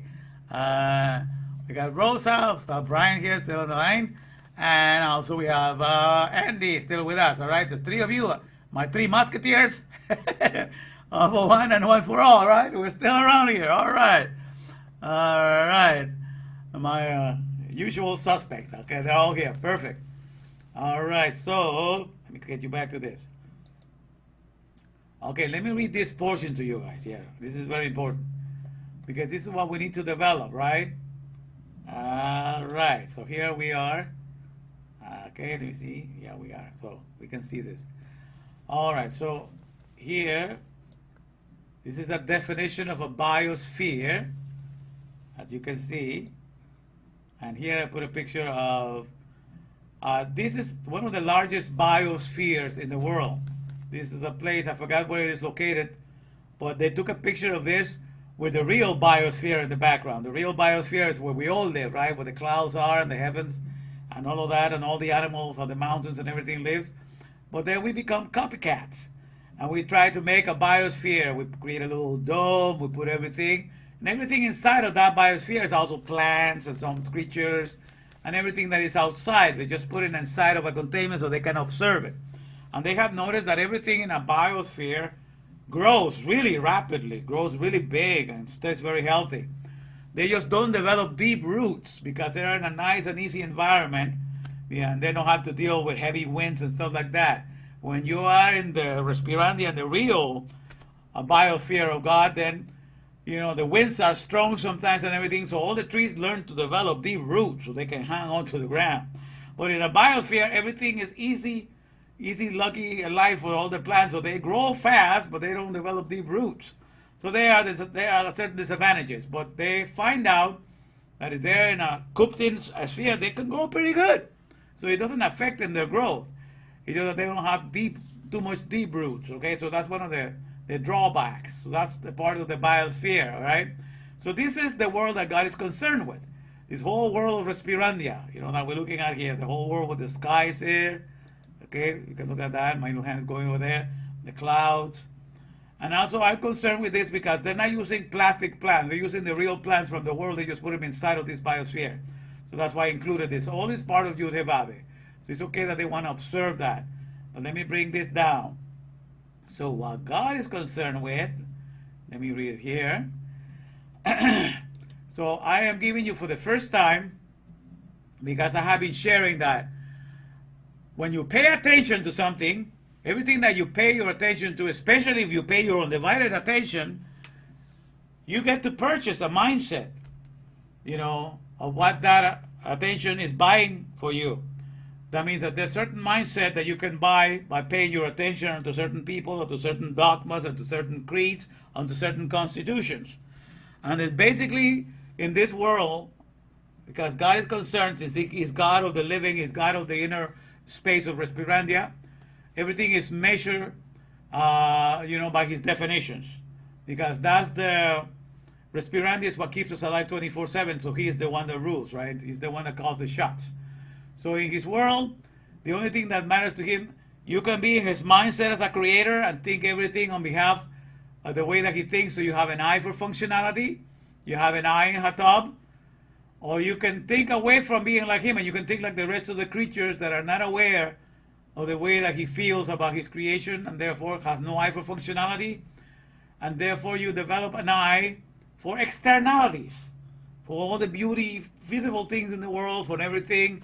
And they just want to propagate more of it without you being directly involved in keeping everything brand new in the here and now and making sure that nothing gets polluted. You are not in that mindset. So therefore, according to God, you are wicked because you're not able to think like Him. Simple as that. But nobody else teaches you, you know, has you pay the attention so that you will enter and purchase for you the mindset of Yud-Heh-Vav-Heh, you know, to have an eye for functionality, and that's all that drives you. Nobody's giving you those teachings. You go to any church and they're not giving you those teachings. They're just teaching you to admire a nice heaven where you're going to have a tennis court, you're going to have a pool that you never had, you're going to have all the commodities you never had in this earth, and you're going to go walk there with Jesus all over the cloud world, You're going to have all these things, everything for the appeal of the eye. Just to look at nice activities, nice prowesses, nice little things, externalities. And doing all of that, God is not fascinated with God because God makes everything. What God fascinates with if you get his mindset to want to create, to want to take care of everything just like he does. Then he looks at you, like he looked at Abel, because Abel wanted to present, the first fruit, which means the Bekorah. He wanted to keep alive everything that God had made, and he wanted to line up to be with God to keep everything brand new. So when God saw Abel that he was thinking like that, he had an admiration for his offering, because Abel was offering the Bekorah. The Bekorah is to work for what God created, the first fruits, to keep everything brand new and to make sure that it never dies. So when you sign up to do that, God, I admire this guy. This guy is thinking, this is a body of mine. This has his own heart after my own heart. He thinks just the way I do. Okay, so that's why Abel got to be admired. All right? But Cain just wanted to offer a little thing, a little plant of the field, just like a little token to God here of gratitude or whatever. But he wasn't lining up, to make sure that everything that God has made will get brand new. And so God was not too pleased with his offering, because he was only in love with the nice field that he was planting, the nice landscape that he was taking care of. Just like Esau. He was a man of the field, like he only liked to hunt. So he was just like that. And he did not understand what God just, fell in love with his little side offering that he offered, When Abel was putting his whole life in the line by doing his Bekorah offering, I'm here to watch, to make sure that all the first fruits are kept alive and everything that promotes your fortification is kept going. So when you present yourself to do the Bekorah, God admires you because you are in the Ayin Hatav, in the eye of functionality. But if you just want to admire the work of your hands, you want to admire the nice landscapes that God created, and that's all you take a deep breath.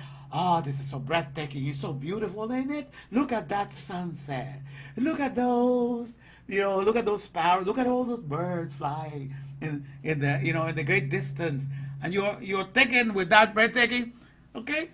You're enjoying yourself, but as far as God is concerned, you're dysfunctional because you're not thinking like him. All right, so this is how the world is. So the world right now, all of those are allowing you, do not give you access. You pay attention to Christianity, you pay attention to Muslim, you go pay attention to everything else, and it's all about the calmness that you can get in this world. It's about all the things that you can receive for yourself in this world. You do not see yourself in the respirandia body, a universal body of Yud-Heh-Vav, in which nothing is needed there other than to keep everything alive, fresh, renew, and restore. And that's all you sign up for too. Because that's what gives you intimacy to be with Yud-Heh-Vav 24/7. Nothing deviates from that. And you are in constant intimacy with him. That's all that drives you. Okay, and that's all God wants, is constant intimacy with him. All right, so that's what you get to do when you are in Yud-Heh-Vav and you're part of his respirations. Everything is intimacy for life. You are participating in the giving of life, taking in life, giving it out, sharing it with everybody. Augmenting is your currency, man. Everything is intimacy. You coming to Yud-Heh-Vav, you coming to know the greatest intimacy that ever was. Because it's going to be intimacy 24/7. That's what real science and what real knowledge stands for. That's what it does. It's intimacy. It's science. It's knowledge. But it's perfect intimacy 24/7. Okay, so this is what God's saying. And the CEOs. So these are the mindsets that you can buy if you pay your attention.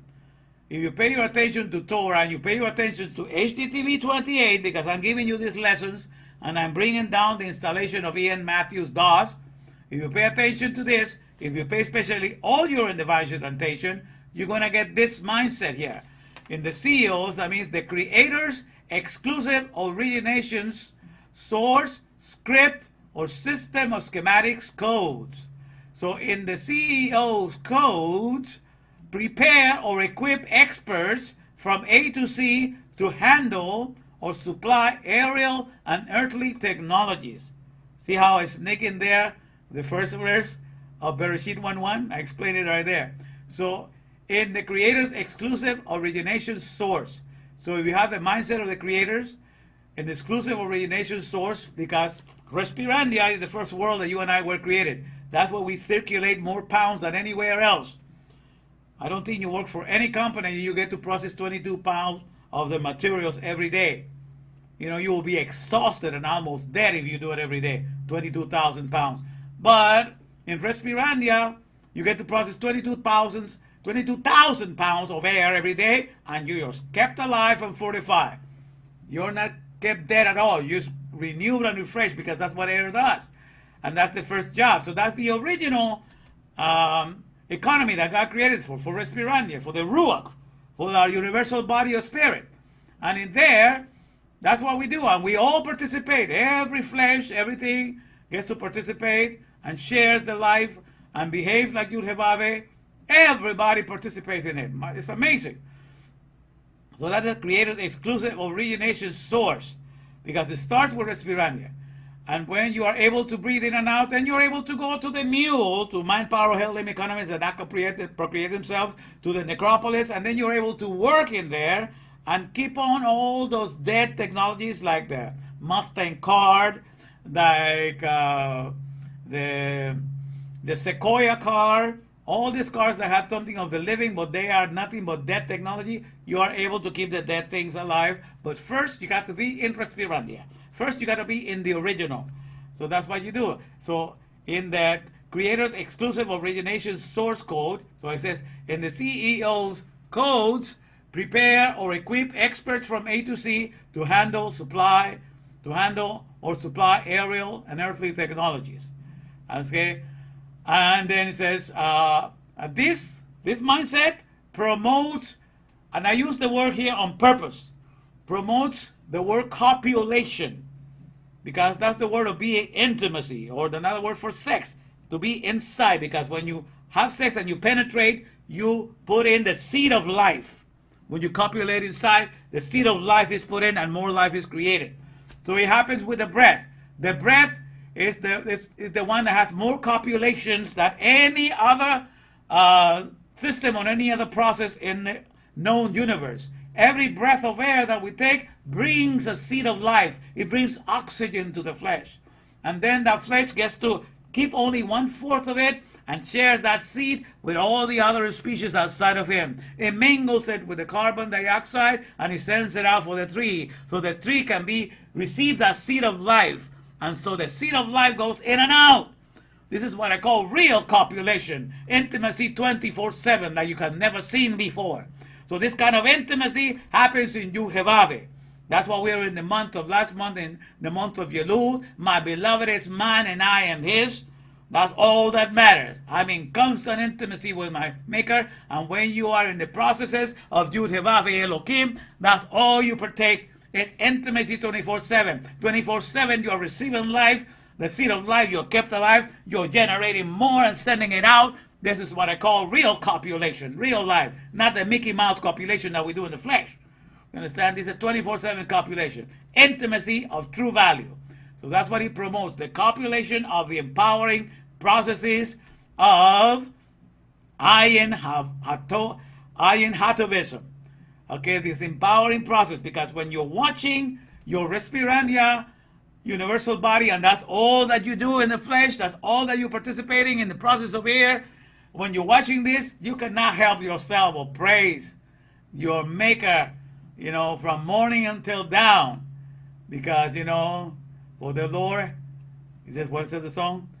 For the Lord had prepared his throne in the heaven, and his kingdom ruled over all. For the Lord had prepared his throne in the heavens, and his kingdom ruled over all. I'm losing it, but that's the song. So so you promote the copulation of the empowering processes of Ayin Hatovism. That means of the eye for functionality, because that's what you get to have, which is 24/7, easily accessible, and always within our rich and constant control.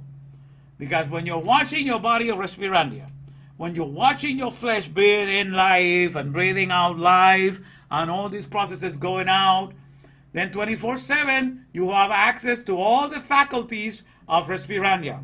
All the faculties of Respirandia is that it resurrects flesh, it resurrects the plants, It gives the body of transfiguration all the neuron cells to be lit up. It gives power to the neuron. That's our body of transfiguration. It makes us participate in the biggest transparent economy that ever was, that we have ignored. And therefore we got the other economies that are not at all transparent, but what we deserve for forsaking the real transparent economy of Yurhevave. So that's what we have. And all of these things are available within our reach. We go do resurrections. We go do restorations. Because with every breath that we take, that's what we're able to do. All right? And now we have easy access to that. But what happens is with people, they go to what I call here. Let me put this up here.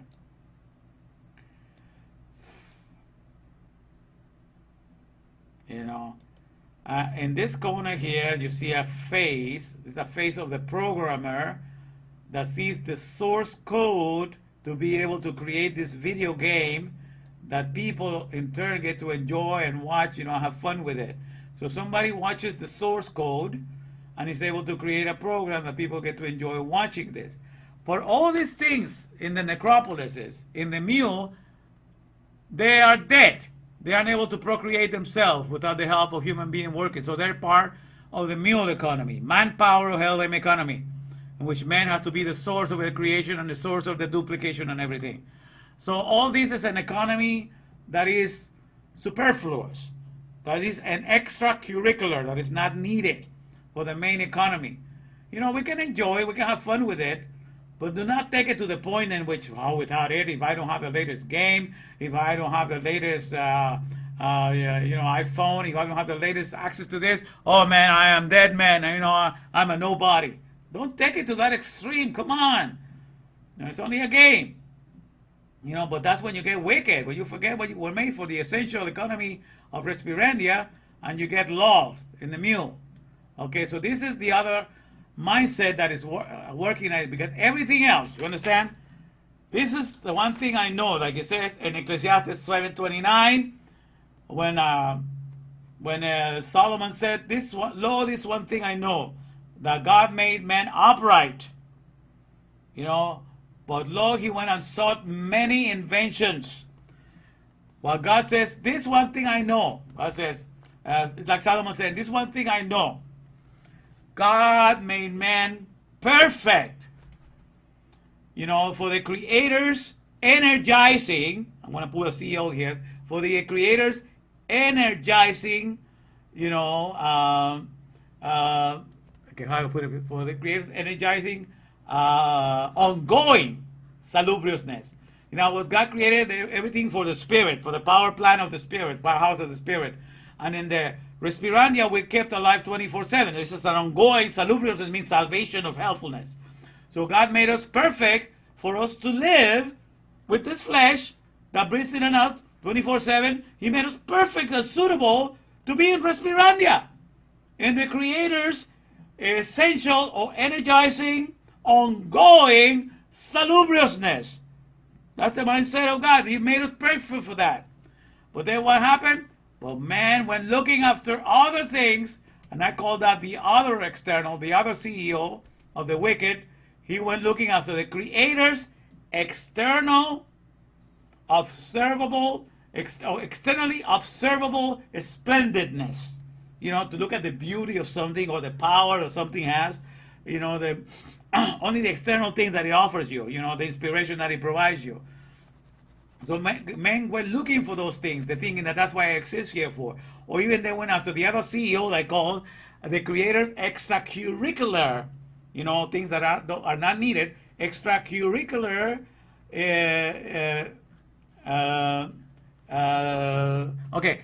the creature's extracurricular overrated simulations, okay? And that's what I refer to here. Like making a video game and having a programmer that creates a video game. These are the creatures extracurricular. Because a video game does not improve your air intake, does not make you more able to breathe better or anything like that. It has nothing to do with the economy that's keeping you alive 24/7. So it's an extracurricular activity. It has nothing with keeping you alive 24/7 here and now and you're in space. So all the things is just extra, and they're overrated simulations. So they try to imitate the things in this world, they put them in a game.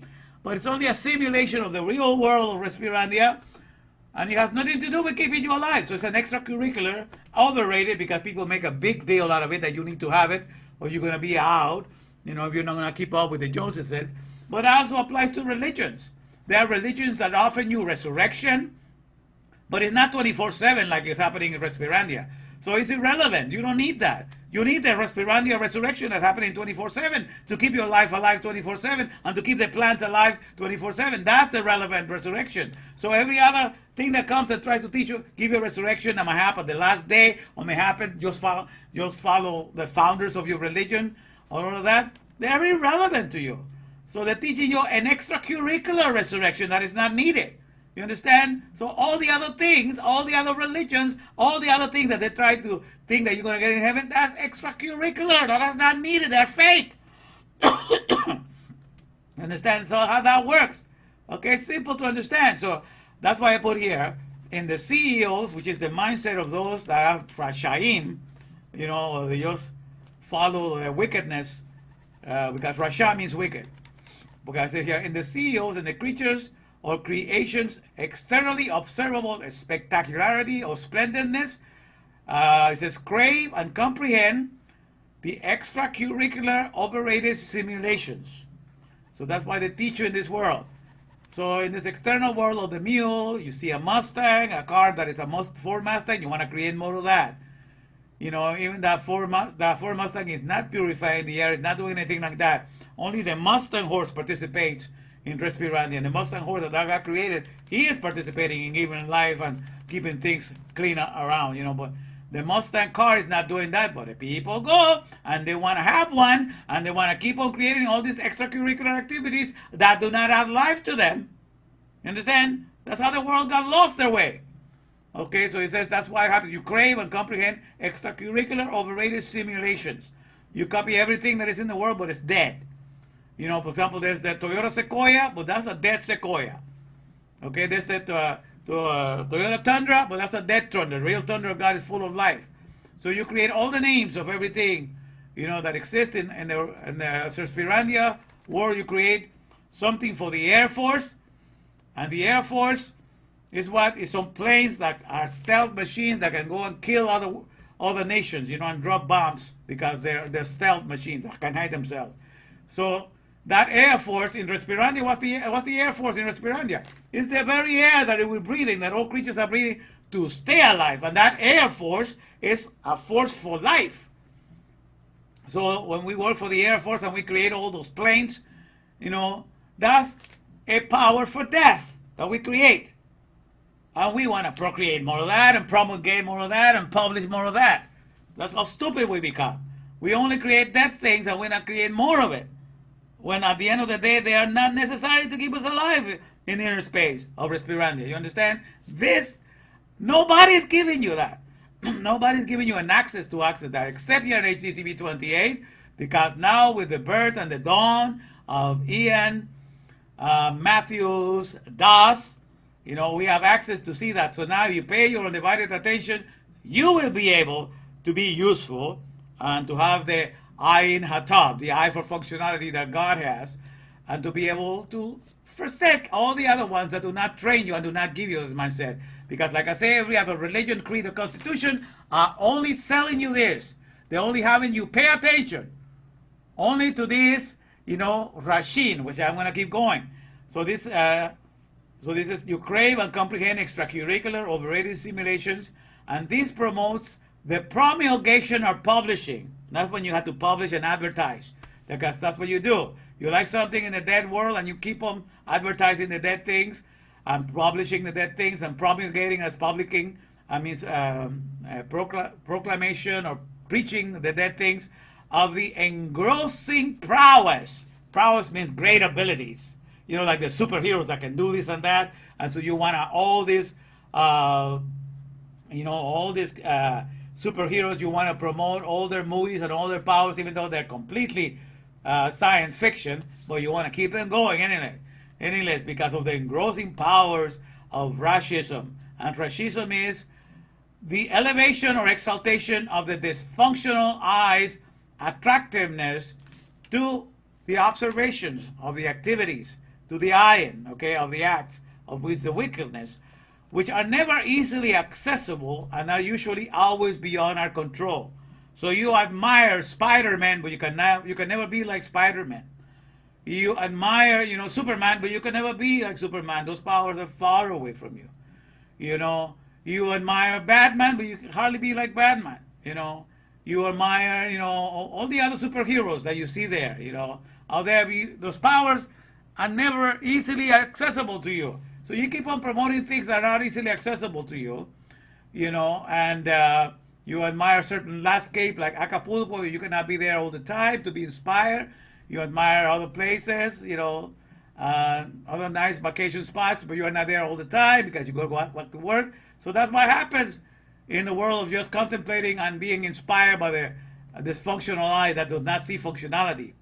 But when you want to be with Yud Hevave, you have access to Hagma Virida and to be able to keep everything brand new, pure, and unpolluted 24/7. And those are the powers that matter. And that's what is relevant for the here and now.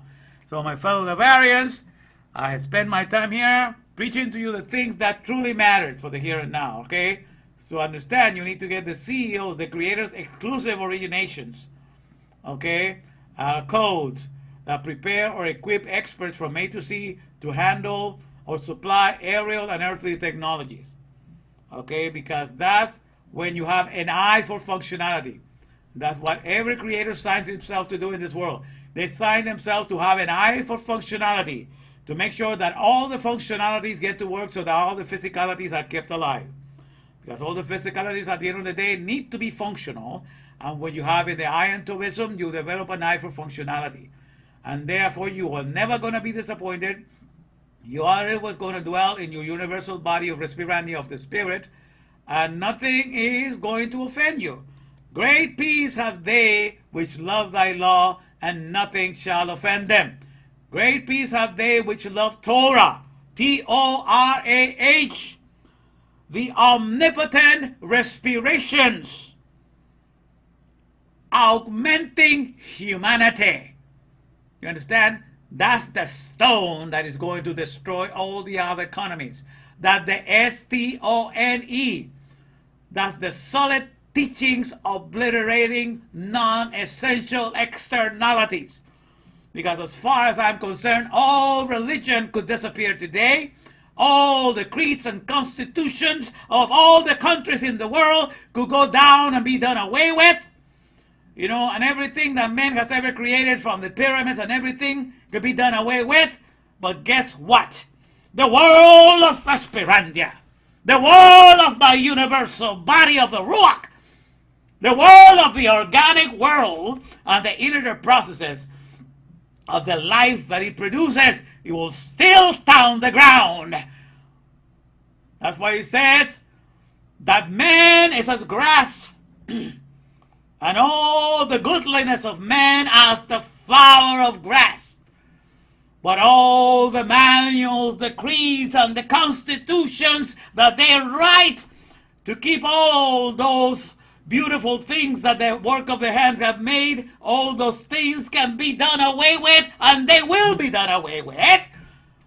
But the dabar, the word, the administration, the dabar of God, the administration of the economy of powers and of energies of Elohim will stand forever. This is the economy that can never be destroyed. I want you to show me something better, so I will bow down to the ground and follow you. But I bet you all of the currency of the world that you cannot find something better than the Yud-Kevavian processes in your universal body of Respirandia. I rest my case. Ian Matthews Das has won the battle for the day. You better bow down to that knowledge of Respirandia, because that's the true economy for the here and now and forevermore. Amen. All right, let me see how we are doing here. All right, my people. I've been so thrilled with this message, man. It's taken the breath out of me, but I've been enjoying every step of the way. All right, let's see how we do here. All righty. So who we have here at the end? Who are the one that lasted until the bitter end today? I say we only have 3, then we're going to do the watch and win. All right. And each one is going to get $50. But we have more than 3, then we got to ask questions, and we're going to do the learn and earn. Okay, so let's see who's staying till the bitter end. The 3 Musketeers, right? All right, we have Rosa, we have Brian. All right, let me see here. And Andy. All right, so, all right, let me all say, okay, I saw Brian say I'm here. Okay, Rosa, report, say I am here. And Andy, report, say I am here. All right, let me hear you. All right, give me a chance to come in. Okay, I see Rosa reporting. I am here. All right. And Brian is here. And I see still 3 people that are viewing. So I suppose Andy might be here, but he might be having trouble with his thing because I see 3. All right. So Andy, are you still here with us? Is anybody else in there? Come on in. Don't be shy. Just say I am here. You might get some money. All right. So I have Rosa. And I have Brian. Anybody else? All right. Going once. Going twice. Going 3 times. Okay. I'm just going to give it to... Si está alguien en la línea que habla español, quiere presentarse, diga, estoy aquí presente y puede ganar dinero el día de hoy. No tenga vergüenza, no se avergüence. Muéstrese y diga que estoy presente y se va a ganar un dinerito. Hey, Andy made it. Good. All right, so we have the 3 Musketeers in the house. All righty then. So then Brian is going to get $50. And Rosa is going to get $50. And Andy is going to get $50. And watch and win. The best easy money in town that you cannot find anywhere else. Only on HDTV 28. We get to enjoy all the Hagmabinida that God wants to give us. We need to also get some moolah. We need to get some money. Okay? And that's the beauty of it all, my friend. All right? That's the beauty of it all, indeed. Woo! All right. So congratulations to each one of you guys for staying along until the bitter end. I hope you enjoy the message today. I had a good time preaching it. Man, I felt I'd win at the beginning, but at the end here, man, it picked up, and I just kept going. All right, so remember the song. For the Lord has prepared His throne in the heavens, and His kingdom ruleth over all. For the Lord hath prepared His throne in the heavens, and His kingdom ruleth over all. I forgot how I sing it at the beginning, but at least I recorded it, so I know it's there at the beginning. But that's the song, man. That's what has gone. God has been healing me left and right and giving me strength every day. And now He has opened the door for me to get as much overtime as I want, non-stop. So, woo! Blessed be Yud-Heh-Vaveh, because everything has been open. I am His puny servant. I'm a puny servant doing a PSA. PSA means a puny servicing ATP. Okay? A puny for the sense of, a puny, I call myself a P-U-N-Y. A puny means I am a poor, unapologetically needy Yud-Heh-Vavian.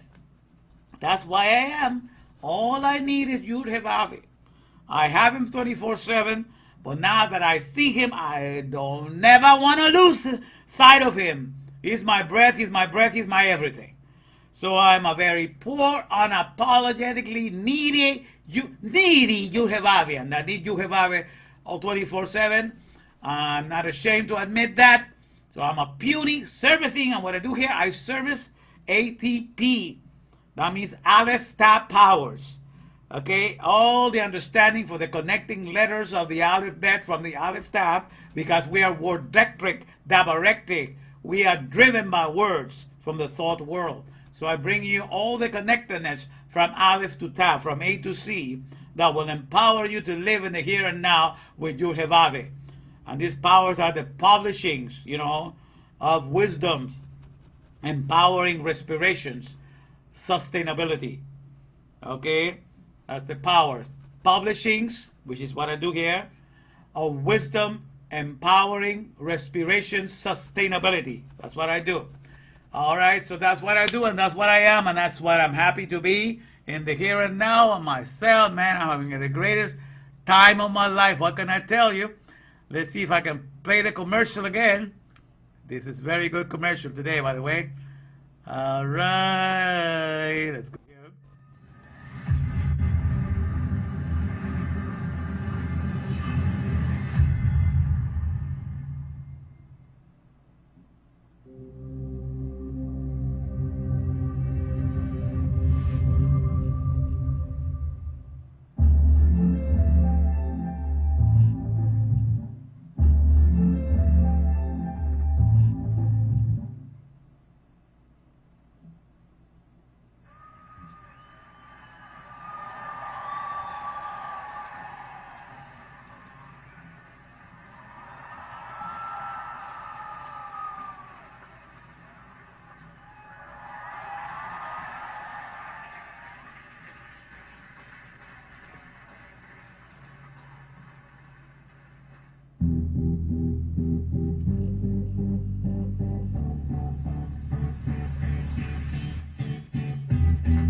see.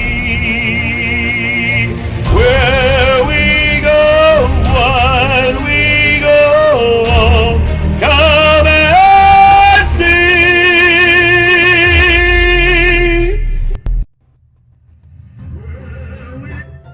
Pow, pow goes the powerhouse, and the COVID-19 man has come to deliver you from the empty land, from the ones who have been silenced to the promised land of the other bed, which is the original place for the soul of a man, where he can now get his jubilee and abide safe like he's never been, in the power of the Father, in the powerhouse, cause that's what Word Electric, Double Electric, is the only bed we're connected. Word Electric, Double Electric, in the powerhouse we're connected. Truth in the Torah where it is, that's right. And whether you like it or not, I sure don't give a damn. Cause in this thing, the end is gonna be for sure. It's got a date before the song began to score. This ain't no lie, we about to fly. Cause in the truth, there's nothing that can be denied. Is the COVID-19 man is hooking you up to the other bed, to the powerhouse, with you waving. The COVID-19 man is gonna hook you up, cause that's what Word Electric, Double Electric, in the other bed we're connected. Word Electric, Double Electric, to no one else I'm genuflecting. Word Electric, Double Electric, to the powerhouse I'm connected.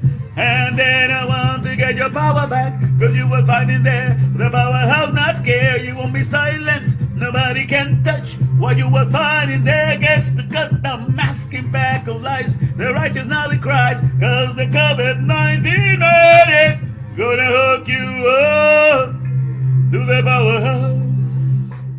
Live the power show, ride this mule around.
Habakkuk 2:14. For the earth will be as full of the knowledge of Adonai's glory as water covering the sea.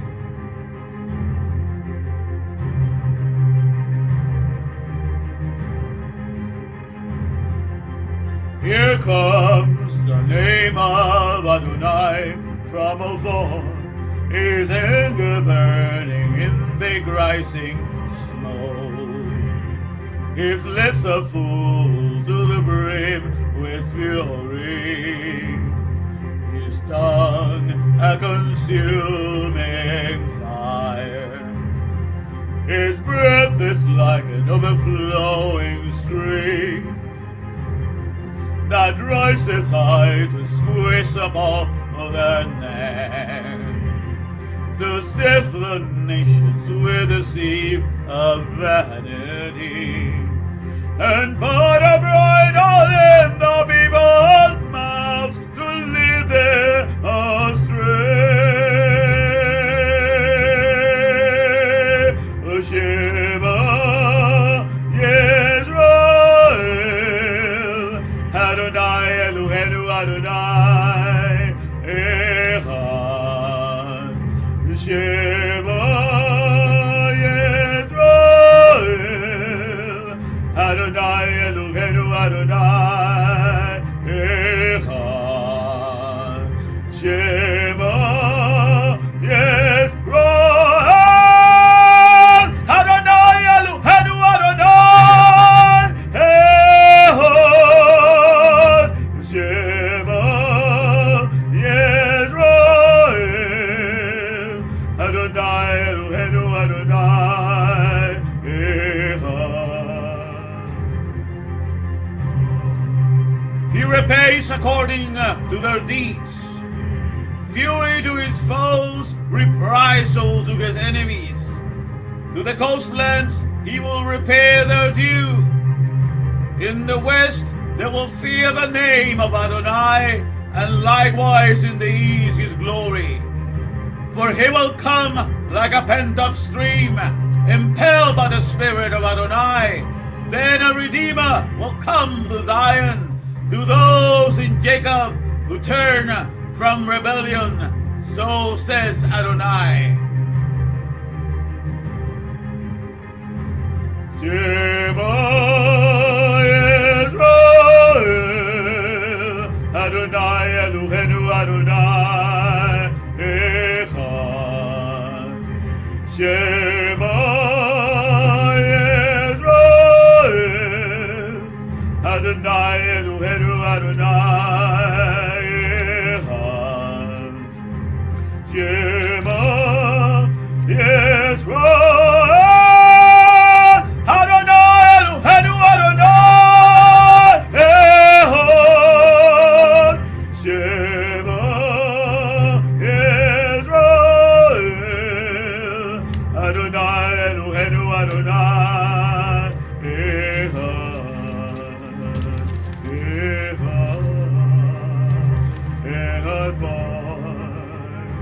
Echad.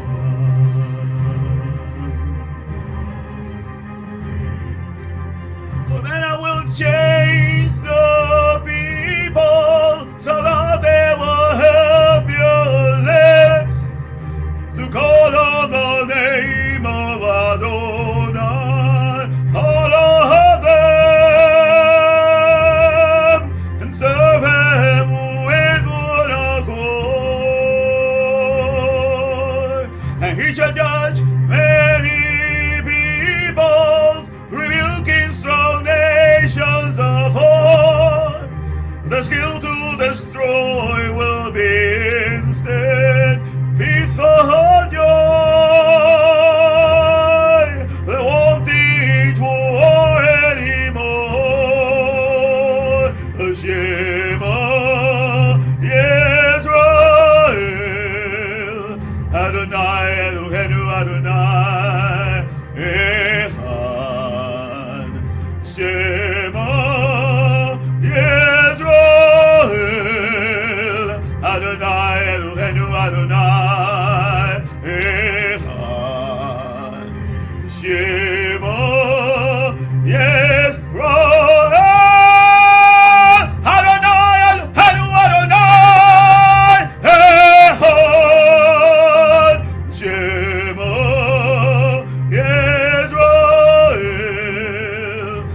Adonai Eloheinu Adonai Echad, Echad, Echad, Echad Ba, Echad.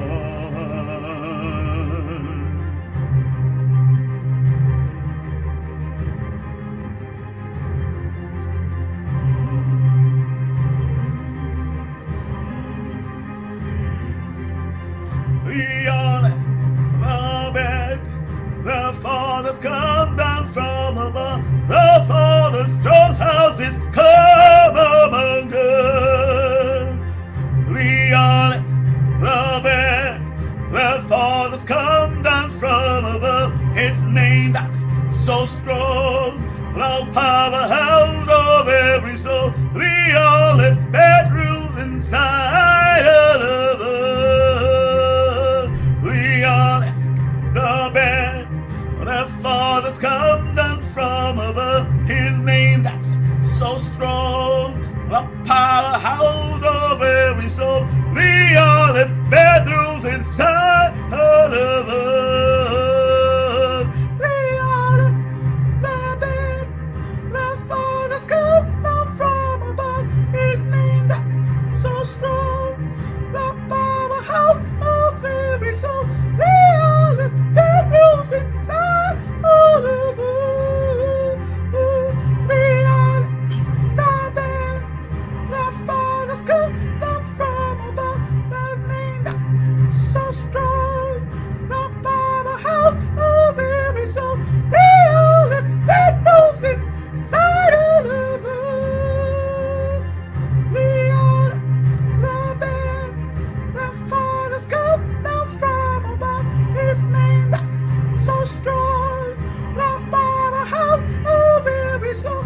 The Aleph bedrooms inside all of us. The Aleph, the bed, the fathers come down from above, His name that's so strong, the powerhouse of every soul. The Aleph bedrooms inside all of us.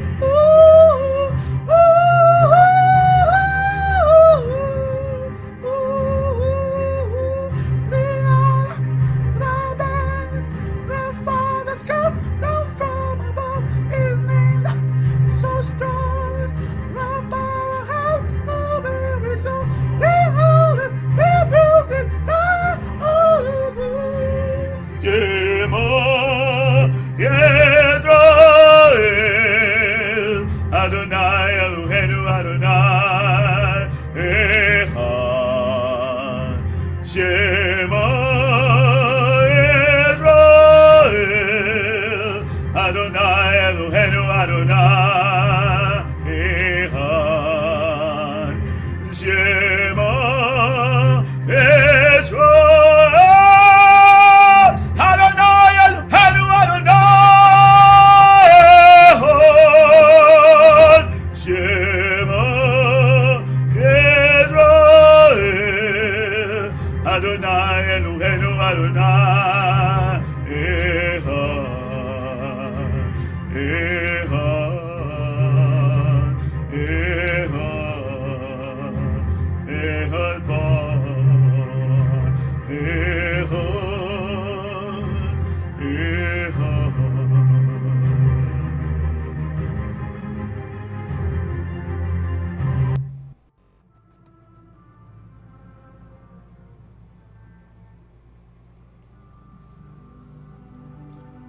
Red Sea parting, Red Sea parting.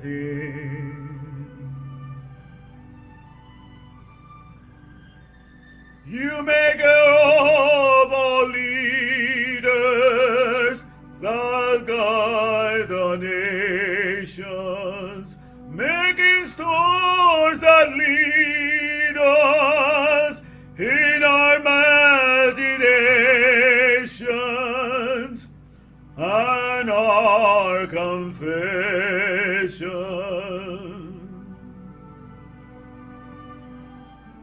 Your hidden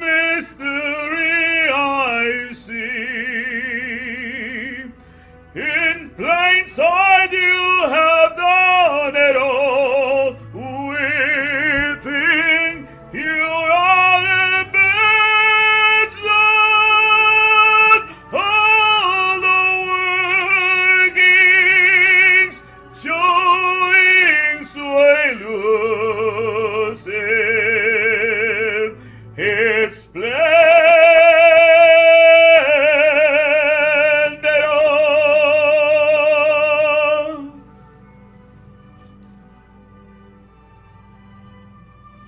And your milvado is done at all in silence. His eye can guide us.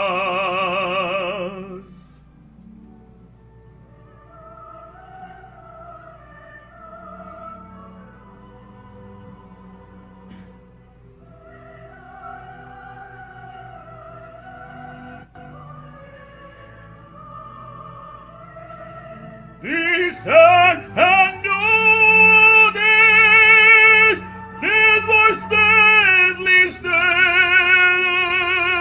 this voice steadily stiller, now comes to vanquish all, vanquish all, vanquish all.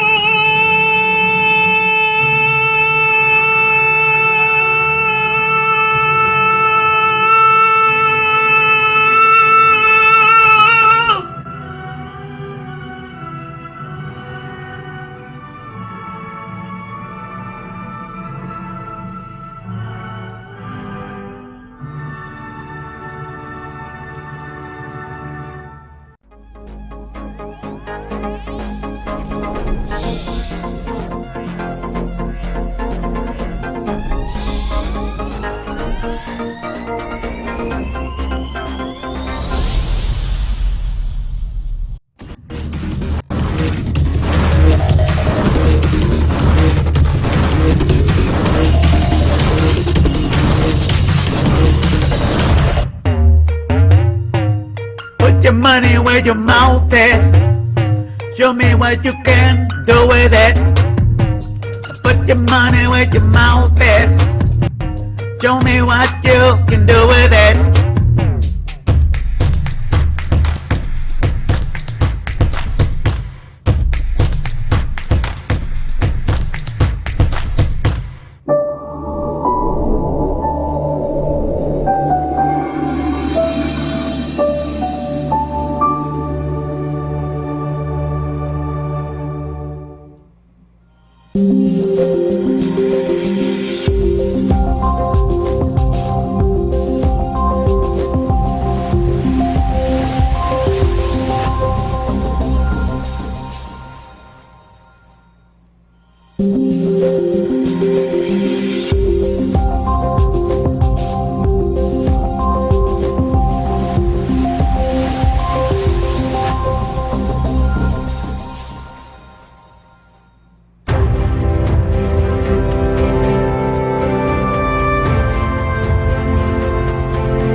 1, 2, 3, testing. Testing, 1, 2, 3. Okay, 1, 2, 3, testing. All right. 1, 2, 3, testing. Testing, 1, 2, 3. 1, 2, 3, testing. Testing, 1, 2, 3. 1, 2, 3, testing. Testing, 1, 2, 3. 1, 2, 3, testing. Testing, 1, 2, 3. All right, here we go.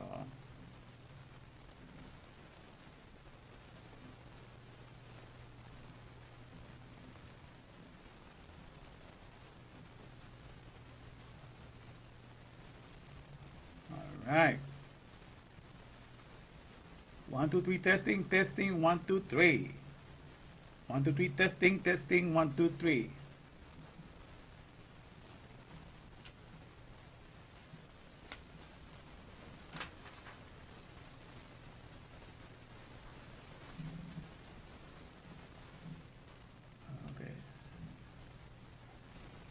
Hey, Brian, you made it.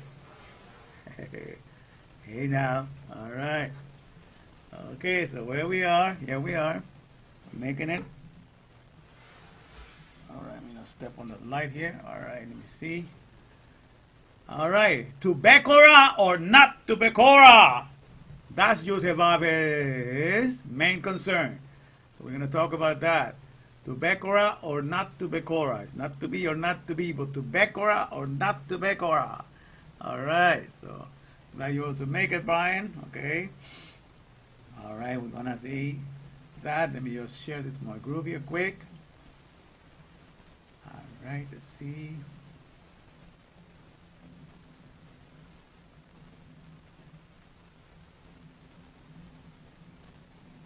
All right, I see it.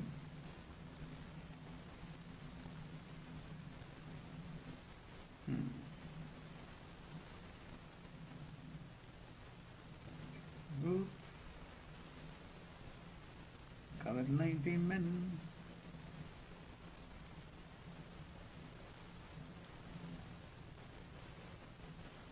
Paste it here. We'll share it.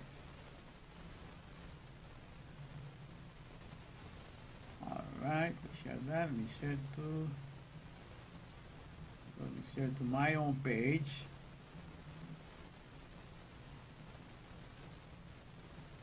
You hear static, I'm so sorry, there's nothing I can do about it. I cannot fix it right now. Once it gets going, I have to go with what I got, so. Alright, let me see. Share it to my group.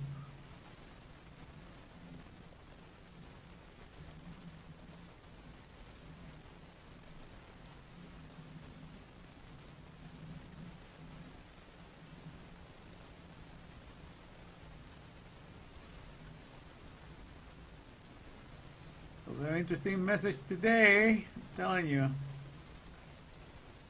I'm going to explain right now what I've been talking about. Ian Matthews Das. Das is Hebrew for science or knowledge. Alright, so we're going to be talking more about that. Alright, put this in place.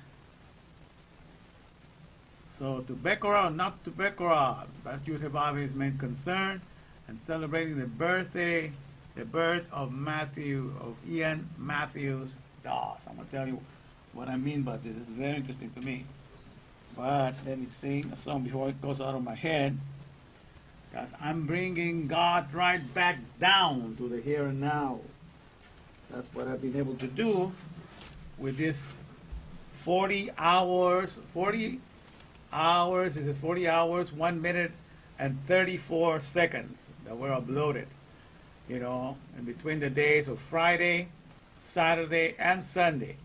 Started Friday in the afternoon, kept going. The first upload was on Saturday morning, then it kept going, and the last upload was on Sunday. It took 3 days to upload 40 hours, 1 minute, and 34 seconds. Okay, 40 hours is the complete period of gestation. You know, well, not 40 hours, but 40 weeks.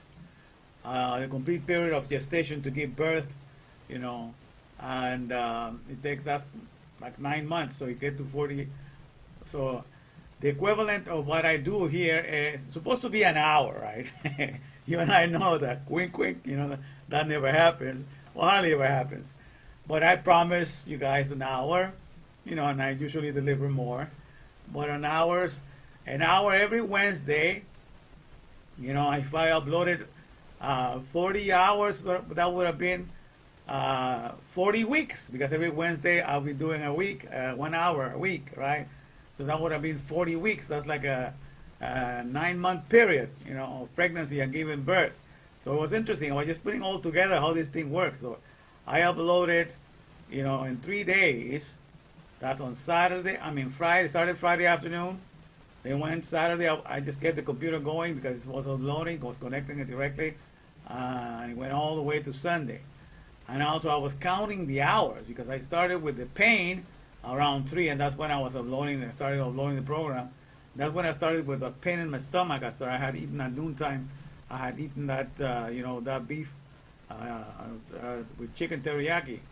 So that pain began and it just kept on increasing and increasing, and it just felt like labor pains, like I was saying. I felt like, because it was moving all over my stomach and it was very uncomfortable on the time while I was doing, and especially when I was doing the introduction at the last minute on Sunday morning, like around 5 in the morning, 5 a.m., man, you could barely hear it if you see the introduction. So I had to run it through the recorder about 4 times so that it would increase my voice. It was an awful experience.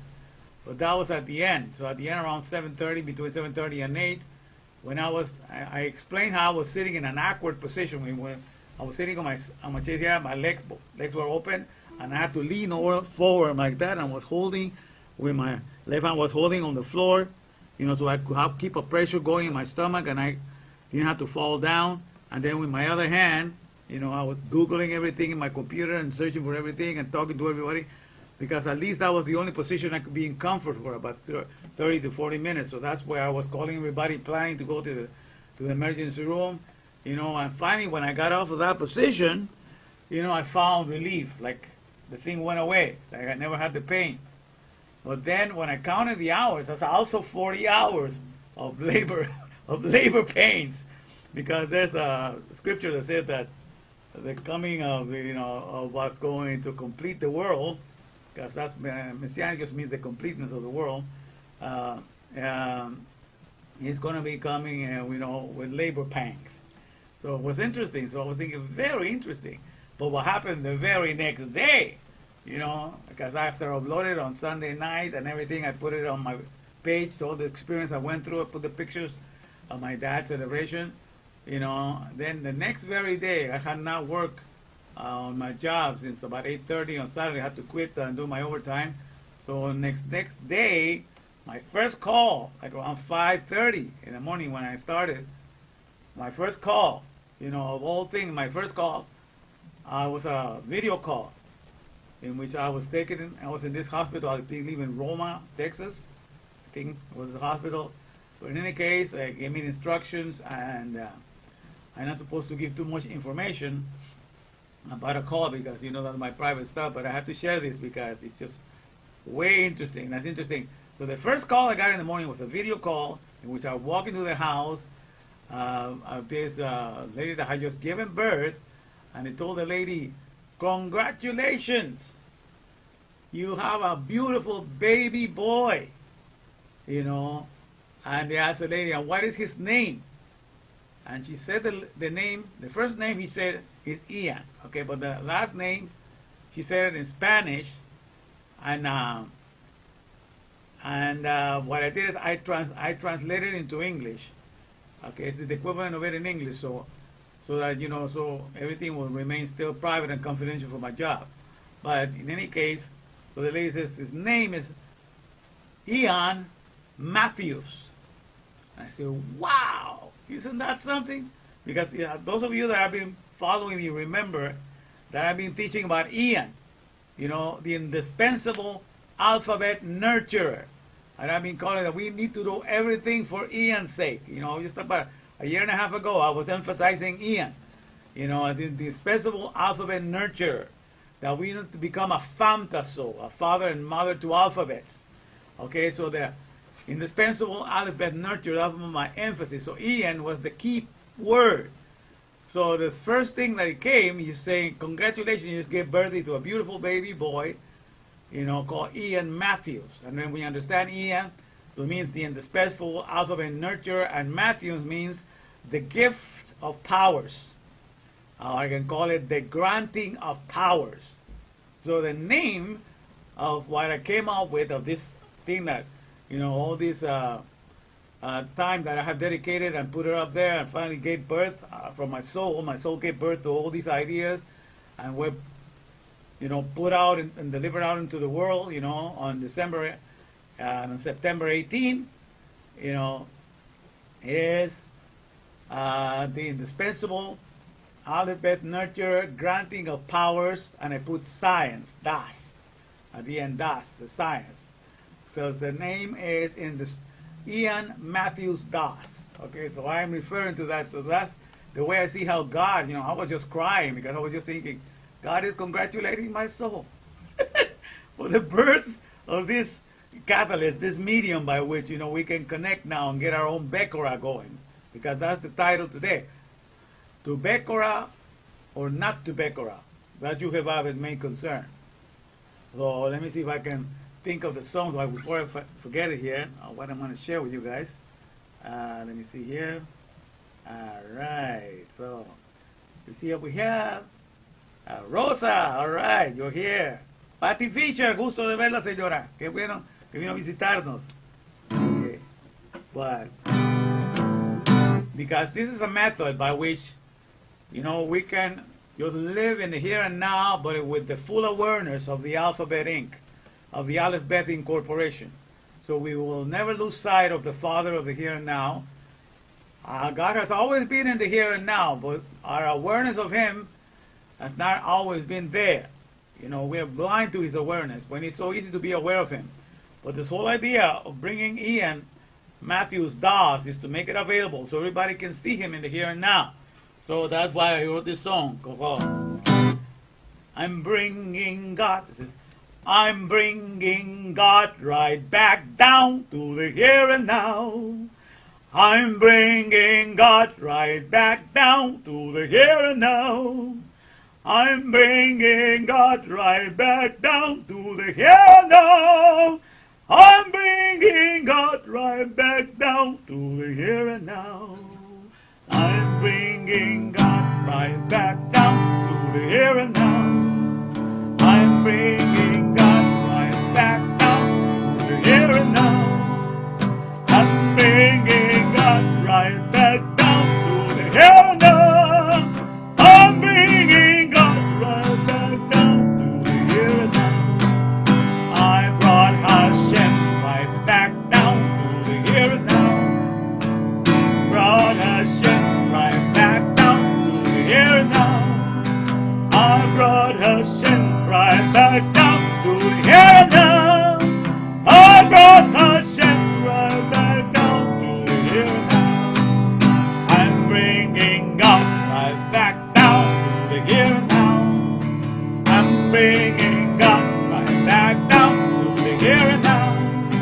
I'm bringing God right back down to the here and now. I'm bringing God right back down to the here and now. I brought Hashem right back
the song right there.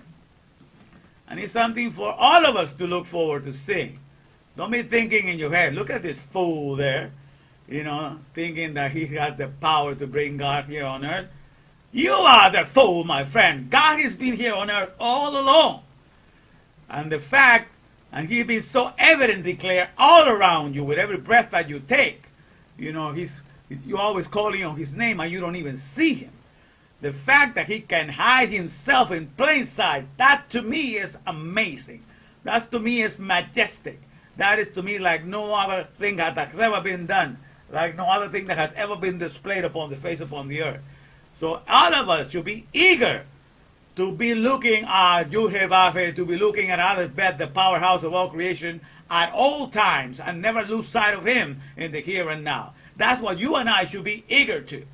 So me singing that should not cause any envy to anyone. Because my friends, here, more than everything else, every time that you breathe in and out, you're pronouncing the name of Yud-Heh-Vav-Heh, Elokeinu.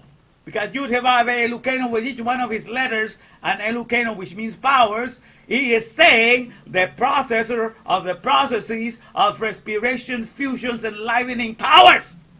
And that's the economy number one in which all of flesh has been hired to work for Hashem. The God of all gods, the highest of all highest. And every thing that has been ever created in the organic world that does respiration, that breathes in and out, from the trees to the creatures, from the algae to the fishes of the sea, to all the creatures that can breathe in and out, no matter if it's in the oxygen sea or in the hydrogen sea, all of them do the representation of the name of Yud-Heh-Vav-Heh Elokeinu, which means the processor of the processes of respiration, fusions, and enlivening powers.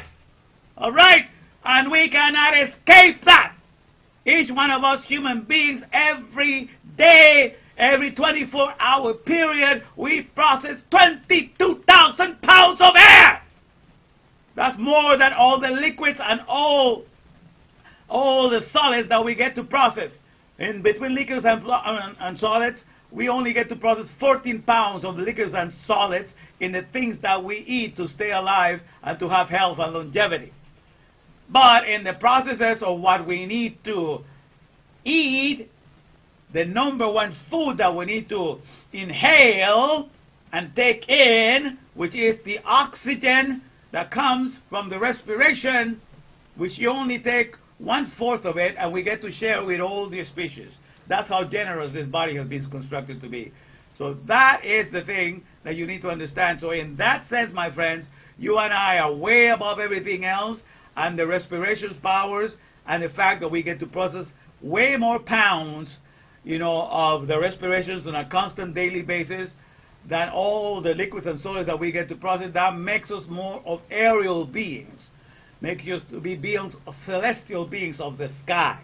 You have been accustomed to call yourself a human, which means of the earth, or terrestrial. But my friend, I tell you by scientific evidence, by Ian Matthews Dawes, by the science of the indispensable alphabet nurturer granting of powers, I'm telling you by that authority that I declare that from now on you are going to be the Neshama that God created you to be. You're going to be the celestial being that are processing with Yud-Heh-Vav-Heh 24/7, calling on his name in the functionality of every breath that you take in and out. Hallelujah to his name. It's time for rejoicing, my friends. I am inundated and surrounded all over the place with this knowledge and understanding. And that's all you're going to see spewing from my lips. You're not going to hear anything otherwise. So this instrument, this 40 hours, 1 minute and 34 seconds. 1 minute stands for that Ehad, right? The 40 hours that brought birth to Ian Matthews Dawes, which is the Ehad of 34. 34 seconds means very good. Is the word for functioning. Tub, 1717 is 34. And God saw that it was very good. So it has a stamp of approval there. 40 hours, 1 minute, and 34 seconds. So the 40 hours that makes us see the only one, our body of respirandia, which is the body of the ruach, the body of the wind, the body of the spirit, in which we're participating 24/7. And this is the one, the ehad, the body in which we are a cell in that body. And we identify as a cell, as a colossal entity, lavishing lover. So all of us will take pleasure once we understand that we have this body. This is the one body of life and longevity, which is the number one source of life and energy. It's the oxygen that we're breathing in. And then we bring the air comes in as the A-I-R, air, as the all-inclusive resuscitator, as the all-inclusive resurrection for all flesh and for all plants, because it distributes all the life that is being fused in the air that surrounds us, because the whole existence, my friends, is a whole electric power plant. All of God's creation is a powerhouse. It's electrifying, it's energizing, it's powerful. Each one of our cells, has a watt that it gets to share. Everything is electrified, everything is alive. God is all about the universe that is alive, that is filled with living constellations. If you look at the Bible, everything, there were waters above, waters below, the heavens in between. So the whole idea, waters are solutions. When we live in the Aleph Beth incorporations, when we only follow everything that each alphabet of the whole world has created by way of product and services, when we only apprehend the alphabet of everything in the manuals that have been used to create all the manuals of everything that we inherit is only solutions, because we're not consumers of anything. We are producers of everything. And that's where I'm bringing you, my friend. I'm bringing you to the Aleph Beth incorporation, because from now on, that was his desire in Jeremiah 3:19. I have desire. What blessed? This is one thing I desire. What I should give you as an inheritance, among the children of the nation. Then I thought I would give you a pleasant land. You will call me. It's a goodly land, a pleasant land, that's beautiful. It says, you will call me Father. You will call me Aleph Beth, and you shall never depart from me. So this is the time and the hour for us just to behold the Aleph Beth incorporation. How is that the Aleph Beth is the father and founder of every schematic, of every blueprint, and everything that has ever been written. So that he takes the lead, is the number one source from which everything that has ever been written comes from. So that's the Ehad that dominates. But on top of that, the way it's created for the organic world, in which that picture is presented in Respirandia, in the world of the Ruach, of the Spirit of God, which is our whole body of life, which we get to process more faster than everything else. Well, you understand that we have one body, the earth, the body of the earth, we're processing. All that we're doing in this world, as we are alive, we're processing the earth. We're getting 14 pounds. That's the numerical value of David. We're getting 14 pounds of solids and liquids every day if you're eating a good, hefty meal. That's the equivalent of 4 to 5 pounds of solid foods and 9 and 10 pounds of liquids, solutions, drinks, coffee. But that is if you were drinking the right stuff and drinking the right water and eating the right fruits and stuff like that, because the whole idea of processing the earth is processing the items that were made by Yud Hevave to sustain your health and longevity. So if you're doing that, you're processing. In your lifetime, you get to process the whole earth is passing through you, bringing to you, foods, and bringing to you liquids, which you get to defecate. And in defecation, some of that, if you eat healthily, that can be used for fertilizer. Some of that goes back into the field. Of course, in these are necropolises, the cities that cannot procreate themselves. I call them necropolises. In comparison to each one of ourselves that can procreate themselves, those are biopolises. Those are living cities. That's what God creates in the oxygen-based world. That's what's creation by God. But we that live in the necropolis, is what I call the mule, the manpower, hell, lame economy, we have forgotten our ways and we have been left there, wandering. All right, so let's see how we're doing here. So let's see. I see Patty. Okay, let me see here, you guys. Let me get you close here, because I can barely see you this time.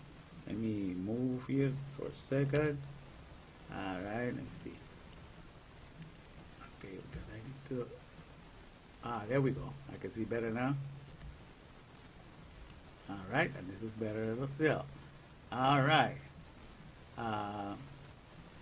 Oh yeah, thank you for asking. My stomach is doing pretty good. All right. Let me see. So we have two people there, Brian, and we have Rosa, I believe, and Patty was there for a while. Okay, I'm not singing it again because it's just so good.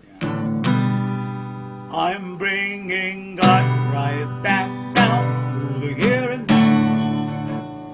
Bringing God right back down to the here and now. I'm bringing God right back down to the here and now. I'm bringing God right back down to the here and now. I'm bringing God right back down to the here and now. I'm bringing God right back down to the here and now. I'm bringing God right back down to the here and now. I'm bringing God right back down to the here and now. I brought Hashem right back down to the here and now. I brought Hashem right back down to the here and now. I brought Hashem right back down to the here and now. I brought Hashem right back down to the here and now. I brought Hashem right back down to the here and now. Nothing you can do about Hashem right back down to the here and nothing you can do about Hashem right back down to the here and now. I brought Hashem right back down to the here and now. There's nothing you can do about it. I'm trying to make the voices there, but it's kind of hard.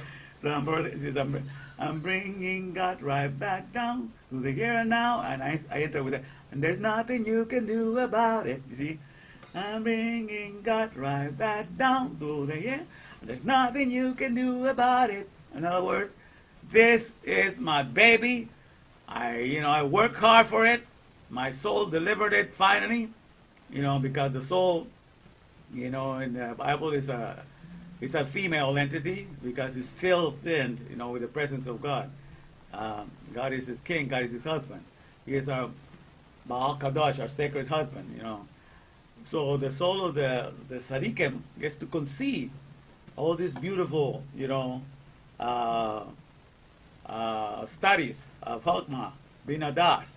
Those are the things that we're able to bring, and then we are able to keep you, in the Bekora, for which you and I were created for. So to Bekora or not to Bekora, that's Yosef's main concern. And that's what we're going to be talking about today. Like I said, the title. All right, let me bring some of the other lectures that I was thinking of sharing here to make sure that everything comes part of this. So I have everything ready here. Let me have it here ready. All right. Let me see.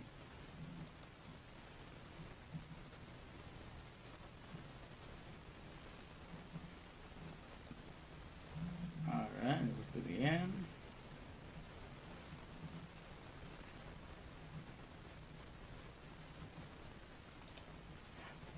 All right. Let's see here.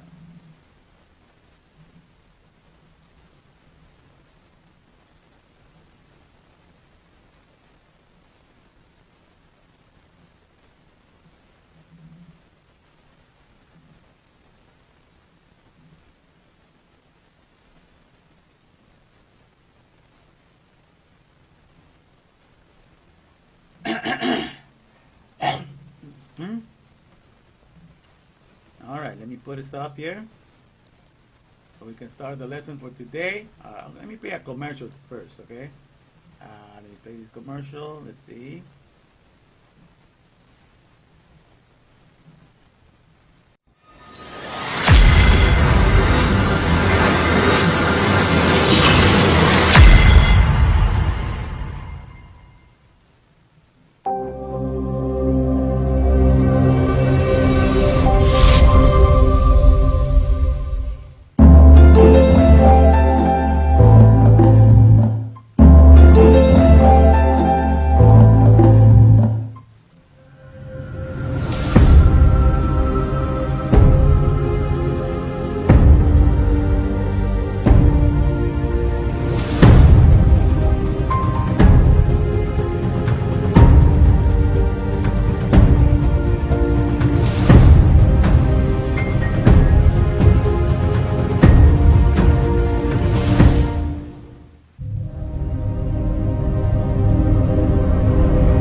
All right.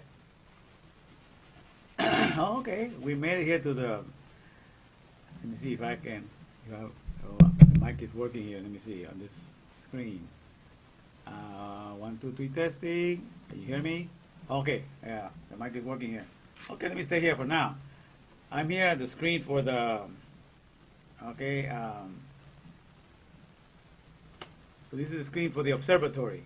We're getting ready to observe Torah. And so we're going to use the observatory, background. I'm singing it so I won't forget it because I just made it out. I just figured out the guitar today. So it's a brand new song, but it's pretty good, Because now that I'm going to put you on the Bekorah, my friend, that's what God wants you to be, always in the Bekorah. Okay? And to always consider you Bekorah. The Bekorah means, that's the first thing that was presented by Abel, and God was surprised at his offering of the Bekorah, because everything is created for the Bekorah, because the Bekorah is like the first fruits. It's the whole idea is like getting, because it's made of the letters Beth, Kuf. Sometimes they put a vav in there to put the O sound, but it's actually Beth, Kuf, Resh, He. 4 Hebrew letters. Beth, Beth, which means for the house or the blueprints, okay, or to be, it could be a palace, it could be a dynasty, all right, and the Beth and the Kuf is for the hand, is for the palm. The palm indicates mastery, to be a professional, to have master something, to have mastery of something, so that you are proved, because you have mastered something. So in your hands you have mastery. And then the Resh is for the ruler or the head, the one that's the Raj, the head, the ruler, the main ones, the principal ones, the sovereign ones. And the He is for the respirations, for the air that animates, for that brings life, that activates, actuates, and all that. So when you put each one of those letters, what's the message found behind the word Bekorah? In the Beth, in the Kuf, and you can even put the Vavi you want there for the Bekorah, and then the Resh and the He.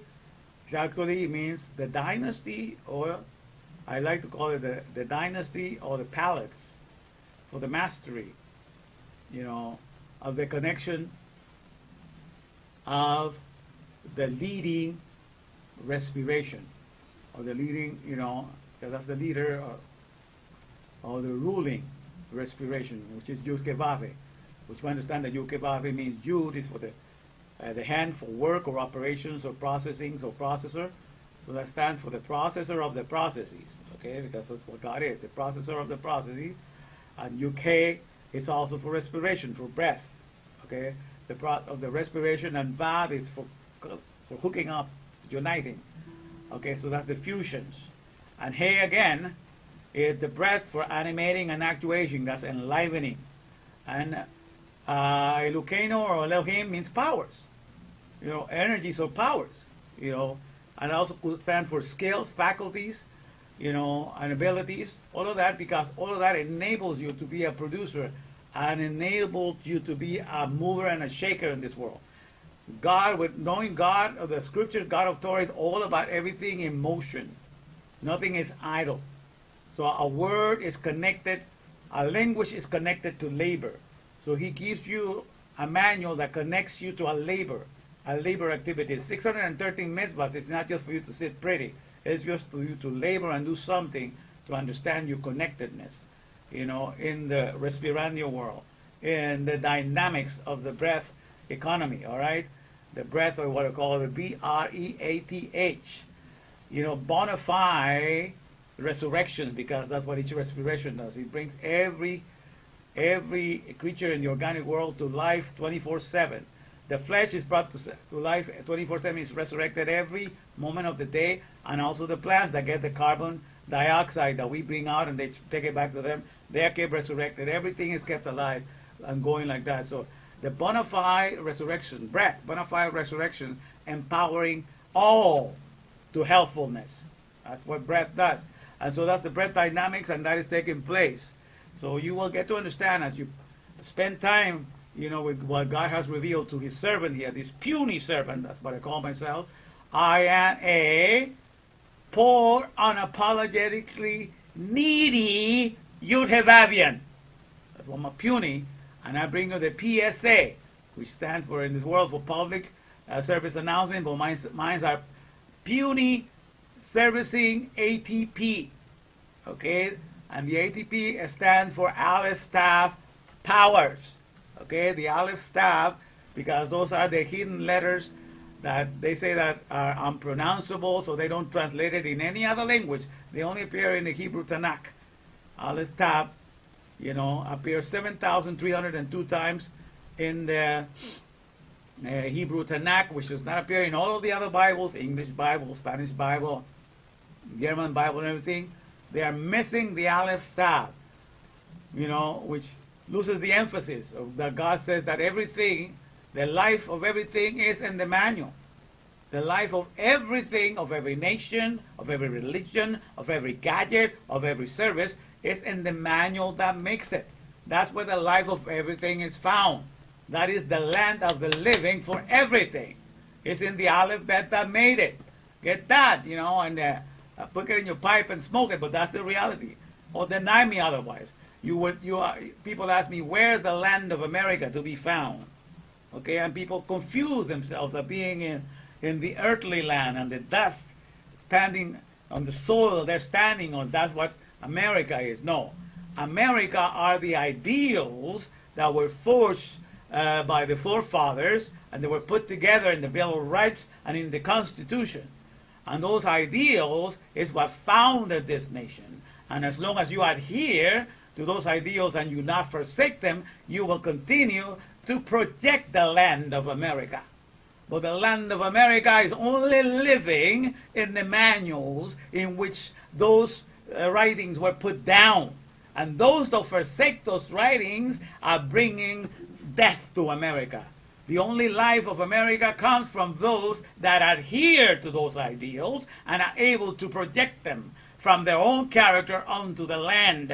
All things are living and are kept alive only by the alphabet that was used to prepare the manual for its service, and for its structure and for its frame.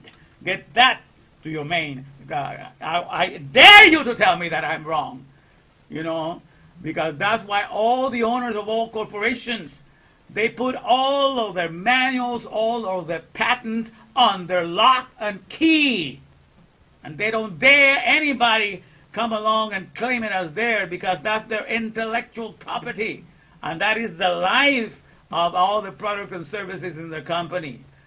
So the product and service that they create, the moment they leave the factories, they are there to die. They are given over to entropy. The moment they walk away from the manual and those that uphold the manual, all the products and services walk into entropy. That means they're going to die, decay, and be done away with. They're going to be pulverized and become a fire. All right? But they're those that are keeping the manuals and the alphabet, they become Elohim.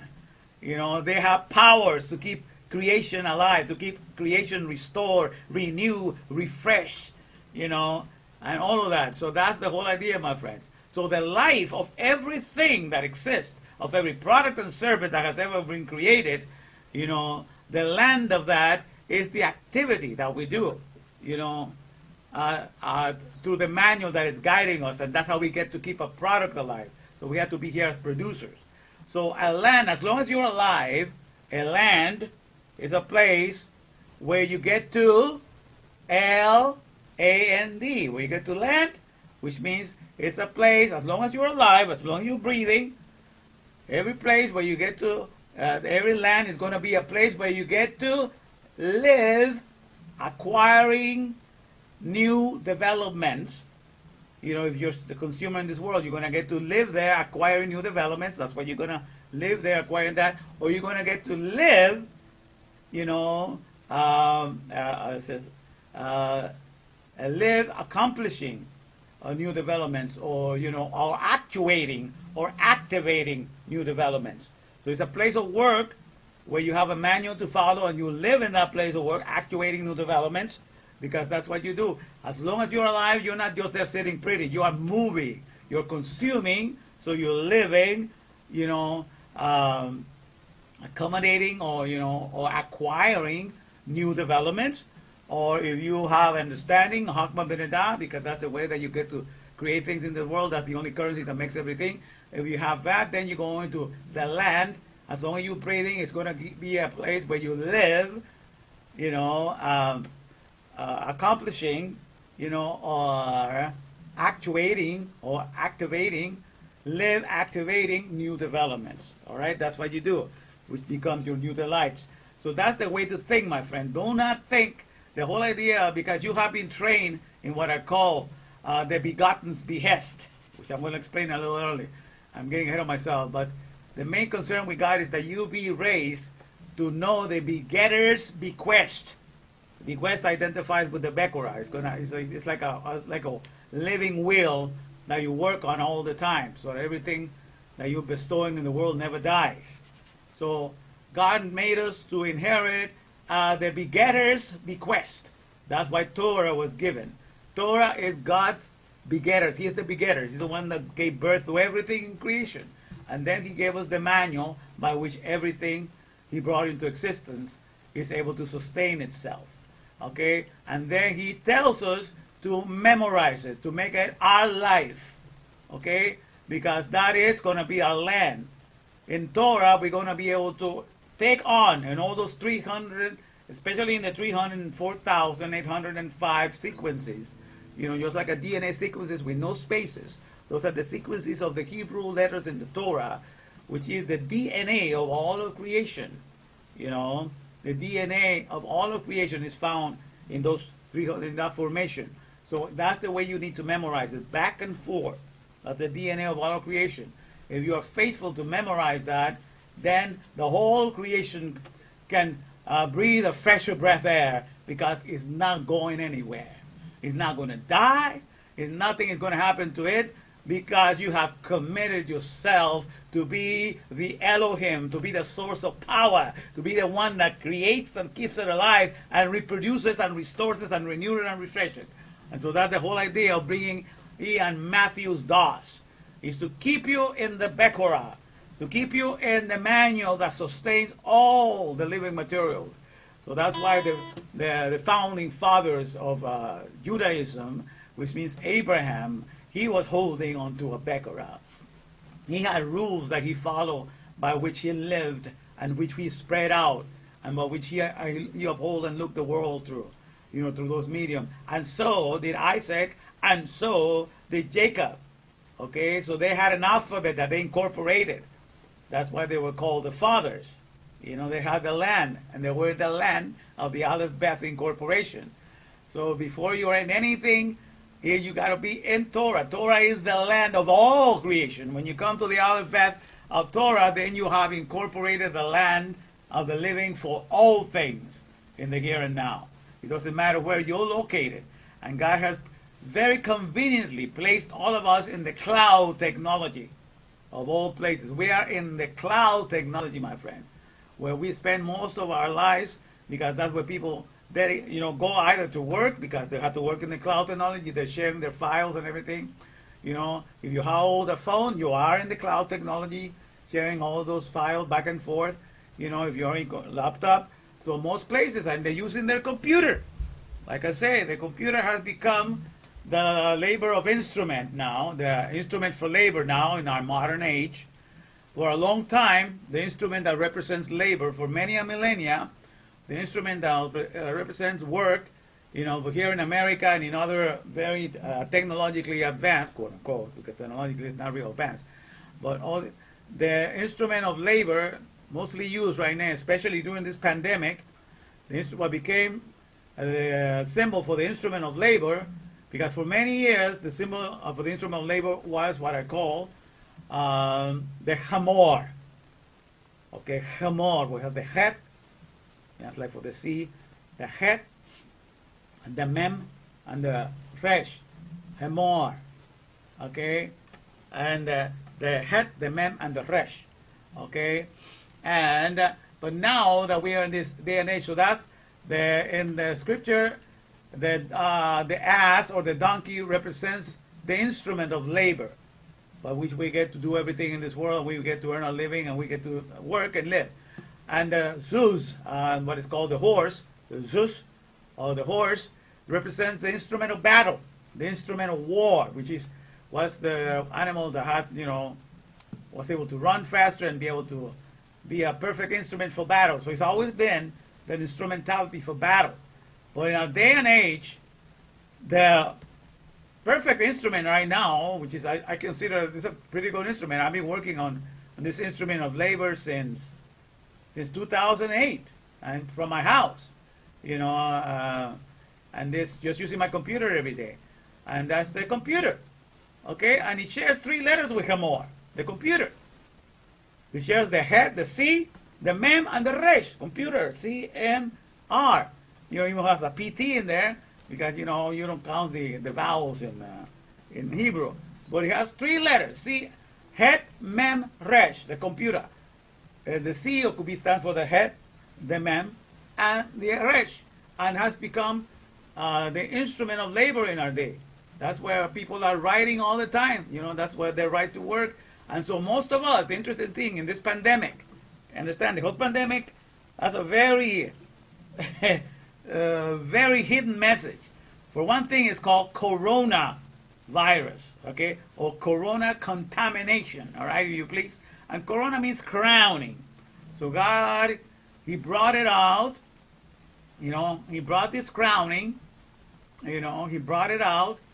The crowning contamination. He wants to get people aware the crowning contamination is taking place. And what He did, He sent everybody to their home in March, of 2020. So everybody was sent to their home to be quarantined. Quarantine means 40 days. So interesting thing.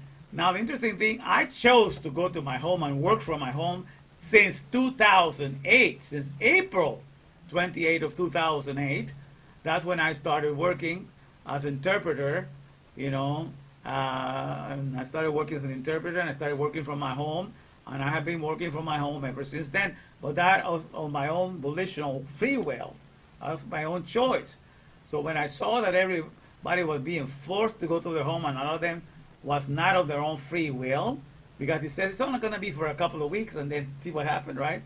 And so then I decided to join right away and open up the COVID-19 Men. The COVID, because that has the secret name in there, and also has for COVID-19, for Hava, for for kavod, for the glory, and the number 19 in the numerical value of Haba, which means Eve, the mother of the living, the mother of all the life givers. So I decided that's a pretty good name to take. So I took on that name and I opened up the group, the Covenant 19 Men. He has a lot of secret hidden meanings there. You gotta, study and get into it. But on top of the elite being used, you understand that Yud Hevave, he heals and he kills. He wounds and he heals, he kills and he makes alive. Okay, he does all of that. So he uses the elite of the hour to introduce this as a pandemic that was going to kill all of us, right?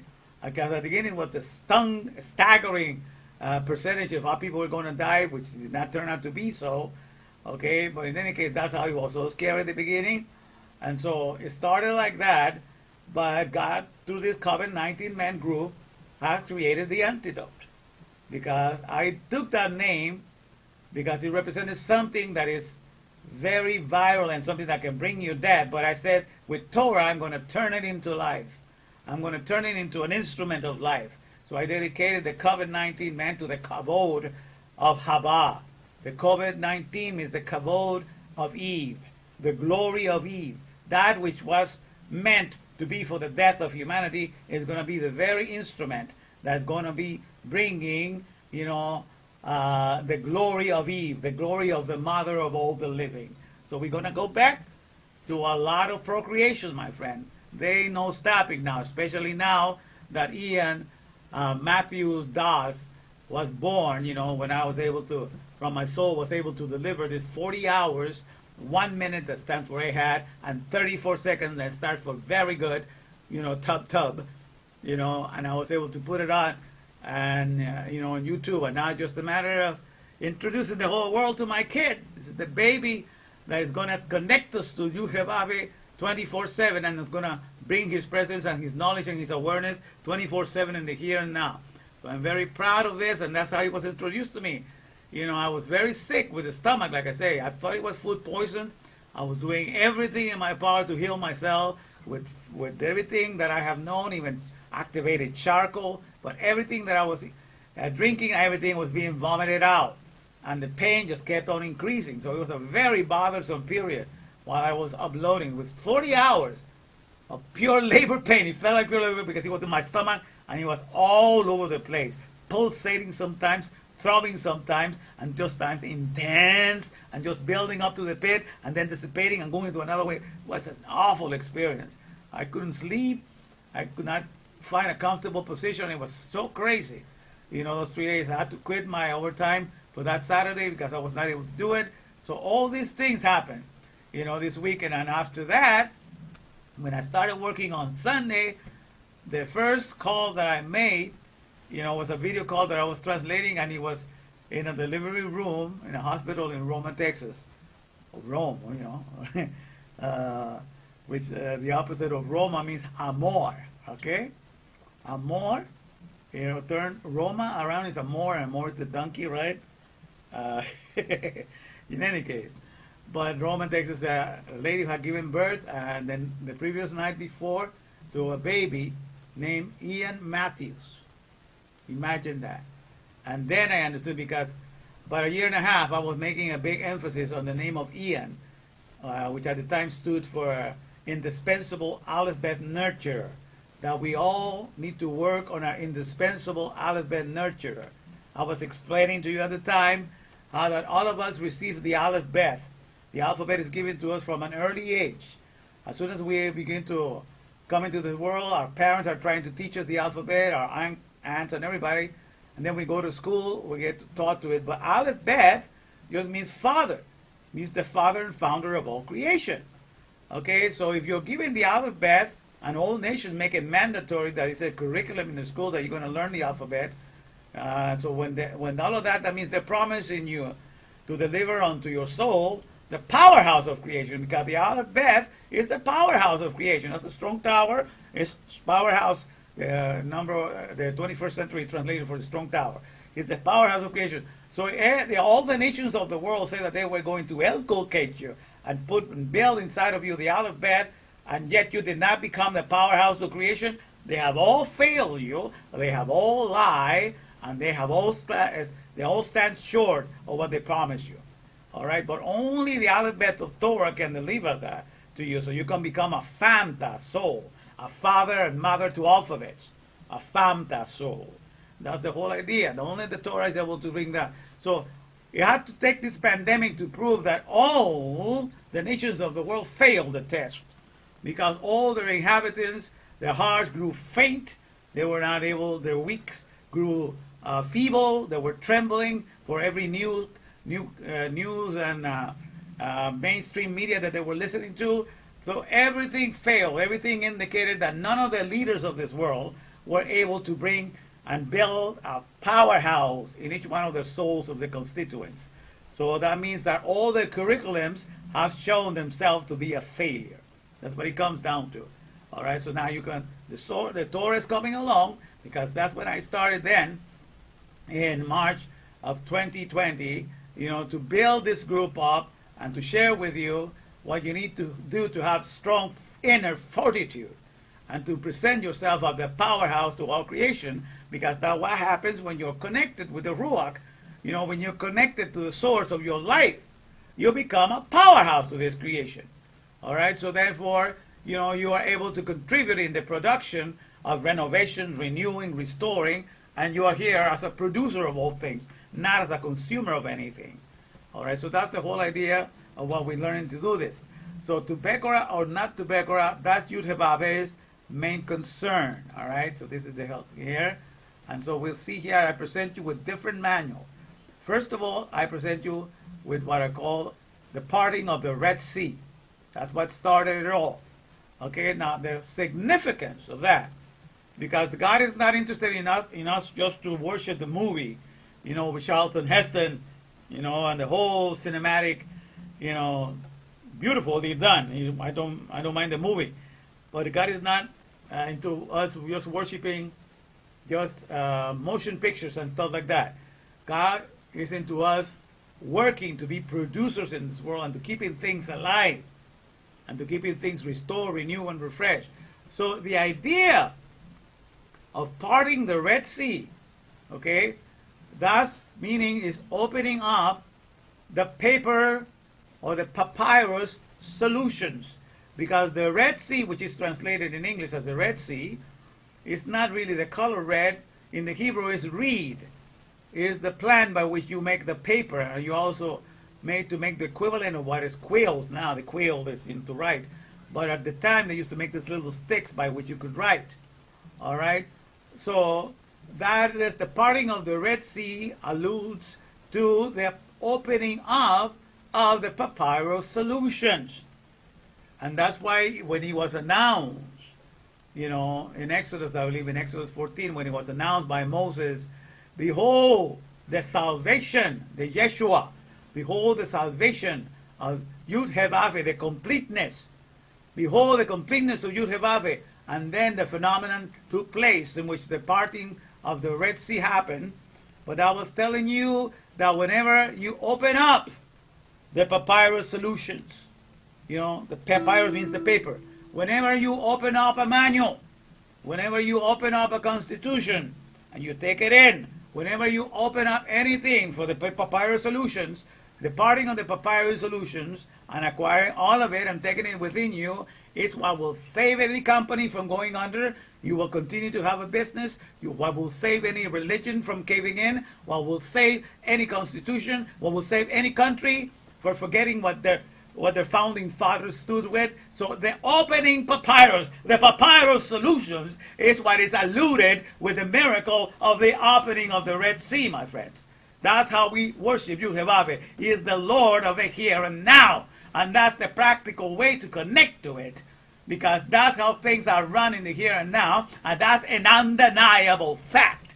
Okay? That is the pointing of the whole miracle, is to point you into that direction. God is saying the papyrus solutions is what completes a product and a company. And they all agree with me. That's why they put it on the lock and key in the patent office, because that's what completes their company. And that what makes them to be the owners of the products and service and the gadgetry and everything that comes from their hand. All right, so that is the pointing of that. So that is the Bekora that we hold on to. That paper, that pattern, that Torah, that's the one that we hold on to, because that's the land of the living for everything that has been generated and created by it. Okay, so from now on, once we understand this, we're not going to be foolish ever to forget that and go wandering and think, oh, I'm in the land of America, I'm in America. No, if you are not in the Constitution, if you are not where the fathers or the founding fathers of a nation are found, then the nation in which you're standing on is only a grave that soon will turn into dust, because all of his ideals will be buried in you, which you never learned to see what the forefathers stood for. So do not be a burial ground, do not be a shield to the ideals that bring life to companies or bring life to something that a nation stands for. Be the budding ground that creates groves, that creates living trees, and therefore you are the producer of a nation for all eternity and for as time as you can hold it in place. So that's what people have forgotten. They fall in love with the external things when they forget the Bekora, the first fruits, okay? Where the whole thing is written there, the whole Bekora of God is written in each one of our cells. Okay, each one of our cells is the DNA code, okay, that has the DNA code of the flesh is written with 4 letters, the A, C, T, and the G. And the best way to remember that, as a good mnemonic, to remember the A, C, T, G is act of God. Okay, so that's the best way for you to remember. Those are the 4 letters of your DNA. It's an act of God. A, C, T, G. Okay, those are the 4 letters that make all the sequences of your DNA. All right, so don't forget that. Don't ever forget that. God is just it's fantastic. The whole world of science tries to get away from him, but they end up praising his name because they don't realize, that he is the one running everything behind the scenes. And so this is the whole thing. So the whole idea. So this is the first Bekora, therefore, is to understand the whole miracle of the parting of the sea it alludes to the opening or the parting or the opening of the papyrus solutions. And that means the Torah, because that's where everything started with. And then everybody else became a copycat, and then became a religion in the same process. They created their book, in which everybody was going to be taught that book, and to recite that book, and to learn verses from that book, and then they create their religions, which necessarily do not create a powerhouse. That's the problem with all the other religions outside of the Torah, that they don't create souls that are powerhouse to creation. But I have come to Torah, and Torah is the only one that has transformed my soul, and at least the alphabet that was inside my soul, into becoming a powerhouse to creation. I'm here to be all the Elohims that Yehovah can be into this world, because I'm only a puny instrument to which he wants to flow through, not of my own desire, but of his desire, because he made me for that purpose. But I do desire that, though, nonetheless. So we are in best communication that, so that's the whole idea. So that's the whole thing. So let me read to you what I was saying here. Let me see if I can put it here. Yeah. This is something that I shared today. As I was sharing the commercial that I showed to you. Let me see if I can put it here. All right. So here, as a collective, I said we as a collective. Okay, let me read this here.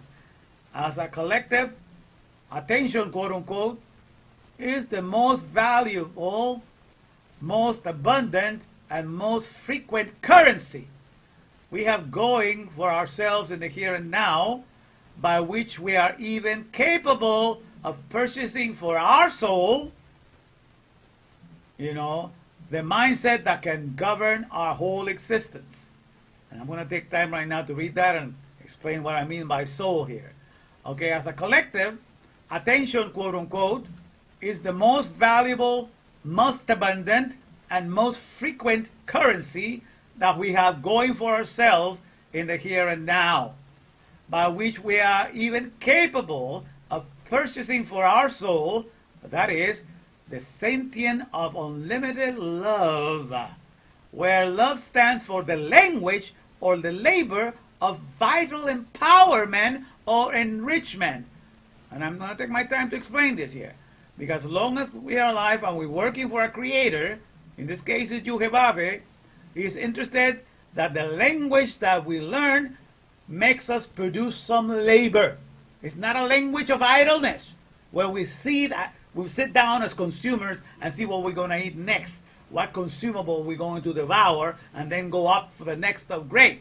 That's not the language of creators. The language of creators automatically makes you a laborer.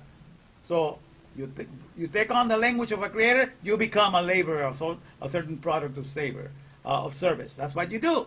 So it's one is equal with the other. That's why the book of Devarim, or Hadabarim, the book of what is called Deuteronomy, Devarim stands for two things. It stands for, I said already, stands for words and things. They're one and the same, word and things. Because if you don't have the word that gives all the definitions and meanings of what a thing is, the thing fails to exist. It becomes dust. So, in Devarim, that means they're into one. So that's the problem that has happened. We have forgotten we're dealing with the mindset of a creator. So a soul is a sentient of unlimited love, where love stands for the language or labor of vital empowerment, and that empowerment is your enrichment. Okay? So that's what you need to understand. So because the number one source of life is the oxygen, that's our empowerment, that's our enrichment. And that's what we get to do in Respirandia, in our body, our universal body of the Ruach. Okay? So sentia means that you feel it. You have a feeling. That's why, interesting, that says, it is time for thee, O Lord, to work, for they have made void thy law. Mine eyes cry a river of tears, because they have not kept thy law. See that David was a very sentient. He could feel people rejecting the Torah. For people to reject the Torah is to reject the whole world. The life is to reject the life of the world. Is to reject the breath of the world. Is to reject the neshima of the world. Is to crave for a world to be dead and without life. You know, people did not understand, so he cried. Can they see? Can they see that this, with you, that this is the blueprint of life? How can they forsake this, Lord? How can they neglect? Mine eyes just cry a river of tears, because they have forsaken, they have not kept thy law. This is your baby that have brought life to everything. This is the Bekora. This is the child. You know, just like when a creator comes up with an idea, this is the baby that's going to make me rich. So when God made the Torah, this is the baby that's going to make me great. That's going to bring life to all my creation. And they're going to be the source of everything. Okay? And then these people do not see it. David saw it and he cried about it. He was sentient. He was sensitive. He was alive to that. And that's the whole idea of coming to the Bekora. That you understand that reality of life is found in the opening of the papyrus solution, my friend. Okay? And that's where we put all our sentiments in. It becomes our object of affection. You understand? And once that happens, then the world is addressed. The world will no longer be devoured alive, because our soul has become a phanta soul. That means a father and mother to alphabets, because we are there to restore, renew, refresh, and to keep everything alive. So that's the whole idea. So let me read it again from the beginning. As a collective, attention, quote unquote, is the most valuable, most abundant, and most frequent currency we have going for ourselves in the here and now, by which we are even capable of purchasing for our soul, you know, the mindset that can govern our whole existence. Okay, now we're going to get into the nitty-gritty here, right? Follow me here, don't get behind now. Okay? And then I say, to which of these mindsets have you focused heavily upon, and have most honestly and most sincerely paid all your attention to. Because notice the people say, pay attention to this. The moment the people are telling you, pay attention to this, you are buying, you're purchasing something with that attention. That attention buys something for you. It purchases something for you. So attention is the biggest, currency that everybody wants from you. Even everybody that opens up a YouTube channel, they want your attention. They want your likes. Everybody wants their attention. Okay? Because when the attention, you get to buy somebody's personality, and you take it into as your friend. You take it in. So the attention is by which you buy something out of this world. You give your attention to something, you pay attention to something, and you get to buy that. Okay? So this is the mindset. To which of these mindsets have you focused heavily upon and have most honestly and most sincerely paid all your attention to? And so in the scriptures, when I look at Torah, one is the mindset of Jacob. All of this is found in Genesis, on Bereshit chapter 25. Okay, especially the story of how Esau, did not have any respect unto his Bekorah, and that's why God hated Esau, because he just did not hate God. That the Bekorah, man, it's when you're given the Bekorah, when you are the firstborn and you inherit the Bekorah, it's just like being put as a prime minister of God. Okay, it's just like in a kingdom, like in England right now. We're gonna have a new king pretty soon, quote unquote. We'll see what happens. Because right now everything is in limbo. Nothing has been decided. Yeah. So in any case, okay, what was I saying? Help me, Lord, here. Okay, and so, okay, let me go back to this so I can grab a hold here. So the mindset of Jacob and the mindset, okay. And so you become like a prime minister. A prime minister represents the interest of the king. He's the one ruling everything. He's the one running the nation and everything, but he's there on behalf of representing the interest of the king. So he runs the job like a president does, but the king, at least in the old days, the king was above him. So he was the prime minister just means the main servant. So you just become the main servant. Okay, so you should not go to your head. That's why I call myself a puny servicing ATP, because that's what I do. I'm a puny, I am a poor, unapologetically needy Judevavian, because I need those circulations 24/7. I need those processes 24/7. And then I do the servicing of the Aleph Tab. That means everything that comes from the alphabet from A to Z. When you know everything from A to Z, you know Das. You know something in intimacy. And therefore, you have powers of creativeness, my friend. You have faculties, you have skills, you have abilities. All of that, and that's why I service, with all of this stuff that I do here. Okay, and that's why I invite you to become. So it's here. To which of these mindsets have you focused heavily upon and have most honestly and most sincerely paid all your attention to? Is it the mindset of Jacob? Which means he got the begetter's bequest. Because even though he wasn't born the firstborn, Esau was the firstborn, but he wanted to be in that position. He wanted to have a Bekorah. He wanted to be the one that will be the prime minister, of the Aleph of Torah. He wanted to be the prime minister of the powerhouse of Torah. He coveted that. Okay, that was something that he wanted it for himself, and he was going to get it any way he could.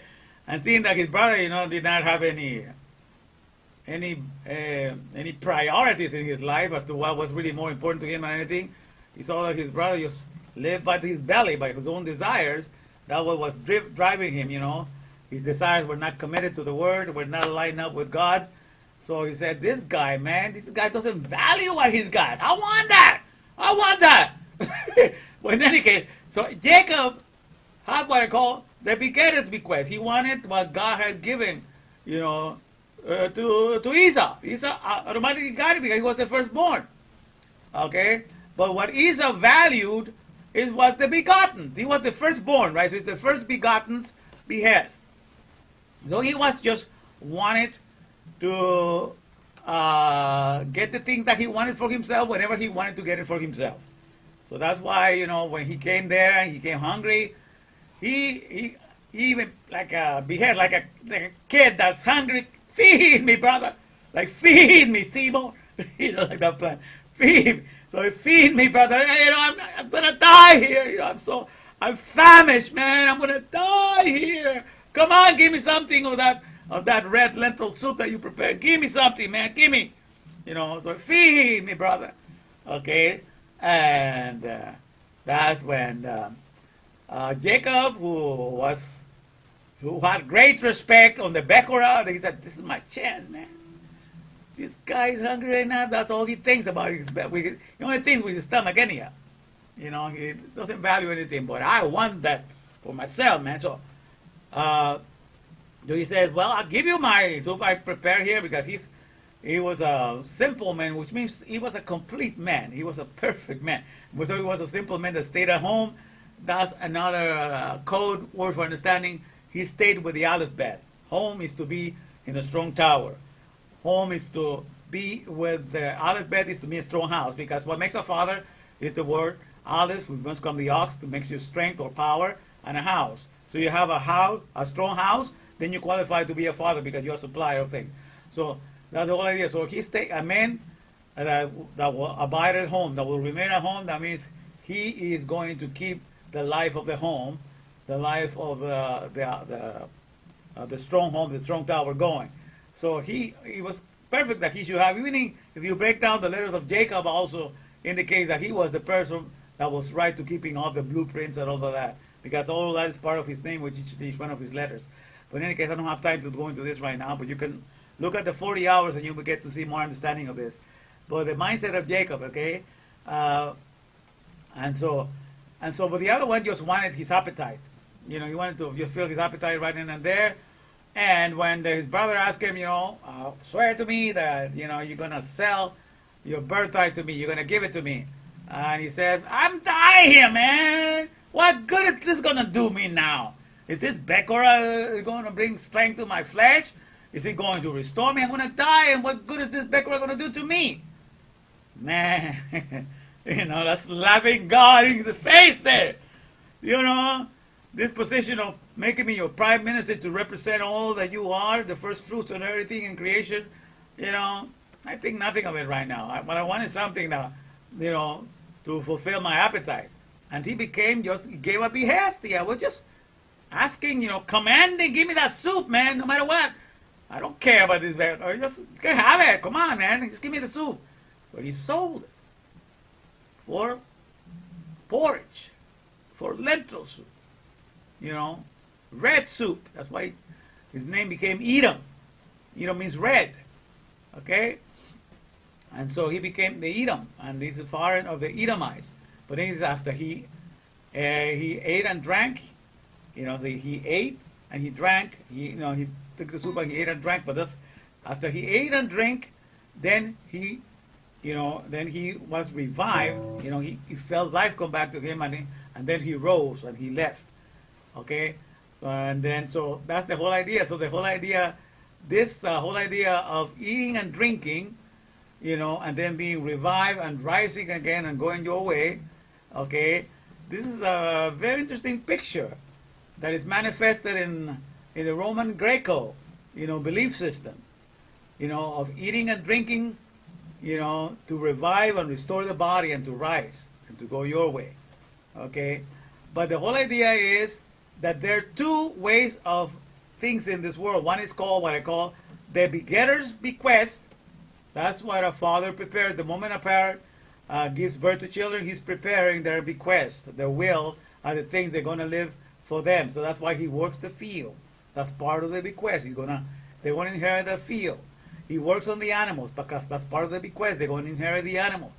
And whatever else they get, by way of trinkets in this world or money, also they try to stash them away for the family because that's part of the bequest. That's part of the Bechorah. You're leaving everything for, the people to come. So it's like working to live a good will and testament, in the here and now, to pass it on to the next generation. You're building a dynasty for them to inherit and to keep it alive for on to the next generation. So that's the whole idea with God. And He is our main dynasty. His mindset is the main thing that we need to inherit in this world. You know, he whose mind is stayed on Thee, you know, thou will keep him in perfect peace. That means that will keep him in shalom, shalom. He whose mind is stayed on Thee, because he trusted in Thee. That's the whole idea. So we inhabit His mindset, and we get to have the Aleph Bet incorporation in the here and now.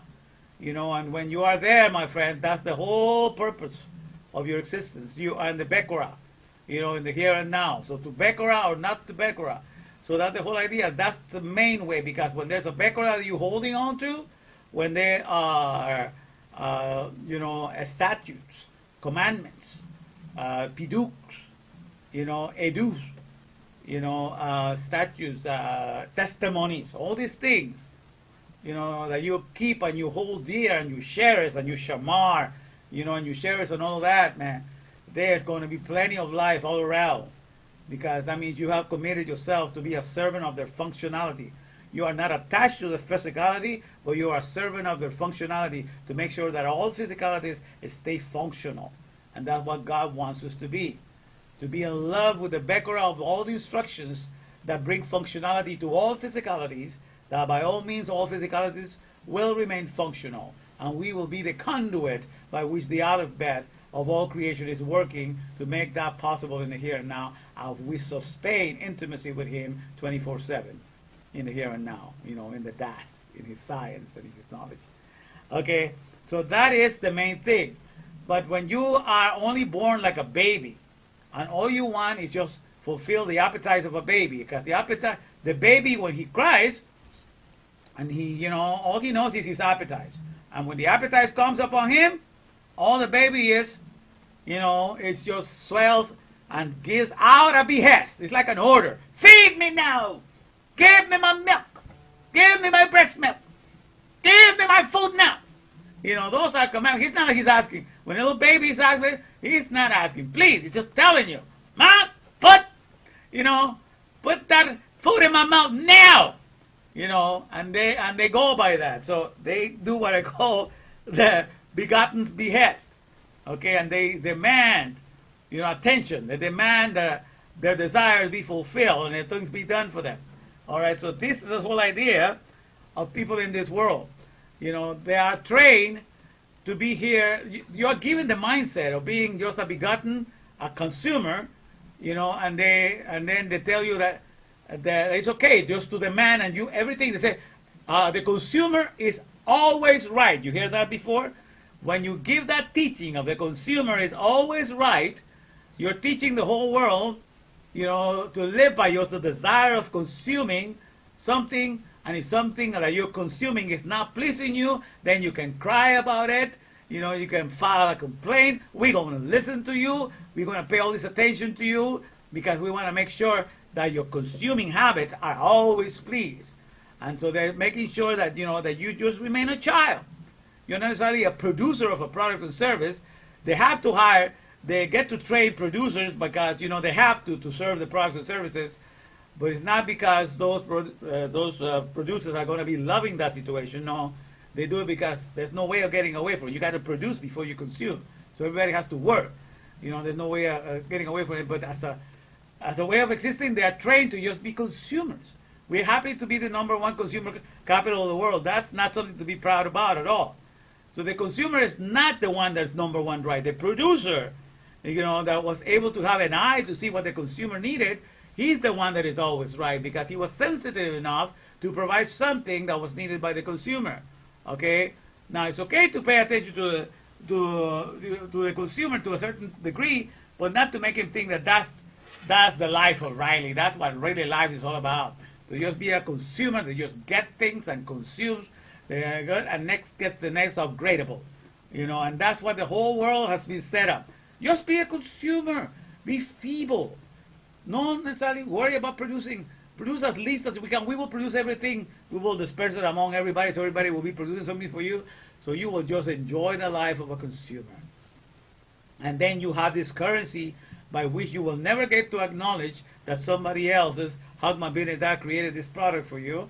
And so therefore you will only give credit to your currency and you will just think that your hand as a consumer was able to get this for you. So that's how you're trained to remain as a begotten that only has a behest, that only has a demand for products and services, a demand for service to be done according to your desires and your wishes. And that's why the whole world is being trained that way. Okay? So it starts with the Greco-Roman religion of what is called Christianity. There you are trained, and that's the one that has hold on to the biggest begotten's behest, because that's the dream. You understand? Christianity is from the Edomites, is the dream of Esau, because that's what Esau wanted. He wanted a God that will look at how feeble you are, and then he will take pity upon how feeble you are, and then he will do something to make sure that whenever you are feeling this feeble, you are always going to be supplied what is needed. And you're always going to be adored for being that feeble. And you're always going to be loved and cherished, because that's the kind of God that he was signing for. When he was selling the Bekorah to Jacob, he was thinking, what am I going to need this Bekorah for? And this Bekorah, I was the firstborn, but I'm committed to be the prime minister, of the life of Yud-Heh-Vav, to be the prime minister of the Aleph Bet, to be the main servant, and forget about my life and just to be dedicated by that. So if I'm going to think it that way, what's going to happen to me when I'm hungry like this right now? This is not serving me. So I want a God that is catering for me hand and foot, that sees how weak I am and has pity of me and says that he loves me in my weakest state, and he's going to make sure that nothing happens to me. And, he's ready to feed me so that I can be, fed and can be revived, and I can rise again, and I can walk and live my life, to the best of my ability, in the things that I like to do in this world, That's the kind of God I want to sign up for. Okay, so this is Christianity became the kind of God that provides that, provides the begotten's behest. And the main emphasis in Christianity is that he is the first begotten of the Father. That's why the word Jesus, And Jesus, I like to spell Jesus with the Yud and Sus. And Sus is the word horse. Because, so it's Yud and Sus. Because I was explaining before, Hemor shares the letter of computer.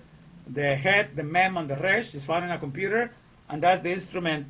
That's the best instrument of labor right now, is the computer. So we're all riding the donkey.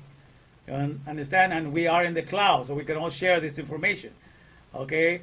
And so, but also, as an instrument of labor, the computer is better as an instrument of labor than an instrument of war. But unfortunately, right now, a lot of the governments are using it as an instrument of war, as an instrument of battle. To change the definitions of a lot of things, to push their own agendas, to change the cryptocurrency, to all this kind of manipulations right now.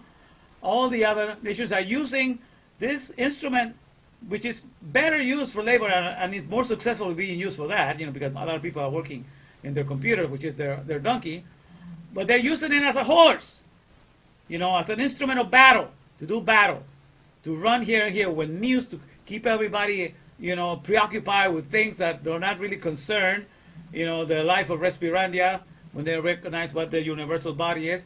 But so this instrument is also being used as an instrument of battle.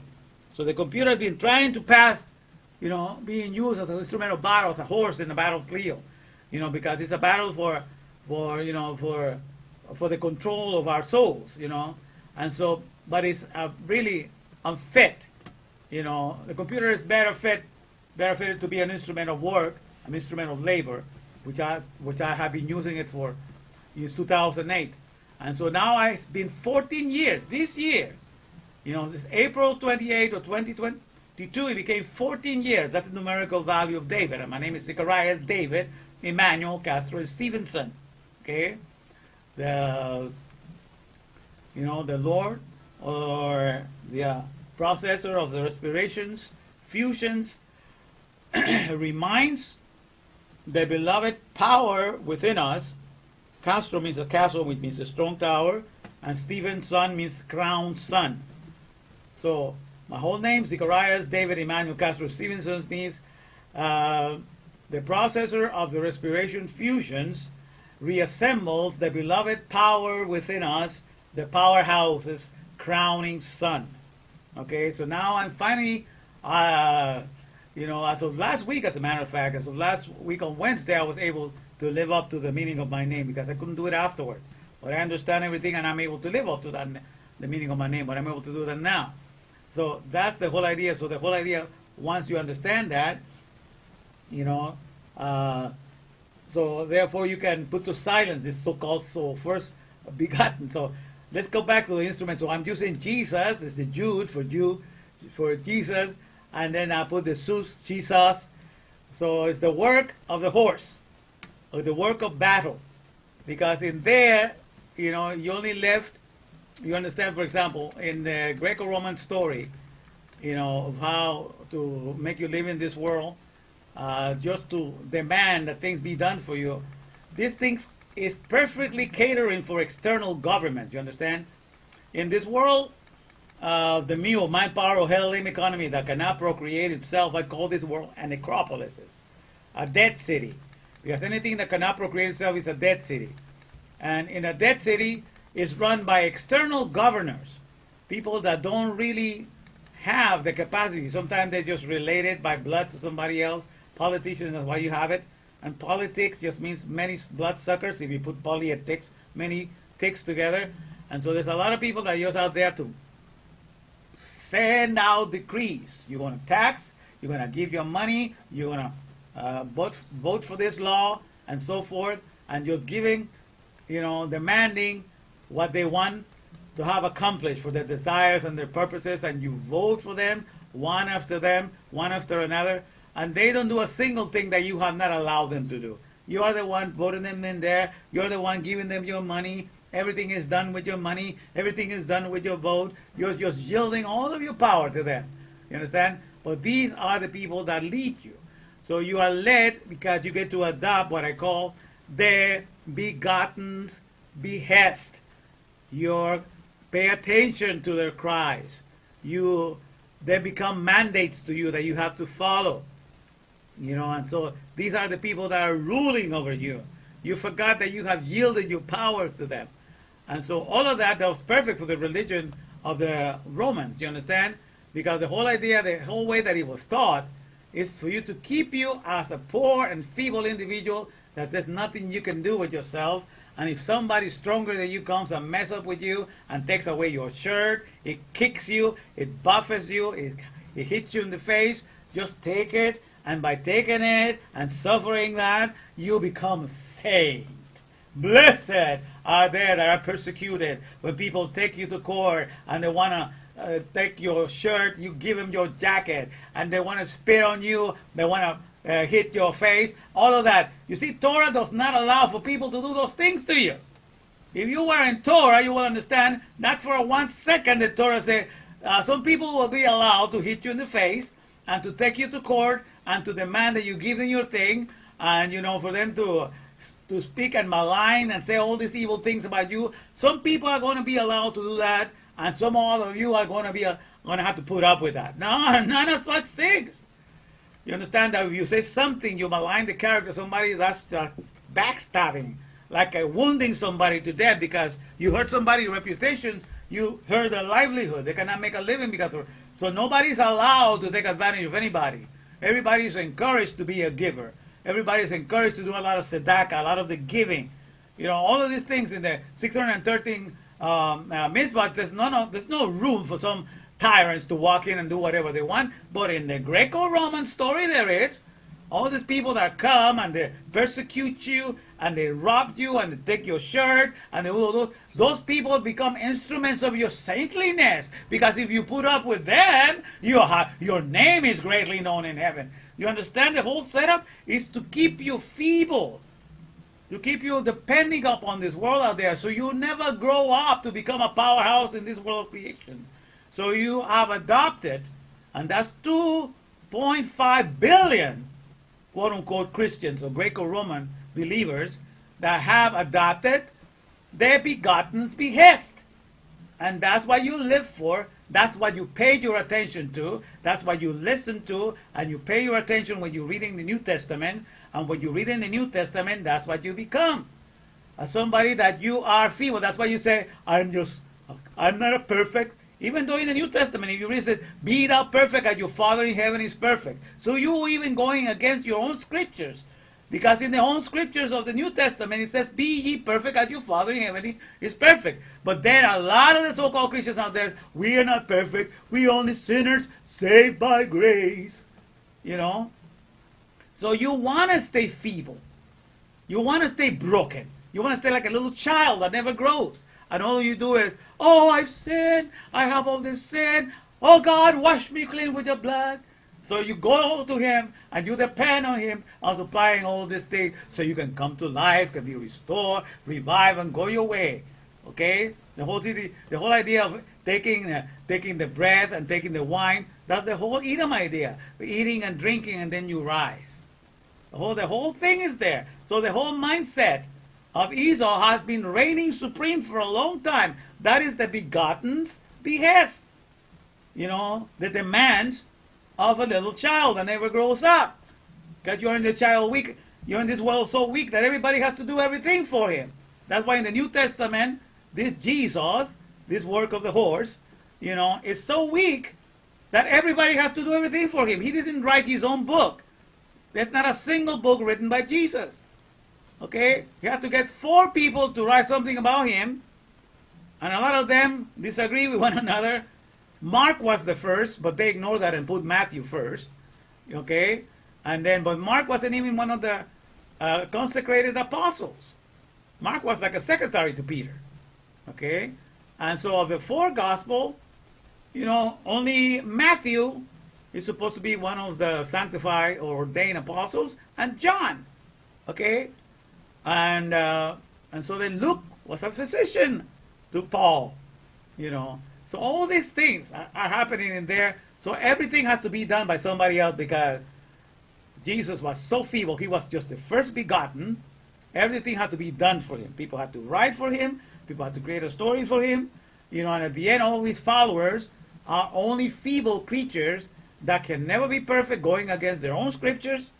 And so they are left perfect for a market that is able to supply something from the external because they don't have inner fortitude. They cannot achieve perfection. That's not what the Torah teaches. The Torah teaches that you can be perfect in the Torah. The law of the Lord is perfect, converting the soul. The testimony of the Lord is sure, making wise the simple.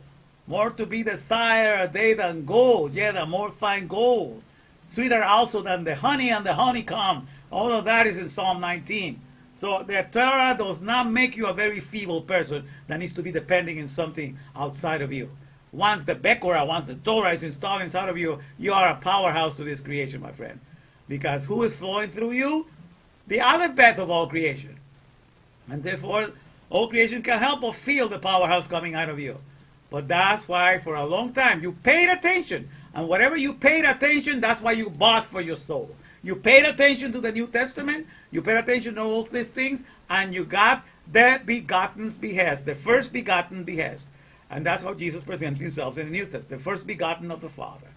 Okay? But it's nothing but a begotten behest. And a begotten behest does not make you be the curator, the repairer, the producer, the one that restores, refreshes, and renews everything in this world. The best you can be in the world is just be a consumer of all goods and think you're being blessed because you have access to all the consumables. You know, poor people, they don't realize. Whatever you pay your attention to, that's what you bought for yourself. So for a long time but now with the introduction of Ian Matthews Dawes, you pay attention to Ian Matthews Dawes and you going to be in the Bekora, my friend. The perfection of Yukevav is going to be flowing out of you, you know, and the people are going to feel the presence of the powerhouse of creation in the here and now coming out of you. That is guaranteed. Okay, because I'm here to bring you to that mindset, the mindset of Jacob, who was coveting and desirous to have that, the begetter's bequest. Okay, and so that's what so the mindset. So it says now, so to which of these mindsets have you focused heavily upon and have most honestly and most sincerely paid all your attention to? Is it the mindset of Jacob, which is the begetter's bequest, which is the whole idea of, holding on to something that is going to be the legacy that's going to keep your family and country and other things alive? Because you understand that at the end of the day, what people want is job security. Because without a job, you don't get to earn a living. So I was sharing the last time here in the introduction, how about their companies. There's a company in Japan, a 400-year-old company that makes fans. That opens up like this, and people fan their faces. 400-year-old product. So they have guarded that blueprint and that schematic so they can make it, and they're still in business. And to buy one of those is a big thing, right? When you go to Japan. And there's companies, I was sharing about 21 companies here in the United States, 21 companies that are more than 150 years old, and they're still thriving.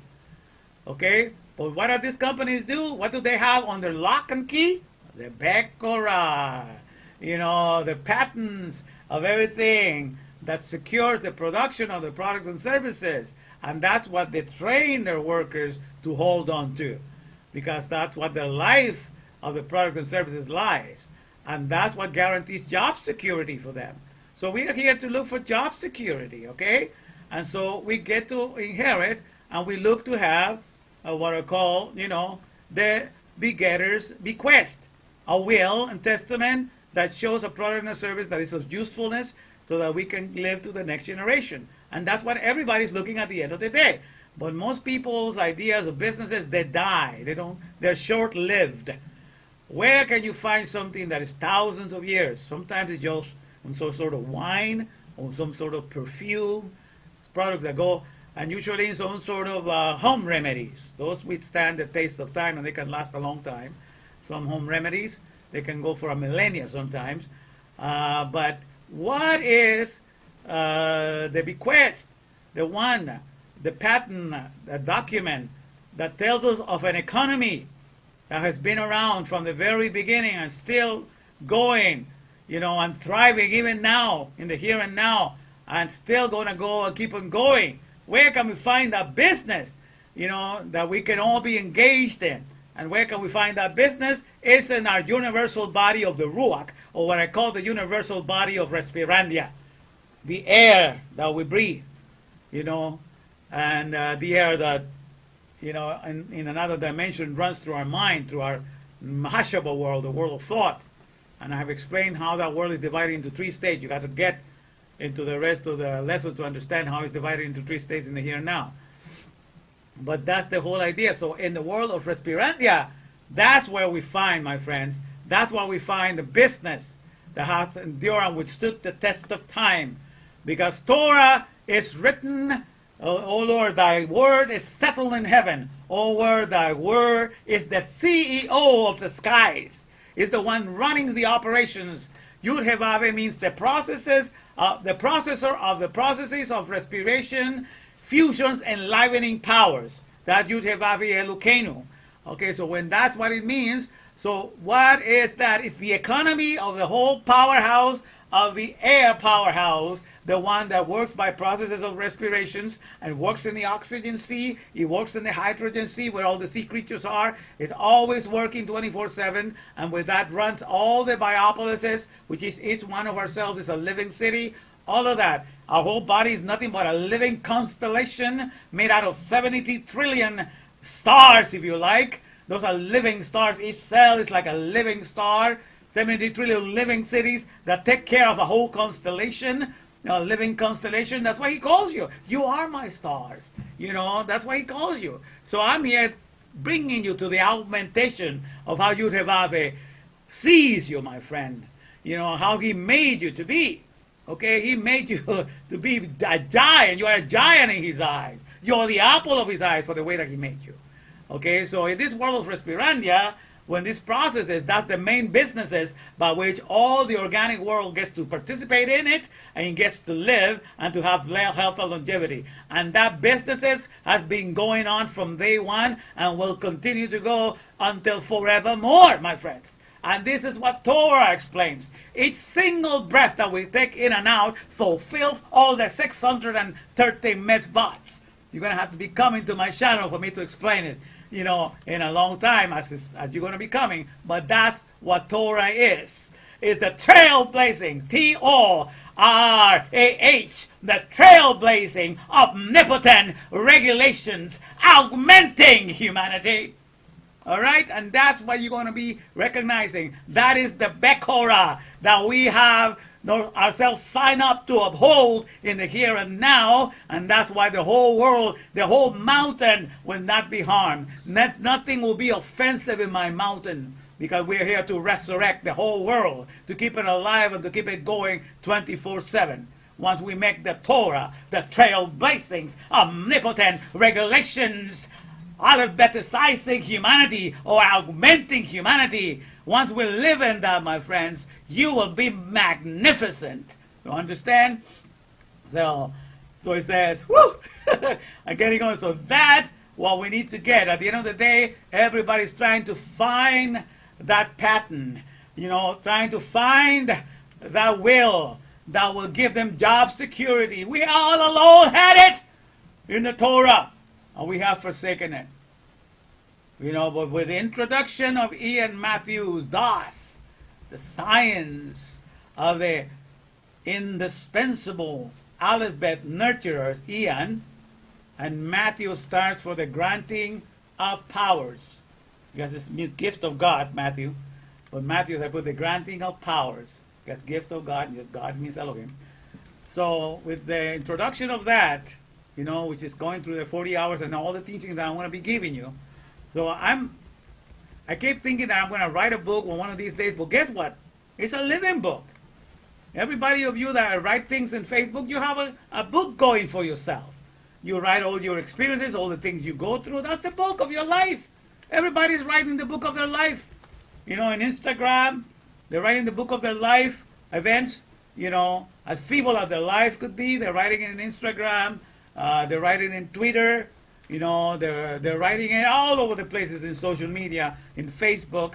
They get to share their experiences. The whole thing is a living book.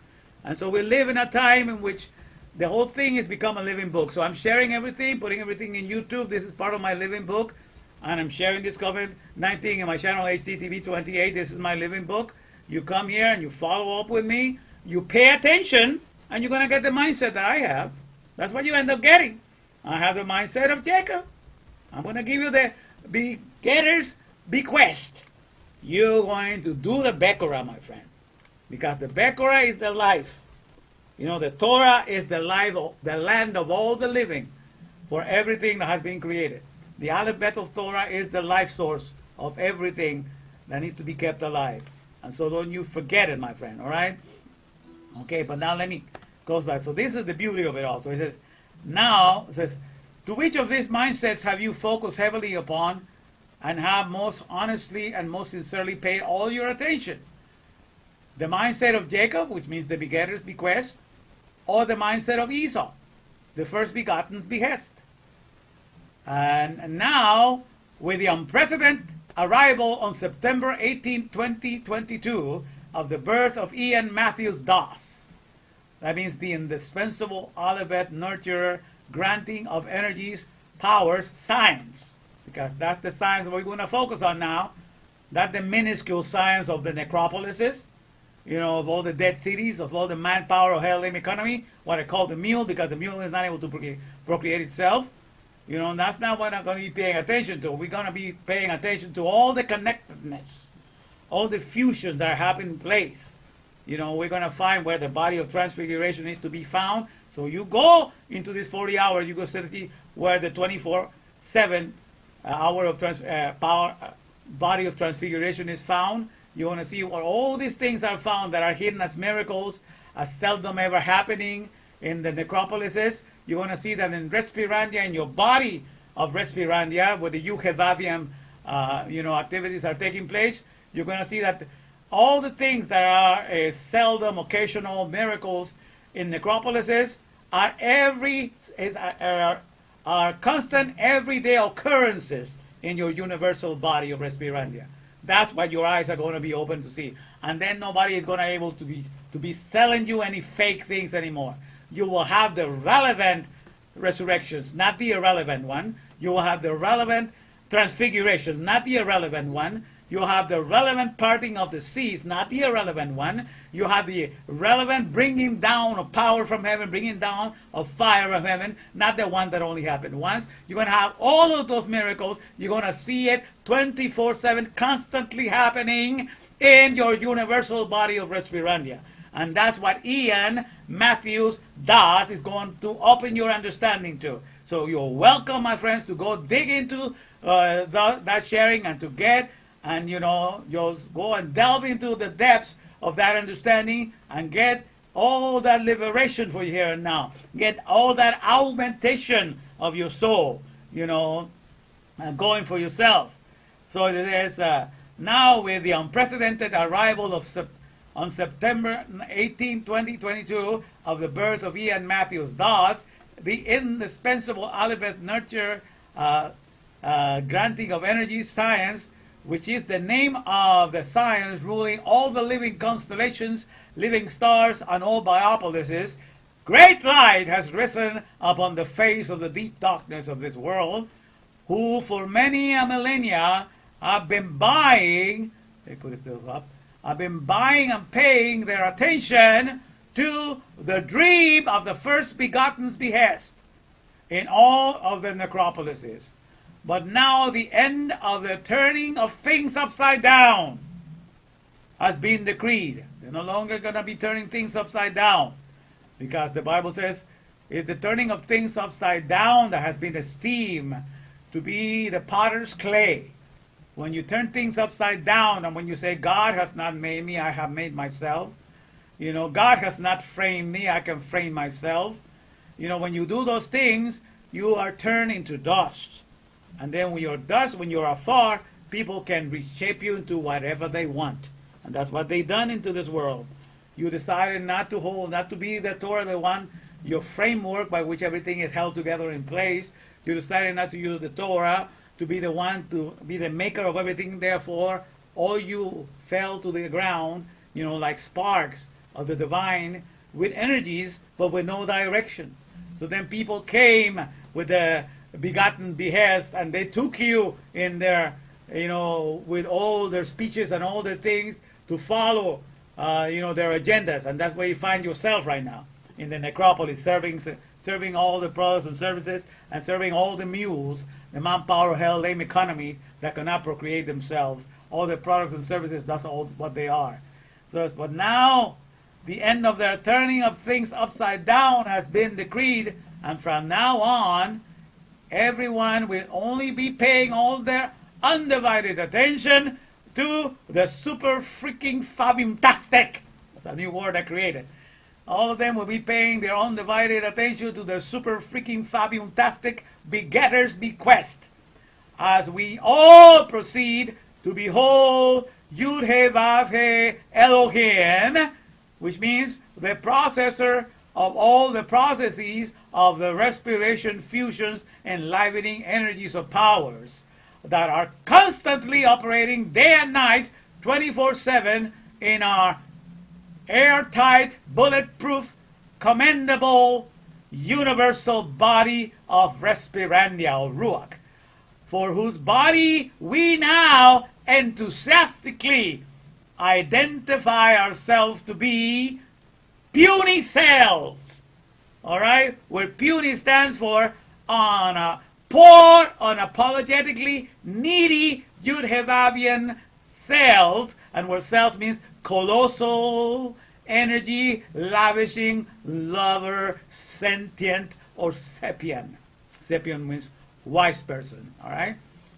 So that's what we can do. Everybody's identifying themselves with something that just brings death to the world, because they identify with a title that does not procreate humanity, that does not advance the procreation of humanity, but that is because it's on an example.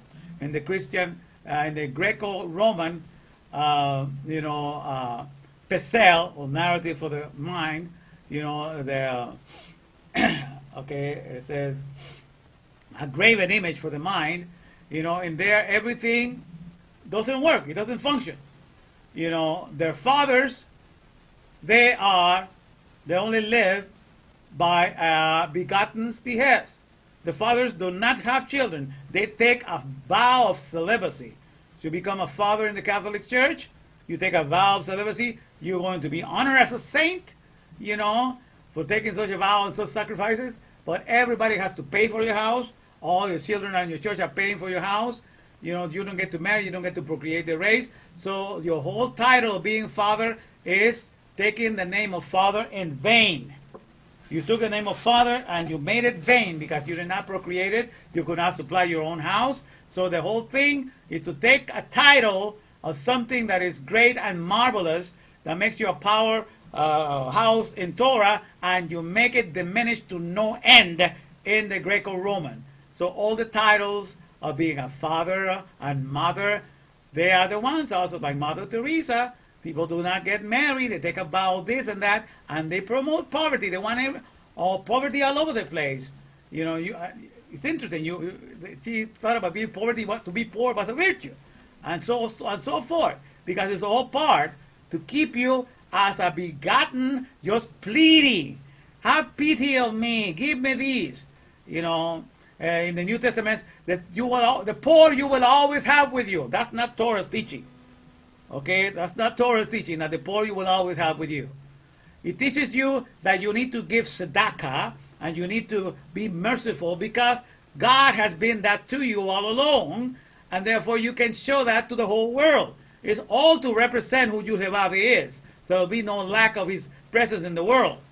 Okay, but it's not so to create more and more poor in the world, but you will find that in the Greco-Roman, because they want you poor, they want you, in the begotten's behest, to be begging for something, to be begging for something from the externalities. All right, so this whole part of the whole thing is not the begetter's bequest. Okay, so that's why you are. So we are puny cells. That's how we identify ourselves, and not like the people of the world that have taken the alphabet now to identify with everything that do not promote, all the people that do not promote the race of the human race. But then again, the people in the Greco-Roman religion that call themselves fathers and cardinals and nuns and all of that, like Joshua was the son of Nun, and Nun was his father. I mean, Nun means continuity. Okay, so the people in the Catholic Church that have nuns, there's no continuity because they take a vow of silence. So they make everything, be dysfunctional. So when you take a name of something that should function for life and you do not make it function, you are the graveyard. You are the Sheol of that name. So everything is a necropolis. So that's why all the Greco-Roman religion is a necropolis. They take the names of titles that should be life givers and they make it not give life. So at the end of the day, who are you going to be more upset with? For people that have taken the alphabet, like people like LGBT that have taken that alphabet, and they honestly tell you, we are not going to procreate the world because by our practices, that's something that we do not do. But we want for you to be proud of us and to acknowledge us and to give respect to us, But they, from the very beginning, they tell you they're not going to, because their practices do not, do that. But they're asking you respect us nonetheless. But what is there people in the Catholic Church that says we are going to be fathers, we're going to be mothers, we're going to be cardinals, we're going to be nuns, but we're not going to, but the whole human race is not going to be procreated by us. We're not going to add anything to the number one commandment of the Mare, the M-A-R-E, the multiply and replenish earth economy, as opposed to the mule. We're not going to contribute anything to the number one mitzvah, okay? So those are the ones that do more harm, okay, understand? Those are the ones that do more harm to society, that you take a name of something that's supposed to aggrandize the human race, if you please, and you do not make it do so, and therefore you deceive all of the masses, and on top of that, you make them think that you're a saint for not living up to the title, because you deceive them completely, and that's how this whole thing is. Those are worse than the people that are being honest to you. And they're telling you, we are LGBT, we do not procreate the race, but give me my respect. Okay, that's what they're demanding. But those are saying, we're fathers, we're mothers, we're nuns, we're cardinals, we're all these things, but we're not going to procreate the race. We have taken a vow that we're never going to procreate the race. and we're so proud of it. And because of that vow, you have to honor us and venerate us and make us saints before God. Man, talking about crowning the begotten's behest, and giving it the highest reputation possible. They are the ones responsible for that. You understand? So understand who are the ones that are working against the human race. Are not really the people, LGBTQ, because this is a very small percentage. Those are the ones that for many years have called themselves fathers and mothers and have taken a vow never to aggrandize and never to make large the human race by their own efforts. And that does not fly in the face of Yud-Heh-Vav. So there I have said it. I have rebuked the nations. I have told them what they need to hear. You can go against me if you like to, but this is what's happening. This is what's coming to you. You understand? And that's what we're going to be sharing, in the here and now as we progress and as we go along. All right, so let's see how we're doing here. All right. So, all right, let me see here my fellow Bavarians, how we're doing. All right. Let me look back here for you guys. All right, so how many people we have here today? All right, so I have Brian, Rosa Crispin, Patty, okay, Patty waited here today, and also Rosa. Is anybody out there? Andy, also, Andy, good to see you, my brother. Andy, all right, you made it as well. All right, okay, perfect. All right, we have all this. Woo! All right. So, I hope you're learning something new, my friends. Isn't that great? That now we have this whole thing out in the open, and Ian Matthews, Das has been born and been put out there now for the whole world to behold, and we can have this great exposure now, of living in the Bekora, of living in the bequest, of living in the will of God, because this is the living will of God. We can live on, and we can transfer all of our worries to this new understanding, you understand, and living there and acquiring this sense of oneness for ourselves in the here and now. Now, let me just get back to this quick, so we'll talk more about this. All right, so to Bekora or not to Bekora, that's Yud-Heh-Vav means concern. All right, and so this is what happens.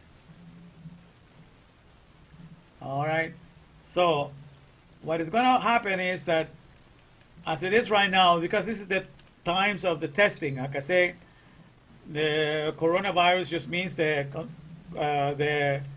crowning contamination. So the whole awareness, what God was doing is bringing you into the awareness that is the time to crown you for your augmentation, to understand what you are. Because in this world, you are what you got to process the most, what you're processing the most, that's what you are. If you do car repairs, you are a mechanic because that's what you process the most. If you sell houses, you're a realty or into your real estate because that's what you process the most. So whatever you process the most, that's the title that's given to you. And so by that, deduction, by that way of thinking, then we realize that as human beings, especially when we have flesh, we process a lot of stuff. In the mule, the manpower, health, economy, you get to process all the materials and products and the times and manuals and everything, all of that. As a processor, everything that you have to process, all the materials you have to process, all of that is yours because you're there to process something, okay?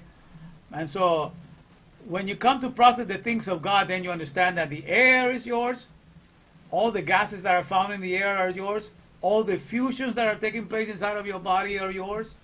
The processor that is doing it inside of you is also yours, okay? The manual that is telling you what's taking place within you is also yours. So you get to, as a processor, you get to own all the processing and the raw material of the processing and everything. Okay, so that's why you need to look at life, my friend. And so that's the main thing now. But what we're processing the most than solid foods, more than liquids, is air. Every day, 22,000 pounds of air we're processing. So that's what tells you, by that logic, then we are not of the earth. We're not humans. We are mostly aerial.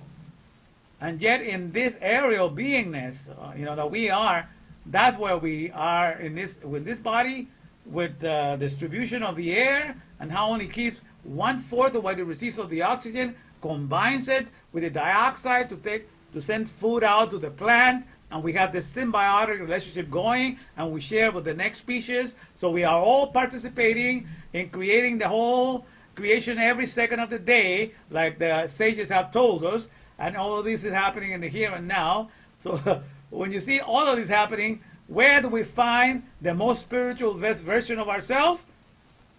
You know, in our celestial beingness, in our neshama, in our beingness of the air. So we are aerial being, we are celestial being, we are of the sky. You understand? So the Torah becomes the trailblazing outlook, or what I call it, omnipotent regulations, because everybody has to follow a manual, everybody has to follow an opening of a papyrus solution, a parting of a papyrus solution. Everybody's a copycat of how the Torah runs everything. He is the initiator of everything, and everybody just follows it. Okay, so that's how it is. So when you follow the example of the one that has had this business, you know, the Yuhevavian business from day one, still going on right now, and nobody complains. All flesh, or the whole organic world is hired to work for Yud-Heh-Vav. Everybody works for him. Okay? So it says, many, O Lord, have had dominion over us, but only by thee we will make mention of thy name. That is in Isaiah chapter 26, when 26 is the number for Yud-Heh-Vav, and verse 13, which is the numerical value for Ehad. In the book of salvation, as Yehoshua, in the book of salvation, Isaiah 26, verse 13 says, many, O Lord, many, O God, Lord, have had dominion over us, but only by thee we will make mention of thy name, because he is the processor of the processes of the respiration, fusions, and enlivening powers. So with every breath that we take, we are mentioning his name. So by him, we are able to mention his name. And no boss of ours makes us mention the name every time that we breathe in and out. Only God is capable of making us do that.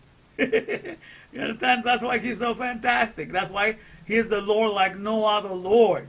He's the Lord of lords, of the here and now and forevermore. He's always been. It's time for you to have an augmentation of your awareness, if you please. He's always been here doing that, but our awareness of it has been diminished, and we have been left entrapped, you know, in just being human beings and trying to be the best of human beings. But the best version of ourselves, the most spiritual best version, spiritual means air, the most spiritual best version of ourselves is found in our universal body of Ruach, of Respirandia. That's what the whole body that we all share of the organic world that has created. Okay? And that's the body in which we are a cell in it. But that's the body that we live for. You know, and that's the body for which we hold on to the Bekora of all creation, which means Torah. The trailblazing, omnipotent respirations. Augmenting humanity. I'm taking you from 0 to 100, because when you compare the processes, when you compare the fact that you only processes 14 pounds of solids and liquids to 22,000 pounds of air every day, the comparison of one to the other, that's a total of 22,014 pounds when you add them up together. So all that you processes every day is 22,014 pounds of gases, liquids, and solids. And they're supposed to supply you with health and longevity if you're getting it from the right source. That's the process. So you have a whole earth that is your one body that you're processing every day, but it's only 14 pounds at a time. You're processing the whole earth through you. Brand new solid liquids, brand new solids. Brand new solids, brand new liquids. And the air, you get to process those faster, because you process 22,000 pounds brand new air every day. Okay, and you're processing more of that, so you have more connectedness to the air. So you're more aerial by processes than anything else. Okay, that's an undeniable fact. Okay, so that's what you are. So when you compare the processes, okay, here we are. Listen to me there. So 14 is the numerical value. But the air, oxygen is in the periodic table, oxygen occupies the number 8 element. Number 8 is for above nature, to keeping us alive, to keeping us renewed, restored. And that's the number 1 ingredient found in this on the earth, okay? The second one ingredient found on the earth is silica, or where we get sand, we get the afar, the dust, and that's in the periodic table. That's number 14. Okay, but David is God's element, Torah's element, to bring you, so you can bring glory to the oxygen, glory to the ruach, and start everything, in above nature, and keep everything new, restore and renew.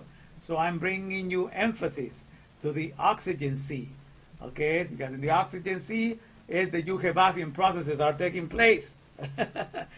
So when you compare the ratio of percentages, so 22,000 pounds of air compared to 14 pounds of solids, 14 pounds of the 22,014 will be 0.0635%. So that's what you're aware of as your human being when you're only concerned with the liquids that you swallow and the solids that you eat. Okay, well, most people are concerned with that, and the whole life revolves around sharing in Facebook and Instagram. This is why I drank. This is why I eat. I'm looking forward for my next meal over there, and so forth. So most people are aware of those processes.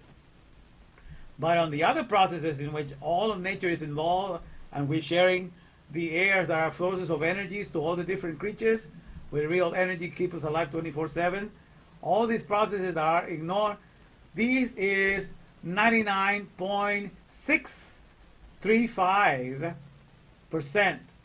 Okay, and 365 force. It's 99.9365%. Of our processes. So that's most of what we are is just aerial processors in comparison to the being.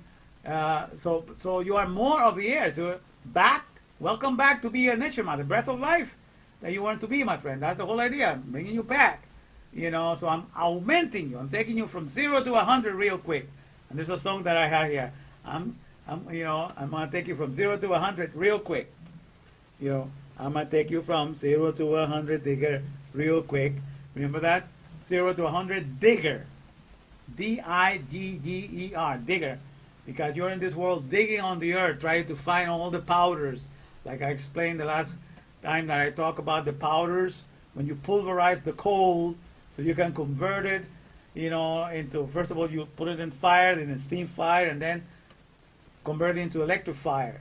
So how these processes of the powers, but all along, all the creatures are being supervised by creatures like you and I that are being driven by the power from heaven. And what's that power from heaven? The air, the respirations that keeps us alive 24/7. So all of that. So you understand that. So the whole thing is to augment your reality, to give you scientific reasons for you to call yourself an aerial being. Of course you're going to call yourself an aerial being. Only 99.9365% of yourself is that. And it's interesting, right? Because and I explained how that interesting thing when you break the ratio, the 0.0635% of what we circulate or call ourselves human beings, that awareness of ourselves that we have, it's like fulfilling. We have to just fulfill the 613 mitzvot using the 22 letters of the Aleph Tab. When you add those, it's 635. I figured that out after I done the percentage, and I said, interesting that works there pretty good, And the other one is 3 nines, 999, okay, 99.9365, and so the 9 numerical value for the 9 is emet, it's truth, it's emet, it's truth, 999, 3 times truth, okay, and for each, that's 3 times truth for every day of the year, 365. So that's 99.9365. So you can understand it that way. So this is true. You can count on this true. 365 times of the year. That's the truth of the whole thing of Respirandia. All right. So this is the whole thing that we are. Okay. So that's what we process. We process, in the word of Respirandia, we get to process the whole mitzvahs because everything is done with each breath that we take, which is going to have to be coming to understand what I mean by that. All right, but all of that is found in there. Okay, but this is the thing that you need to start paying attention to from now on. Okay, because Ian Matthews Das is here and is going to open up all these things to you. So you will only live in the Bekora. You will never forsake the Bekora. You know, you will only live, you know, in the dynasty of the mastery, of the ruler of the airbender. All right, the mastery. So you never forsake the bender. You're always producing everything new, restore. You're always in the Reshit. The Reshit starts with the Hakma. All these things that I explained to you before. Getting there, my friend. Learn about the currencies, okay? We're going to see all these things happening. Okay, so this is the whole idea today. So that's the thing that I shared with you today. So God is concerned to Bekora or not to Bekora. That's Yehovah's main concern. And I hope that you choose to Bekora and to live in the Bekora, because that is the living land. The Torah is the living land of all things that have ever been created, that sustains them on a second-to-second basis. And that's what we can abide safely. The Aleph Bet incorporation. All right, now let me see how we're doing here. All right, so now we've come to the bitter end. Let's see. Like I said, when I get more than 4, all right, when I get more than 4 here, I give, then I ask questions. So we do the learn and earn. Okay, so let's see who lasted until the end. Okay, but when we have only 3, then I give 3 prizes away, because only 3 cash prizes that I give every Wednesday. I'm the only one that does that, because I want to show you. You know, I learned this because, you know, Maimonides, which is one of the great saints of the great tzaddikim in Judaism, he did not believe in charging any money for his teachings. He believed in, you know, teaching Torah for free. And he wrote a lot of Torah, my friend, while riding the donkey. He wrote a lot of Torah. He wrote a lot of stuff for the, you know, to uphold the Torah in high esteem. And but he would not charge any money. And he said that that's why everybody should follow his example. So I figure, I'm going to do a little bit up more than that. Okay? I don't charge any money. I have never had. I've been into learning the scriptures since 1979. I'm even teaching it for a long time as well. And I have never asked to be paid for. I've always worked out of my own secular jobs and to study the scriptures and to study Torah. I have always done it on my own. Okay, and every time that I have taught, I have never asked for any money, anyhow, anywhere that I've been invited to teach or preach the word. I have never asked for any money, you know. So it's like, how much you charge for these? Sometimes they have given it to me, and I give it to one of their, you know, to one of their ministers there, and I pass it down to them, because I just don't do that. Because I strongly believe in that. So that's one of the things that attract me about Maimonides, that he strongly believe in not charging, you know, for teaching the Torah or teaching the Word. Because that's something that I have believed myself for a long time. But when I have recently come to find out, I say, I want to do a little bit more. I'm going to be paying out of my own earnings. I'm going to create a group which I'm going to be giving 3 cash prizes every Wednesday. You know, as what I call, that's why I created this watch and win, and learn and earn. You know, in which we get together, and if more than 3 people, then I do the learn and earn. I ask questions from the lessons, and the first 3 to answer, each one gets usually it's a $50 prize. And so therefore, and then I have even asked people, I've challenged them to go out and find in YouTube or anywhere out there anybody that is doing the same thing. And I've been doing this now. I started, I believe it's April or something, that I began to give the money, April or something of 2020. So it's been more than 2 years that I've been giving money every Wednesday. Okay? And so I began to ask, if you find anybody out there that is teaching any lessons and is giving money away, he's so passionately about his lessons, he believes whatever he's giving, whether it be dance lessons, you know, drawing lessons, computer lessons, whatever, but they're giving money away, you know, at the end of their teachings. If you find somebody like that, let me know, and I'm going to give you $500 for you finding somebody. And then I went ahead and incremented to $5,000 if you were able to find somebody. Nobody does that. Okay? Nobody does that. Nobody has ever done it, as far as I'm concerned. Because I was eager to find out what makes you tick, what makes you do that, you know? And so I wanted to find out what that was. And that's one of the reasons why I did this program. So that's why we have this going for ourselves. But today, here I see that only 2 people. Let's see. So let's see. Report at the end here, and as a let's say I am here. I am here to see who lasted until the bitter end. I am here. I am here. All right. I am here. I am here. All right. Brian reporting. I am here. All right. Good to have you. All right. Who else is here? Who else will say I am here? Si alguien está en la línea, diga estoy aquí. Estoy aquí. Estoy aquí. Si alguien está en la línea, diga yo estoy aquí. A ver quién ha durado hasta el final.